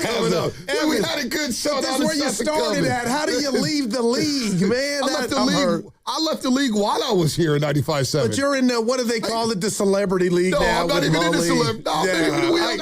It's okay. We still love you. But. Well, number one, I haven't been in the 95.7 league since post-pandemic. I haven't. It was too many leagues. I'm down to one league now. Are you serious? Yeah, SF Players Club. The league I've been in for over 25 years. Wow, I'm proud of you. I'm down to one league, and I got 2 survivors. I'm at 6. I'd rather do Survivor. You're at 6. You got every player in the league. Good. Then I get happy with one, and I'm like, the dude I'm playing another league got the dude. Dude, you don't wear your ring no more. I lost it. Oh, man. You guys did rings for fantasy? It was so dope, Evan. Remember Steiny would get mad when I fly? I would get mad. Was it plastic? No, metal. Like a real ring. He had a ring. Guru. It said Guru 957 Gate Champ. Steiny would get so mad. I actually was cleaning the caddy and vacuumed it up with the. I tried to call the owner, like, dude, we got to do something to bust it. We got to go find it. It's gone. Evan, he still wearing a ring around. Dude, you're in 7 leagues. I feel like he's Mike Irvin walking around with a ring on. It felt like Jerry Rice. How good a shape is he? Dude, he's in phenomenal shape. That's just incredible. Let me tell you, Jerry Rice. Him and Michael Irvin. Even when he drops past, he still takes it personal. So in pregame warm-ups, come on, B. Zach Creed. Our guy, Zach, Indiana. Last time I said rest in peace, but this 95.7 rest in peace. He moved on. He moved on to bigger and better things. He's young. Still with us. He's still with us. He's still with us. Okay. I owe you a call back. Oh, wow. We're in the end zone. And Jerry Rice is playing catch and he drops one. I'm like, oh, Jerry, you dropped it. He came back around 10 minutes later. He's like, you know what happened? What happened? He was explaining it. It's not Monday Night Football. Like, Jerry, you're all good. That's pretty good. You're all good. But he still takes it personal. That's great. great. So he chased the guy at Tahoe. I didn't like that. Like, what if that dude would have been a martial art? But Jerry's about that life. You got to love him. Oh, man. So anyway, 888-957-9570. We're having fun with the rookie. I didn't get Vic's answer about the rookie. Oh, yeah. You know, which rookie are you putting the most stock in? Dejan Stribling, Yasser Lindeborg, or Bryce Eldridge? I mean, I kind of agree with Filmo when he's talking about, Eldridge has proven a little bit in the majors already, but I do like what I've been seeing from Stribling at training camp, and that preseason game was kind of undeniable, not going to lie. Vic has been out there at practice. No, I love that. Good. I love that. I like Stribling in the 1-5. And we were in Napa. This is when I first met Vic. I said, who put you on? He said, Bonte. I was like, you give back, man. I give back. Yeah. I'm a humble guy, no matter what. We have fun on the radio. Not arrogant. Vic's fitting him nicely. Yeah, I like him. But it wasn't me. He did the work. Seriously, while you were out during the break, we talked about your beard. I said, should he dye it? Vic said no. He cannot be that guy. You're right. No, Bonte, don't do it. It's tempted. Don't do it. And it tells me not to do it. And then that's my girl. That's why you don't do it. Yeah. You had to get out in front of it. Yeah. I mean, now people know if you dye it. Like, does it bother you? There's no going back. It doesn't bother me. No. I like the salt and pepper. No, it looks good. It's and you still look young. Bucks. Like, I'm not going to lie to you. You're young. I went to a Molly Sones in Marin. I was buying some diapers. Okay. It was the day of the World Cup final. And I bought some beers for the party. Okay. And the lady did ask me for my ID. I said, you're not going to ask me for an ID? He was like, no, Santa Claus. I'll tell you, what did she say? Oh, she laughed. She goes, I'll check it. I'll check it. I get sensitive at this old age. I'm with you. It just happens overnight for the longest time. It's like, oh, can I check your ID, sir? These two cats don't know, They don't understand. I go, you're not going to check my ID? I look that old now? Damn. That's pretty good. You walk into the car like, damn. Oh, B, I'm with you, baby. We got the crossover coming up. Dibs already made his presence felt. Yeah. The twist. The twist. What are you talking about? Look, Evan gave us a lot of good material here. Let's get back to the show. Yeah. Listen, like, we know how the fans feel about Dudley Villalaker. We played the sound out. We've worn it out. We know how you feel about it. It's all about what the Warriors do on the court at this point. Nothing we could say, nothing they could say right now is going to win some of the fans over. But this is an interesting one. Because we were talking about quarterbacks, and Brock Purdy's having a good camp, but it's practice. Okay. But this was an interesting one because Cam Ward was the number 1 overall pick in the 2025 NFL draft. And Evan asked this question: what kind of quarterback could Kyle Shanahan turn Cam Ward into? Because Cam Ward's got a lot of talent. Yeah, there's no doubt. And I like him. There were some plays yesterday, his preseason. I'm like, oh, Cam, what is going on? But this is the stamp of approval I've given Shanny. I went to Dak, Lamar, guys that have had success, but not gotten to that ultimate, plateau, the Super Bowl and whatnot. And what's my guy in Jacksonville? I'm putting him in there. I believe Shanahan can make any quarterback the best version of himself. Wow. So if you told me Kyle got a hold of old Cam Ward, who I still think is going to be better than a lot of people think, it would be the best football coaching or instruction he got. And that's the biggest compliment I could give Kyle. Yeah. I think about all the RG3 was Rookie of the Year. Yeah. My boy in Atlanta, Matt Ryan was MVP. Ryan, yeah. I'm just saying, Kyle, Jimmy Garoppolo went to multiple championship games and a Super Bowl with a lead. It feels like Shanahan could work wonders with a quarterback like that. Do you feel that way about McVay?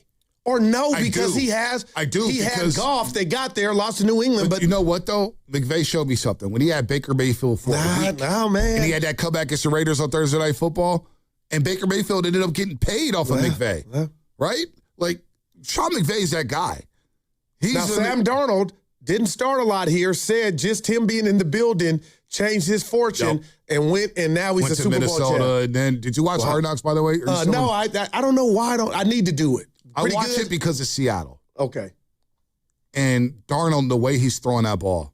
Oh, he's always it's USC. He throws tight spirals and everything. But, Brock, he gives a lot of credit to Brock and Shanahan. No, he does. And whatever he learned in that building.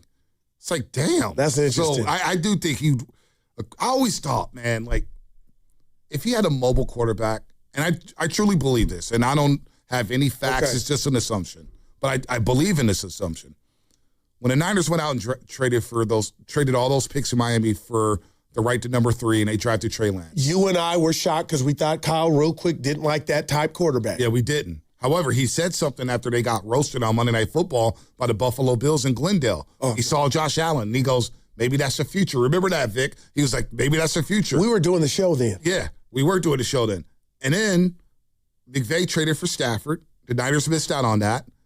I swore that, and it was before all the allegations with Deshaun Watson, I thought the Niners were going all in for Watson. That draft capital they gave up to the Dolphins to select Trey Lance told me that they would have done that for Houston. But maybe they got intel on what was going down. I thought the Niners, because Watson was on the move. He was like, I want out. Yep. And they were like, and Shanahan saw McVay do what he did with Stafford. It was like, you know what? I need to go get my Ferrari. And Sean Watson in the drop top with the Niners jersey on and everything. I thought they were going in on him. And now it's an assumption, and nobody will ever admit it. And either way, it ended up bad. It ended up bad. Trey wasn't great. And Watson's been a shell of himself. You know what? Trey's still in the league. He ain't Wiseman. Yeah, he's still in the league. He's a backup with Harbaugh and Mike McDaniel. Go figure. That's going to be big for Herbert, man. Yeah, I think the Chargers going to have it. Mike can call plays. But I hear you, B. If Shanahan did have that, now he's got Purdy, and Purdy looks good. And I don't want to, I don't get why people are down on Purdy. They're iffy on Purdy because of the stature, maybe. But he balled out a couple years ago when everybody was right. They played at a high level. He that's the best Geico I think I've ever seen, making up for a gaffe of using those resources to draft Lance. But in that same draft, you get Mr. Irrelevant and turn him into what he is now. And was minutes away from winning the Super Bowl. If somebody makes a block and Ayuk's wide open, woulda, coulda, shoulda. But do you think it is because maybe he was getting so many accolades and people are now stepping back like, what? Is it Kyle? And it's not fair, and we do it in sports a lot, or how much of it is Brock? And I think a lot of it is with a lot of Brock's success he doesn't get credit for because people liking it to Kyle. Yeah, I could see that. But no Brock quarterback could has give a played damn. like this No. under Kyle. But this is a big year for him, B. Yeah, no, this is Last a monster year, what was year. the interception, the touchdown to interception ratio? It wasn't good. It wasn't And good. look, Like, he'll put it up there. And Like, they've got a McDaniel problem. They all remember Christmas night against it's Baltimore. No doubt about it. We talk about the Jimmy O'Neal throws. No doubt. I'll Brock never Purdy could have forget thrown that 7 game. picks in that game. I was there. I was like, oh my God, this is not I'll good. never forget that game. 7 picks. Now, McDaniel, the opener last year in Seattle, Brock threw 2. And then we know what happened in the last game of the regular season. And the one and to up in Tanya's Seattle. could have been 3. Could have been 3. Yeah, the game winner.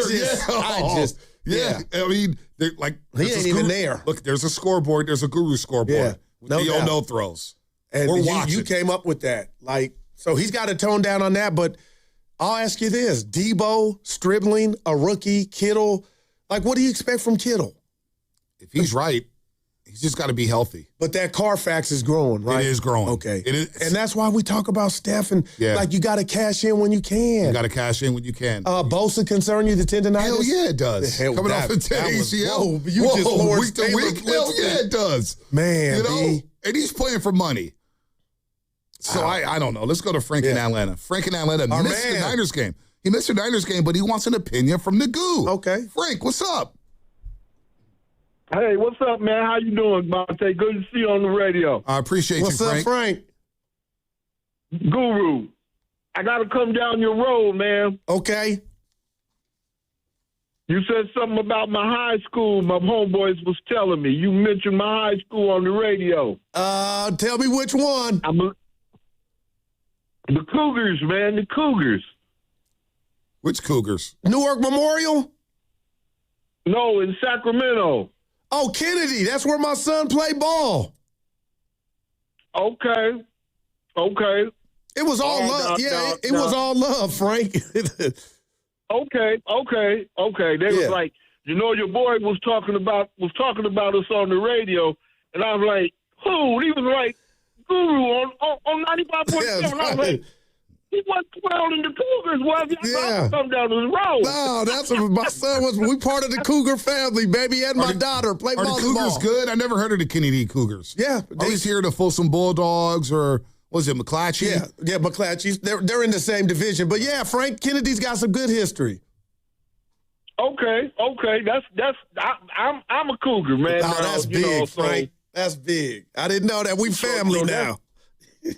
Yeah, that's what I'm saying. I can't come down your road because, I got to leave that alone. You're one of us now. Yeah, and there was nothing to come down. Yeah, they've been having some success, so nothing to come down.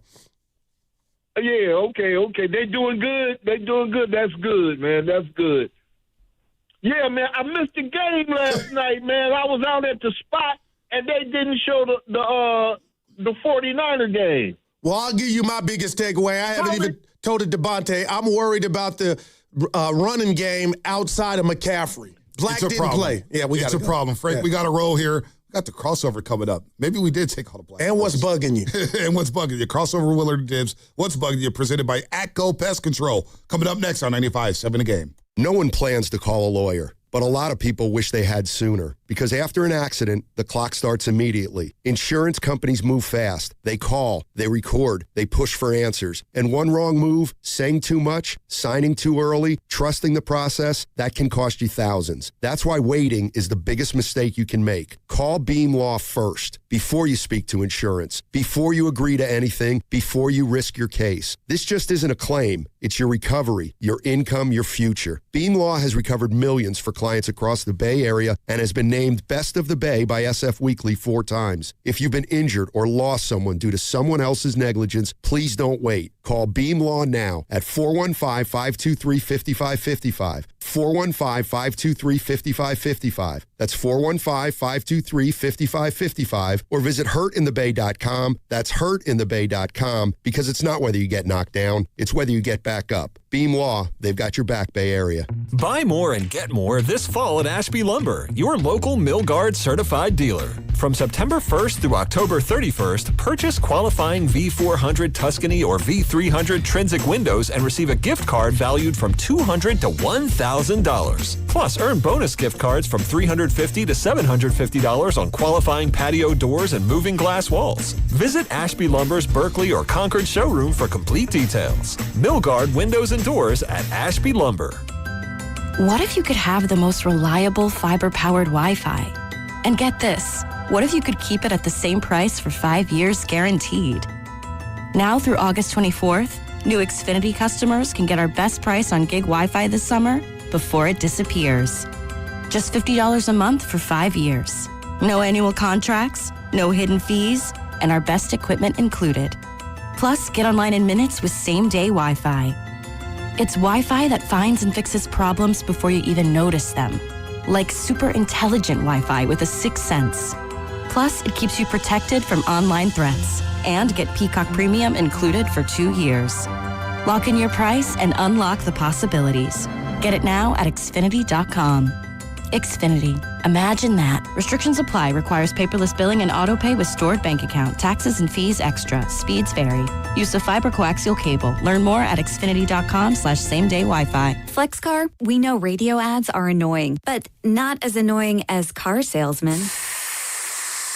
Sign here, please. Never talk to one again with FlexCar, the first and only month-to-month car lease.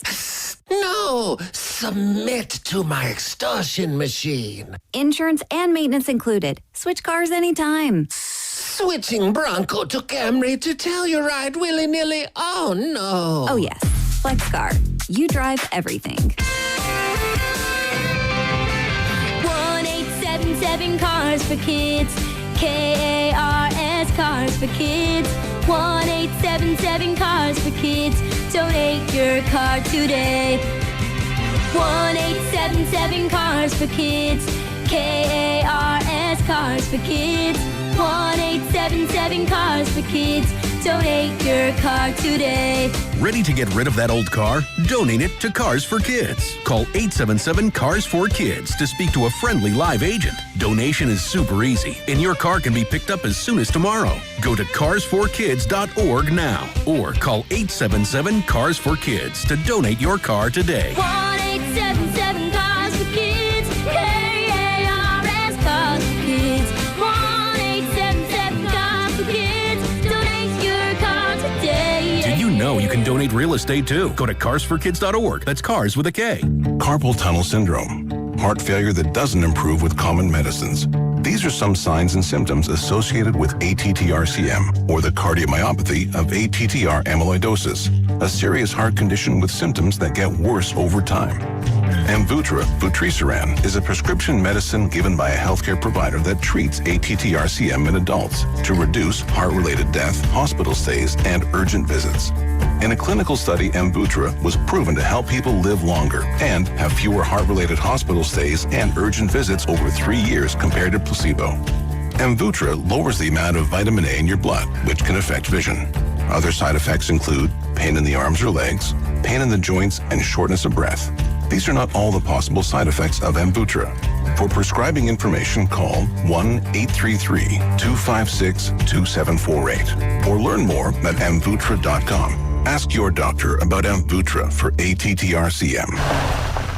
Oh, hey, Sarah. Did you hear my daughter Katie got Camper of the Week? That's a big deal. We got a big deal too, right, Mom? Honey, shh. What's that? Okay, that Hyundai Santa Fe, I only paid... Nice. Deal's so right, it almost feels wrong. The Hyundai Getaway Sales Event. Get 0% APR for 60 months, plus 0 payments for 90 days, or 1.9% APR for 72 months on the Hyundai Tucson, Tucson Plug-in Hybrid, Santa Fe, or Santa Fe Hybrid. During the Hyundai Getaway Sales Event. Offers end September 8th. Call 562-314-4603 for details.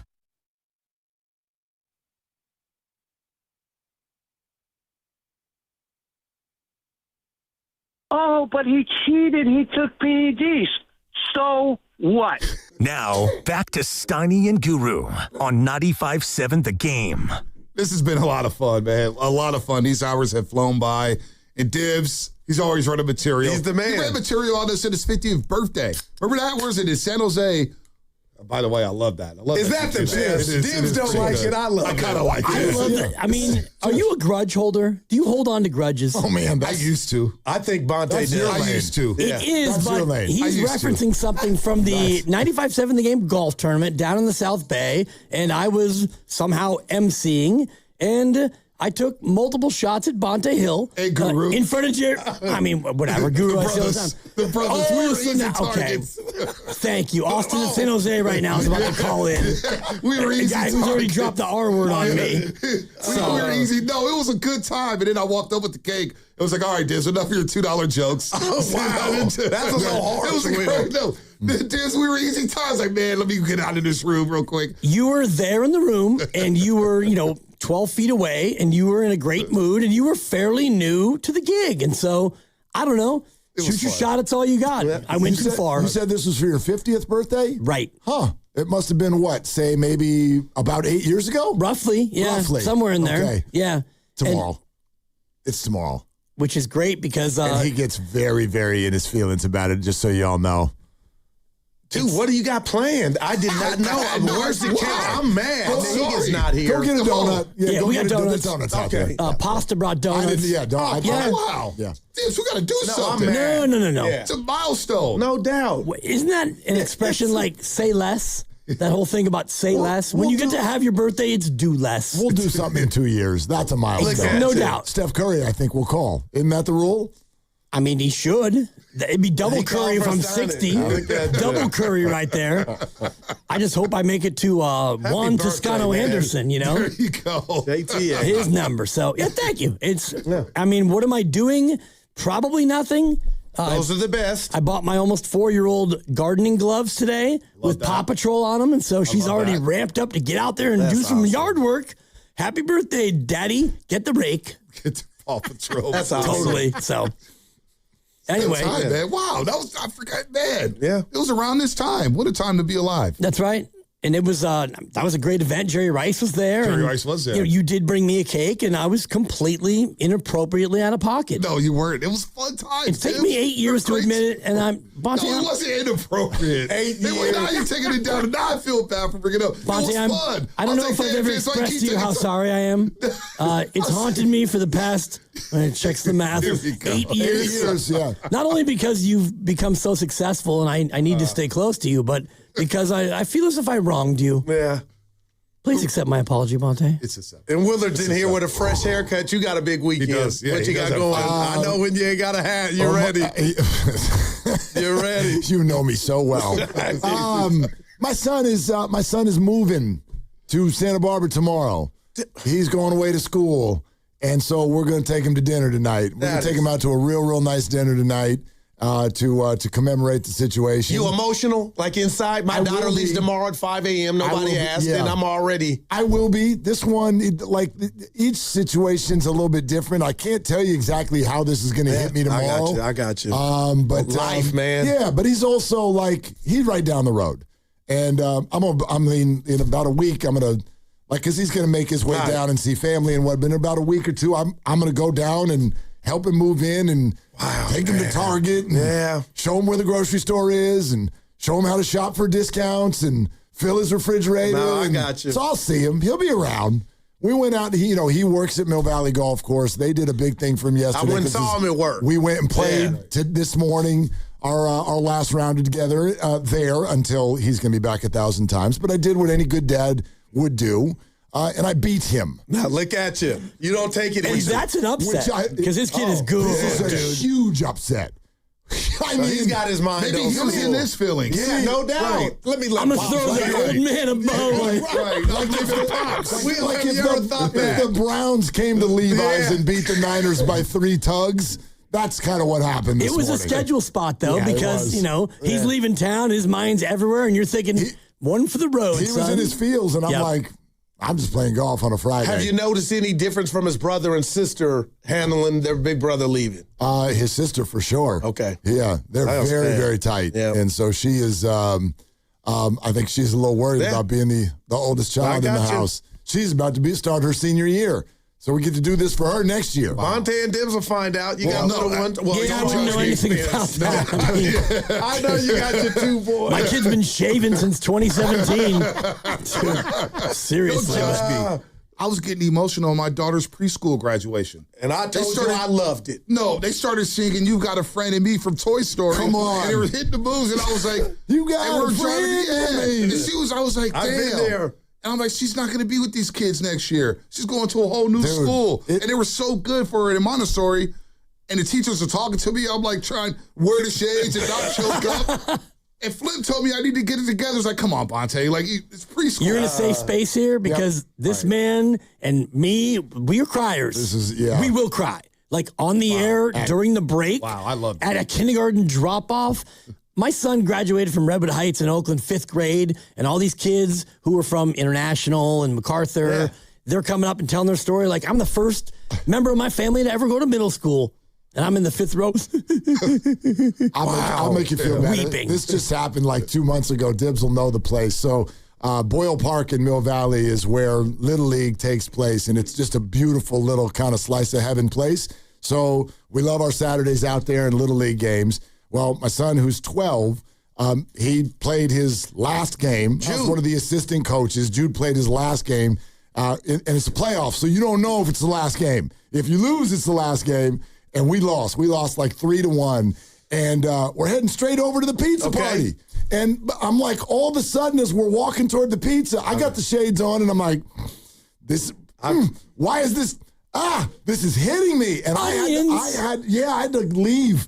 I had to go walk away for a second just because I'm like, this is the last time we're going to do this. And then the next day, the league calls and goes, hey, will Jude do pool play? Which means the other team needs someone. So I'm out here like tearing up, and we're back here again the next game. Like an idiot. You got it out the way. Just like, this is absurd. You got it out the way. Anyway. Yeah. That's beautiful. So now, I got to ask you guys a question. There's been tears in the studio between you two, just on different subject matters? Yeah. And I don't want to like completely out everything about us, but like there was a major school shooting. It might have been Uvalde. Unfortunately, it's hard to remember which one is which, but Mark was impassioned on the air, and then we went to break, and it was emotional. Guys, and sometimes for me, it's like the memory of my dad or, something that pops up. And no doubt. The eyes will well, and I'm not one of these choke it back guys, like punch yourself in the leg 4 times. You're tougher than that. Yeah. We're just going to let it flow. I love it. Yeah. I like that. That's what it's we've life, been doing. man. Yeah. You've been, the laughter in this room. I was listening the whole way in, and you guys are having so much fun. Well, there's been some pain. Like he went and bought something and the lady didn't ID him, Willard. He got mad at her. We're talking about unk status. When you get called an OG for the first time. The gray in the beard. Who was the guy that called you and he said, once you're OG, he goes, they're about to call you Papa. Right. Or Poppy. They're going to call you Poppy next. And then you got Vic and Evan saying, well, yeah, we like our songs to be 2 minutes long. And I'm like, 2 minutes. What? It's like instant gratification era. It's just, but when you hit that stage, when you're an OG and you get called an OG, you're like, damn. And the lady didn't ID. She's like, oh, you don't need to ID. No. What? I thought we don't quit. What's going on? I could put on Rapper's Delight right now, the 14-minute version, and the 4 of us would know every word. It's a 14-minute song. Yeah, and I'm a big fan of Olivia Dean and her album, and every song's about 2:42, and we're on to the next. And then in the YouTube chat, somebody keeps putting Uncle Alert with the sign. Memory loss and trying to remember. But we're lucky to be here. Remember that. Yeah, good. You had one earlier. Good. It's a good time to be. You got locked up earlier on something. Look, Vern Glenn. We figured it out. Man, gray matter. It's great. He reminded us in the Super Bowl before Greenlaw got hurt, the Chiefs had not recorded the first down. Mm-hmm. And that, y'all had it. Something Willard said, and it's so true. You see so many of these kids and people on social media doom and gloom before the first preseason game. It's like, can we get to week 1 before we start worried about injuries and substations and all that nonsense? Even with the Giants are so bad. So bad. And people ask me, it must be tough doing the Giants games. Actually, it's fun because you see something you may not see every single day. That's how bad they are. Same thing with the Warriors. Yeah. A lot of people are doom and gloom, and I get it. Trust me, I get it. I had to sit through a 37-win season. Like, what are we going to talk about? Charles Bassey again? Like, who's playing on the back-to-back? But you know what? It's still fascinating how they try to navigate this season with a bunch of OGs. To your point, Willard, I was like ready to high-five you through the air. Why are you so worried about injuries and we haven't even got to the first preseason game? Training camp, it's just camp. Guys 4 weeks. Like Ricky Pearsall. Okay, Ricky Pearsall. Well, he's out. Right. We know that he's one. out. Okay. That one sucks. But when we hear that, like, oh, someone, Kyle Juszczyk broke a finger. Fine.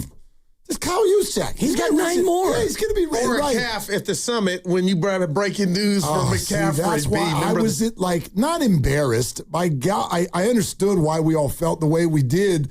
We hijacked our own summit. I jumped off a cliff. Yes. People don't even know what we had planned for that hour. We had all this stuff that we were going to do, and it got hijacked because Christian McCaffrey walked off the field and then did interviews at his locker, which is a complete tell that he's fine. And played all 17. And ended up with, if I had said over or under, how many touches he end up with? I think 413 in the regular. Yep. Over under 400 touches. Jeez. Come on, Willard. Everybody would have laughed. Yeah. You get breathalyzed for that. Exactly. Evan had a great question. Of all the 3 rookies, who you buying?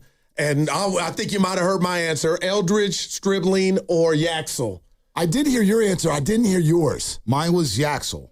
Yaxel 1? Yaxel 1, Stribling 2, Eldridge 3. Bryce 3. And give them the Bryce thing real quick on your paper. I'm a little concerned. Nobody's talking about it because there's Willie Adames botching double plays. It's a hard sport. Barracuda not catching foot, or Drew Gilbert not wearing glasses. Root being mad and being pulled. There's so much going on with the Giants. But quietly, Bryce Eldridge has struggled this summer. He's been slumping. Yeah, July, 207, OPS 720. He's a rookie. 5 jacks. He's a rookie, but 37 strikeouts and 107 plate appearances. In the month of August, he's batting 216, 10 strikeouts and 40 plate appearances. Not consistently hitting for power. It's baseball. Striking out, it is baseball, but it's not trending the right way. It's like he's supposed to be getting better. But right what now, about the good before that slump? The good plate appearances is good. Good eye. You're taking your walks or whatnot. But it's just something to monitor. No question. He has to end on a high note. It makes sense as a rookie. They're going to have your number for a little bit. There's the good, there's the bad. You don't want to know what popped into my head, though? He's the only one of the 3 that has technically played professional sports yet. And there it is. And so whether it's perfect yet, he has had some success. He has had some success at the professional level. Yaxel has done it in summer league. No doubt about it. Dejan Stribling did it against the Titans. I had Bryce straight. though, Right. Gibbs. So I kind of am with you on the Bryce thing just because of what he's already done. And baseball is hard, so this was to be expected. Yeah, and I also think that we should look at the old rookie wall as a thing for Bryce. And in baseball, the rookie wall is not so much I'm so tired as much as it is like we've got tape and we now know where you're vulnerable and we're going there. And his strikeout rate is back where it was last year when it was kind of a concern at AAA. But I do think he has the talent to kind of round back. And I've got him as my number 2. I've got Lendeborg because I've been super passionate about this guy going back to like January. You watch college hoops too. I'm a college hoops junkie, and so you watch him play, and it's like this guy's a perfect fit, and he's a grown man. And so I would go Yaxel 1, and I would go Bryce 2 because he's actually done something. Right. Stribling is going to be good. If last night is an indication, then oh, baby, he might be something you can really bank on. I know you've been down at camp a lot. Yeah. I think every day has been an indication. Like the easy, and maybe it's a cop-out answer, I'm excited about all 3. Yeah. And how long has it been? And we said it. In this city to when we can lock eyes on a young player and go, man, this looks like it's going to be good. Well, Stribling, he looked really good in the joint practices against the Titans, but I haven't seen him drop a pass. Yesterday was the first time I've seen him drop a pass. Yeah. All camp. And that was behind him. And honestly. I don't even know if that goes as a drop. Yeah, exactly. So it hit the hands. But no, I put that more on Rourke, and that was a tough throw, tough catch. But he's looked the part. He's starting to see the speed a little bit when he's running after the catch. This guy, who is it, Halton? The young man out of Oklahoma is starting to flash. Duggar, when you see Duggar out there, like, damn. I don't know what he's going to be. I don't think middle linebacker is his natural position. Maybe you put him on the line of scrimmage, play the edge a little bit.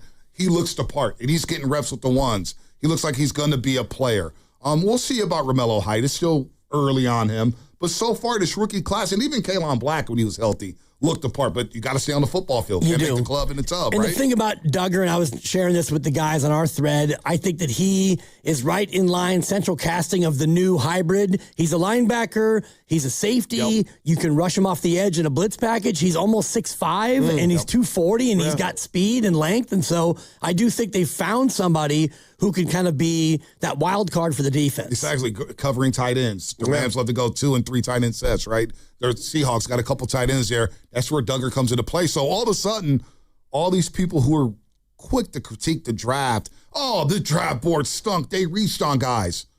How they look now with Stribling. I know it's just one game. And you still got the Alfred Collins of the world. Mark's a big fan of the consensus draft. That's kind of how it navigates his whole takes. We could have this exact same conversation a year from today when Dibbs is about to turn 59. Oh, there you go. And that felt personal. And I think that even then we'll still be like, the jury might still be a little bit out. That's how long it takes for a draft So class. I need to get into some serious AARP, like 401k. I can withdraw without a penalty. Country. I've been meaning to ask you. Close. Did you get the free cooler from AARP? Did you the free cooler. Do you know what I'm talking about? I don't want to. The thing comes in. No, it comes in I'm the looking mail forward to that. when you turn 50. We're looking for a cooler. I could use that. Are you? You were in need of a cooler? Yeah. Are you a member? No, but Why for not? because you know, Don't do that, Mark. no. You can join I'm at 50 eligible, and you yeah. start to get discounts, but it's always been like I don't want I'm not them. exactly. I Is don't it want worth it? them. Is it worth it? For the It's first only like $20 a year, dude. You can do this. For the first time in my life, I got the mailer like a month ago, and I opened it. And I looked at it, and I'm like, you know what? I need to do more research on what I can save on. That's what I'm saying. Which was like a cold slap in the face. They're just like, you get discounts, and I'm like, I don't where? want that. I've gone from unk status to puppy. Yeah. Just by opening the AARP. Poppy. I'm in poppy mode. I'm still going to the rack wheel. You are listening to 95.7 The Game, KGMG FM in HG1 San Francisco and Odyssey Sports Station and the home of the Golden State Warriors and those Valkyries. How about those Valkyries? Always live on the free Odyssey app, coming to you live from the Laughing Monk Studios. Laughing Monk, righteously brewed in San Francisco. What's bugging you as spiders become more noticeable as insect activity increases? I saw a lot of them in Mexico. Echo Pest Control removes spiders and limits reappearance. I was waiting for the drop. The drop has been... Where'd you go in Mexico? 40 minutes south of Cancun. Oh, damn. Rosewood, Mayacoba.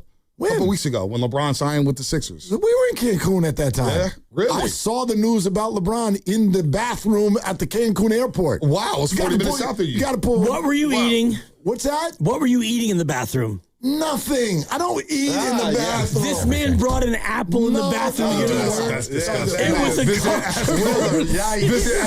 Pest Control. We didn't need that recall. Listen, you heard about ACO on What's Bugging You to get 10% on spider services this month. Yeah, 40 minutes. There's these wakties walking around. Who? Half monkey, half raccoons. What are you talking about? I was half monkey, half raccoon. Dude. I'm going to need to do the research. Wakties. Wakties? Wakties. Wakties. Wakties, yeah. Are they big? They're big. They don't bother humans. And you're in the middle of this jungle. Look it up, Dibs.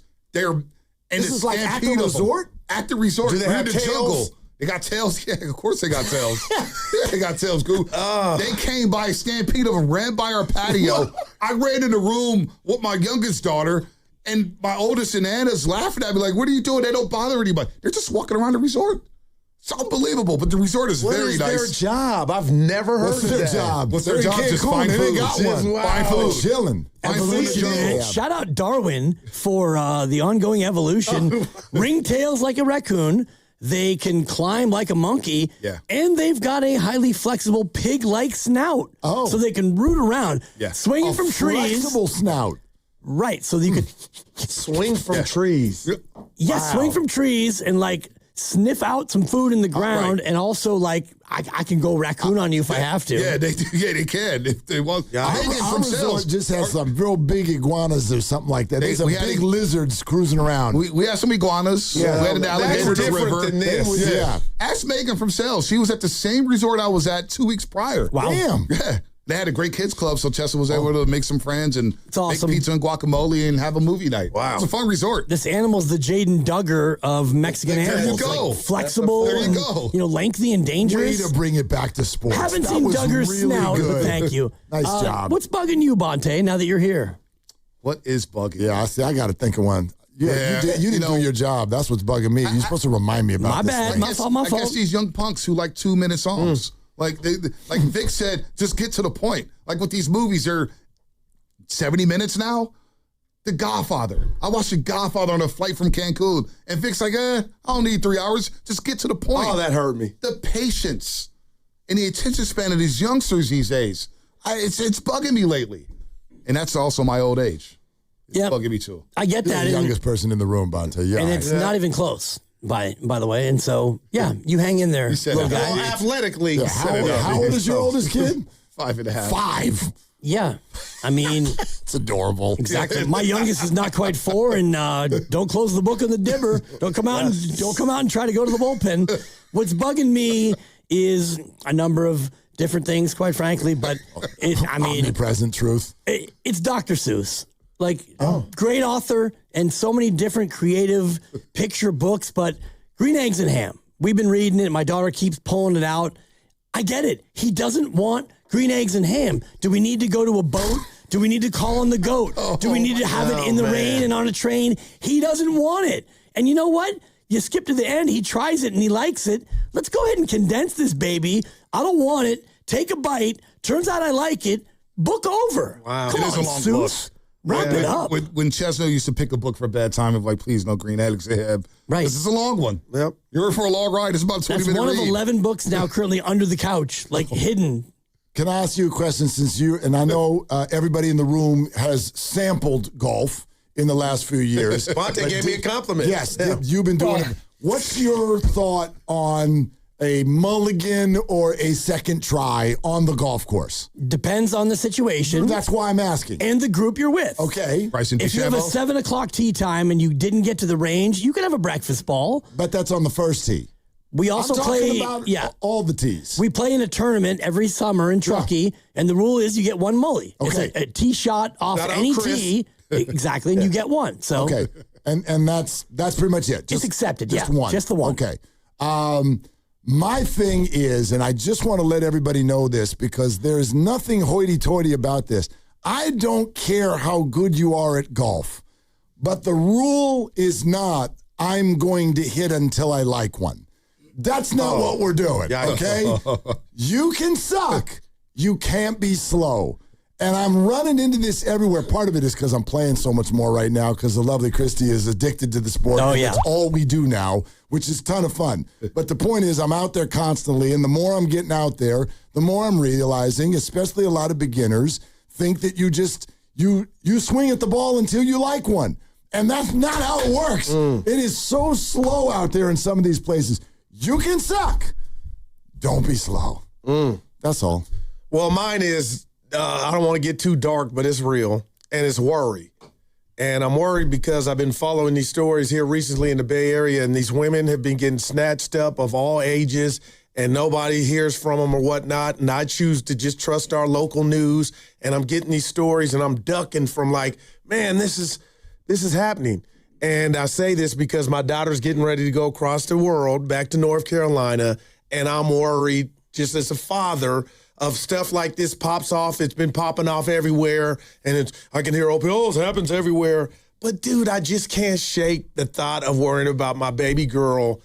And when I see stories like this of what's happening in the Bay, so I don't know what I can do to shake the worry, trust in the Lord, but I just hate that in my mind, we'll go to dinner tonight, part of that will be and you can't actually do it, right? But be safe, and hopefully the world will be nice to you. But I don't know if you guys have noticed, but some stuff's been disappearing, and I'm like, damn, she has no family there, but I'm worried, B. You could be like Liam Neeson and that good call. Develop a very specific set of skills. Man.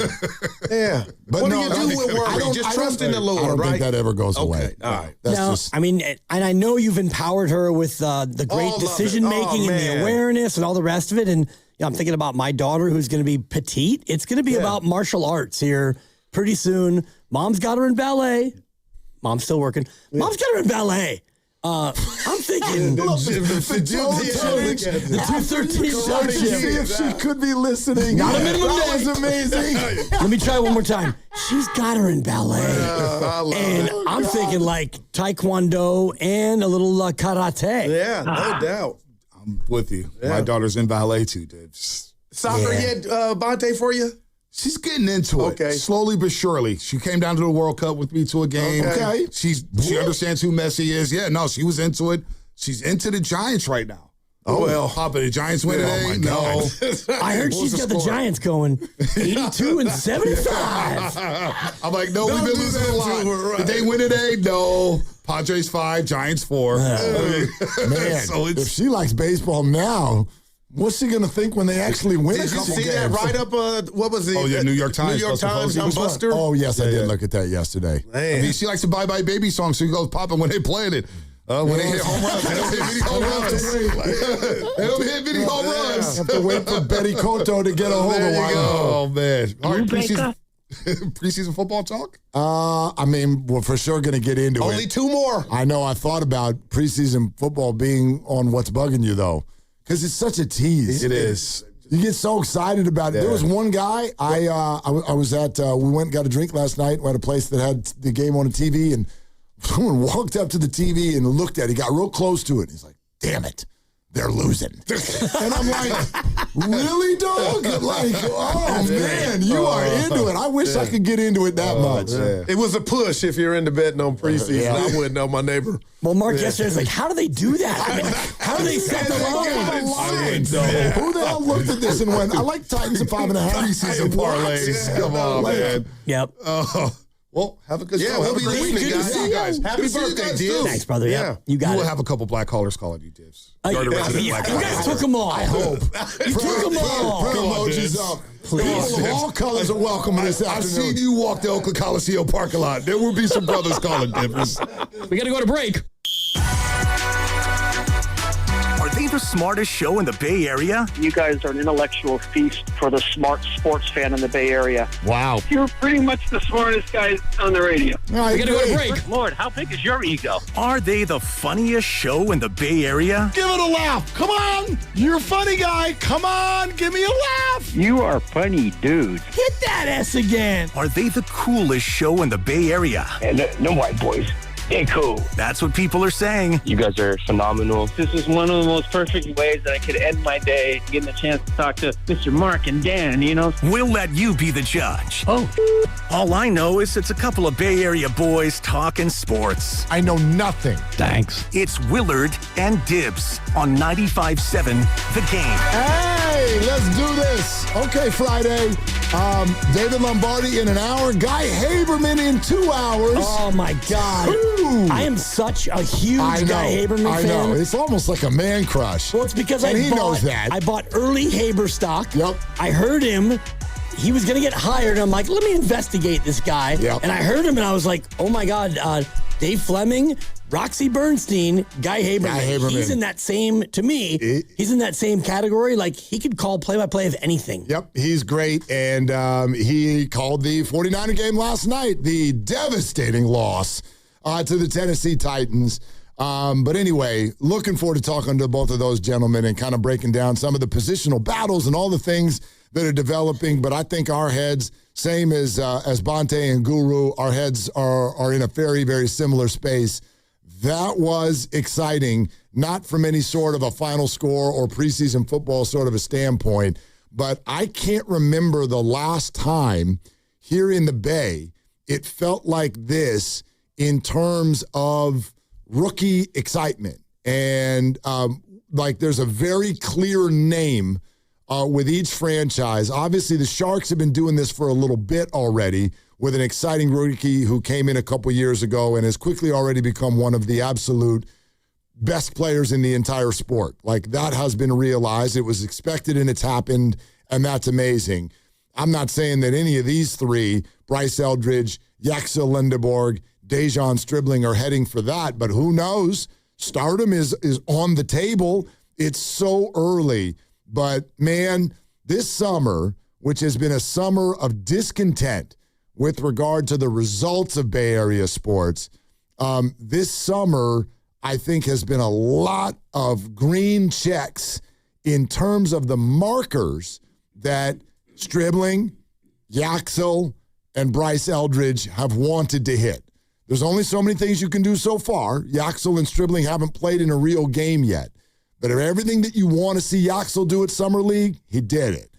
I think for the most part, I know Bryce has been struggling, but what you wanted to see him come up and do, come up, hit home runs, stay, look like a big leaguer, and then Stribling, one preseason game, camp, all of the mock draft consensus crap, and they look great. They look great. And he caught 7 balls last night, and he absolutely looks the part. And it's the way he went about catching them. A lot of them were just high point, hands only, vice grip, boom, I have this. And he had the toe tap down the sideline that I thought was a fantastic body control. And you just see him out there, and he looks like something. He's big, he's fast enough, he runs good routes, and he's got great hands. And so it's easy to say, all right, preseason game, don't get too excited. And I'm not too excited, but when you come out, and he even mentioned it post-game, there were nerves early, and then he settled in, and he made some good grabs. And the one telltale sign for me is the coaches and all the rest of the brain trust, they saw what they saw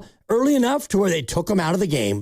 He didn't even play past the second quarter. And Mac didn't play. I didn't even realize that Mac wasn't going to play either. So it's not like he put up huge numbers. He caught 7 balls. I think it went for like 63 yards or something like that. So everything was, not everything, outside of one play, things were pretty short and, near the line of scrimmage. But that's because he's playing with, Martinez and Rourke? Yeah. Are these our guys? Who the hell was out there? Nobody. No starters were out there for the most part with the offense. So, yeah, you're not looking so much at stats or even team performance. You're looking still at characteristics. As you pointed, high pointing the ball, toe tapping, body control. Hands. Right. And so, look, y'all know me when we talk about this stuff. I do not get excited about the draft the day after the draft. I don't do draft grades, and I still won't. They've got to do this when the light comes on. But also, all we can talk about at this point is what we've seen. And it really wasn't just about last night. He has been lighting camp up. He has been a Brock Purdy favorite. He has been performing at the level that you want him to perform. So what is that going to mean this year? I have no idea. Mike Evans and Debo are on this team too. I don't even know necessarily how many opportunities he's going to get. But I certainly don't want to rain on anyone's parade either.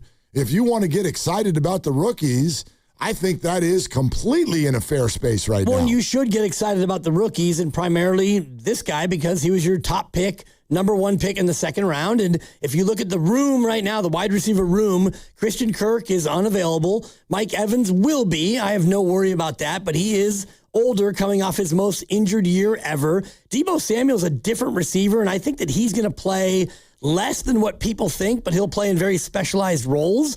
I think that Robinson's going to be a guy who does the same, specialized roles. Maybe we want to stretch it. He's going to play a good amount. He's going to play. If you wanted to break down the snap count, if everyone's healthy, what's the snap count this is an interesting power one. ranking? I would say for wide receivers. Evans would be 1. Okay, hold on. Can we throw out a few of the quirky pieces of this?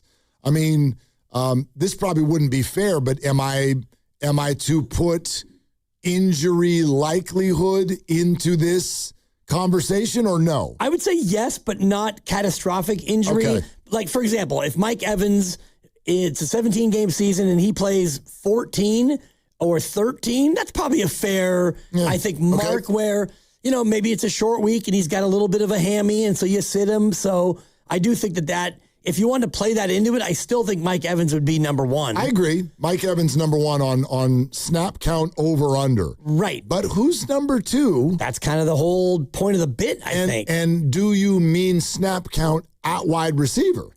Well, yes. Because Debo Samuel is a wide receiver, but his snap count, some of his snaps are going to be in the backfield. But those will still count as a wide receiver unless McCaffrey's not on the field. Okay. If McCaffrey's out and you go to a, one running back Debo, and 2 tight ends and 2 receivers, well, then Debo ostensibly is a running back. The wild card in this one for me is Christian Kirk because we barely seen him. But he's Christian Kirk. This is a guy who, he has had an $18 million per year contract in the NFL. This is a veteran. This is a guy who has succeeded at a pretty high level. I don't think the Niners are asking him to do anything grand this year, but if he can get himself healthy, then he's going to be somebody they trust. And Demarcus Robinson and Purdy, they've got something going on right now. They've got a little connection going on in camp.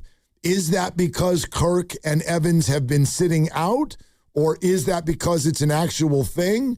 Where we had this conversation last year. I like Demarcus Robinson. He's a player. Oh, yeah. And he has only been involved in his career. You want to talk about a charmed life as a wide receiver. Where this guy goes, they win, and he only joins good organizations. He has played for 4 teams in his career. The Kansas City Chiefs, the Baltimore Ravens, the Los Angeles Rams, San Francisco 49ers. Guy goes where there's good quarterbacks, and he's never the 1, but he can be the 2, he can be the 3. We've kind of got him in this, forgotten bucket over here. He's a good player. And he ran that damn playoff game for the 49ers in the first half last year. Yeah, and I think that part of it, and you talked about the connection with Brock Purdy, the connection for me goes back to last year in the playoffs where he made the huge plays in that win over Philadelphia, and so I think he gets in there, and that's why the question to me is so interesting. It's Mike Evans is number 1, and I do think from there it's Debo, it's Robinson, it is Stribling, and then it's Kirk to me. I don't know if Kirk's health will be a factor, but if you look at those other 4, they all might be around the same percentage, obviously health permitting. And those are the 5. And then there's, I think Jordan Watkins is probably the next player. And then, there's can Cowing get healthy? And, there's Malik Turner. There's the other guys. Right. But those are the 5. Those are the 5 that they hope stay healthy and rotate. And I agree with you. I could make a case for almost any one of them non-Mike Evans guys as being the quote-unquote 2. But I'll tell you this. I hope by the second half of the year that number 2 receiver is Dejon Stribling. To me, that means it's going well. If he's the number 2 by the second half of the year. Yeah, I don't think they're going to put that on him early. But this is the number. This is the 33. This is the number 33 pick in the draft. This is a guy the 49ers are investing in going forward. And that's a fair way to look at it, but I'm looking more in the short term of what Debo, if Debo is right, and everyone's talking about how fit he is coming into camp. I heard Vic Tafer on with the fellas in the midday, and Debo looks good, he looks fit, and he looks ready to go. What he gives you in terms of the huddle, you don't know if McCaffrey's going to the slot and Debo's in the backfield, and then all the motions, and Debo goes here and McCaffrey goes there, the Debo confusion factor, I think, is worth a lot for Shanahan. All right, our Red and Gold Summit is back again for another year. Thursday, September 3rd, live from Jack's Restaurant and Bar in Pleasant Hill. We will be there from 2 to 6, the whole gang from 4 to 6, getting you ready for another season, and NFL Network analyst, our buddy, Brian Baldinger, is going to be there in person as well. We hope you will be there. We hope that you get in on this conversation. Give us a call right now, 888-957-9570. We'll kind of just continue the conversation the guys were having. So, Stribling, Yaxel, Bryce, your belief level in their future in order is what? Because I don't know if we've got your full answer or my full answer on that yet. We'll do that. David Lombardi in 45 minutes. This is Willard and Dibs. Lock in a hot summer rate with Stanford Federal Credit Union's limited time 8-month certificate, earning a sizzling 4.10 annual percentage yield. Open yours with just a $100 minimum deposit. As an 11-time Reader's Choice Best Credit Union on the Peninsula, Stanford Federal Credit Union delivers the stability and growth you deserve. But hurry, this special offer ends September 14th. Visit sfcu.org to open online. New money required. Early withdrawal penalties and additional terms apply. Federally insured by NCUA. today. sfcu.org. Sprained wrist, ankle twist. Broken thumb can't make a fist. Busted knee, surgery. That patch of ice you didn't see. Where pain starts, Jernavix suzetrigine begins. Jernavix is a non-opioid 50 milligram prescription tablet for adults with moderate to severe acute pain that reduces pain signals before they reach the brain. Tendon tear, nose repair, tripping on that broken stair, dislocation, operation, moped crash while on vacation. Do not take Jernavix with CYP3A inhibitors. Avoid use with grapefruit or liver problems as these may increase side effects. Tell your doctor about all your medicines if you are pregnant or breastfeeding. Jernavix may make certain medicines and birth control less effective. Side effects include itching, muscle spasms, rash, and elevated muscle enzymes. Joint displacement, knee replacement, fell on marbles in the basement, ladder slip, broken hip, that rock climb where you lost your grip. To learn more about Jernavix, ask your doctor. Call 1-833-589-PAIN or visit jernavix.com. Is your client ready to build a functional outdoor space? Choosing Golden State Lumber and Showroom means faster deliveries and finishing your project on time and on budget. When it comes to decking, TimberTech stands out. It's trusted by contractors for its unbeatable quality, and with industry-leading warranties, it's clear why TimberTech is the top choice. TimberTech, the #1 brand in premium decking. Start at goldenstatelumber.com. Golden State Lumber and Showroom. When you succeed, we succeed. Experience hands-on automotive history at Cars in the Park, Saturday, September 12th in History Park in San Jose. Browse antique and classic vehicles. Join author Matthew Kilkenny for a discussion of his book, Detroit Steel Artists, and watch skilled mechanics assemble an authentic Ford Model T right before your eyes. Cars in the Park offers activities for automotive enthusiasts of all ages, and children under 5 attend the event free. Adult tickets start at $5. Visit historysanjose.org for more information. The following is an attorney advertisement. If you get sidelined by your workplace injury, the workers' compensation attorneys at Boxer and Gerson can help you get back in the game. Our team of skilled attorneys will fight by your side for the treatment and compensation you deserve. We care about justice for injured workers. That's what makes us Northern California's premier workers' comp law firm. Call Boxer and Gerson at 510-835-8870 or visit boxerlaw.com for a free consultation. Boxer and Gerson, your life is worth the fight. Looking to get your next project done right without running all over town? At Ashby Lumber, everything you need is in one place. From premium lumber and building materials to doors, windows, decking, and hardware, we've got it all, ready when you are. Whether you're a contractor on a deadline or a homeowner starting something new, our team knows the products and helps you get it done right the first time. 2 locations, Berkeley and Concord. Ashby Lumber, one stop, done right. I'm Bob Burke, founder and chairman of Burke America Parts Group, a family of brands that includes RepairClinic.com, an appliance and HVAC parts solution company that's grown into an international brand. Before AmericanEagle.com, we partially launched a new technology platform developed by another firm. American Eagle helped take our technology to a whole new level with digital marketing, software development, and business insights into our key markets, appliances, HVAC, and outdoor power equipment, and did so both on time and on budget. AmericanEagle.com has the resources, experience, and talent needed to produce solutions. Our new technology platform, developed by AmericanEagle.com, has produced tremendous results with higher traffic, conversion, engagement, and online revenue. If you have any home repairs you need to take care of, check us out at RepairClinic.com. If you need a world-class website or technology project, then I would highly recommend AmericanEagle.com. Call AmericanEagle.com at 773-NETWORK. That's AmericanEagle.com, 773-NETWORK. The Colonel's cooked up a new $10 bucket of the day just for you. Monday, 24 nuggets for $10. Tuesday, 8-piece fried chicken for $10. Wednesday, 10 wings for $10. Thursday, 8 tenders for $10. Friday, 24 nuggets for... Ooh, you guessed it, didn't you? $10. Finger licking machine. The $10 bucket of the day deal. Every weekday. Only at KFC. It's finger licking good. Prices and participation vary while supplies last. Not available on third-party ordering platforms. Tax extra. The best time to recommit to your gut health goals? Right now. Take charge of your gut with Nature Made. Our clinically studied ingredients support digestive health. Digestive enzymes break down nutrients. Probiotic and prebiotic fiber nourish good gut bacteria. And super greens with probiotics empower daily digestive health. Try the full lineup of gut health support from Nature Made, the #1 pharmacist-recommended vitamin and supplement brand. These statements have not been evaluated by the Food and Drug Administration. These products are not intended to diagnose, treat, cure, or prevent any disease.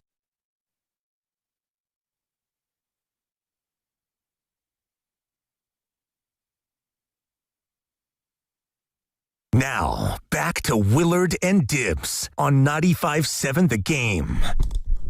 I think it's such a fun question because the first thing I want to say is I love all three. I love all three. You're liking it early. I am liking it early. And it's early. Yeah. I don't know why we wouldn't love them. Nobody's really done necessarily anything wrong yet. Nobody's done anything to prove that they're going to be a star either. Although Dave Fleming did say a number of weeks ago, I believe, and Pasta, correct me if I'm wrong, it was something along the lines of Bryce Eldridge is going to have a chance to be the most feared hitter in the game. It was definitely something like that. Yeah. The most feared hitter in the game. And I think his reasoning is sound. The reasoning behind that is because Bryce already at age, is he 21 yet? 20, 21? He's 21. He already has plate discipline. There's still some swing and miss in his game. I think there's going to always be some swing and miss in his game. He's a 6'7" power hitter. But this guy can already go oppo taco. This guy can already draw a walk. He is easily the best ABS Giant. It's not even close. No, not even. Everybody else sucks at it. I can't imagine how much tougher that is because his strike zone is like a hectare. So, I mean, your head is so far above where the low strike is. How do you even see it down there? But he's got that feel. Here's Dave Fleming on Bryce Eldridge. This is back on June 10th of this year. They have something very special on their hands. Like, this kid hasn't even begun to tap into all the ability level. Like, right now, what he's focused on, to my eyes, is the quality of the at-bat, swinging at the right pitches. It's amazing the improvements he's made in that regard. Like, this was a guy who everybody flagged in the minor leagues of, the swing and miss is going to get him. He's chasing too much down. You'd look at those cut-up videos of AAA, and the pitchers were junk balling him down, and he was chasing a lot of that stuff. And it's like, man, what's going to happen when he gets to the big leagues? Well, here's what's happened. He doesn't swing at those pitches. He makes them come in the strike zone. He's giving the Giants the best at-bats on the team. He's been unbelievably disciplined in the strike zone. His strikeout rate has plummeted to one of the lowest on the team right now. The power is, obviously, we've seen glimpses of it, but the power is going to come way more as he gets even more comfortable with this idea of controlling the strike zone as a hitter. Okay, now, since that comment, it has not been quite as sparkly. But that's okay to me. He's a rookie. I didn't expect him to come up. I mean, his OPS was up over 900 for a while. That's elite. That is elite. That's Ohtani land. It was 962 on June 17th. Do you understand what would happen if he was able to maintain that? If he was able to maintain that, like you're talking about, I don't even know what the comp is. It's Juan a Hall of Soto. Famer, yeah. Exactly. It's a Hall of Fame level. And for him to do that as a rookie would be crazy, especially in a lineup that's not offering him a lot of protection, so on and so forth. So I am not discouraged at all by what we've seen from Bryce Eldridge. And again, the way I would sort of order my excitement level, and maybe that's the wrong word because, I don't know, baseball is not as exciting as football and basketball, I guess, on the surface, even though I love it to death.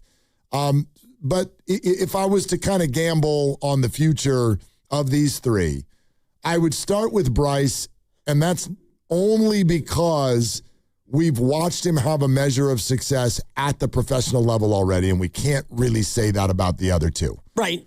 But with that said, I'd go Bryce 1.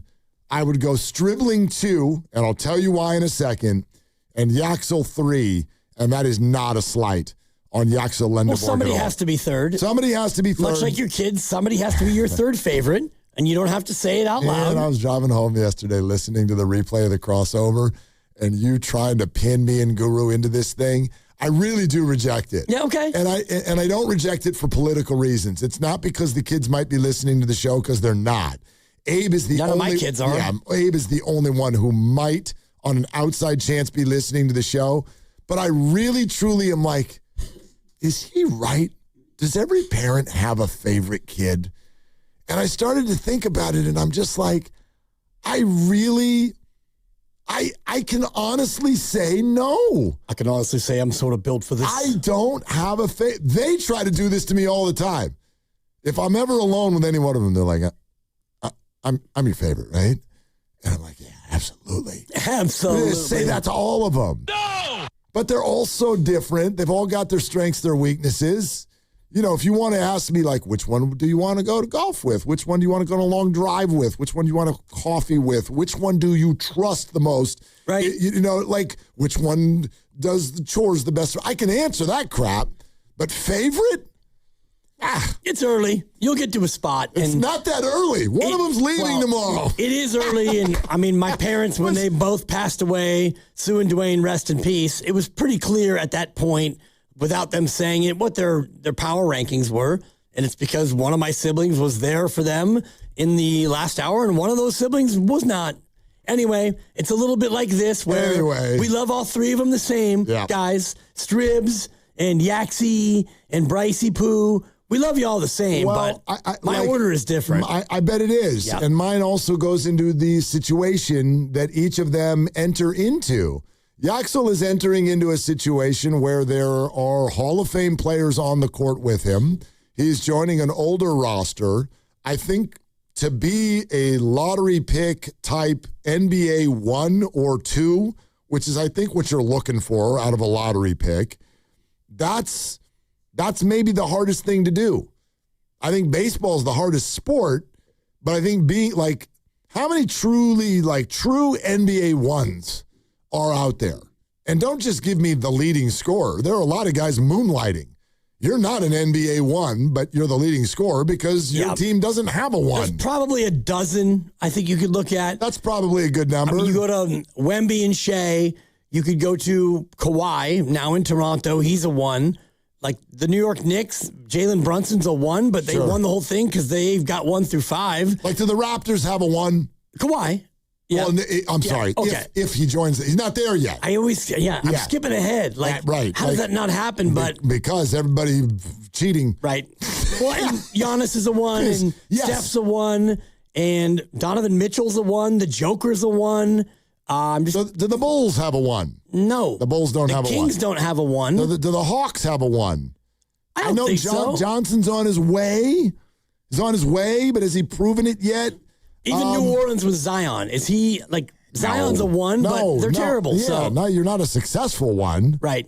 Like, again, you can be a leading scorer. That doesn't mean... Luka's a 1. Luka, for sure. So anyway, that's kind of about what... a dozen. And I'm not saying that's like he's unsuccessful if he's not an NBA 1, but I just think, great, he did awesome at Summer League. I'm very, very high on the kid, but that's going to be... This is a big thing to tackle now. Join the Golden State Warriors alongside Steph Curry and be awesome and make us think that you're really living up to your number 11 overall pick. Stribling, on the other hand, and you know I have felt that if you're an offensive player and you get drafted by Kyle Shanahan, well, you just sold under a lucky star. That's the way I view it. If you're good enough. Yes, correct. Like Joe Williams and, all the other top 3 round picks that they got to Shanahan and they were busts. Which is why, they're out of the league. That's why I don't think you're ever going to see Trey Lance succeed in the NFL. If you can't do it with Kyle, and now you're not doing it with Jim Harbaugh. I played last night. He did all right. I mean, threw the ball right to the other team. Once. Yeah. What about the other 19 passes? Mark, you out here trying to be a hater? It's Trey Lance, and he's not that good, and it's okay. Like, it's okay. He's better than James Wiseman. Like, correct. His career is still alive. More prolonged. Yeah. But you get what I'm saying. I do. I think Stribling, and here's the other thing. I'll share this quick story. So, Lovely Christie's brother is a football coach. He is an offensive assistant at Lehigh University and has been, he's been to Vanderbilt. He's been to a number of places around the country as coaches are in their career. And they were very, very successful last year. And I'll never forget this moment because he is like many other coaches. They do not care what your mock draft is. Now, he's an assistant at Lehigh, but he's a Bay Area kid and a huge Niner fan and very much an admirer of Kyle Shanahan, et cetera, et cetera. So he was in town visiting right after the draft.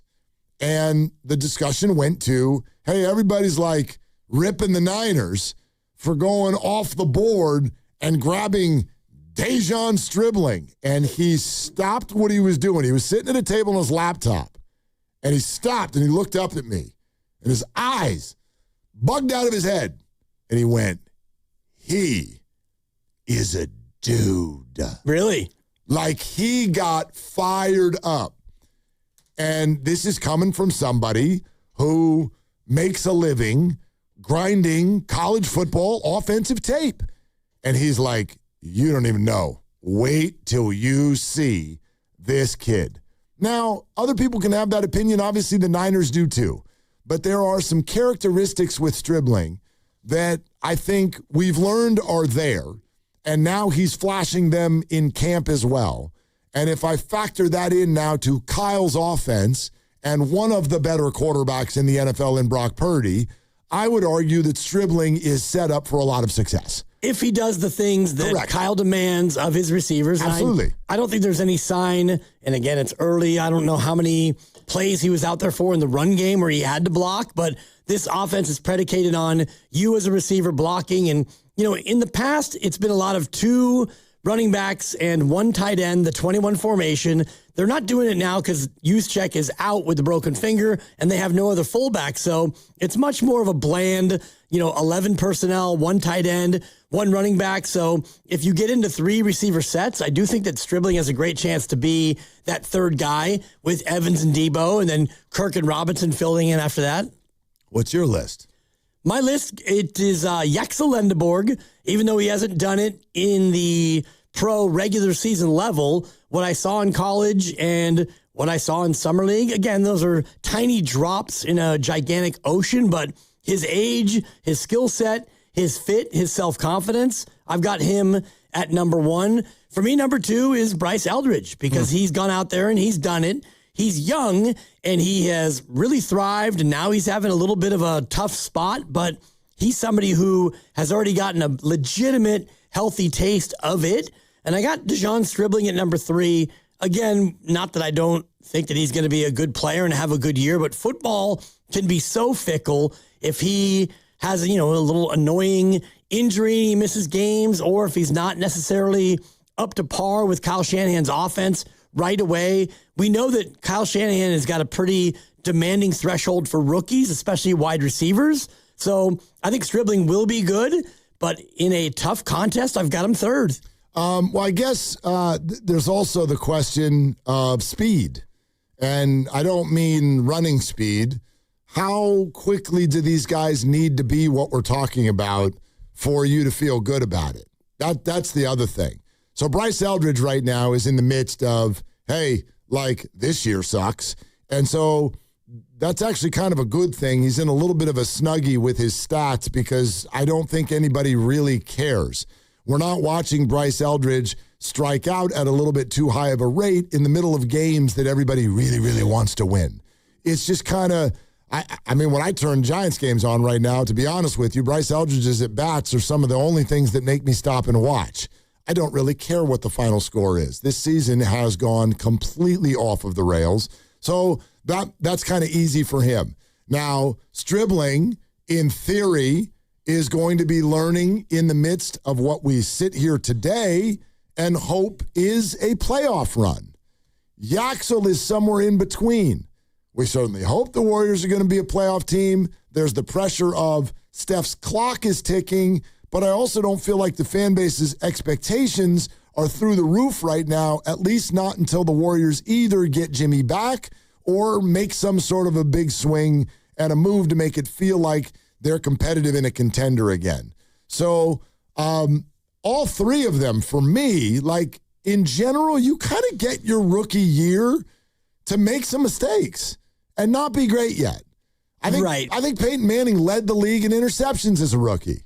I'll have to look that up, but that sounds familiar. For example. Yes. Do you know what I mean? I think that Stribling has less room to make those mistakes because of the expectations. Football is so fickle, and you've got 2 or 3 other receivers who are probably right there with you fighting for playing time. So Yaxel, I think, gets a little bit more room to maneuver because they don't have a lot of bodies. They need fresh bodies in October, November, and December, and he's a young guy, and if he's healthy, he's going to get minutes just based on the fact that you don't have Jimmy and you don't have Moses and the road schedule early and no back-to-backs for some guys. So I think he gets more room to air. And the Bryce one is a great call because between now and the end of the year, it's like 40 or so games.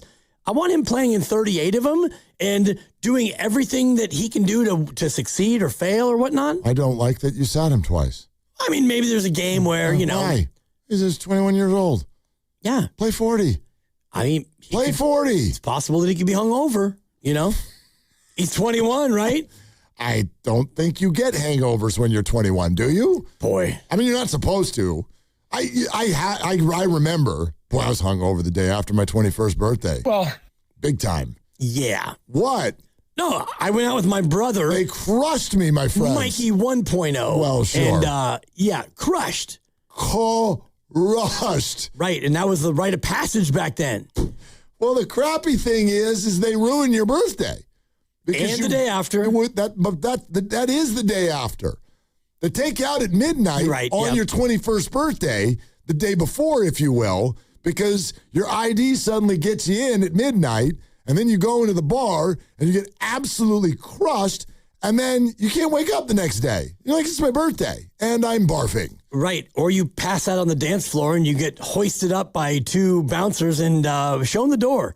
That sounds like an actual story rather than a hypothetical. It's a hypothetical, and then it comes true. I can't remember the name of the place, but it was in San Rafael on Francisco Boulevard West. Oh, damn. Yeah, exactly.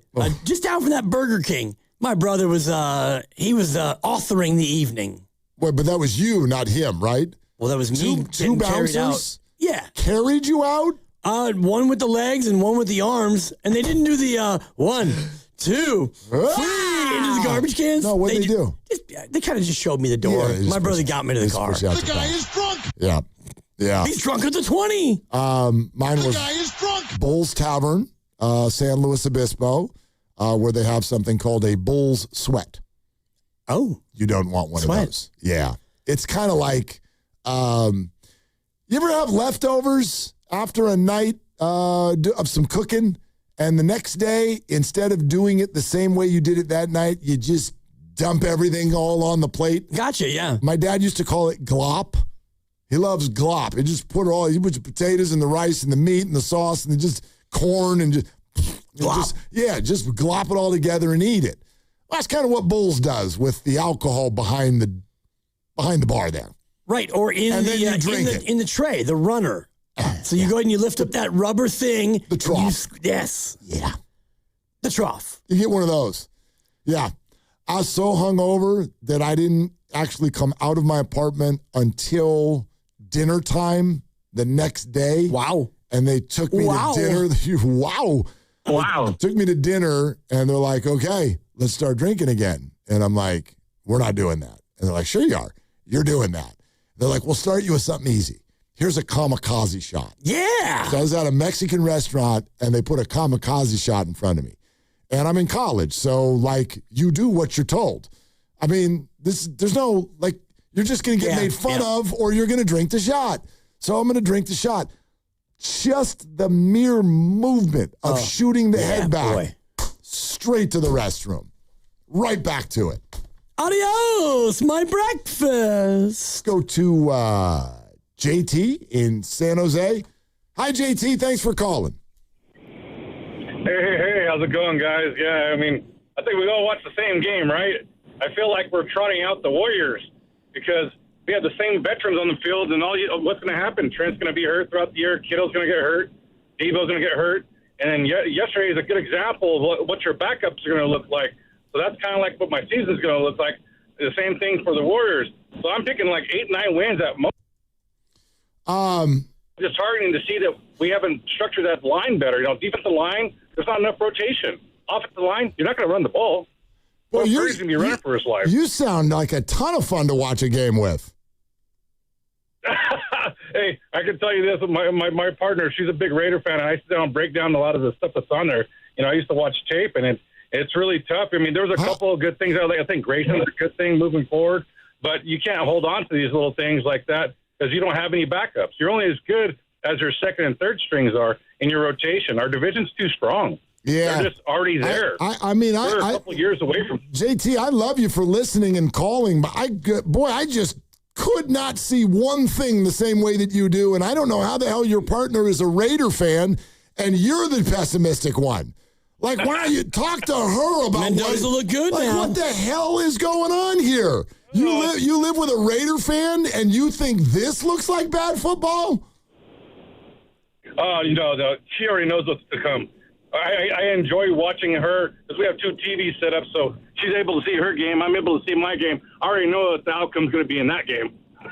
Man. I just sit there and not say nothing because you know how that goes. JT, you are always invited to call this show, but you are never invited to my house to watch a 49er game. No watch party, Willard? Good Lord. I mean, you already know everybody's going to be hurt. You already know all these people that we just met who we haven't even seen play yet, and some of them look really good. You know that they suck too, so you're only as good as your second and your third string, and we don't even know who that is yet, but we already know they're going to suck because they're definitely going to suck, and the guys in front of them totally going to be hurt, and so what the hell are we even doing here? So you've got hurt, and they're backed up by suck, and the third string would be hurt and suck? Correct. So even though we haven't seen any of them play yet, we don't know who they are yet, but this is what this whole week is about, is trying to find out who these people are, and some of them look really good last night, but that's not going to work because nothing works in life. I think it just depends on what the hell are we doing? Well, it depends on what position you're looking at, because if you look at the defensive line, that looks to be pretty deep and pretty good. The linebackers are interesting. I think when you start to look at the secondary, do they have enough there? Wide receiver, it seems like you have 5 or 6 guys that you kind of like. Tight end, the jury's out. They're all gonna be hurt. But if they are hurt, and then suck. You've got backups, and I don't think that the backups suck. No, but they do. Well, I mean, you can't be watching the preseason game and thinking that anything good happened, even though some good things happened. Well, they lost. Like, Saleh came to town and took your lunch money. Bob got you, Kyle. Boosh. Yep. Should have gone. You know what they should have done last night? Kyle Shanahan should have reenacted the Liam Cohn thing with Robert Saleh on the way off the field. Hey, you keep my name out your bleeping mouth. So funny. We tried to. It was pretty warm in the post game and stuff. I loved it. Like, everyone's glad handing and hugging it out. Fred comes out and McCaffrey and all the rest of it. They said they're FaceTiming each other all week, lying to each other, but then telling each other, "Yeah, this player looked good." And I mean, hilarious. Anyway, we're brought to you by Fremont Bank, here for you, here for good. David Lombardi in 20 minutes. More of your phone calls for sure. Plus, there was a big announcement about the future of Bay Area sports this morning we want to tell you about. The future? Yeah, we'll get to that. And the near future, by the way. Willard and Dibbs. Cap off your summer at the Good Guys 39th West Coast Nationals. Over 3,000 of the country's baddest hot rods, muscle cars, customs, trick trucks, and more. August 21st through the 23rd at the Alameda County Fairgrounds in Pleasanton. Details at good-guys.com. I'm Boomer Esiason. My mom died from cancer. She was only 37 years old. She didn't have life insurance, and that was devastating for my family. That's why having life insurance is so important to me. Ethos makes it fast and easy. Get a quote in seconds, apply in minutes, and get same-day coverage. You can get up to $3 million in coverage with no medical exam. Get your free quote at ethos.com/music. That's ethos.com/music. Paid spokesperson. Time spent on application may vary. Online health questions required. Hey, John, why so glum? I just got let go. The company's downsizing. This is the 3rd time in the last 2 years. I'm done with this. Have you thought about My Computer Career? I've heard they can train you for a career in IT in just a few months, including cybersecurity and the basics of AI. And you don't need prior training or experience. Now that's a recession-resistant career. Wow, thanks. I'll check them out. Go to mycomputercareer.edu and take the free career evaluation. Mycomputercareer.edu, an Elite CompTIA certification partner. Financial aid is available to those who qualify, including VA benefits. That's Elena's family group chat. Someone's always sending a blessing or starting a poll about the baby shower theme at midnight. With Real Unlimited from Total Wireless, she's always in the loop, whether she wants to be or not. Switch to Total Wireless Total Starter Plan or higher and get a Samsung Galaxy A16 5G on us. And from now until September 1st, get free activation by skipping the access charge. Go to your local Total Wireless store today. Total Wireless, your own real unlimited. In 2026, Bay Alarm celebrates 80 years of security. For the Bay Area, that means local service including burglar and fire alarm systems, 24/7 in-house monitoring, and custom security designed to work with business operations. Bay Alarm has real people rooted in your community looking out for your business. After 8 decades and 3 generations of family ownership, our promise is still the same. We got you. Learn more at bayalarm.com. Hey there. It's Bonte, and I'm excited to tell you that summertime is a great time to discover the islands. River Islands, that is. They're located in Lathrop, right over the Altamont, and have become the best-selling lifestyle community in Northern California. Currently, there are 15 model complexes open for touring. This gives you all the choices you're looking for in size, location, and price. Take your pick from neighborhoods built alongside lakes, near parks and trails, or looking out on the San Joaquin River. This month, a brand new K-8 school is opening, the 4th built inside the community, and River Islands High School is welcoming students back for the fall term. Over at the Town Center, activity is everywhere at the Redwood Cafe, and a new community amphitheater gets closer to completion. More than ever, River Islands has it all, and it's all priced from the $600,000s to over $1 million. Start your tour on riverislands.com and see for yourself how the good life can be your life. Isn't it time for you to discover the islands? From carriage house to glass aluminum doors, R&S Doors has a full line of commercial and residential garage doors and gates to suit anyone's taste and budget. Visit rsdoors.com. R&S Doors. Look for the red truck. You listen to 95.7 The Game for the best sports insights. Now, use that same power to grow your business. When you advertise with us, you're reaching a massive audience of local consumers and business decision makers every day. Let our team help you build a game plan that delivers results. Scale your business and win the market. To get started, visit Advertise with 957 The Game at Odyssey.com. That's Advertise with 957 The Game at AUDACY.com. This is the Game of the Week Report, brought to you by Hyundai. The championship round in professional golf begins on Thursday, August 20th in St. Louis, Missouri. With a massive $20 million purse on the line, it's sure to be a battle between all 50 players, fighting it out for 4 straight days. The Game of the Week Report is brought to you by the all-new Hyundai Palisade Hybrid. Learn how it's so much more than just another SUV at HyundaiUSA.com.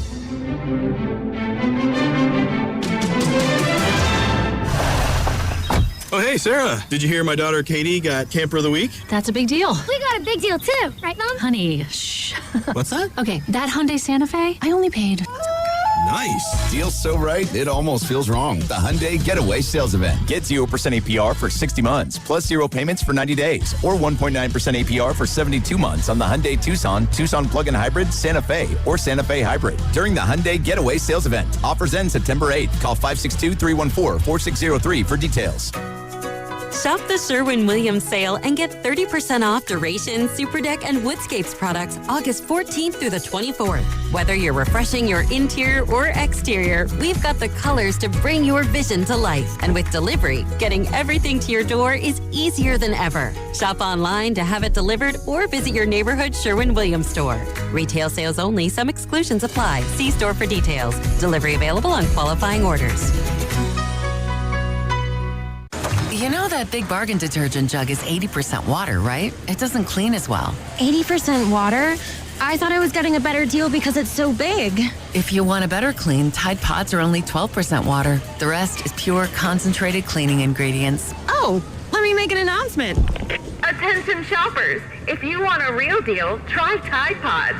Stop paying for watered-down detergents. Pay for clean. If it's gotta be clean, it's gotta be Tide Pods. Water content based on the leading bargain liquid detergent. You're listening to 95.7 The Game, KGMZ-FM and HD1 San Francisco on Odyssey Sports Station and the home of the Golden State Warriors and Valkyries. Always live on the free Odyssey app and now coming to you live from the Laughing Monk Studios.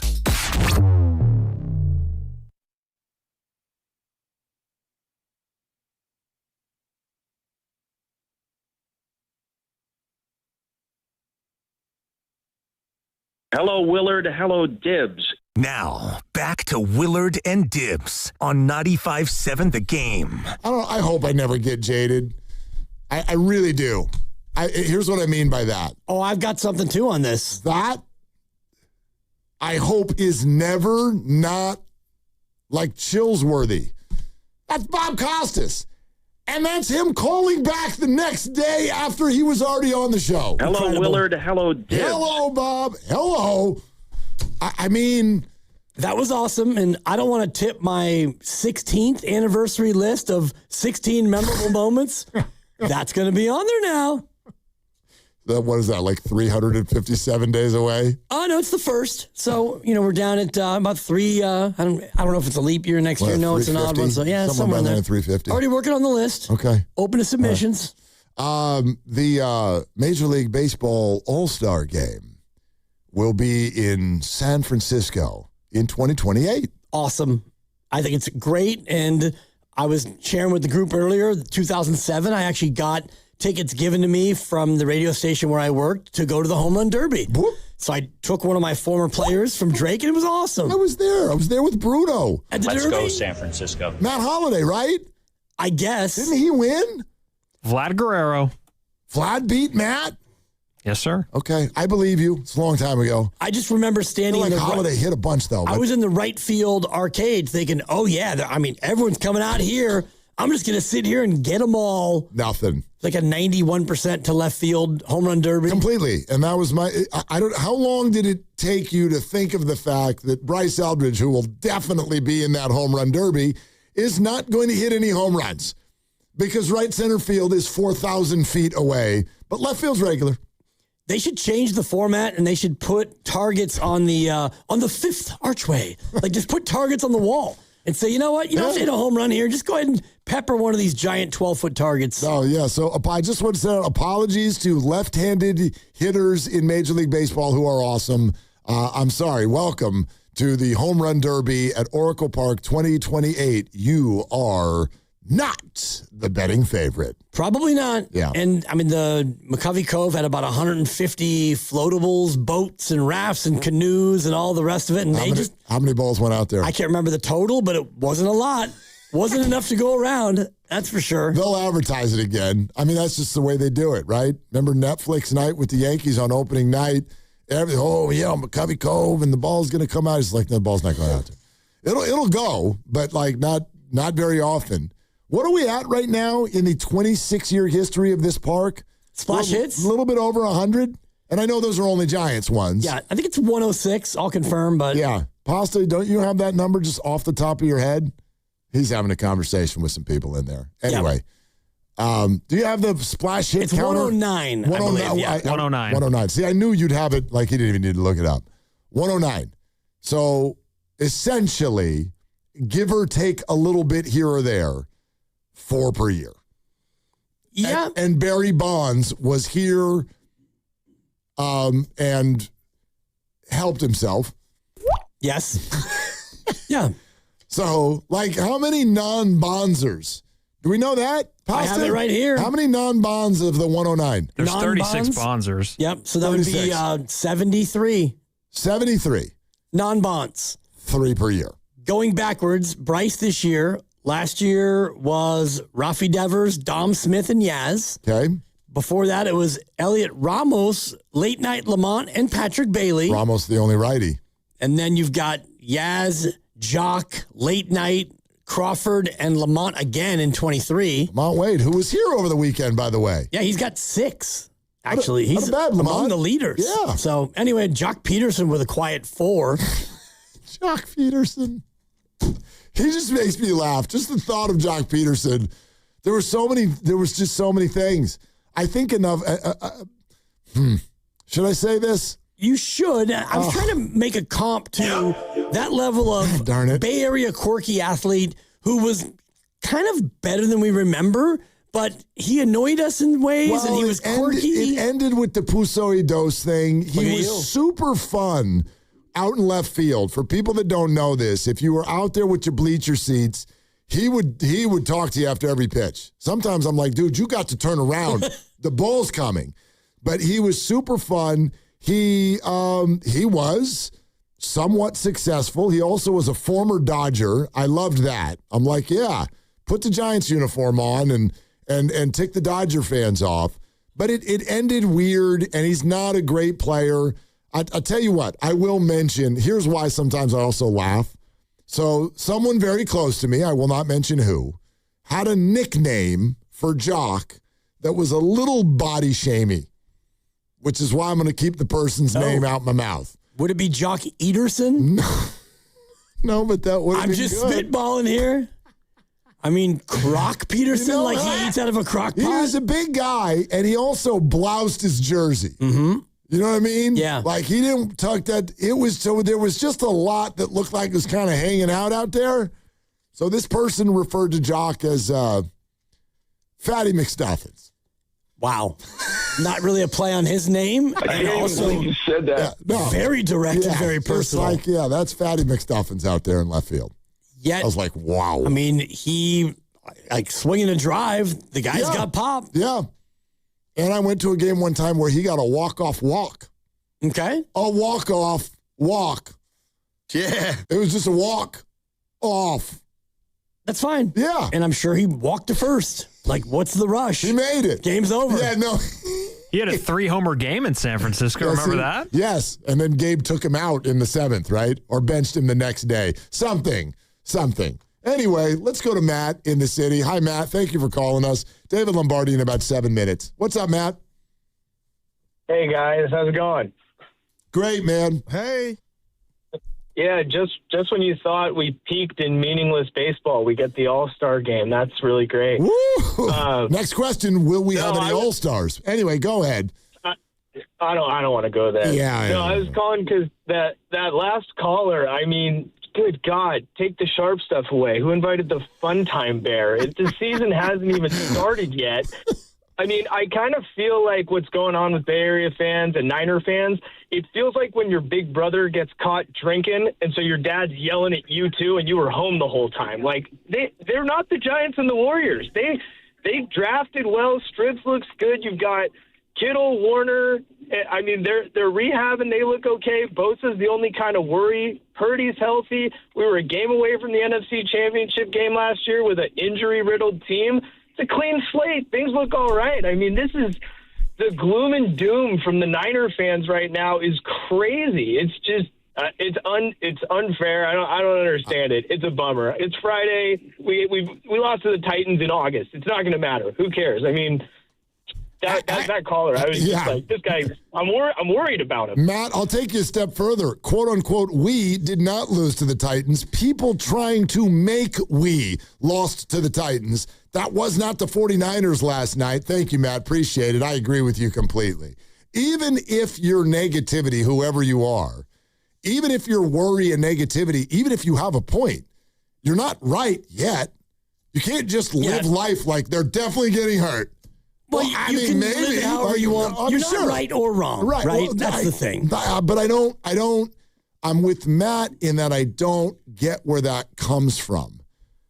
Sure, Kyle Shanahan hasn't won a Super Bowl. That sentence, until it's not true, will continue to be the thing that is sitting on top of the organization. And I understand that. But the general sense of mopey donkey, everything always goes wrong here, I'm with Matt. I don't understand it. There has been so much more good than bad. There has been so much in terms of success, individual players, games, playoff runs, never going out in the first round, et cetera, et cetera. They've not won the Super Bowl, but to sort of take to the beginning of the season this idea that, well, everything always sucks here.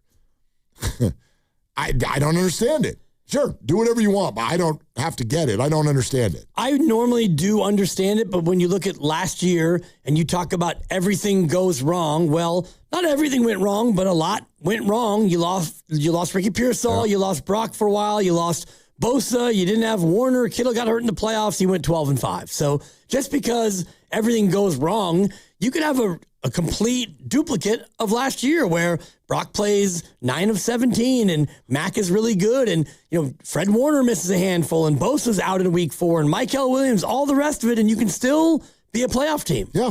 I mean, I'll even transfer that same concept over to the Warriors right now. And I might share some of your pessimism, but it's not real yet. You know what I mean? Kristaps Porzingis hasn't been held to 32 games yet. That might happen. Right. But I don't know. Maybe he'll play 67. I have no idea. Right. I mean, Draymond Green last year played 72, and he's supposed to be declining, and yet he played in almost all the games. Yeah. Turned the ball over about 4 times in all of them. Look at you. Anyway, here's a win-win. Spend the day golfing with friends at Harding Park on Friday, September 11th. And you also get to help support local families through the Autism Society San Francisco Bay Area. Learn more at petnellifp.com. David Lombardi, SF Standard, the positional battles. You want to tune in for David now because, in fact, there's one player who I think a lot of people thought looked great last night, and he was like, you know what? I don't know if that guy's a fit for Raheem Morris's system. We're going to get into this. Some of the real individual battles that are going on. You're going to want to hear it. That's next on Willard and Debs. We got to go to break. Administrator Dan Daly at Lawton Skilled Nursing and Rehabilitation Center would like to thank his staff, residents, and family members for helping us become both Newsweek magazine and U.S. News and World Report's top-ranked California nursing facility. Lawton continues to be a 5-star facility conveniently located in San Francisco's Sunset District. Please don't hesitate to contact our admissions team of Dab Sterling or Christopher Lord at 415-566-1200. That's 415-566-1200. Hi, I'm David. I'm Chris. And I'm John. We are the 3 brothers who own Jack's Restaurant and Bar. And we are here to... Not again. That was my line. Boy, stop it. Mom? What are you doing here? Have you heard your commercials? They're terrible. That's not our fault. You taught us how to cook delicious food. Using only the freshest ingredients. And to treat all our guests like family visiting our home. But you didn't teach us how to write catchy radio spots. They remember that and get back to work. Yes, Mom. Jack's, serving delicious breakfast, lunch, dinner, and drinks the way our mom taught us. ilovejacks.com. This is the story of the one who keeps multiple buildings running smoothly day after day. Plumbing that flows, HVAC that hums, cleaning supplies that keep surfaces sparkling. That's why she counts on Grainger. With easy reordering online and 24/7 support, Grainger helps her keep the products she needs on hand.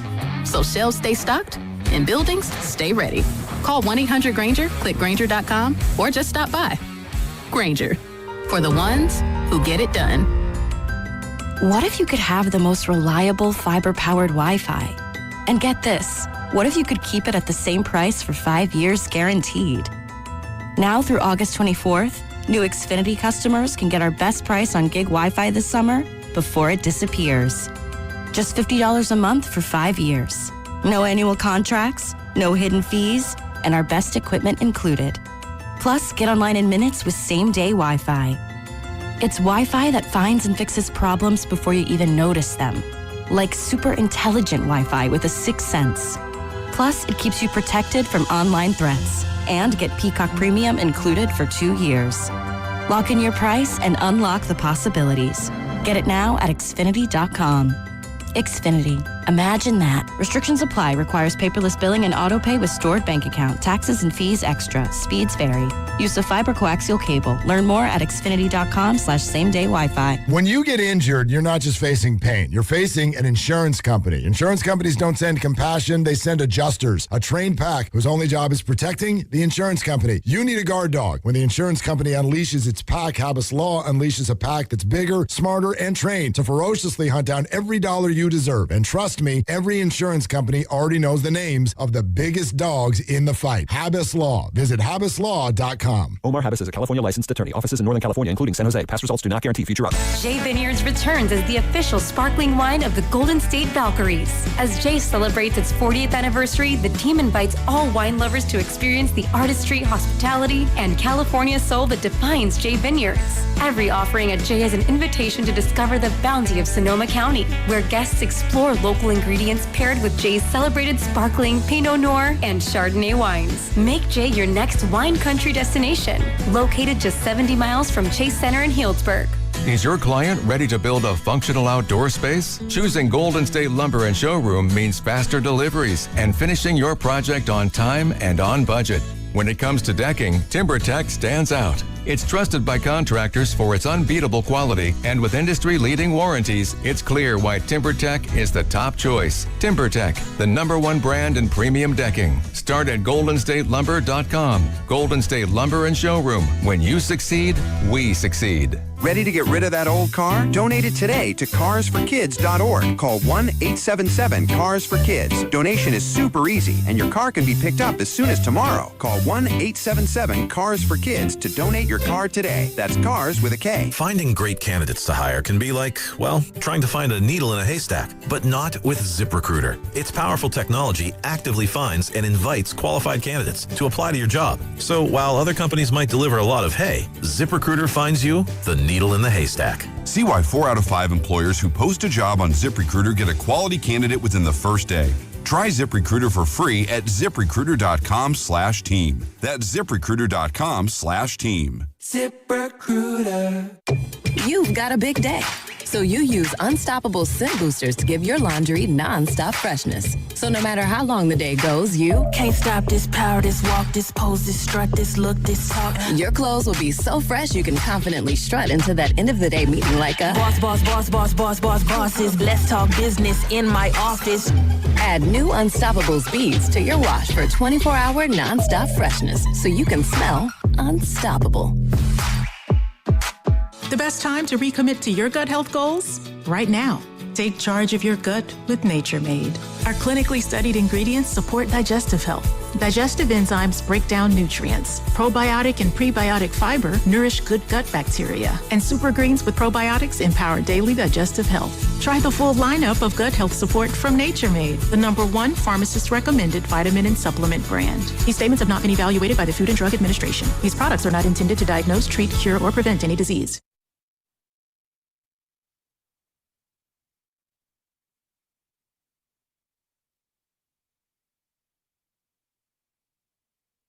That's a great question. Now, back to Dillard and Wibbs on 95.7 The Game. Might have gotten my wires crossed a little bit with David Lombardi. We're going to have him on. Okay. We're going to have him on. Just stand by. Just try to track him down. Based on his college he went to and yours, this one's on you. Like, hello. Oh. Stanford greater than Cal Poly San Luis Obispo. Sure. But both, I think, are completely able to pull off a text exchange. That is absolutely ridiculous. Yeah. You would hope. I'll show you the receipts, and I don't need to. No. Like, I'm not saying it's on him, but it's debatable. Yeah. I mean, I'm it's kind of also fine. It's fine. He's going to come on the show. It's great. You better be careful. And maybe I'm diving too deep into my own UFC handicapping theory because it's very simplistic like that. Like Stanford greater than Cal Poly, therefore he's smarter than you, therefore it's your fault. I'm sure he's smarter than me. That's fine. I don't even. Yeah. You don't need to go to Stanford. And this is the way that I've handicapped the UFC. Yeah, I was going to say you just called it a UFC handicapping system, and then talked about Stanford and Cal Poly. It's because I apply the same simplistic approach in a UFC card. There's 13 fights tomorrow, and if there's a Brazilian fighting a non-Brazilian, you take the Brazilian. If there's a Russian or somebody from Kyrgyzstan or Uzbekistan, one of the stands, you take them. And then the third criteria is who has the scarier tattoos. Oh. And if none of those three criteria give you a winner, then you go to the coin. What qualifies as a scary tattoo? You look at the picture of the fighter and you look and you see somebody with a full chest and a sleeve, but the other guy's got neck and face. Okay, so it's not what the tattoo is of, it's where it is. And how many tattoos? Okay. And if you have neck and or face, I'm taking you. What if you've got neck and face, but only neck and face, and the other one's got full torso? Well, if the neck and face is SpongeBob and Patrick Star, then yeah, we're gonna go the other direction. But normally these UFC fighters, if you're going face tat, it's usually not unicorns and sunshine. It's aggressive. I'm going to need you to carry a camera around with you for one day. I just want to see, like, where does this all... You go home, you've got to... but I know. I see the pieces of paper. I'm going to tweak the locks. 13 bouts. I'm going to probably go 11-2. But I want to know when and how this all happens. I broke my back. You've got this spinal. You've got this 3-year-old at home. Right. It's your birthday tomorrow, but you'll come in here Monday.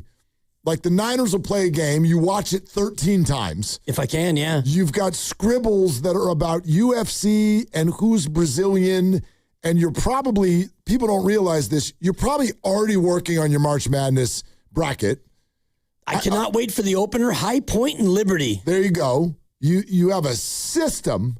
Oh, yeah. You have a system when it comes to that nobody has either proven or disproven that it works. Where does this happen and when? Like all the little scribbles.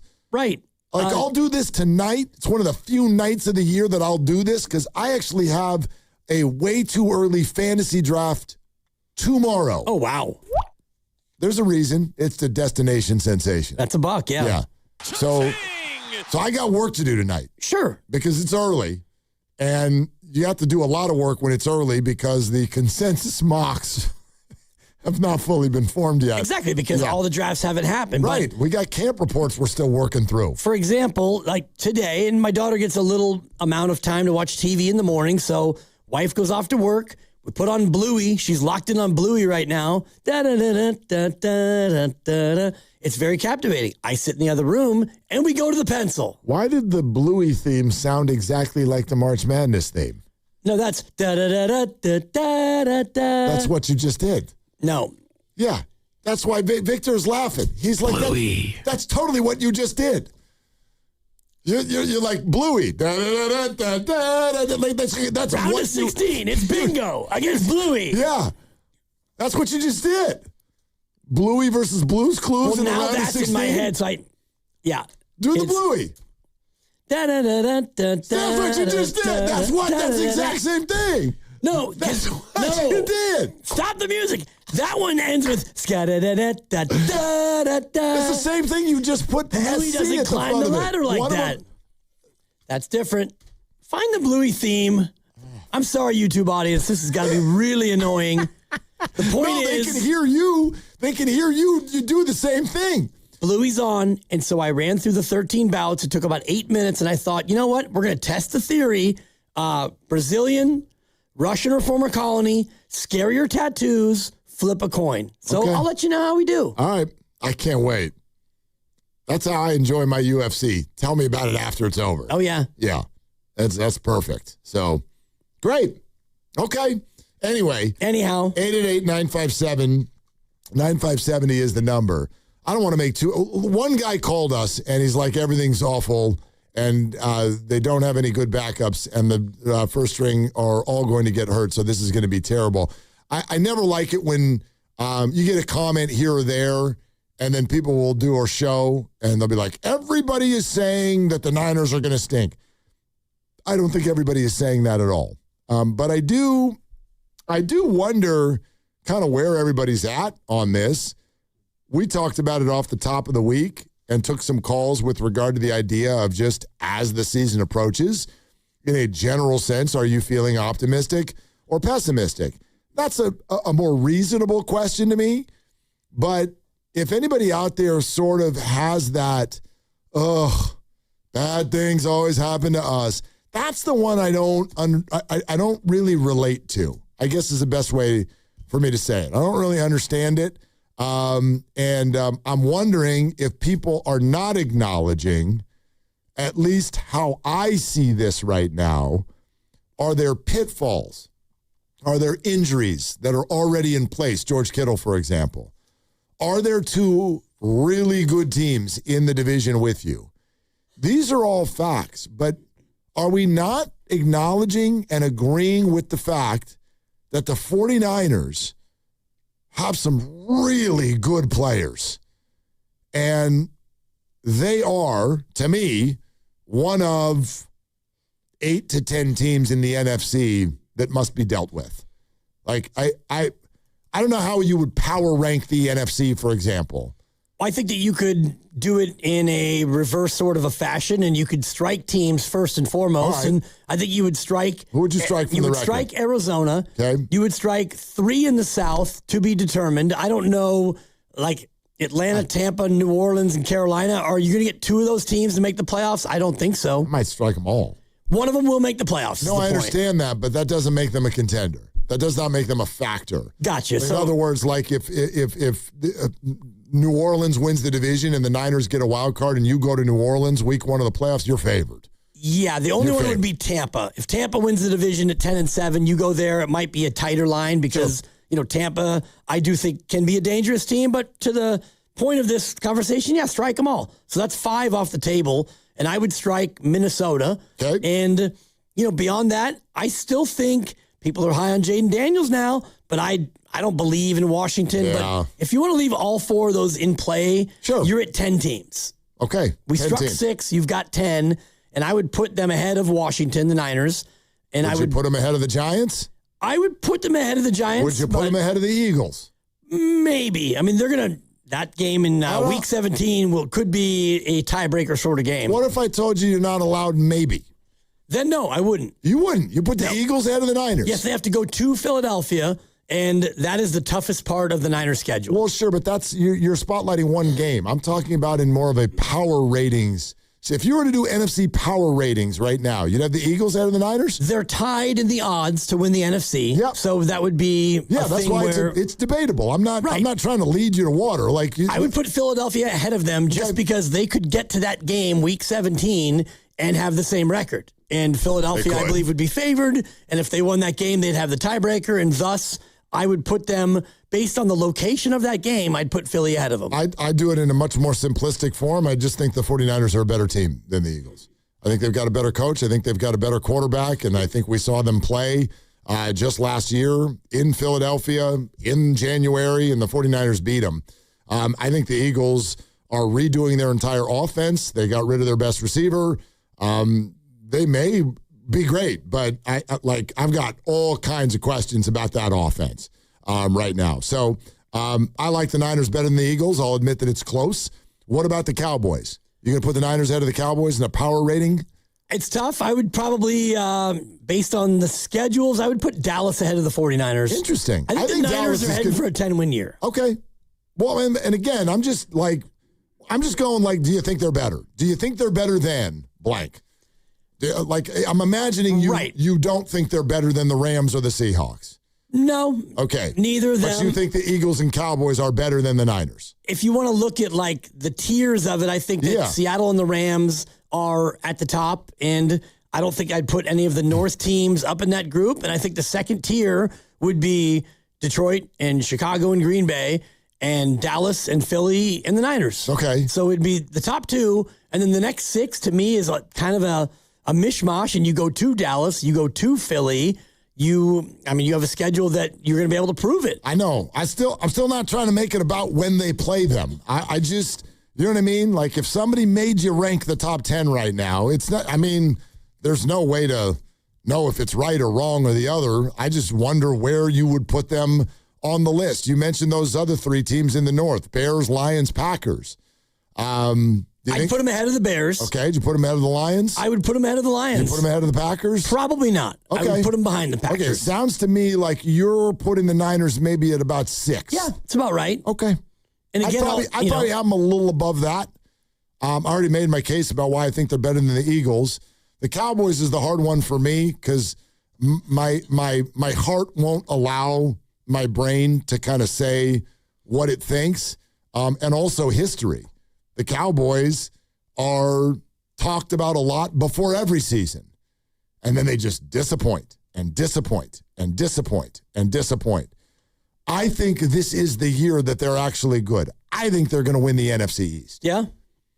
They addressed that defense big time. They addressed that defense.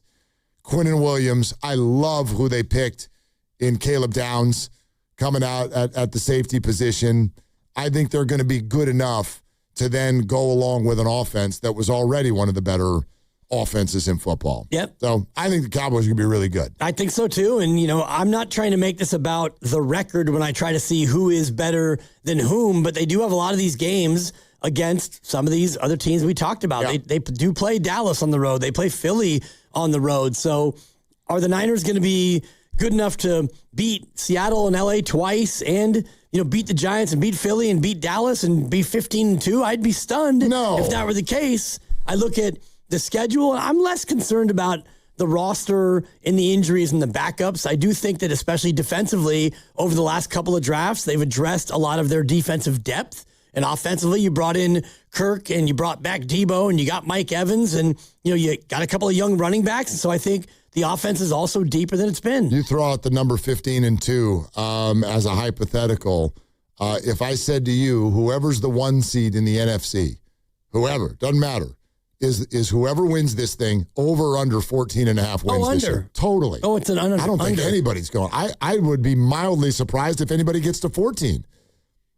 I think it's 13, feels about right. 13, 14. And, the Rams are a team that looks, on paper, they look phenomenal. And yeah, but they're going to play like a banana schedule, right?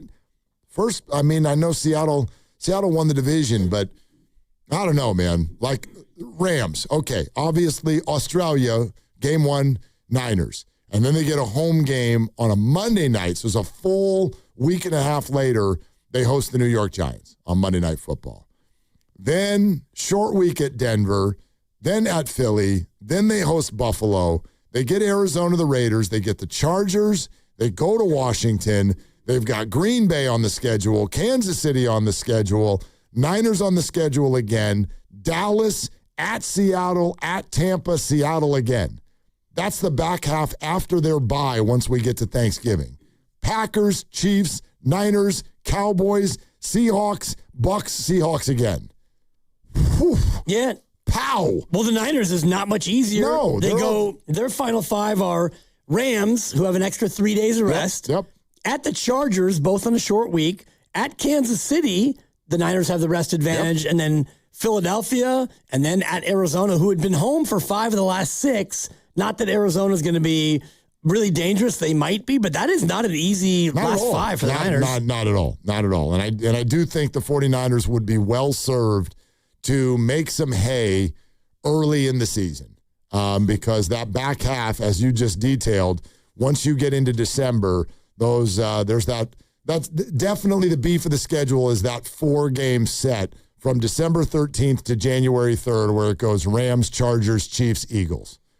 By the way, the Eagles game is here. Yeah, I was wrong. Yeah, just looked at that. Yeah, so that's why this travel approach becomes all the more fascinating because the Niners will go 8 days early. They're going to get acclimated. They'll either win, lose, or draw. And then when they fly back, they're going to have to get reacclimated. They do have 3 extra days, and they've got Miami coming to town. So that should be a relatively easy game. But I wonder about the Arizona game the week after. Like, when does that travel lag hangover hit you? And the other side of it is the Rams are flying out a day and a half early, so they won't be acclimated. They're hoping for adrenaline. You get the heck out of there. You come back here, and the thinking is you've got that extra day with a Monday night, and you never had your body get used to it, so your re-entry, theoretically, would be crisper, and you'd be more ready. I don't buy it, but it doesn't matter how you or I would feel. Obviously, it's their bodies, but to me, you flip everything upside down for both teams and go halfway across the world. It's going to shake you up. When you come back, you're going to be exhausted. So it's almost like the Rams are playing a game of hot foot. You know what I mean? It's like if we just run across the hot coals, we'll never feel it. And I don't know about you. I've never tried the hot coals before. No. I don't. I don't think you can necessarily, sure, if you go to if you're cooking tonight and you just touch the stove, you can do that. You can get away with that. But you don't get to just show up to Australia for 5 minutes and turn around. You're going to play a football game, which is already a physical hell, that a car accident that they're going to put you through. And then you fire right back and act like if we're only there for 48 hours, we won't be tired on re-entry.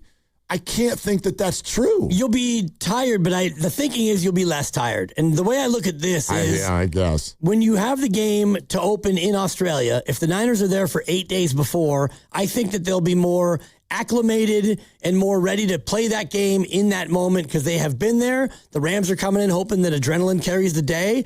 That might actually be good enough. But even if the Rams lose and you get right back out of town, their thinking is, we rolled the dice, but we're going to be fresher and more rested for our week 2 game. So that's why I'm just really interested to see not only the week 1 game, who wins it, the team that was there or the team that flew in, but weeks 2 and 3 and maybe even beyond. Like, what is the trickle-down effect of how you approached it? Yeah, we'll see. I mean, for the Niners, the weeks 2 and 3 on paper are games that, you have to win those games. Yes. You absolutely have to win those games. And I'm no football player. I have no idea how the body's going to feel on re-entry from Australia, but I have a hard time believing that if you fly back here on basically Friday, September 11th, you'll wake up, it'll be Saturday in Australia, but it's Friday here, and you'll fly back and whatever, you'll get back Friday night. I'm sure that'll be jarring,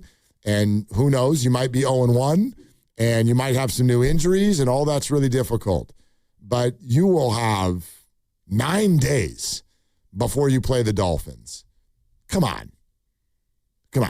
You guys are all in your 20s. A few of you are in your 30s. You got 9 days. You'll be fine. You should be. You'll be fine. I mean, depending on if you're somebody who can sleep on the plane or not. And, even if you... It's 9 days. Right. You could pull an all-nighter and take your term paper and turn it in, and you're not going to take 9 days to get over it. You would hope not, but if you do, so you leave on a Friday and you land on a Friday, and so Saturday is just completely shot. Where am I? Sunday, you should live your life to where you can stay up as late as possible, and then you go down and you watch football, and then you crash, and then Monday you probably get up and you have a meeting and you look at film or something and try to get back on schedule, and then your week ramps up.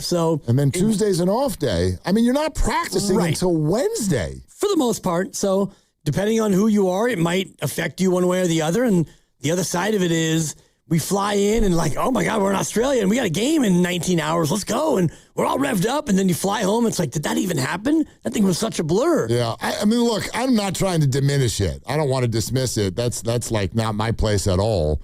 I'm sure this will be challenging on the body, challenging on the emotions, the mind, all of that. It sounds like a headache to me. But at the same time, the idea that this is still going to be dogging the 49ers 9 days after and the Rams. The Rams have 10 days when they get back. Put it this way. I don't think anybody watching the game, if either of those teams come out sluggish in week 2, are going to be well, let's give them a break.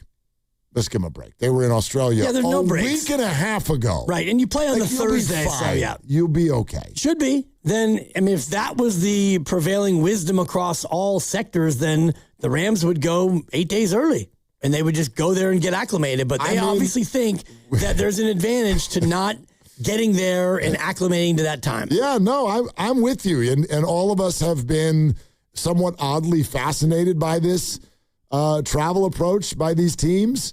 But I guess my point is I don't are they trying to affect how they perform when they're there, or are they trying to more affect how they feel when they get back? I would imagine they're more trying to affect the way they play when they're there. The Niners are. Both teams. I think the Rams are trying to affect more so how they do when they get back. Well, then I'm leg up Niners because they're the ones that are focused on the game. Yes and no. I mean, the Rams did this in England, and they went out and they smashed on Jacksonville. Well, that's one shorter flight. It's a much shorter flight, and that's a different opponent and a different year and all of those things. But if what the Rams are doing is they're effectively trying to feel good when they return, at the risk of how they feel when they play, that's odd to me, just because that's not usually how football coaches think. Football coaches of all sports, very, very in the moment. You know this. You're heading into a game. What matters to that coach? The game. The game.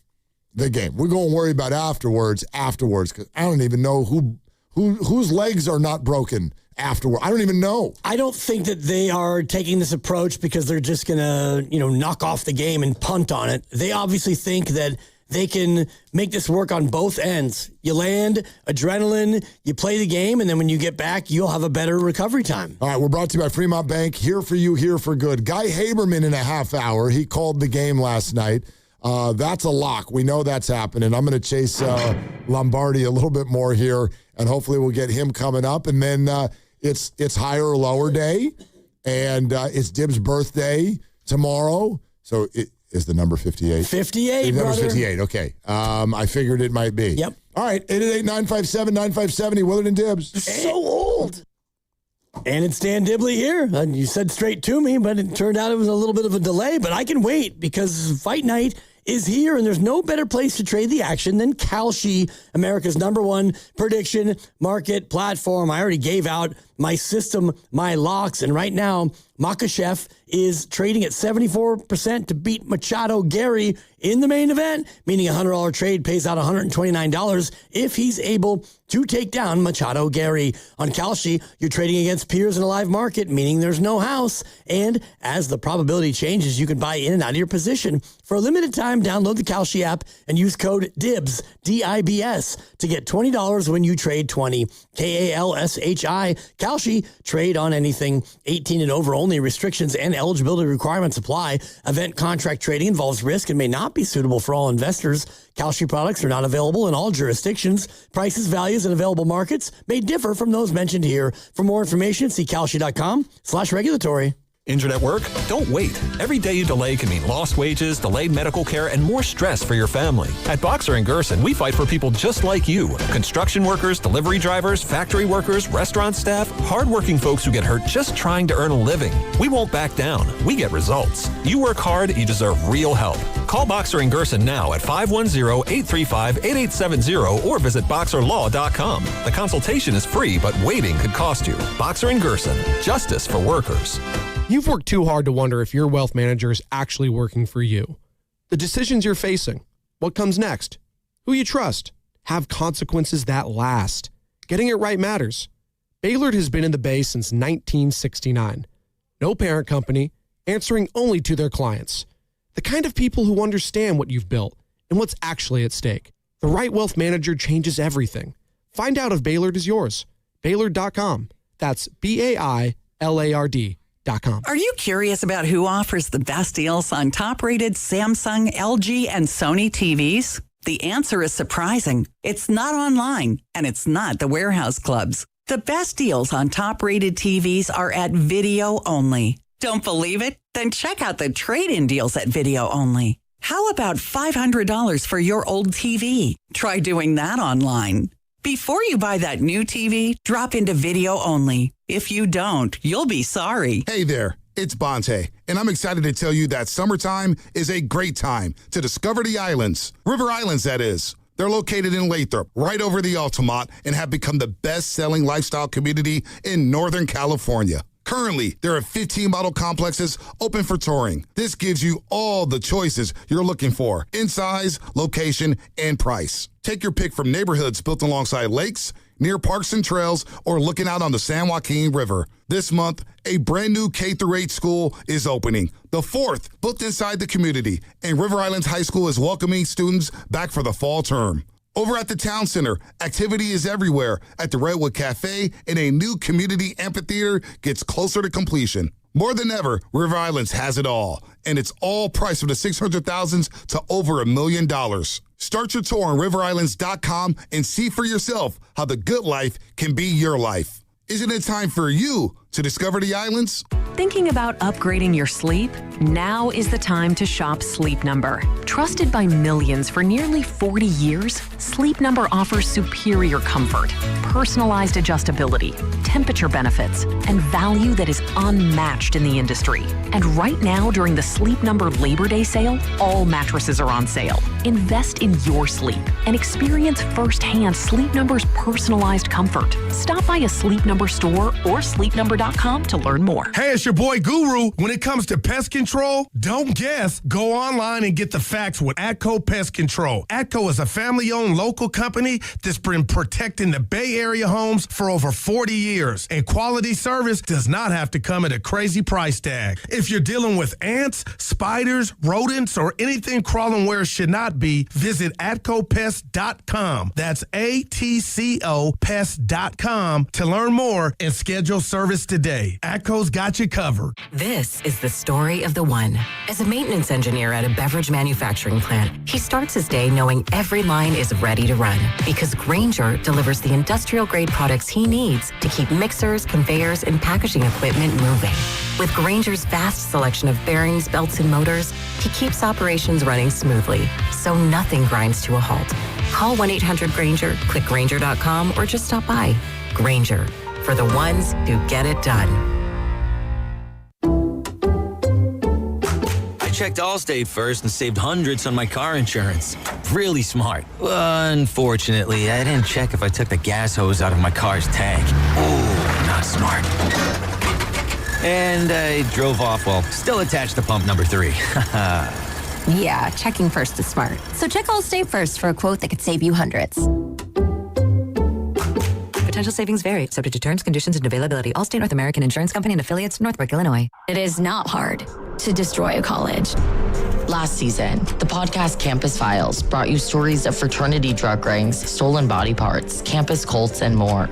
And now, Campus Files is back for another season. There's a guy screaming into his phone. He's like, I just saw Charlie Kirk get assassinated right in front of me. Every week is a new episode and a new story. It was so chaotic. It's almost like a university under siege.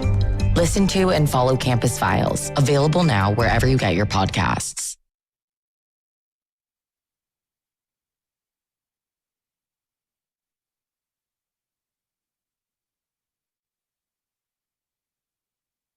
Hey, it's Joe Shasky from the Morning Roast, and you're listening to Willard and Dibs. And you know, as much as I love Willard, I'm more of a Dibs guy. So if you want to do what I do, go check in on Dibs and say hi to him. Get in the YouTube chat. Do it right now on 95.7 The Game.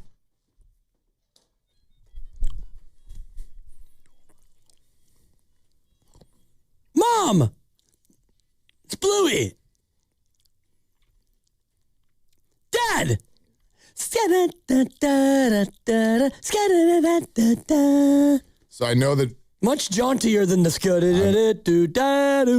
know that Victor is thinking the same thing I am right now.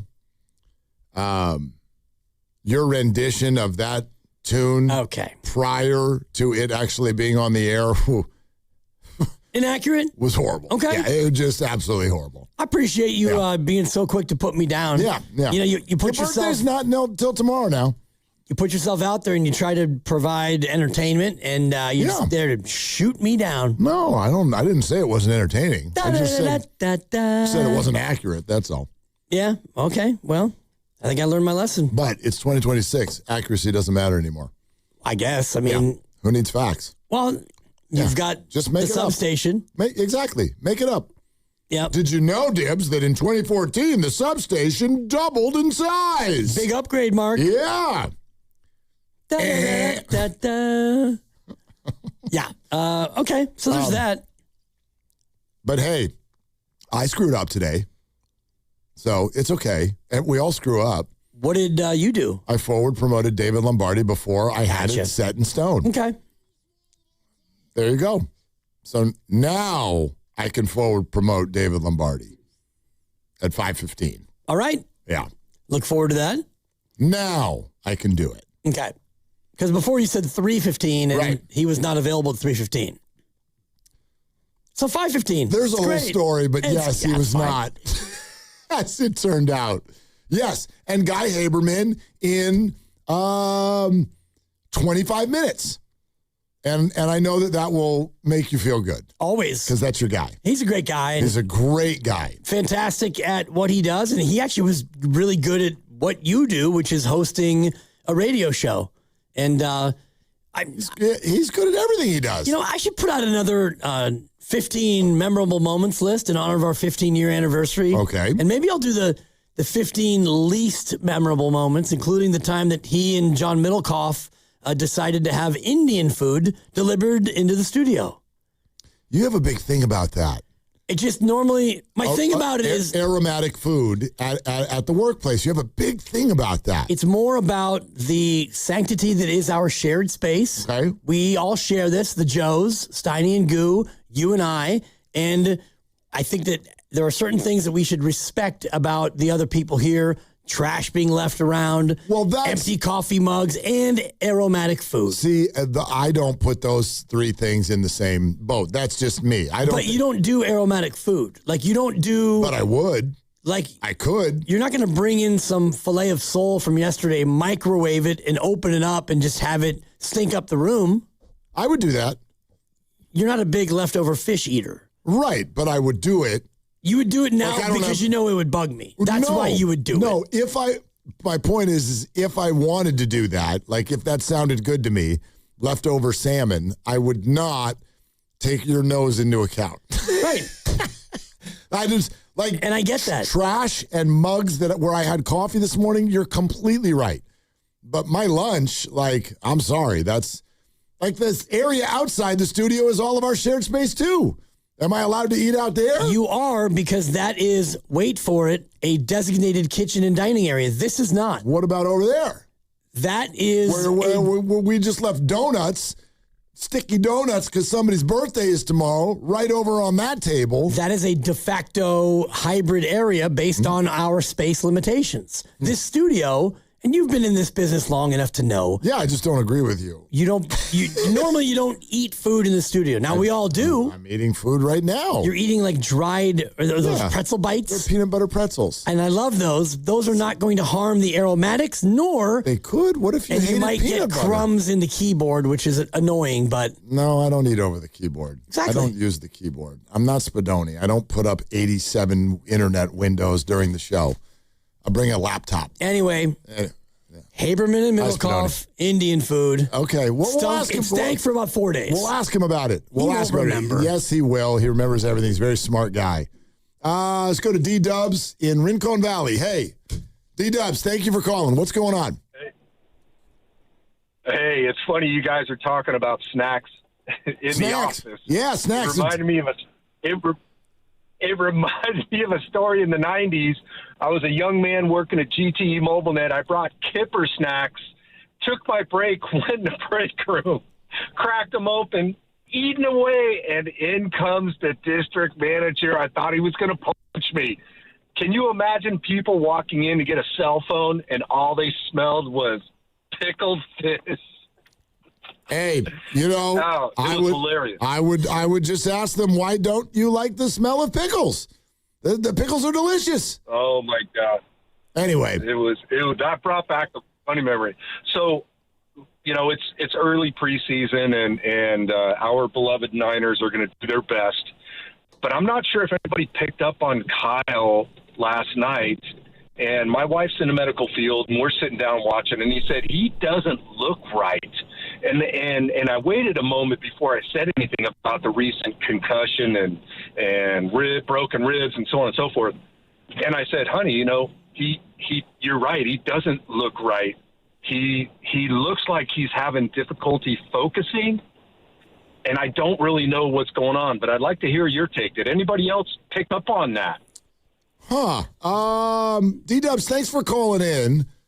I can't say that I noticed anything. Did you? I didn't pick up on it, but if that is what you perceive, well, it's probably the natural order of having a concussion of that severity. And there's a lot of things we don't know about the accident, but we don't know how severe the concussion was. Yeah. But when he is 2 to 3 weeks removed and he still is wearing sunglasses and can't be near the loudspeaker in the early days, that tells me that it was probably a grade 2, a more severe concussion than your garden variety. I think they said right away, severe, very, very severe concussion. It's hard sometimes, I think, to, rate or rank or figure these things out because I know, as we all do, a lot of people who have had concussions, and it's one of those things where you don't always know exactly when this is going to come right back around and bite you. You can be feeling great, and then all of a sudden the throbbing starts, or the light bothers you, or the noise, or whatever. So Kyle, I think, has been pretty forthright with how he's feeling through this process, what bothers him, what doesn't. It's been getting a whole lot better. And I would almost kind of put Kyle in the same boat as maybe Mike Evans' quad. Like, you could look at him on the sideline right now. I didn't notice anything, neither did you. But if you guys are right, and Kyle was less than a hundo last night, okay, there's 4 more weeks before one of these that matters. Now, add in the flight to Australia. Does that make it more difficult? It could, but I don't know. I sort of believe in the infrastructure of this whole thing, and certainly based on what Kyle has done in recent weeks and what he's said about it, I wouldn't worry right now that Kyle's not going to be able to call plays in 27 days. I wouldn't worry either, and I do think that they have a structure in place, like you were just mentioning. He's got a lot of assistant coaches who've been there for a long time, and Clay Kubiak always calls the plays in preseason and stuff, and so I don't think Kyle's missing out on that. And if he's getting able to watch more film, and that's the reports out of camp, he's watching more film and he's getting more comfortable, I can't help but think in the next 3 weeks before they take the trip, I guess they're leaving in 19 days from now. So between now and then, I think he improves to where he'll be able to do everything they need him to do. Yeah, I mean, at least right now, I don't think there's any reason to think otherwise. I really don't. So what else did you take from last night? 888-957-9570. Guy Haberman was on the call. He'll be with us in a little bit over 15 minutes to kind of talk out what he saw. But we started off the show talking about the rookies in town. And Dejan Stribling, I think, was the main guy that we were waiting to see last night. And he certainly didn't disappoint. And for me, it's not, I do think we get stuck a little bit because we all love fantasy football so much. I think, what was he, 7 for 63? All right, 7 for 63 yards. I mean, I know how our football fan brains work. That's a 13.3 mark. Exactly. You're like, 13.3 points. It's like a solid performance. I just removed the stats from it, and there were little things that he was doing out there with his body control, with his high pointing of the ball, with what he was able to do in traffic at times. Certainly not going to hand this guy the keys to anything or make any grandiose statements. I'm just saying, I think that what you want to see that would excite a fan and the organization, I think, is there. I think that is true for Yaxel after Summer League, and I think that is true for Bryce Eldridge with his 11 or 12 home runs or whatever he's at right now.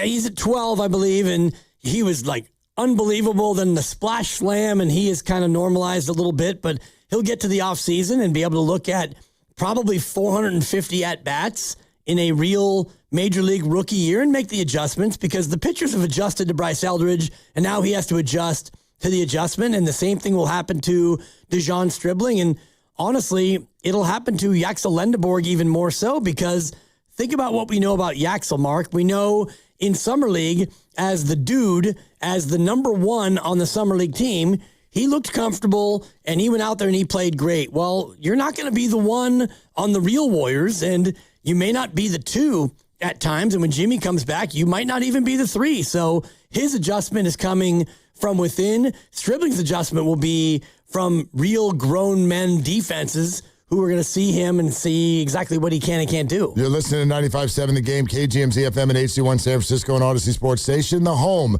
of the Golden State Warriors and Valkyries, always live on the free Odyssey app and coming to you live from the Laughing Monk Studios. Despite the Giants' best efforts, I'm going to give us all the credit, all of us out here in the world. We were able to pretty quickly get Bryce Eldridge to a spot where he was an everyday contributor for the Giants, even though contributing to what, I don't know. It's been a disaster over there. But Bryce Eldridge in the lineup every day. That's another thing I'd love to sort of compare and contrast in terms of Stribling and Yaxel, neither of whom have played an actual game yet. But how quickly do either of them become a game-by-game major piece of what the team is doing? That's the one where I'll lean more toward your direction and believe that Lendeborg probably has right now a quicker path to be someone that the team actually relies on, potentially even starts. because it is such a position of need and because the likes of Jimmy Butler and Moses Moody are out. The 49ers 4 weeks from today, I think Stribling is a piece of the puzzle, but if they are blessed with health for Mike Evans, Deebo Samuel, Christian Kirk, and Demarcus Robinson, I think that might, which is why I'm focused on post-week 9, second half of the season in terms of Stribling actually becoming someone who gets his 7 to 8 targets a game. And all that, I think, is really health dependent on the other guys as well, because we talked about this earlier, like where would you put the snap count power rankings if everybody's mostly healthy? And it's going to be Mike Evans will be up around 85% of all snaps. And then going down from there, it'll be kind of a group in that 55 to 65%. Deebo is a specialty guy. I think that Demarcus Robinson he might wind up being the third and Juwan role, a guy where it's 3rd and 5 and you need somebody to get in there and get that 6-yard catch, and it could be Stribling as well. I mean, absolutely. I think it probably should be, actually. It's almost jarring how much he looks like Juwan out there just at first glance. I don't think he is a better skill set than Juwan Jennings, but he's wearing 15 and he's huge. And so when you see them use him on third down, it almost looks a little bit too similar. But I also think he's got a skill set that at least threatens to make us forget about Juwan pretty quick. Yeah, and because what we saw yesterday anyway, is he's able to run down, and he ran a couple of dig routes where you run 9 or 10 yards down the field and you plant that foot in the ground and you turn around and the ball's already 2/3 of the way there. And we saw Stribling yesterday go up, catch it at the highest point with his hands, hold on to it. And there were a couple plays where he was able to put the head down and get some yak yards. And so the physicality to me is what makes me think that he might be in that Juwan role. You know what I heard last night from Kyle, too, that makes me know the 49ers are really excited about Stribling? I want you to listen to this. This is Kyle after the game. What'd you see from Stribling? It seemed good. I mean, we'll see when we watch the film. I thought he struggled a little bit on the first drive, but I think he got 3 drives after that, and it seemed like he executed all the stuff that went to him, and I liked how his hands looked out there and played physical. Okay, and then was asked about Stribling handling everything on his plate. He's handling it well. I mean, it was tough when he got hurt. You know, he missed that week. And now he's been back for, I believe a week. And hopefully he can string together 2 more of these weeks because he's going about it the right way. And as long as he gets those reps and continues to do what he's been doing, he should be ready for the season. Okay, so largely that's positive. But do you hear where Kyle's brain goes each time he answers a Stribling question? Hey, how'd you think he did out there? Well, I mean, pretty good. He struggled on the first drive. Yep. And then after that, he kind of did what he was supposed to do. Hey, what about handling everything on his plate?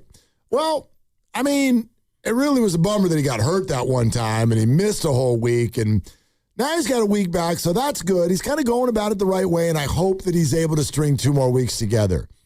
To me, that is always a characteristic when a leader, whether it's a coach, a boss, or whatever, when they really see something in someone, they hesitate to throw a bunch of praise at him.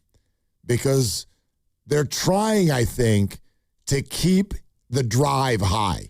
It's got to be difficult when you arrive at your destination. You've been dreaming of being here your whole life. You get drafted, and then the buzz on Stribling is just like, hey, man, this guy looks awesome. Every day on social media, look at this catch. Look at that catch. He's got hands. He can run. He can this. He can that. Remember, Kyle watched Brandon Ayuk have a good rookie season, and then he came back, and he thought his head was too big, and he wouldn't play him for a while. And so I love that I'm hearing Kyle sort of very lightly tap the brakes. He struggled in his first drive. None of us even know what he's talking about. Well, he also said, I'm going to have to look at the film to fully know. I mean, what did he struggle with? I don't know. He didn't drop anything. There was the one, I guess it wasn't a jet sweep because it was a pocket pass and he got hit behind the line of scrimmage. Yeah, a guy was sitting there waiting for him. What do you want him to do? I mean, maybe run him over and stuff or like throw a little juke. But I do think that you're kind of in the right place with your take in that he doesn't want to praise anybody too much right now. It's a preseason game, and Tennessee played a lot of their starters for the time that he was out there, and he caught the ball when it was thrown to him. There's the one that was behind him. I don't think that goes down as a drop. It was almost a full body behind him. He got his hands on and didn't catch it, but he looked good. And if you're Kyle, you're thinking, probably privately, good start. Totally. I like the player. I like the pick, but you do have to tamp it down and, be patient. They're super excited. I know this. We know this. The Warriors and 49ers are super excited about these guys. Yeah. Like, I think you and I we should share this with people. The people in the organizations are really, really excited about these guys. They're loving what they're seeing. And that goes to the people they are also and all of that. I mean, the Warriors have barely even gotten anything going in terms of workouts and whatnot yet. But I think they're really, really, was it Ramona who came on with us? And she was like, oh, trades involving Yaxel? No.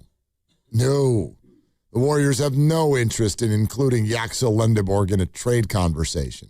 They love him. Yeah. I think the Niners are privately very excited about Stribling. And I'm certainly not saying they're not going to come out and rip the guy, but that's just something I noticed last night because we're all thinking, man, we're excited to see this guy. And then he gets the ball a ton. He looks pretty good. We don't know if he turned the wrong way on a route once or twice or something like that. He's out there working with QB3 and QB4, and he's able to amass 7 catches. And the first thing Kyle says when he gets asked about him is, he struggled on the first drive. It's the characteristic of a dad with his kid who's just like, yeah, you did good. I mean, there was that one play, though. Well, you know what I mean? Kid comes home and he gives you the big test, and he got an A. It was a 97 out of 100. And you look at it and you go, hey, what were you thinking of number 11? Yeah. We went over this. What happened here? Number 27, you got that one wrong, really? Nothing's ever good enough for you, Dad. Dad, I got a 97 out of 100. Yeah, let's talk about those 3 questions you got wrong there, Skippy. Yeah. Skippy. Walk me through it, Skip. Yeah. It's a little bit like that, I think. I just feel that's all, and I could be off, but when I was listening to Kyle last night, I go, ooh. He likes him. He wants to get as much out of him as he can. And isn't that always the case? You're toughest on the ones that you have the most hope for? You coached. Didn't you do that with your best players? Did you kind of hold them to a little bit of a different standard? I always laugh when people are like, everybody gets to play by the same rules. That doesn't exist. No, it doesn't. We don't do that. We don't ever do that. We do not expect the same thing from multiple people. Therefore, you don't play by the same rules. Like Good Will Hunting. You remember that movie? They're like, we're going to put this guy through the mental hell because we want to see what this guy can handle because he might be super crazy elite. I just think there's a little bit of that dynamic last night. That's absolutely. all. I mean, you've got the guy for 3 years as a second-round pick and a fourth-year option, and so you want to coach him up and build him up in the right way. And I guess the way you don't do it is, man, did you guys see that 7 catches in the opener and in a quarter and a half? This guy's amazing. Jerry Rice, watch out. He's coming for you. I mean, this is the way you do it. It is. It is. I was excited when I heard him do that. Because I knew that the second that game was over, there's only one thing that game was about. And that's not true, but I mean that for those of us who look at it with a very simplistic eye. We can get into Jaden Duggar. You know what I mean? We can get into the defensive line. We can get in, and when Lombardi comes on and Guy Haberman comes on, we will. There are other players to talk about. At the same time, I knew the way Niner fans would look at this game. There was largely one guy we really wanted to see, and he touched the ball a ton, some of the time very impressively. And so today was going to be about Dejon Stribling. And so I was almost looking for Kyle to come out and be like, yeah. Not, yeah. He was like, yeah. He's all right. He's fine. Good, yeah. He was fine. Yeah, he did the stuff. He did the stuff that we asked him to do. But I'll have to look at the film before I really let you know what I think. There was also some stuff, though, that was wrong. So, We'll work on that. Exactly. I mean, that's the only way you can do it. I love it. That's coaching. It's coaching. That's coaching. I mean, you got a rookie who you want to be something, and you think that he will be something eventually, but you kind of want him to make that impact this year, especially if you wind up with guys who are older and maybe you need him to move up. Guy Haberman called the game. He'll be on with us next, and he's kind enough to join on YouTube, and wait until you see the hair. Oh, my goodness. Gorgeous. Phenomenal. Y'all got to get to YouTube. You got to see this hair. I'm telling you. Making Bob's big boy blush. You got to Google it. So now this show's gonna get hot and heavy. Guy Haberman, higher or lower, David Lombardi, all still ahead. And we won't. There's 2 hours left in the week, and we are going to put everything we have into them. Segment is sponsored by Safeway, and this is Willard and Dibs. Head to Safeway this week for Signature Select Chicken Boneless, Skinless, Breasts, or Thighs value packs, just $2.99 per pound. Clip coupons from the weekly mailer or download them from the Safeway app. Visit Safeway.com for more details. See you in the aisles. Hey, it's Willard for Habas Law. When you get injured, you're not just facing pain. You're facing an insurance company. Insurance companies don't send compassion. They send adjusters. A trained pack whose only job is protecting the insurance company. You need a guard dog. When the insurance company unleashes its pack, Habas Law unleashes a pack that's bigger, smarter, and trained to ferociously hunt down every dollar you deserve. And trust them, every insurance company already knows the names of the biggest dogs in the fight. Habas Law. Visit habaslaw.com. Omar Habas is a California licensed attorney. Offices in Northern California, including San Jose. Past results do not guarantee future outcomes. Hi, I'm David. I'm Chris. And I'm John. We are the three brothers who own Jack's Restaurant and Bar. And we are here to... Not again. That's my line. That was my line. Boy, stop it. Mom? What are you doing here? Have you heard your commercials? They're terrible. That's not our fault. You taught us how to cook delicious food. Using only the freshest ingredients. And to treat all our guests like family visiting our home. But you didn't teach us how to write catchy radio spots. They remember that and get back to work. Yes, Mom. Jack's, serving delicious breakfast, lunch, dinner, and drinks the way our mom taught us. ilovejacks.com. FlexCar, we know radio ads are annoying, but not as annoying as car salesmen. Sign here, please. Never talk to one again with FlexCar, the first and only month-to-month car lease. No, submit to my extortion machine. Insurance and maintenance included. Switch cars anytime. Switching Bronco to Camry to tell you right willy-nilly. Oh, no. Oh, yes. FlexCar. You drive everything. What if you could have the most reliable fiber-powered Wi-Fi? And get this. What if you could keep it at the same price for 5 years guaranteed? Now through August 24th, new Xfinity customers can get our best price on gig Wi-Fi this summer before it disappears. Just $50 a month for 5 years. No annual contracts, no hidden fees, and our best equipment included. Plus, get online in minutes with same-day Wi-Fi. It's Wi-Fi that finds and fixes problems before you even notice them. Like super intelligent Wi-Fi with a sixth sense. Plus, it keeps you protected from online threats. And get Peacock Premium included for 2 years. Lock in your price and unlock the possibilities. Get it now at Xfinity.com. Xfinity. Imagine that. Restrictions apply. Requires paperless billing and autopay with stored bank account. Taxes and fees extra. Speeds vary. Use of fiber coaxial cable. Learn more at Xfinity.com/same-day Wi-Fi. Cruise on out for the Good Guys 39th West Coast Nationals.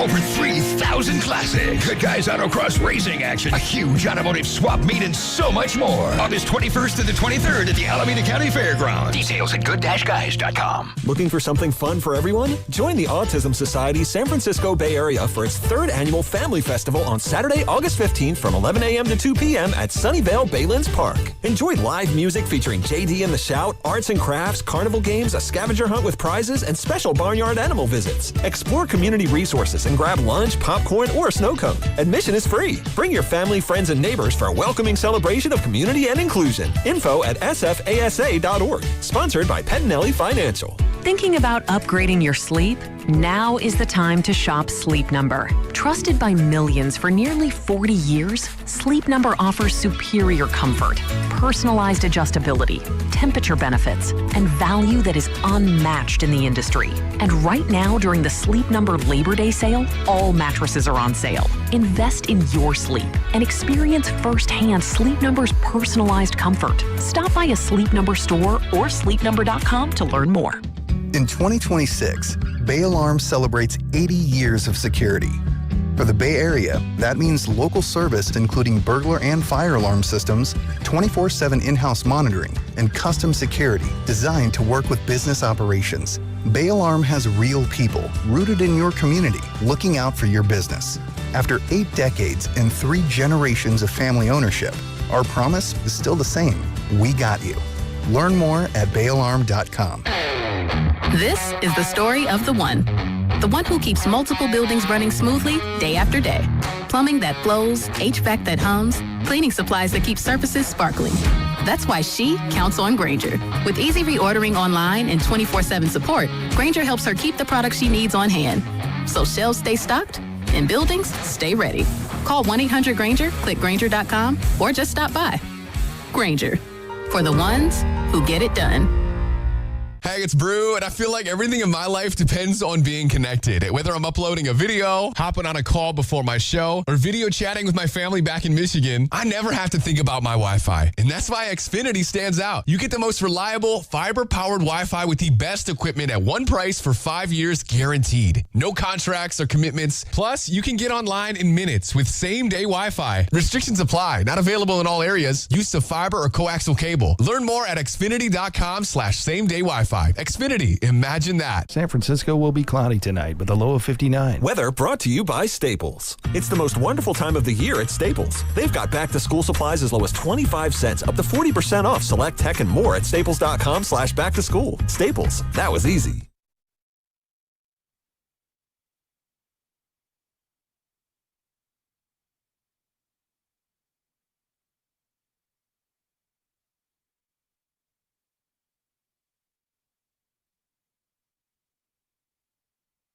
Now, back to Willard and Dibs. That's a great question. That's a great question. It's a great question. That's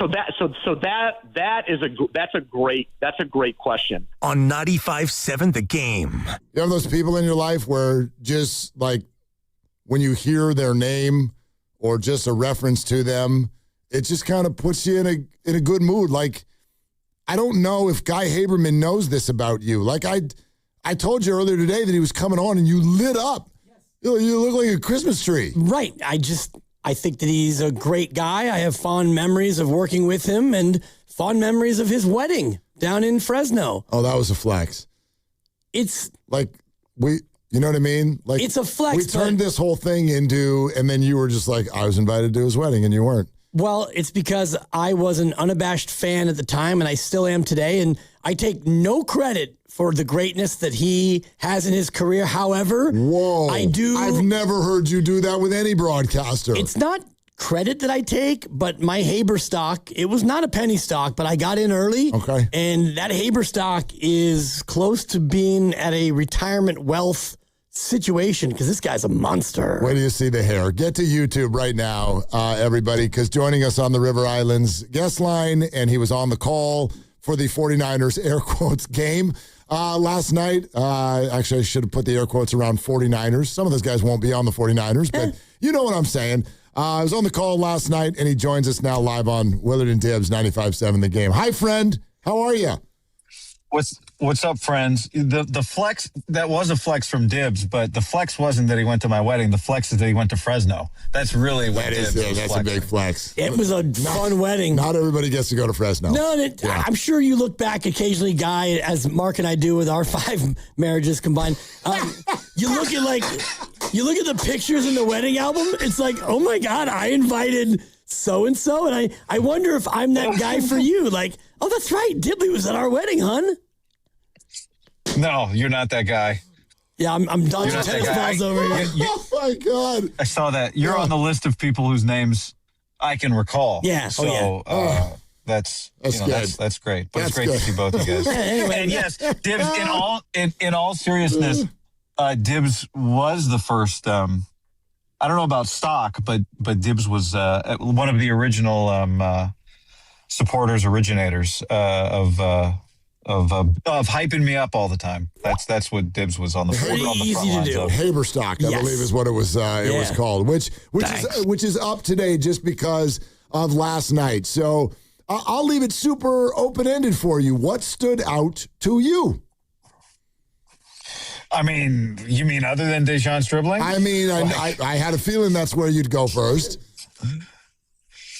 I think the thing that was cool about it is for the fans who've been to practice, I know there's a handful, for everyone that's been going or reading or watching or listening to people talk about Niners practice, they've been hyping that guy up, and then he looked the way he's looked in practice. He looked the way he looked in OTAs. He looked the way he looked in joint practice. So, I mean, that's up there. I think Curtis Rourke looked really good. He was a big part of looking good with dribbling. So that was cool. And I think a couple flashes from Jaden Duggar, like that's on the list. A player that's young and long, and sometimes those guys with those unusual bodies, in his case being that tall and that long at linebacker is unusual. Sometimes can get in their way and sometimes it's an advantage, and it looks like it might be an advantage for him. So, and then the fact that Kyle Shanahan coached the game, like I know the way they talk about it, it seems like he was doing a lot of football stuff. He wasn't doing everything. He wasn't breaking down team meetings or doing team meetings early on in training camp. He wasn't doing his media. But you guys know, like when it comes to concussions, you can't assume anything. Every timeline is different. So the fact that he made it back by then, I think now it doesn't seem like a big deal. But you go back a week and a half ago, and it probably was in question a little bit. When you mentioned Duggar, and I'm kind of fascinated by what he could potentially be, and I don't know if the Niners have had a player like that in a long time. What would that mean defensively? Would that possibly be it's a 3 linebacker set, or does Dre Greenlaw lose some snaps as a result? Well, I mean, they've talked so much about the 5-man line, and they've also talked about this. It's funny. I can't tell, like, if it's a public thing, and Barrows has written about it, and Nick Wagner's written about it, but this fever backer, extra kind of Swiss Army knife doesn't feel like the right word, but position. I think the other part of it is, you mentioned Dre Greenlaw, or, they've got multiple hurt edge rushers right now. They've played him in a few different spots. They've played him in practice. He spent some time with the defensive line at edge rusher. He spent some time last night at middle linebacker. He spent some time off the ball. So, you do have to expect that someone's getting hurt, and you hope that Dre Greenlaw gets through the year fully healthy. It would be awesome. I mean, maybe the Niners could have back-to-back comeback player of the years, but, I don't know. I don't know exactly how it's all going to get deployed by Raheem Morris. It's one of the great mysteries, of the season. They've played the same defense for a long time, and now they have a new defensive coordinator and some pieces that are unique. So I don't know, Dibs. I'm fascinated to see, what does it mean for a second linebacker? What does it mean for the nickel? What does it mean for some of these safeties? I don't know. Guy Haberman is with us here, was on the call for the Niner game last night, will be down in L.A. for their next game as well against the Chargers, which comes next Thursday. Willard and Dibs, 95-7 the game. Guy, I'm interested in your perspective, this camp versus previous camps, this preseason one versus previous preseason ones, like even the fact that, for instance, Mac Jones sat out. In what way would you put into words how the 49ers are being potentially more conservative with player health in 2026 versus previous years? It'll be interesting the next 2 preseason games, how they manage and how Rourke is. They have added like a bit of a walkthrough practice to the schedule in the hopes of kind of helping with the injuries. The practices in terms of the way they look to me don't look that much different. They still look physical. So I don't know. It's not a great answer, but like other than the kind of jog through day, which we don't get to see in the, currently I'm still I'm filling in for Pop on the broadcast, but I have not taken his place at the middle of the practice field during closed practices.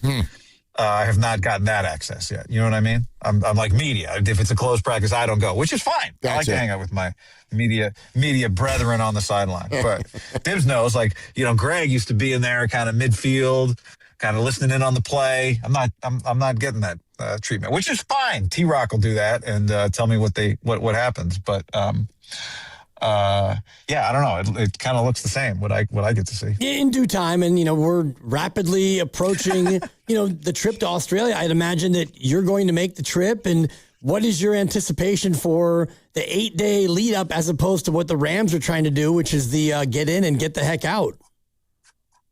Yeah, it's a science battle, I guess, in sleep studies, and I'm also thinking about the return. Like selfishly, which I guess, them too, though. But the week up, how do you play in that game? How do you feel the next week? We'll get back. I think we'll get back probably late Friday here, Pacific time. So, is a couple of days enough time to recover from that trip and then get ready for the Dolphin? You get 3 games at home, which is nice, but is that enough time to recover? So that's the other part of it. But it seems like the trip's going to be great.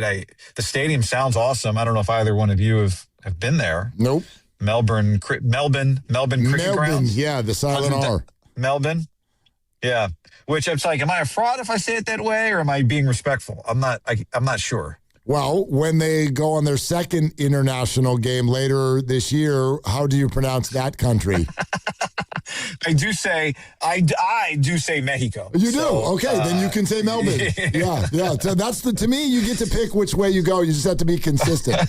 So remember, it's also the San Francisco 49ers. You have to do that too now. Yeah. Now, if you say Mexico, do you say city? Ciudad. Look at Willard. I don't know. Yeah, it's up to you. Yeah, you get to paint your own picture here, guys. I don't think it is. I think they have rules to the language, and it's not up to me. Yeah, I mean, we learned that from the World Cup with Turkey, which we all thought was Turkey forever. What was that? Yay! Yeah, I mean, they petitioned, and that was going to be a yes from us. Apparently, we are the arbiter of pronunciations. Yeah, they petitioned. Yes, I think that they were tired of being associated with the fourth Thursday in November. It is a pretty awful name for a country. Like, what if we were, what if our name was like the Chicken States of America? Would you just be like, cool with it? Well, I mean, I'd ask some questions about how he came up with that name. But you're right. I guess, I've always felt like if Dib says his name is now pronounced Deebs, then that's his name. It's Deebs, and that's what he wants. We got to call him Deebs. Yeah, we've had name changes like Ron Artest became Meta World Peace, and okay, now you're Meta. I was just going to ask, Guy, who's the lead running back for the New Orleans Saints? How do you pronounce his name? What do I say? I think I say Kamara. Oh, see, no. Their new acquisition. The one who was on, I'm purposely not saying his name. He was on the Jags last year. He's been acquired by the Saints. Travis guy.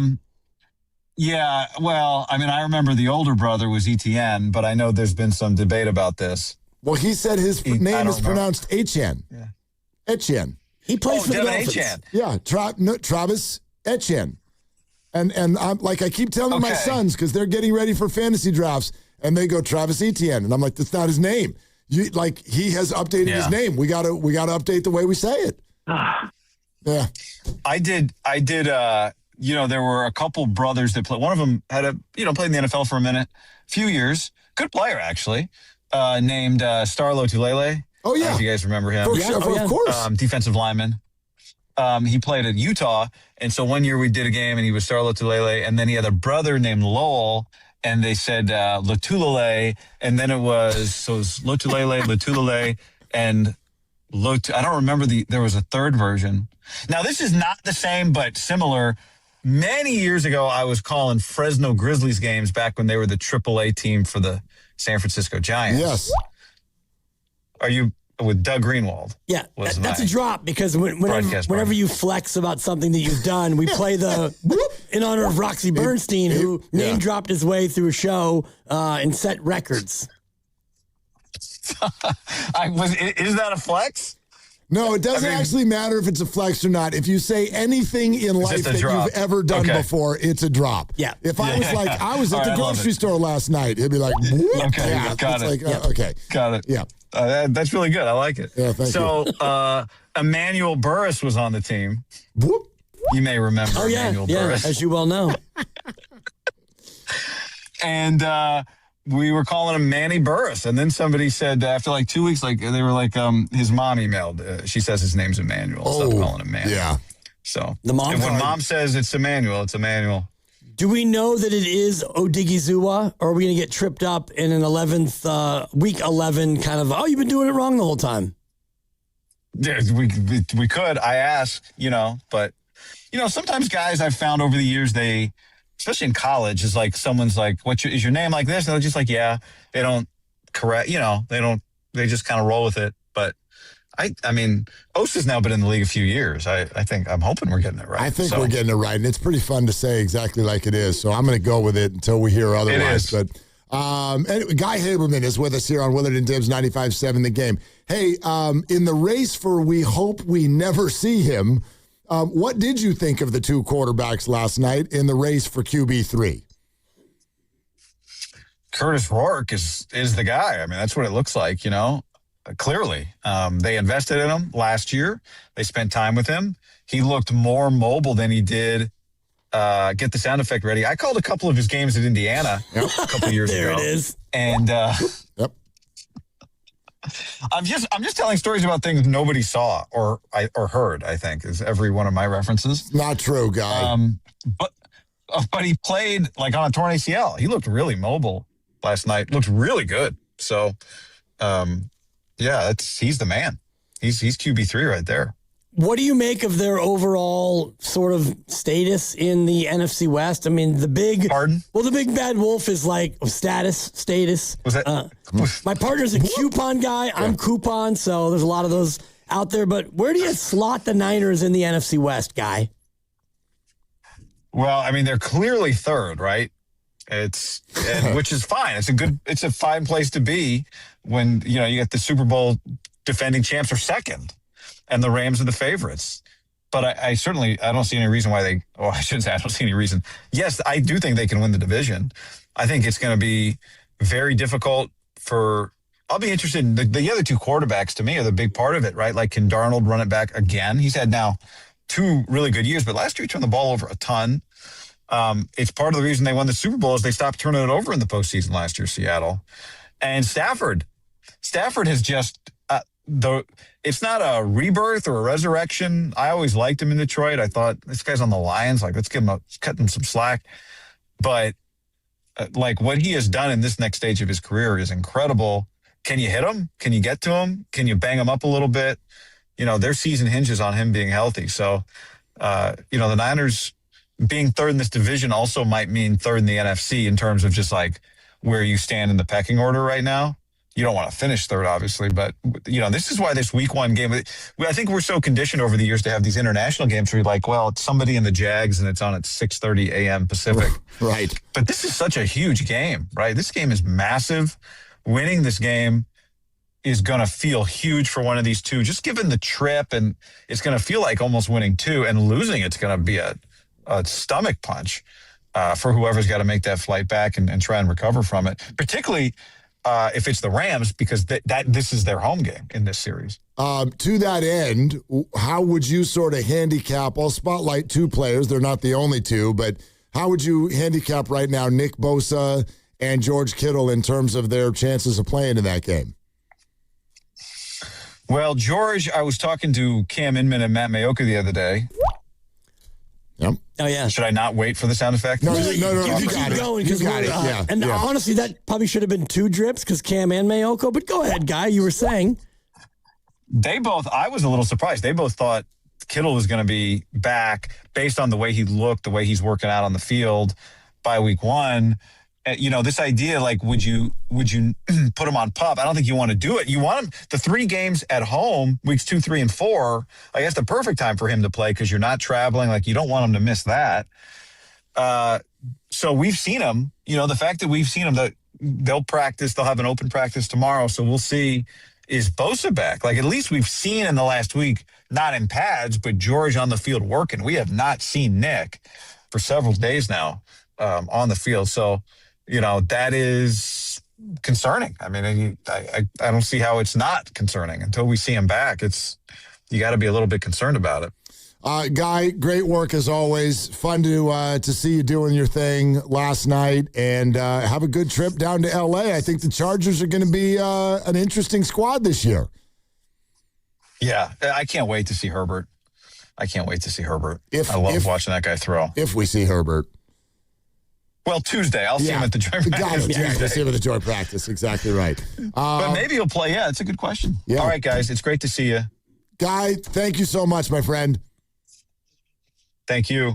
All right, there it is. Guy Haberman on the call last night. I feel like we should get the drip because we just talked to Guy Haberman. And he's kind of a big deal around these parts. Yeah. And he just great kid when I met him, and it was easy to immediately hear him and see some of his clips before he even started. It's like, oh, this guy's got talent and that head of hair and the whole thing. Yeah. A lot like, just reminds me of Dave Fleming, who was a young, precocious phenom, and Roxy Bernstein, same thing. Guys who've had great careers. I'm always honored when I see that because he was on video, so we could see him when somebody pulls off of the road in order to put AirPods in and do the show. That means he was headed somewhere, and he stopped. He stopped wherever he was going.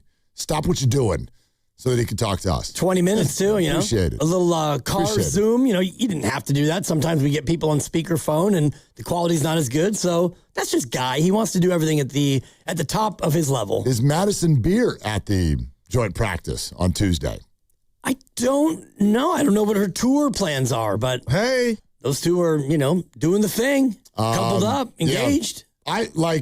I bring it up not to be the, dorky or creepy. Like, I actually was a little bit bothered, by the way, because Joe Burrow has some fancy social media influencer girlfriend or whatever, and I think she was at practice also. And I thought they split up, but no, I don't think so. Olivia Ponton. Yeah, they. Boy, you're on this. Like, I have a daughter. They split up. She's 3, dog. Almost 4. Do not blame your daughter for what you're searching on the internet. Oh. That's I'm not letting First that of all, slide. I'm not searching for her. I follow her. So there's no need to search. That's worse. It's really not. She's a consenting adult, and she's not consenting to you following her. She could block me. Yeah. I haven't sent her a DM. I liked you in the blue dress, Olivia. I believe that she is somebody who is very fluid in her partner choices. Okay, maybe. So I have no idea. My point in bringing it up, though, was people got all kind of hot and bothered because they were on the practice field. And I guess Justin and Madison Beer were kind of almost half canoodling during a break. And I'm like, you guys realize that family members at a practice is not a weird thing. That's not a weird thing at all. That's very, very normal. Increasingly normal. So the more you bring it up, the more you sound like a dirty old man. You're only bringing it up because they're good-looking young women. Leave them alone. Let Justin canoodle. That might be the name of my fantasy team this year. Let Justin canoodle? Maybe. Well, just don't go out there and start throwing picks. I'm workshopping it, okay? Yep. All right. It might. Honestly, it's August. If you're going to get that bent out of shape over the franchise quarterback hanging out for a few moments with his lady friend, then you're probably doing too much. That was my point. That's 3 minutes that you should have been studying film. I mean, get your nose into the playbook. Yeah, remember when Tony Romo wasn't allowed to go on vacation with Jessica Simpson on like a bye week or something like that? That was the Giants. They all went shirtless on that boat. That was a different one. It was both. Was that Odell? Odell Beckham. Odell, yes, had a picture taken on a boat when he was apparently supposed to have his face in the playbook, and then he came back for a playoff game and dropped a touchdown. They lost. And then everybody was like, that's because of the boat. I'm like, he was on a boat. I don't think it was because of the boat. Well, I think you can go on a boat and still catch a pass. That's a boat. I take offense at that as opposed to an August, preseason camp practice. we're going to need to do higher or lower here pretty soon. I'm ready. Because David Lombardi is going to come on at 5:15. So I feel like higher or lower should be pretty soon.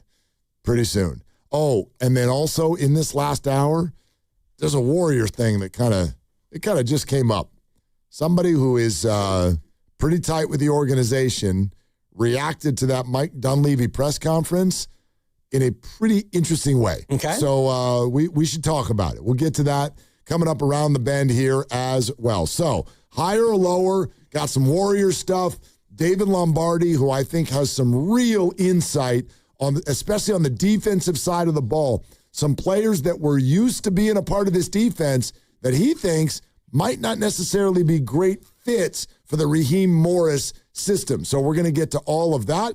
We're brought to you by Fremont Bank. Here for you, here for good. This is Willard and Dibbs. And it's Dan Dibley here to talk more about Fremont Bank, which, as you know, is family-owned. And it's got a great family-owned feel, and they've been doing it since 1964. And I made the change for a very simple reason. I wanted to be part of a good local operation that knows me, as opposed to one of these multinational conglomerates where if you want customer service, you got to call and wait on hold for hours. Not with this institution. I reach out to them. They know me and they know exactly what I'm looking for. And at times they actually reach out to me before the problem even crops up because they're monitoring my account like somebody that they know because they do. And by the way, I have not paid an ATM fee at this institution since I joined it more than 5 years ago. And the other place where you might get your money at one of those drive-up things, they're going to charge you a fee, but not the people at Fremont. They're going to reimburse you that fee and not charge you one of their own. The money that you make gets deposited and reinvested right here in the Bay Area, and that also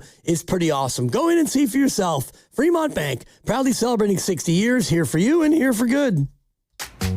Jane is a small business owner. Tell them what that's like, Jane. Yeah, well, it's like a roller coaster with a lot of ups and downs, and some days things can feel like they're flying off the rails. Yep, it's a lot. But the Total Solutions Advantage only from Comcast Business can help you manage it all. With the largest, fastest fiber-powered network designed for 100% reliability with business internet and wireless connect. Nice. So everything stays on track. The Total Solutions Advantage. No one does business like Comcast Business. The more solutions you add, the more you save. Get started today with a qualifying internet package for as low as $60 a month when you add an advanced solution. Plus, new customers, ask how to get up to $1,500 in prepaid cards when you add 2 lines of mobile to a qualifying gig bundle. Don't wait. Call today. Limited time offer. Restrictions apply. New customers only. 1-year agreement, paperless billing, and automatic payments with bank account required. $60 offer requires 300 meg internet, security edge, and additional qualifying service. Equipment, taxes, and fees extra.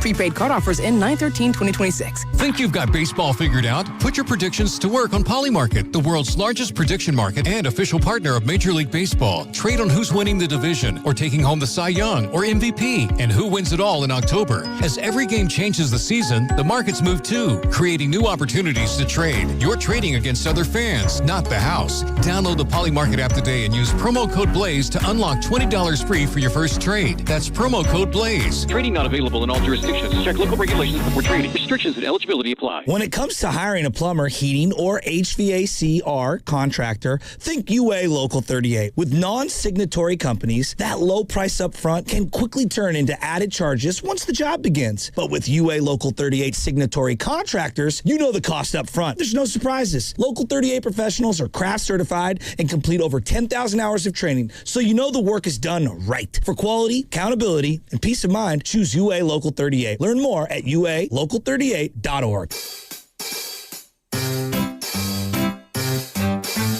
1-877 Cars for Kids. KARS Cars for Kids. 1-877 Cars for Kids. Donate your car today. 1-877 Cars for Kids. KARS Cars for Kids. 1-877 Cars for Kids. Donate your car today. Ready to get rid of that old car? Donate it to Cars for Kids. Call 877 Cars for Kids to speak to a friendly live agent. Donation is super easy, and your car can be picked up as soon as tomorrow. Go to carsforkids.org now or call 877 Cars for Kids to donate your car today. 1-877 Cars for Kids. KARS Cars for Kids. 1-877 Did you know you can donate real estate too? Go to carsforkids.org. That's cars with a K. Someone had a birthday. Yep, 50. Can't believe it. 50 years of wisdom. Great segue. We have a health reminder from the CDC. Pneumococcal vaccination is recommended for adults 50 or older. Says here, we're over 6 times more likely to be hospitalized with pneumococcal pneumonia than adults under 50. I don't love those odds. Same. Look what I found. Pfizer's Prevnar 20 is proven to help protect adults against pneumococcal pneumonia and invasive pneumococcal disease in just 1 dose, and millions have already gotten it. Continued approval may depend on a supportive study. Don't get Prevnar 20 if you have a severe allergy to its ingredients. A weakened immune system may lower your response. Common side effects include injection site pain and swelling, fatigue, headache, muscle, and joint pain. For full prescribing information, please call 1-855-213-2138. Visit Prevnar20.com or talk to your doctor or pharmacist. I'm on Prevnar20.com now, scheduling my appointment. Good idea. And happy 50th. You know that Big Bargain detergent jug is 80% water, right? It doesn't clean as well. 80% water? I thought I was getting a better deal because it's so big. If you want a better clean, Tide Pods are only 12% water. The rest is pure concentrated cleaning ingredients. Oh, let me make an announcement. Attention shoppers, if you want a real deal, try Tide Pods. Stop paying for watered-down detergents. Pay for clean. If it's gotta be clean, it's gotta be Tide Pods. Water content based on the leading bargain liquid detergent. Straight Talk Wireless presents Pickup Truck Wisdom. If you're only good to your new friends, you're not going to have any old ones. Straight Talk gets it. That's why new and existing customers get free 5G phones on Verizon's 5G network. Pretty simple, really. You keep good people by being good people. Find us at straighttalk.com and Walmart. Straight Talk Wireless. Straightforward. Always. Taxes and fees apply. Plan purchase required for free phone offers. Copyright 2026 Verizon.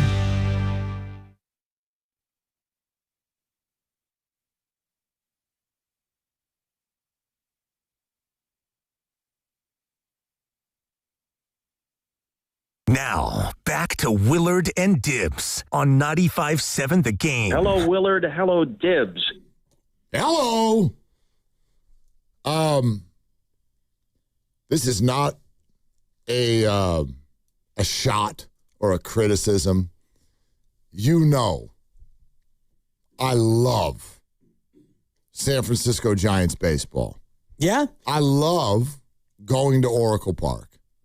Especially in the last gasps of the summer where your kids are going back to school pretty soon. This would be a perfect night, a Friday night against a division rival. I love crap. You got to want it. You got to want it bad. Maybe you have season tickets and you couldn't offload them and you hate to just eat the money.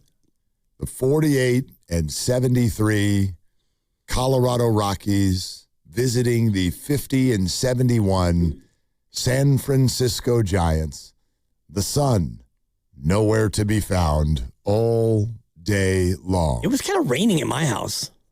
Turner Hill and Jonah Cox. Turner Gill? Turner Hill. Oh, okay. And Jonah Cox. Who are you? Have been called up from AAA Sacramento to join the team just in time for this series.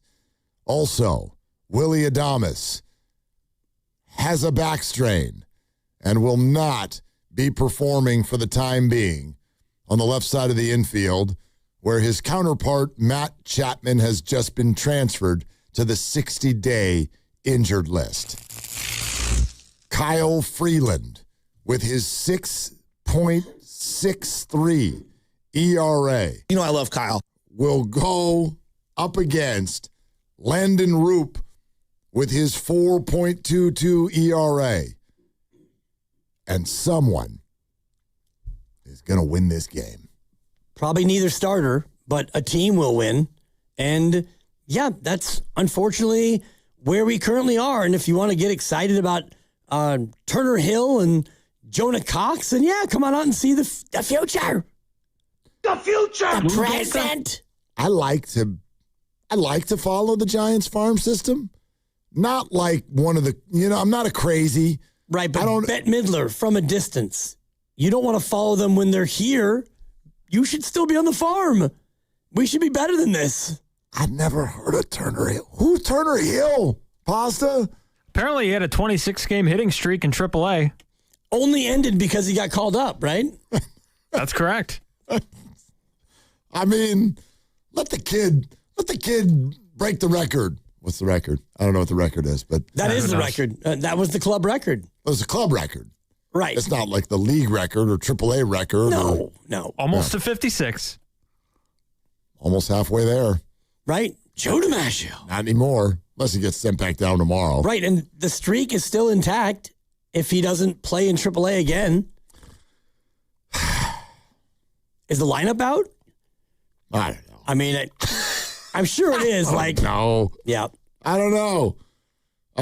But, yeah. Good on you. Truly, my point is if you are on your way to the game tonight, I love you. Good on you.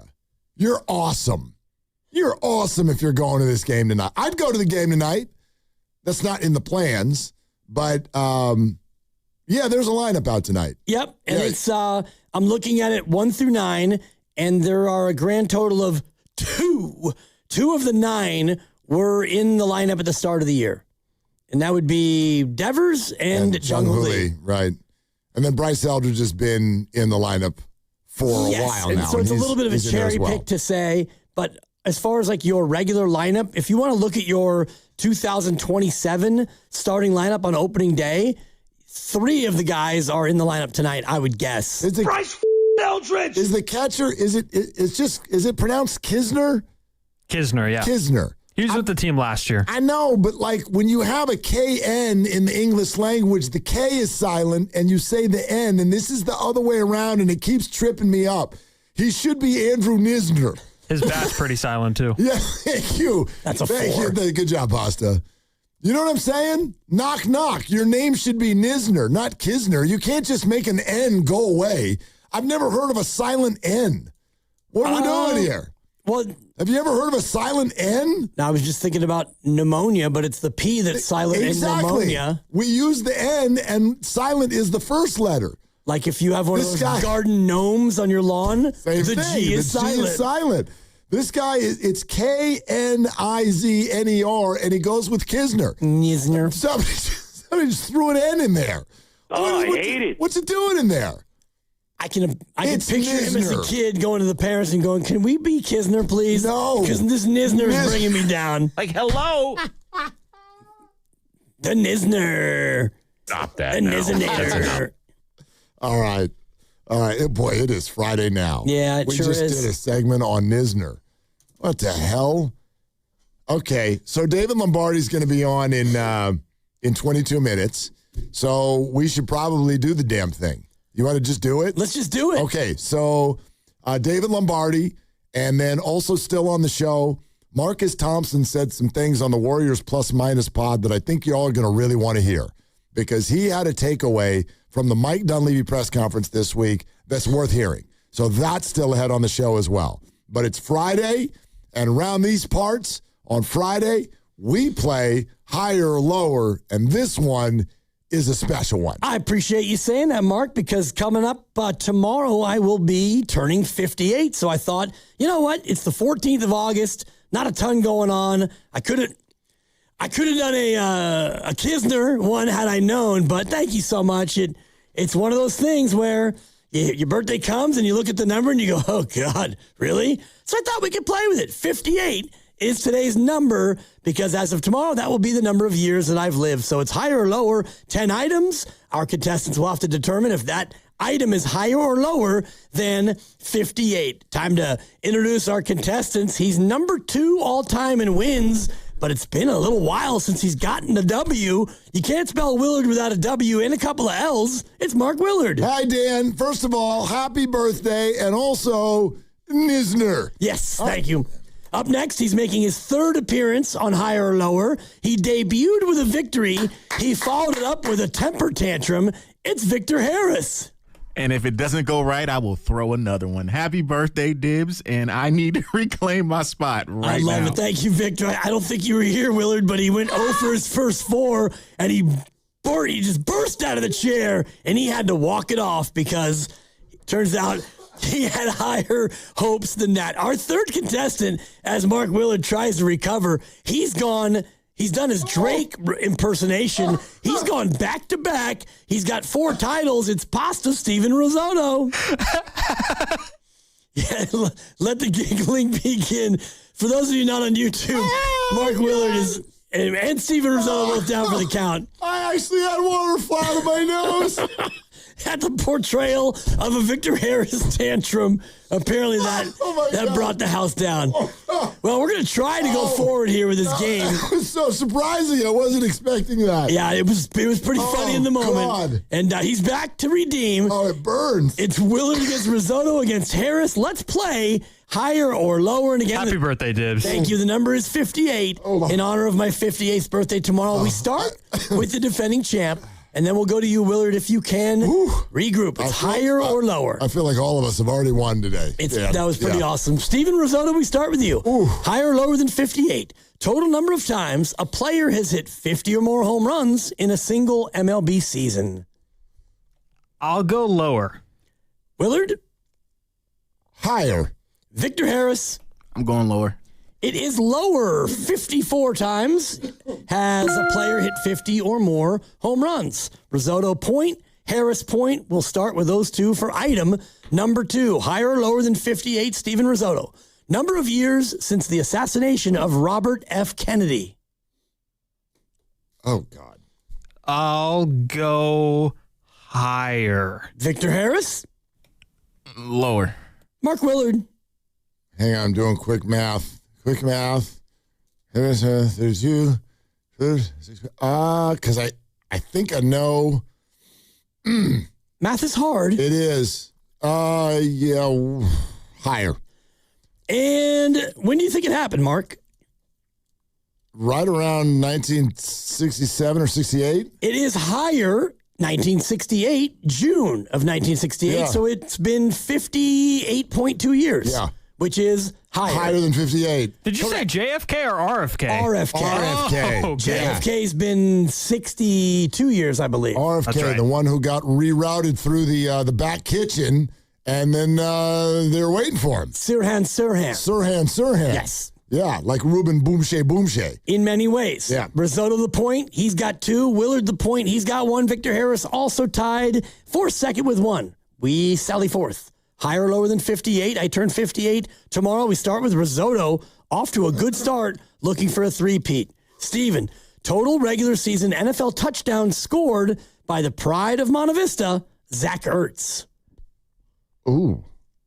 Oh, that is good. Lower.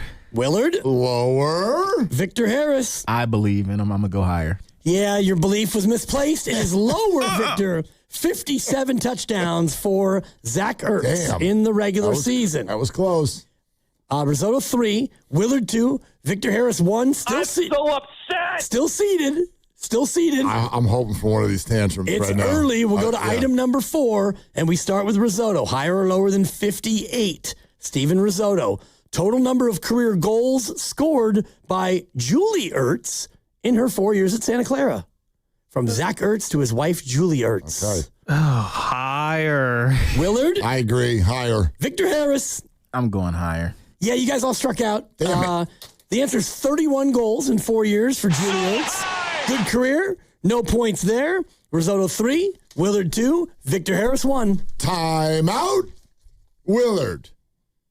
You're listening to 95.7 The Game, KGMZ FM at HD1 San Francisco and Odyssey Sports Station, to the home of the Golden State Warriors and Valkyries. Always live on the free Odyssey app and coming to you live from the Laughing Mug Studios. This is higher or lower. We are 4 items in. We've got 6 to go. In honor of my 58th birthday, it's higher or lower than 58. We start with Risotto. He's going for a three-peat, which has happened twice. He would be in rare company. Steven Risotto's got the lead 3-2. Victor Harris has 1. Risotto, higher or lower than 58.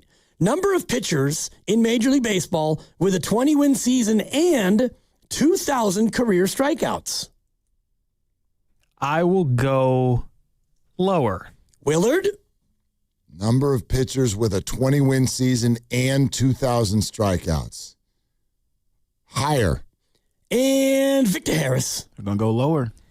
This game is tied. It is higher. Yes, sir. 66 pitchers have a 20-win season and 2,000 career strikeouts. Victor took his headset off. Willard 3, Risotto 3, Victor Harris without a headset. Yeah. Victor headset. He has 1. We are halfway through. It's higher or lower. We start with you, Willard, because you got the last one right, and it's tied. Higher or lower than 58, Mark? Total number of counties in the state of New York.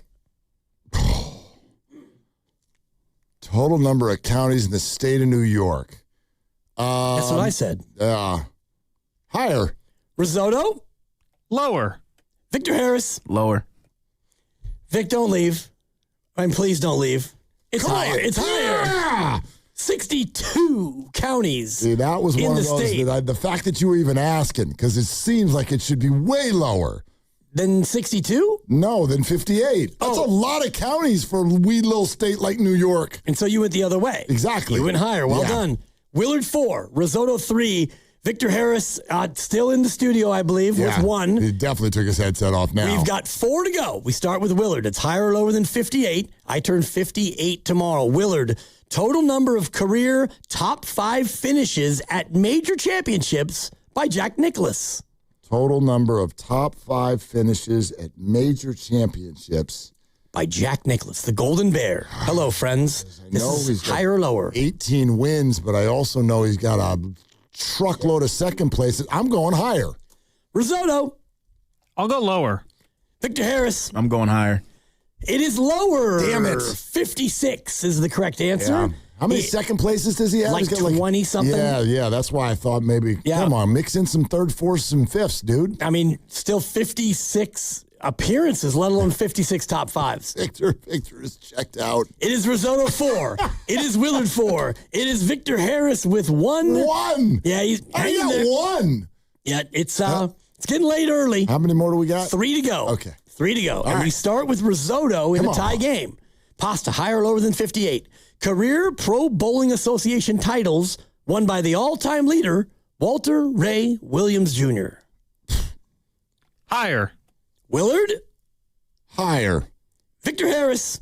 For the sake that I need to cover ground, I'm going to say lower, but I think it's higher. Don't call it a comeback. He's got 2 correct. All right. It is lower. Victor Harris with the point. Yes. Still in it. He's still alive. And that's the beauty of going third is you can, play against the guys who are in front of you. Yeah, but all strategy at this point. As soon as me and Pasta disagree on one, Victor's out. He could be in some trouble. Yeah. We have 2 to go. It is higher or lower. And I felt like throwing that out higher or there. lower than 58. And we start again with Risotto. It's a tie game. This is the penultimate or second to last item. Steven, higher or lower than 58. Total number of career regular season 3-pointers made by Manute Bol. Lower. And Willard. Higher. And Victor Harris. Here we go. Lower. Yeah, Victor, it's lower. In fact, it is lower 43 threes. We all remember Nelly is like, we loved it. Yeah, that was such a thing. He only made 43? He made, I think, 20 in his high watermark year. Manute. Risotto 5. He is so close to the possible three-peat. Willard with 4. Victor Harris with 3. Eliminated, but playing with pride. Yep. You got to respect it. For this one, gentlemen, we will write down the answer. You'll write down either higher or lower. If you and Mark differ, Risotto, and Mark is right, we will go to the tiebreaker.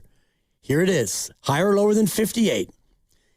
In millions, the total number of Instagram followers for Bad Bunny.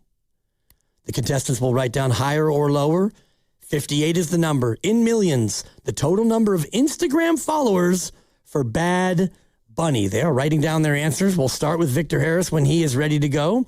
And, higher or lower than 58. Victor Harris, don't make me read. Oh, sorry, sir. We're going to go with higher. Okay. Up next is Willard. He's in second place. Willard is written down. Lower. Okay. Steven Risotto. He's very impactful. Higher. Ladies and gentlemen, we've got overtime. Let's go. 53.7 million followers for Bad Bunny, and we have reached the tiebreaker. And now for this is so dramatic. And Victor, you can play along, even though you are Uzbekistan. You got the bronze. Victor, you could also call Grandy. He's probably freaking out right now. Yeah, please get away from me. So this is the tiebreaker, and for this, you will write down a number. This is not a higher or lower. Are you with me, Steven Risotto? And Willard, I know you know this. This is the tiebreaker. I think last time I said more. Yes. Yeah. Here we go. The tiebreaker. Cristiano Ronaldo has the most Instagram followers in the world. How many million followers does he have? Cristiano Ronaldo has the most IG followers in the world. How many million followers does Cristiano Ronaldo have? Willard and Risotto will write down a number. Whoever is closest to the correct amount, even if they go over, that person will win higher or lower. Victor Harris, we start with you in the charity bracket. What did you write down? The charity bracket. I went with 237 million followers. Victor Harris goes with 237. I already don't like my answer now. Mark Willard, he's the defending champ. You go next. Yeah. Mark Willard, what did you write down? I wrote down 110 million. 110 million Instagram followers. Steven Risotto for a chance to three-peat.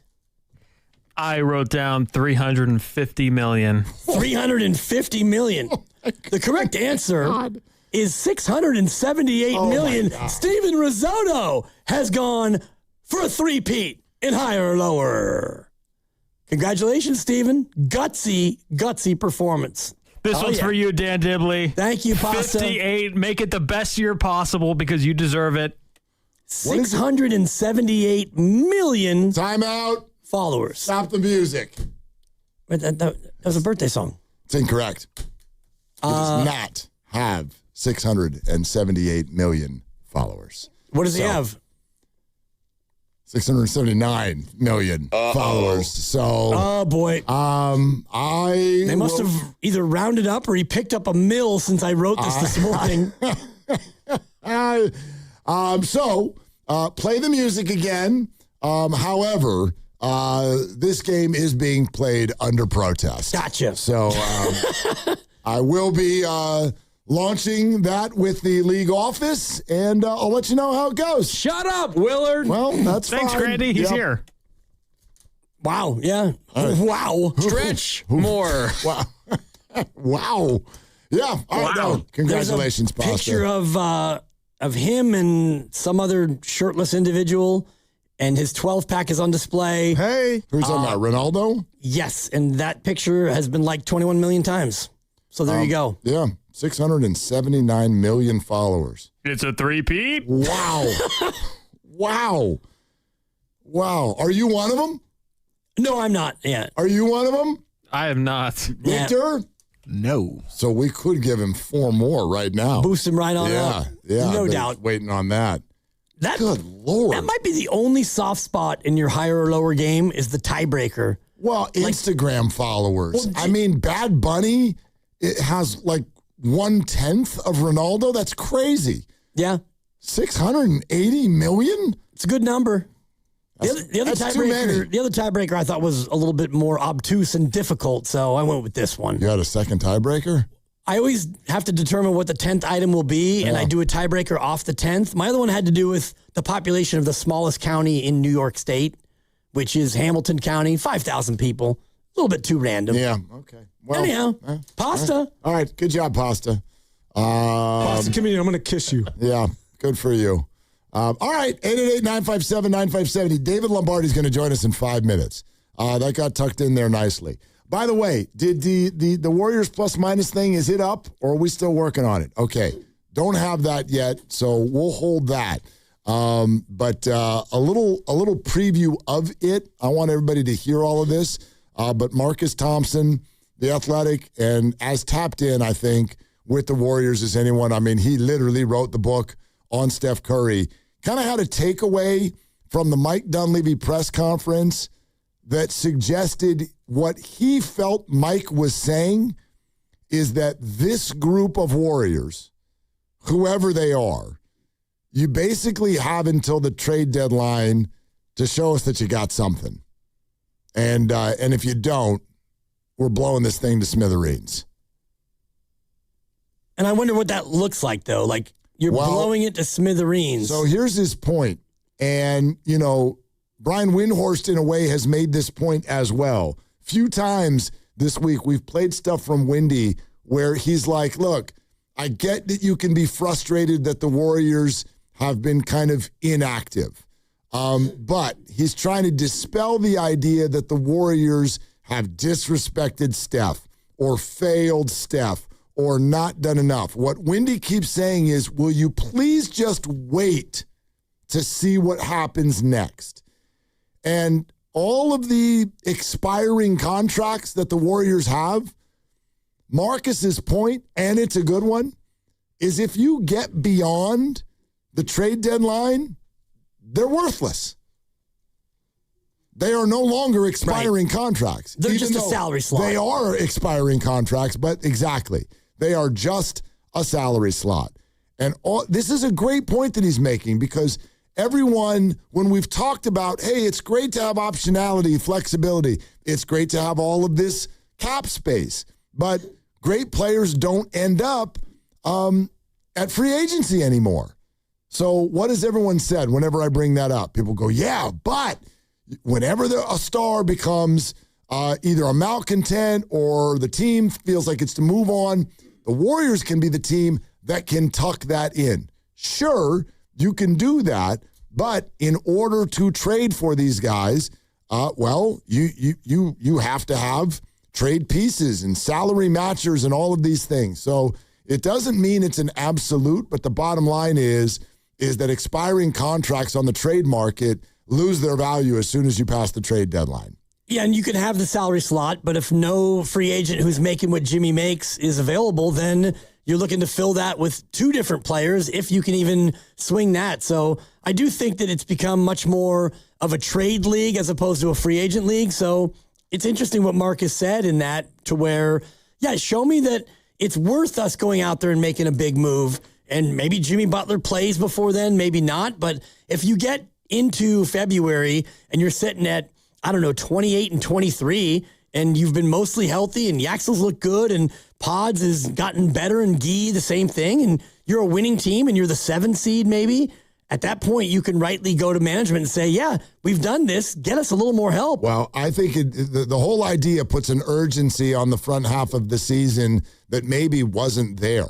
I hear a lot of Warrior fans that are just like, oh gosh, it's like, okay, can we tread water till Jimmy gets back? And then what's Jimmy going to look like? And how many games are you going to play him? This puts a completely different spin, if you will. Like, what if I told you Draymond Green is playing for his Warrior future? Doesn't that put a different spin on the whole thing? Check it out. Lombardi's going to join us here in 2 minutes, but Marcus Thompson, Warriors Plus Minus Pod, listen to what he has to say. It sounded like we're about 6 months away from this thing, from the plug being pulled on this era. There, essentially the trade deadline is February 11th. And the new talking point is, hey, we've got expiring contracts, $100 million, right? Those are only valuable up until February 11th. You got 6 months. It's 6 months, and really less when the season starts on October 21st. So, you're really looking at 4 months to prove this team is worth keeping together. If not, like you cash in them chips. Like, it's probably 6 months left for the Draymond Green era. He's on a 1-year deal, $27.8 million, and don't have a no trade clause. So that's a very tradable contract. You know what I'm saying? Like that. Where this is like, it felt like this has been coming for a while, but the way Dunleavy was talking and the way they positioned it, this feels like, all right, let's see where we are in February, because if we're not where we need to be, then we're just gonna start selling pieces off and starting over. Like that's what it felt like to me. I don't know how you felt about it, but the talk about $100 million, the talk about still waiting to make a move, these are chips that have to be used by February 11th. So I think that's pretty fascinating in terms of a way to sort of view it all.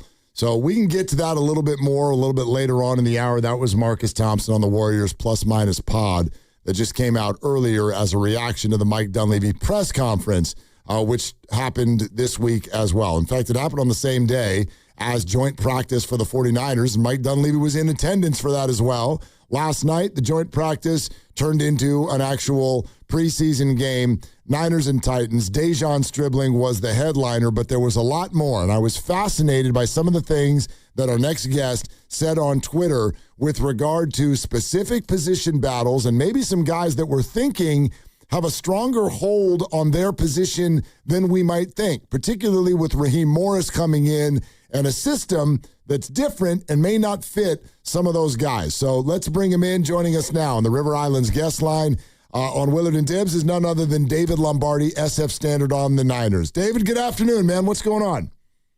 Good afternoon. How you doing? We're doing fantastic, man. I wonder if you could let people in a little bit on some of what you were saying on social earlier today with regard to some players that have been with the Niners here for a minute, but maybe they just aren't perfect fits for the new system that Raheem Morris is bringing. Well, I'm still not sure about Alfred Collins, and I think that the jury is still out because he had that shoulder surgery, so I don't know if he's in full playing shape yet, so we're probably going to have to give this a little bit more time to get a firm read, but he did not have a good game yesterday, and the other 49ers defensive tackles did. I mean, Grayson Halton, that was a revelation. That was the way that he played the run as somebody who the 49ers drafted as a pass rushing specialist. I think he's playing bigger than the 49ers expected him to. That was something. I think Sebastian Valdez really impressed them. We saw a play from James Thompson Jr., one of the rookie undrafted free agents for the 49ers. So I'm wondering, Alfred Collins was drafted in the Robert Saleh year in 2025. And Nick Martin was also drafted in the Robert Saleh year in 2025.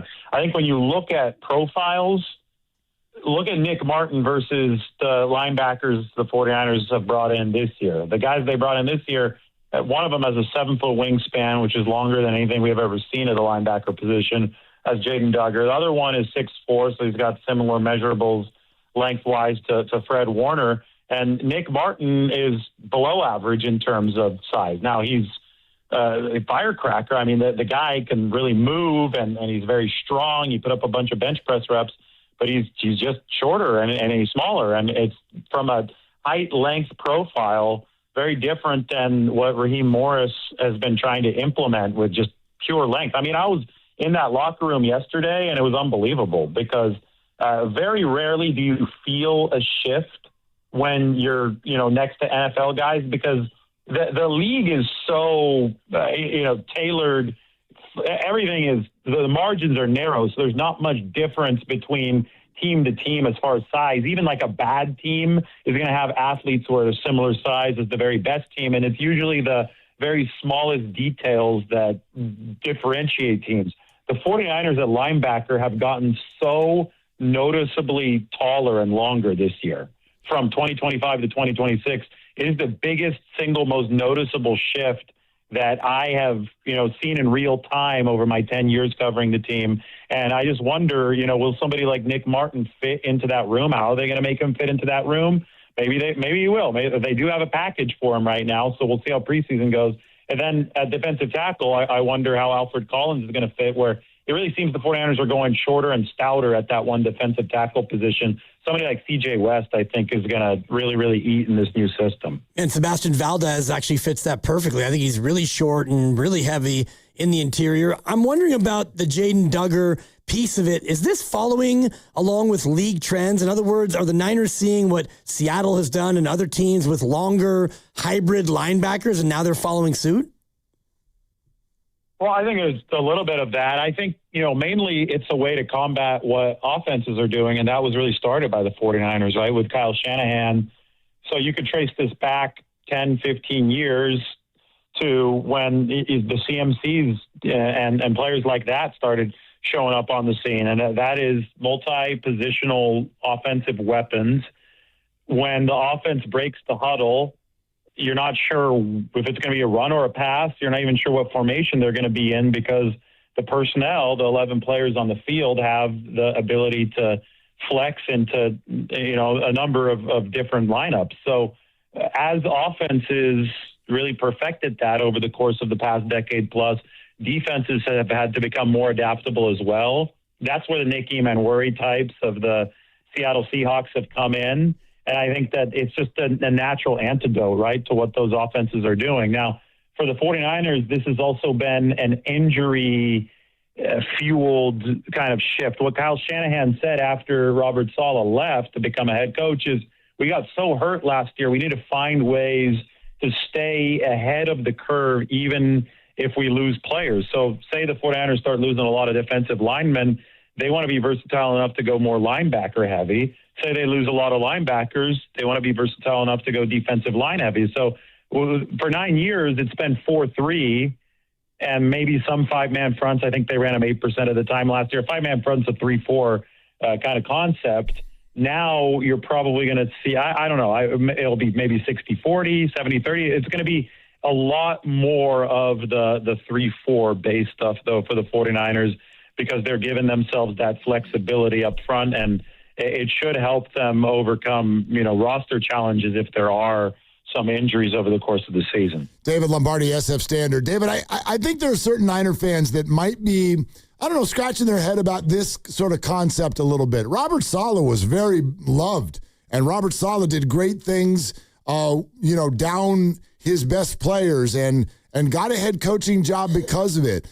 But there's this overarching theme, and it sounds to me like you feel this way from what I'm reading from your stuff, that this defense stands to potentially be a lot better than last year's defense. And so I wonder if you could just speak to that, because I think some people are taking this almost as like as a criticism of Saleh.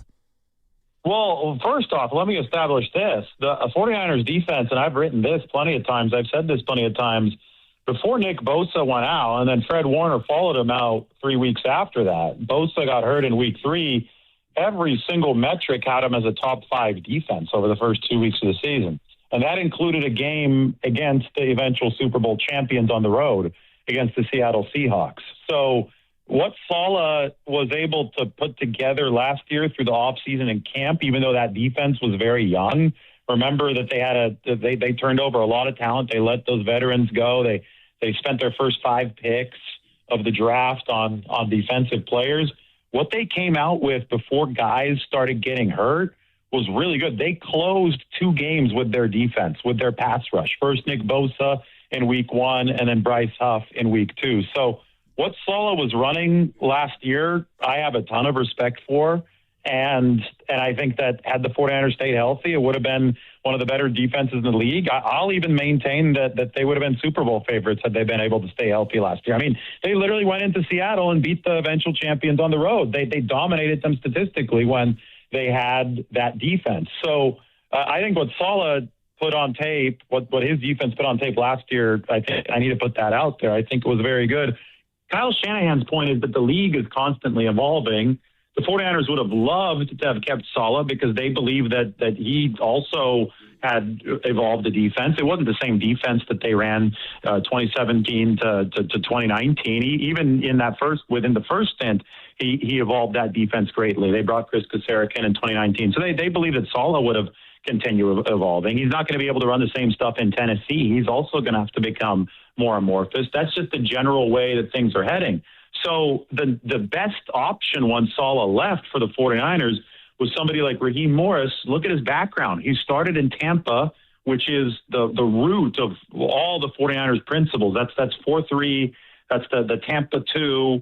That's what, when you look at how, even Pete Carroll developed the cover 3, the Seattle style cover 3, it started because he was a graduate assistant working with Monty Kiffin in Arkansas. And obviously Monty Kiffin was the godfather of the Tampa defense. That's where Raheem Morris's career started. Morris then picked up some of this 3-4 stuff along the way later. And he was the Rams defensive coordinator when they ran a Fangio-Staley defense. So when Shanahan hired Raheem Morris, he didn't hire him because he's running the Fangio-Staley defense only. He hired him because he's majored in all of these different defenses, and he thinks that he can make this amorphous. He can take the best of what the 49ers have already run and also evolve it for the future, similar to how Robert Saleh is going to have to evolve, because that's what offenses around the league are dictating. I wonder about the mesh point of the two different styles because Raheem Morris, just by the numbers, David, a lot more blitz happy than all the coordinators under Kyle Shanahan. Is that personnel based? Does Shanahan not love to have a defense blitz a lot? Where do you see this marriage coming together? I think any coordinator would prefer to have a dominant front where you only have to rush 4. Because it's just math at that. But it doesn't matter if you're running 3-4 or 4-3, whatever. If you only rush 4, you can have 7 in coverage, and then geometrically it's easier to seal the back end against the pass. So everything happens in context, right? With Robert Saleh, he came from Seattle, and then Jacksonville was a stop before the 49ers, but when he was a lower-level staffer in Seattle for that great 2013 defense, they had an amazing pass rush with 4 in front of an awesome secondary. They had it all going on. That's how you are one of the great defenses of all time. Once they built it up with the 49ers in 2019, they also had an unreal 4-man pass rush, so they just didn't have to blitz a lot. You'll notice that Saleh blitzed more in 2020 after Nick Bosa went down. That was the big injury year that really started this parade that's happened throughout this decade. Then obviously he left, and then he came back in 2025. He blitzed a little bit more last year than he did when the 49ers had that great pass rush. But I think so much was broken by missing Fred Warner too last year that it's just really hard to gauge what exactly Saleh was going to do. But yes, in general, he blitzed less, and I think that did coincide with years that the 49ers had that dominant pass rush. Raheem Morris, if he had his pick, he would have a dominant front and he wouldn't have to blitz. I think any defensive coordinator would tell you that, but he's had to get creative at some of these stops and probably is going to have to get a little bit more creative with the 49ers because we're not exactly sure. Just personnel-wise, they were last in the league with 20 sacks last year. Of course, they're going to get some guys back, but you can't expect them to go from 32 to number 1 just like that. And if they're somewhere in between, well, then maybe some disguise, maybe some zone blitzes. You're not sure if Romello Height's going to drop into coverage or come after the quarterback. Maybe you can manufacture a little bit of pressure that way. And I think that's what Raheem Morris is going to try to add into the mix. All right, David, let's get to the man of the night. Even Robert Saleh after the game was like, that kid's going to be pretty good. So, A, what's your takeaway on Dejon Stribling? But maybe more importantly, where is this going? Because there's some establishment at the position for sure. What do you think his role is going to be early in the season? Well, in an ideal world, they can have him at the big slot, which is where Juwan Jennings spent most of his time.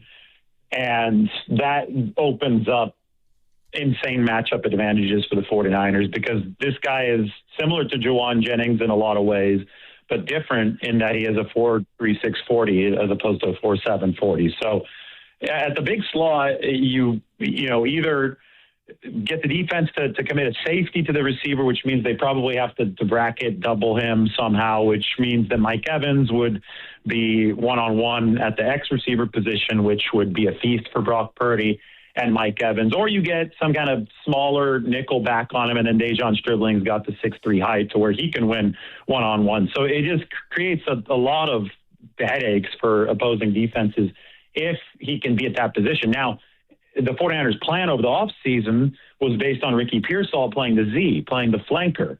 The receiver comes in motion a little bit more often because Ricky's skill set is very, very clearly tailored to play that Z receiver position. They don't have Ricky, who plays the Z. I think that Dejon Stribling is good enough to play the X, the Z, or the F, at least talented enough. I think ultimately the plan is for him to be the 49ers X receiver once Mike Evans is done. But for now, Evans has the X locked down. If you want to keep Stribling at the big slot, then you've got to figure out a way to take care of that flanker position. And Jordan Watkins, that might have been the best news for the 49ers yesterday outside of Stribling, and nobody's really talking about it because everybody's focused on Stribling.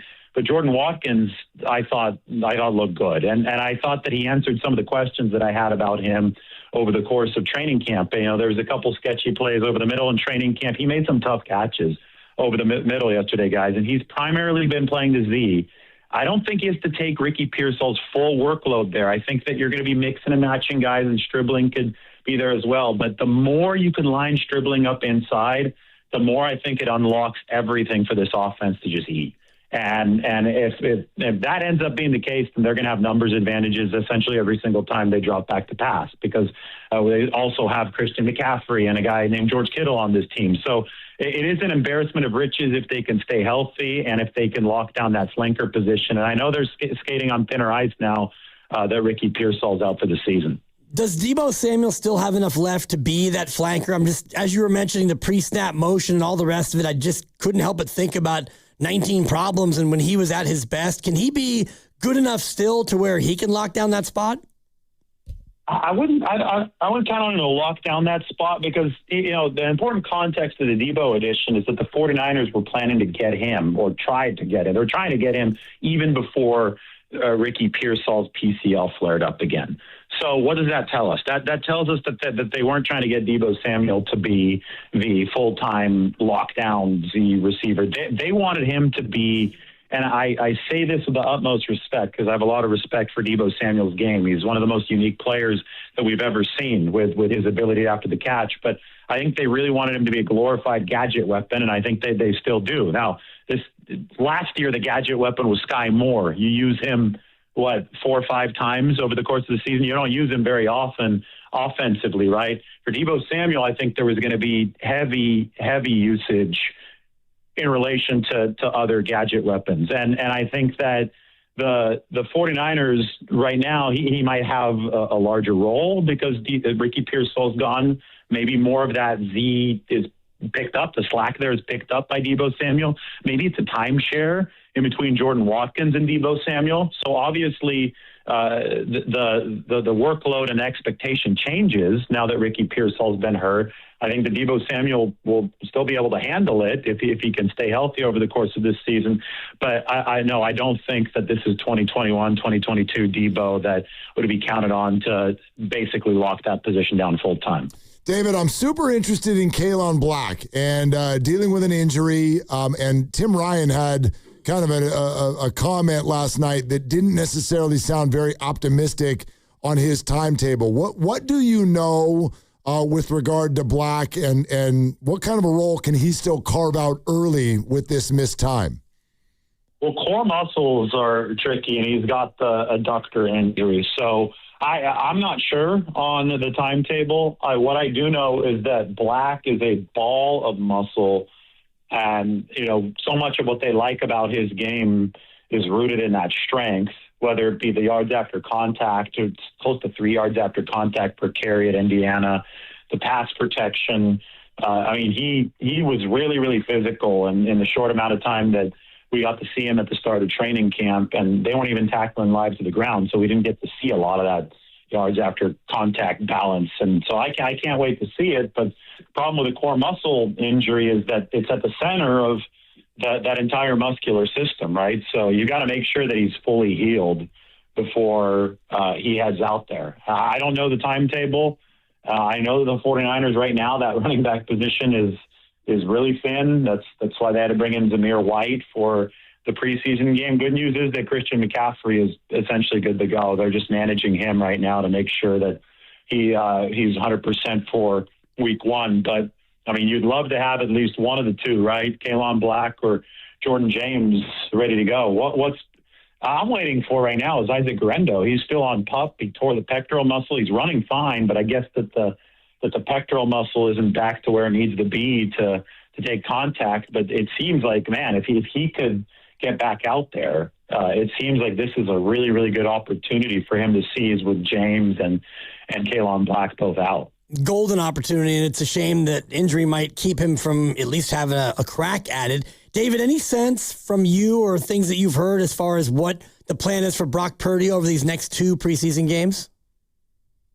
Well, it's crazy. This is my 10th season, and Shanahan's done it the same basically every year. I don't remember 2017 too specifically, but I think it was the second. There was 4 preseason games back then, but the fourth one was kind of just the guys who were going to get cut playing. The first 3, though, he wouldn't play the starters in week 1, and then he'd give the starters about a series or two. It was a play count. They have 10 to 12 plays in week 2.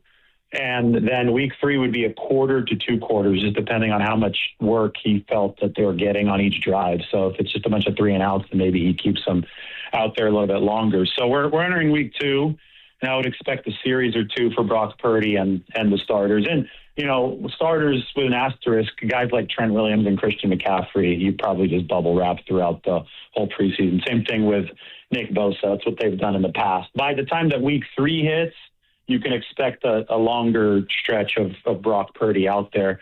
And we probably, just by default at this point, will see Mac Jones next week, because I highly doubt that Curtis Rourke is going to be in there next week. So I don't think they're going to sign a quarterback either. So your quarterbacks next week suited up are likely going to be Brock Purdy, Mac Jones, and Adrian Martinez, with Adrian playing most of the game, but Purdy and Mac getting a couple series each.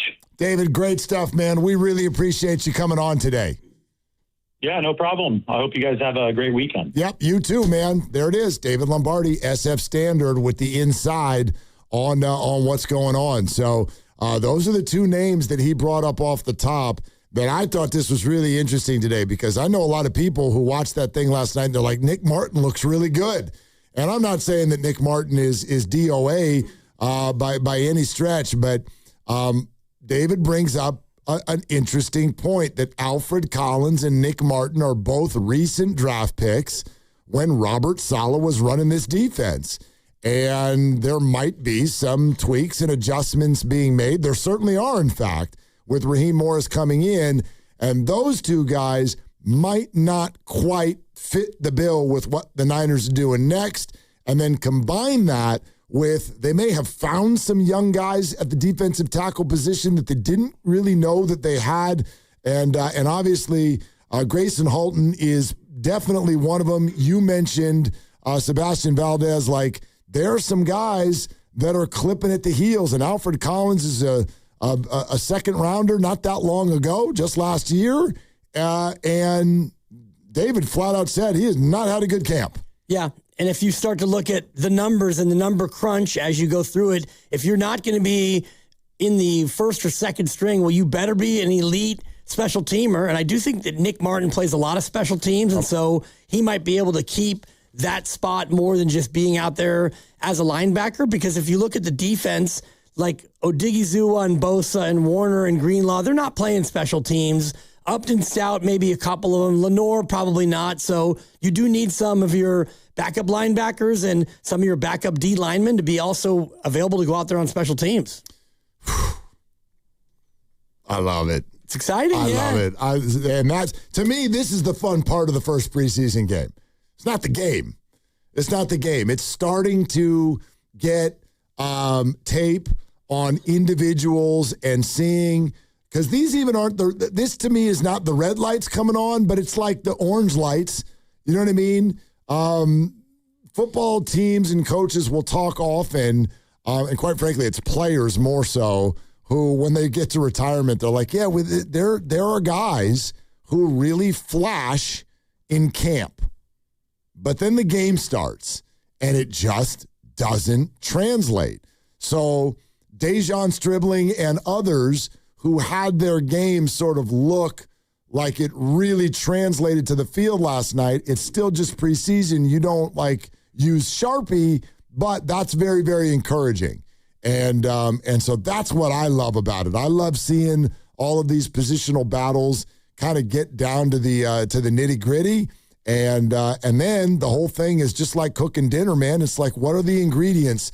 And I know we go, oh, yeah, it's a pretty similar team. New defensive coordinator, right. Bunch of new defensive players. This thing, and then a new set of health circumstances. This thing could look completely different this year. And I think that the defensive scheme is the most interesting part of the change, because Robert Saleh, and David made a good point about, last year, what they had to work with, which was not a lot. You were last in sacks, and so you had to play a certain way which was bend but don't break. And I ran the numbers on every year that Nick was healthy. I did this yesterday where Nick's healthy, he sacks a bunch of people, and the defense is really good, and the team goes very far in the playoffs. And so you'll have that, hopefully, but also Raheem Morris is going to make things look and feel a whole lot different. Football coverage on 95.7 The Game is presented by Xfinity. Score the most reliable Wi-Fi. One price, 5 years guaranteed. Xfinity, imagine that. And if you haven't already, make sure you subscribe to Willard and Dibs on the free Odyssey app or wherever you find your favorite podcast. This is Willard and Dibs.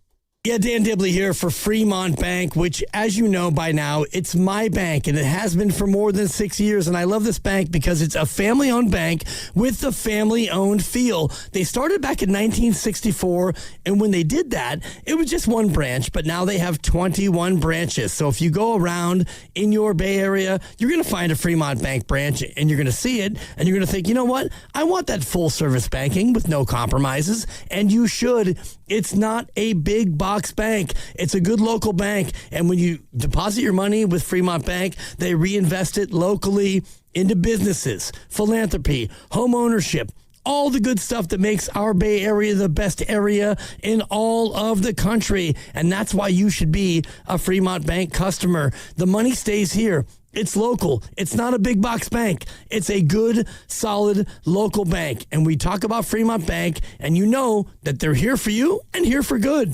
Hey, Bay Area sports fans, get ready for game day with Laughing Monk Brewing. Whether you're watching with friends or heading out after the final whistle, Laughing Monk has the perfect beer for the moment. With locations in Sunnyvale, Scotts Valley, and Bayview in San Francisco, there's always a monk nearby. And now, check out their newest San Francisco location in Nopa. From crisp lagers to bold IPAs, every beer is righteously brewed in San Francisco. Grab a pint, grab your crew, and make game day better at Laughing Monk Brewing. Righteously brewed in San Francisco. Cap off your summer at the Good Guys 39th West Coast Nationals.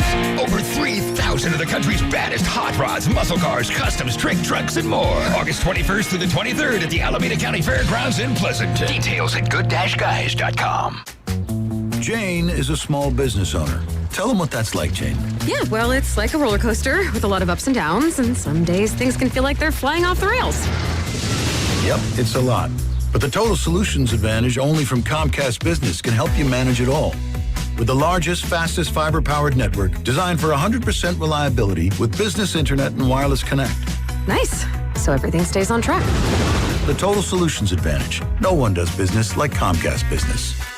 The more solutions you add, the more you save. Get started today with a qualifying internet package for as low as $60 a month when you add an advanced solution.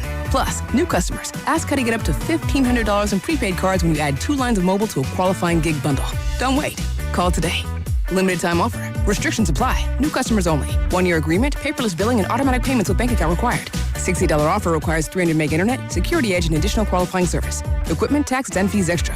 Prepaid card offers end 9/13/2026. At Alameda County Health, we don't just work, we serve. We provide essential behavioral health, public health, and homelessness services. We protect the environment and stand with our communities. Every day, we make a difference in people's lives. Here, you'll do more than just work. You'll support and uplift communities across the county. Take it from Sierra. It's a lifeline for so many families. I'm proud to give back to the community that shaped me. If you're ready to help others, apply today at acjobs.org. That's acjobs.org. In 2026, Bay Alarm celebrates 80 years of security.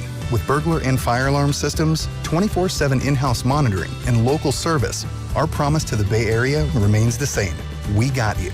Learn more at bayalarm.com. I just bought a new automobile the same way they did in the 1900s when movies were silent. Well, I just got this Jeep from FlexCar. Maintenance and insurance are included, and I can switch cars anytime. What are you, high on giggle juice? The first and only month-to-month car lease. FlexCar, you drive everything. Want to talk about low testosterone or impotence? No way, right? But did you know 1 out of 4 men suffer from this condition? Listen to Dr. Robert Rowley from Prime Male Medical. At Prime Male Medical, we specialize in acoustic wave therapy, sublingual lozenges, injectable medications, and testosterone treatments. Get your first visit, PSA test, testosterone test, Doppler ultrasound, and a year of follow-up visits for just $99. Go to PrimeMaleMedical.com or call 415-761-4037. 415-761-4037. I'm Piera Palazzolo, VP of Digital Marketing for the American Management Association, a company focused focused on the management training skills needed to enhance the careers of business professionals. We did our research when it came to the best companies for website development and chose AmericanEagle.com. And we couldn't be happier. AmericanEagle.com worked closely with us to understand the front and back end requirements needed to launch an e-commerce website that could handle the complexities of running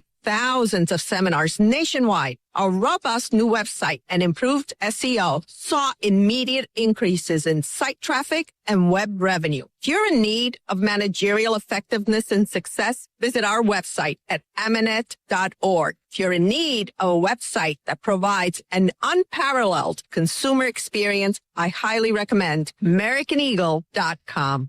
Transform your business today. Dial 877-WebNow1 for a free digital consultation with AmericanEagle.com. This is the story of the one. As a maintenance engineer at a beverage manufacturing plant, he starts his day knowing every line is ready to run because Grainger delivers the industrial-grade products he needs to keep mixers, conveyors, and packaging equipment moving. With Grainger's vast selection of bearings, belts, and motors, he keeps operations running smoothly, so nothing grinds to a halt. Call 1-800-GRAINGER, click Grainger.com, or just stop by. Grainger, for the ones who get it done.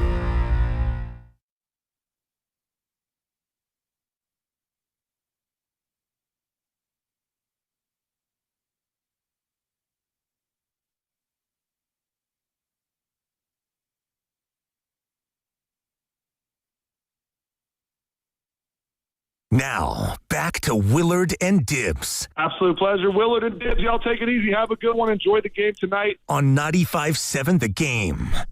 NFL Game Day Kickoff has just filed this report. The Tampa Bay Buccaneers, at this hour, remain steadfast that they will not trade Vita Vea.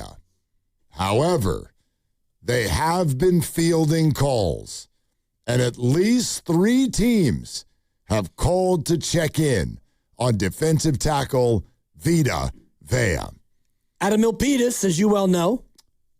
The Buffalo Bills. Okay. The Indiana Bears. Oh, yeah.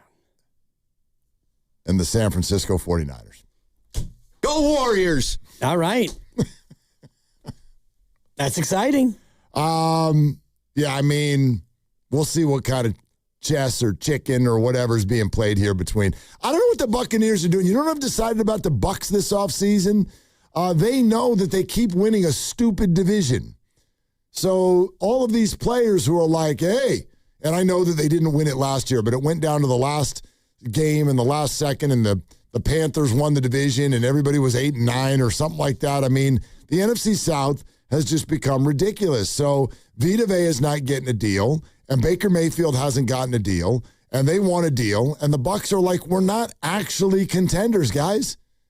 Like, what do you think you've earned by going 9-8 and winning a stupid division every year? So the Bucs, I think, find themselves caught in the same spot that many teams find themselves through the years. This is why the Raiders moved on from Derek Carr. This is why the Cardinals moved on from Kyler Murray, et cetera, et cetera.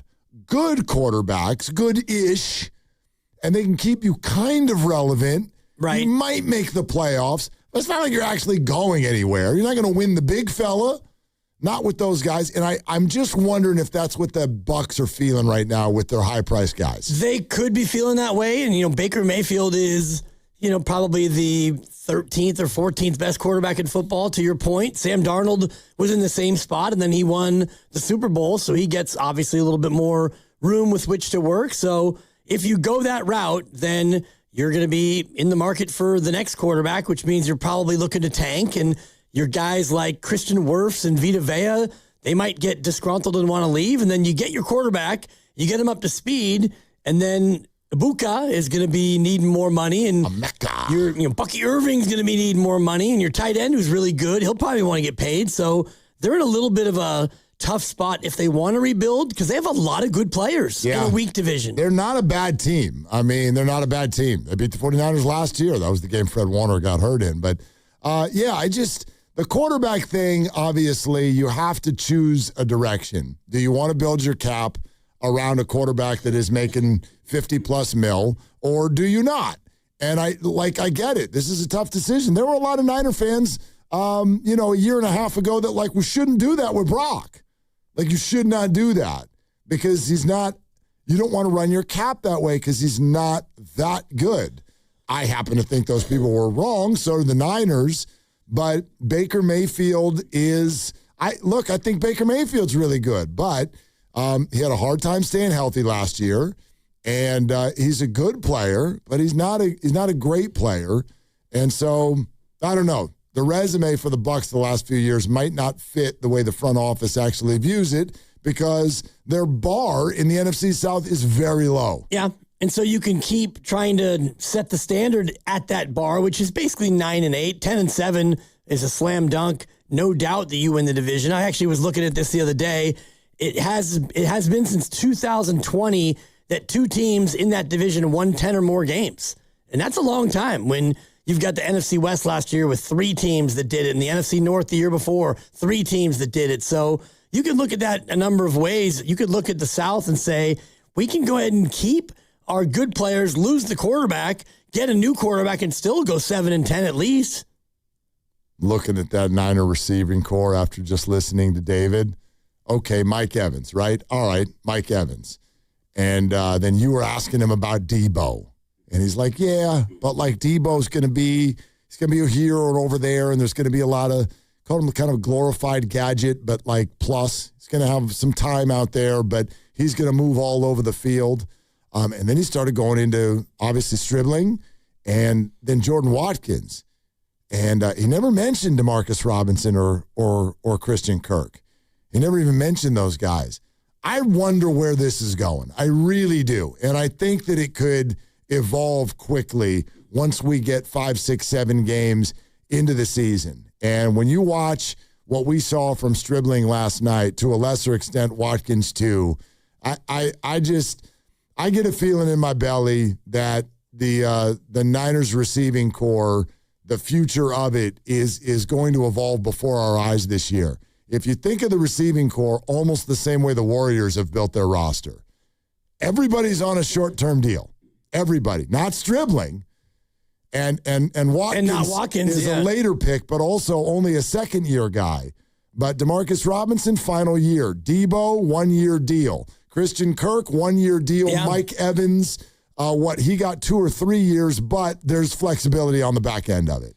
So they're clearing the way for Stribling, Watkins, and maybe Pearsall, if he can ever get himself healthy, to be the guys.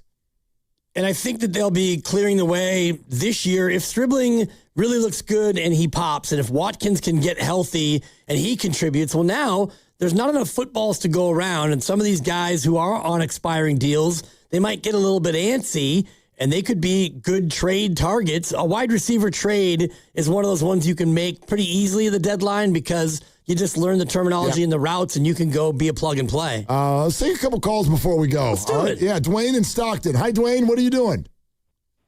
Hey, what's up, the homies? What's up? What's good? Hey, fellas. I cannot believe how thirsty the 49 fans are, bro. What you mean? Oh, my God. Stribling has 7 catches for 63 yards? One of them was for 32 yards, which means the other 6 were for only 31 with a drop. And you guys are already anointing this kid after one preseason game. Please, relax, bro. Well, you guys are talking about bubble wrap? Bro, 49er fans get a boner if the wind blows too hard. Okay, so first of all, David Lombardi was the one who used bubble wrap. Second of all, that was not a drop last night. I refuse to let you call it that. It was way behind him. And third of all, what do you expect when he's playing with Adrian Martinez and Curtis Rourke? I mean, is that not at least factor into what you're saying? You can't tell me the kid doesn't look good, Dwayne. It's one preseason game. Nobody can take anything from that, bro. No, but they're not, because a lot of us have been following camp and have been attending camp, and he has been really good with everything they're asking him to do. That's all we've got so far. No one's anointing him, but they're excited by him. Hey, that is all you got, but that's like comparing Giants spring training. You know, well, and that's fine. Dwayne, thanks, Dwayne. I don't think anybody's saying anything about Stribling other than that we're excited about him. Right. That's all. Nobody's saying he's going to go to the Pro Bowl. Anointing, none of that. He had a nice preseason game, and it looks like when the ball is thrown to him, he can catch it. I have an apology to give out. Okay. So a week ago at this time, I forgot. You were coming off a car crash. That's true, too. Again. On remote. We were on the road. So we end our weeks around these parts with Kurt in Hayward Hills. And I blew right through it last week. And That's all right, brother. All right, thank you. We won't do it again. Let's go to Kurt in Hayward Hills. Hi, Kurt.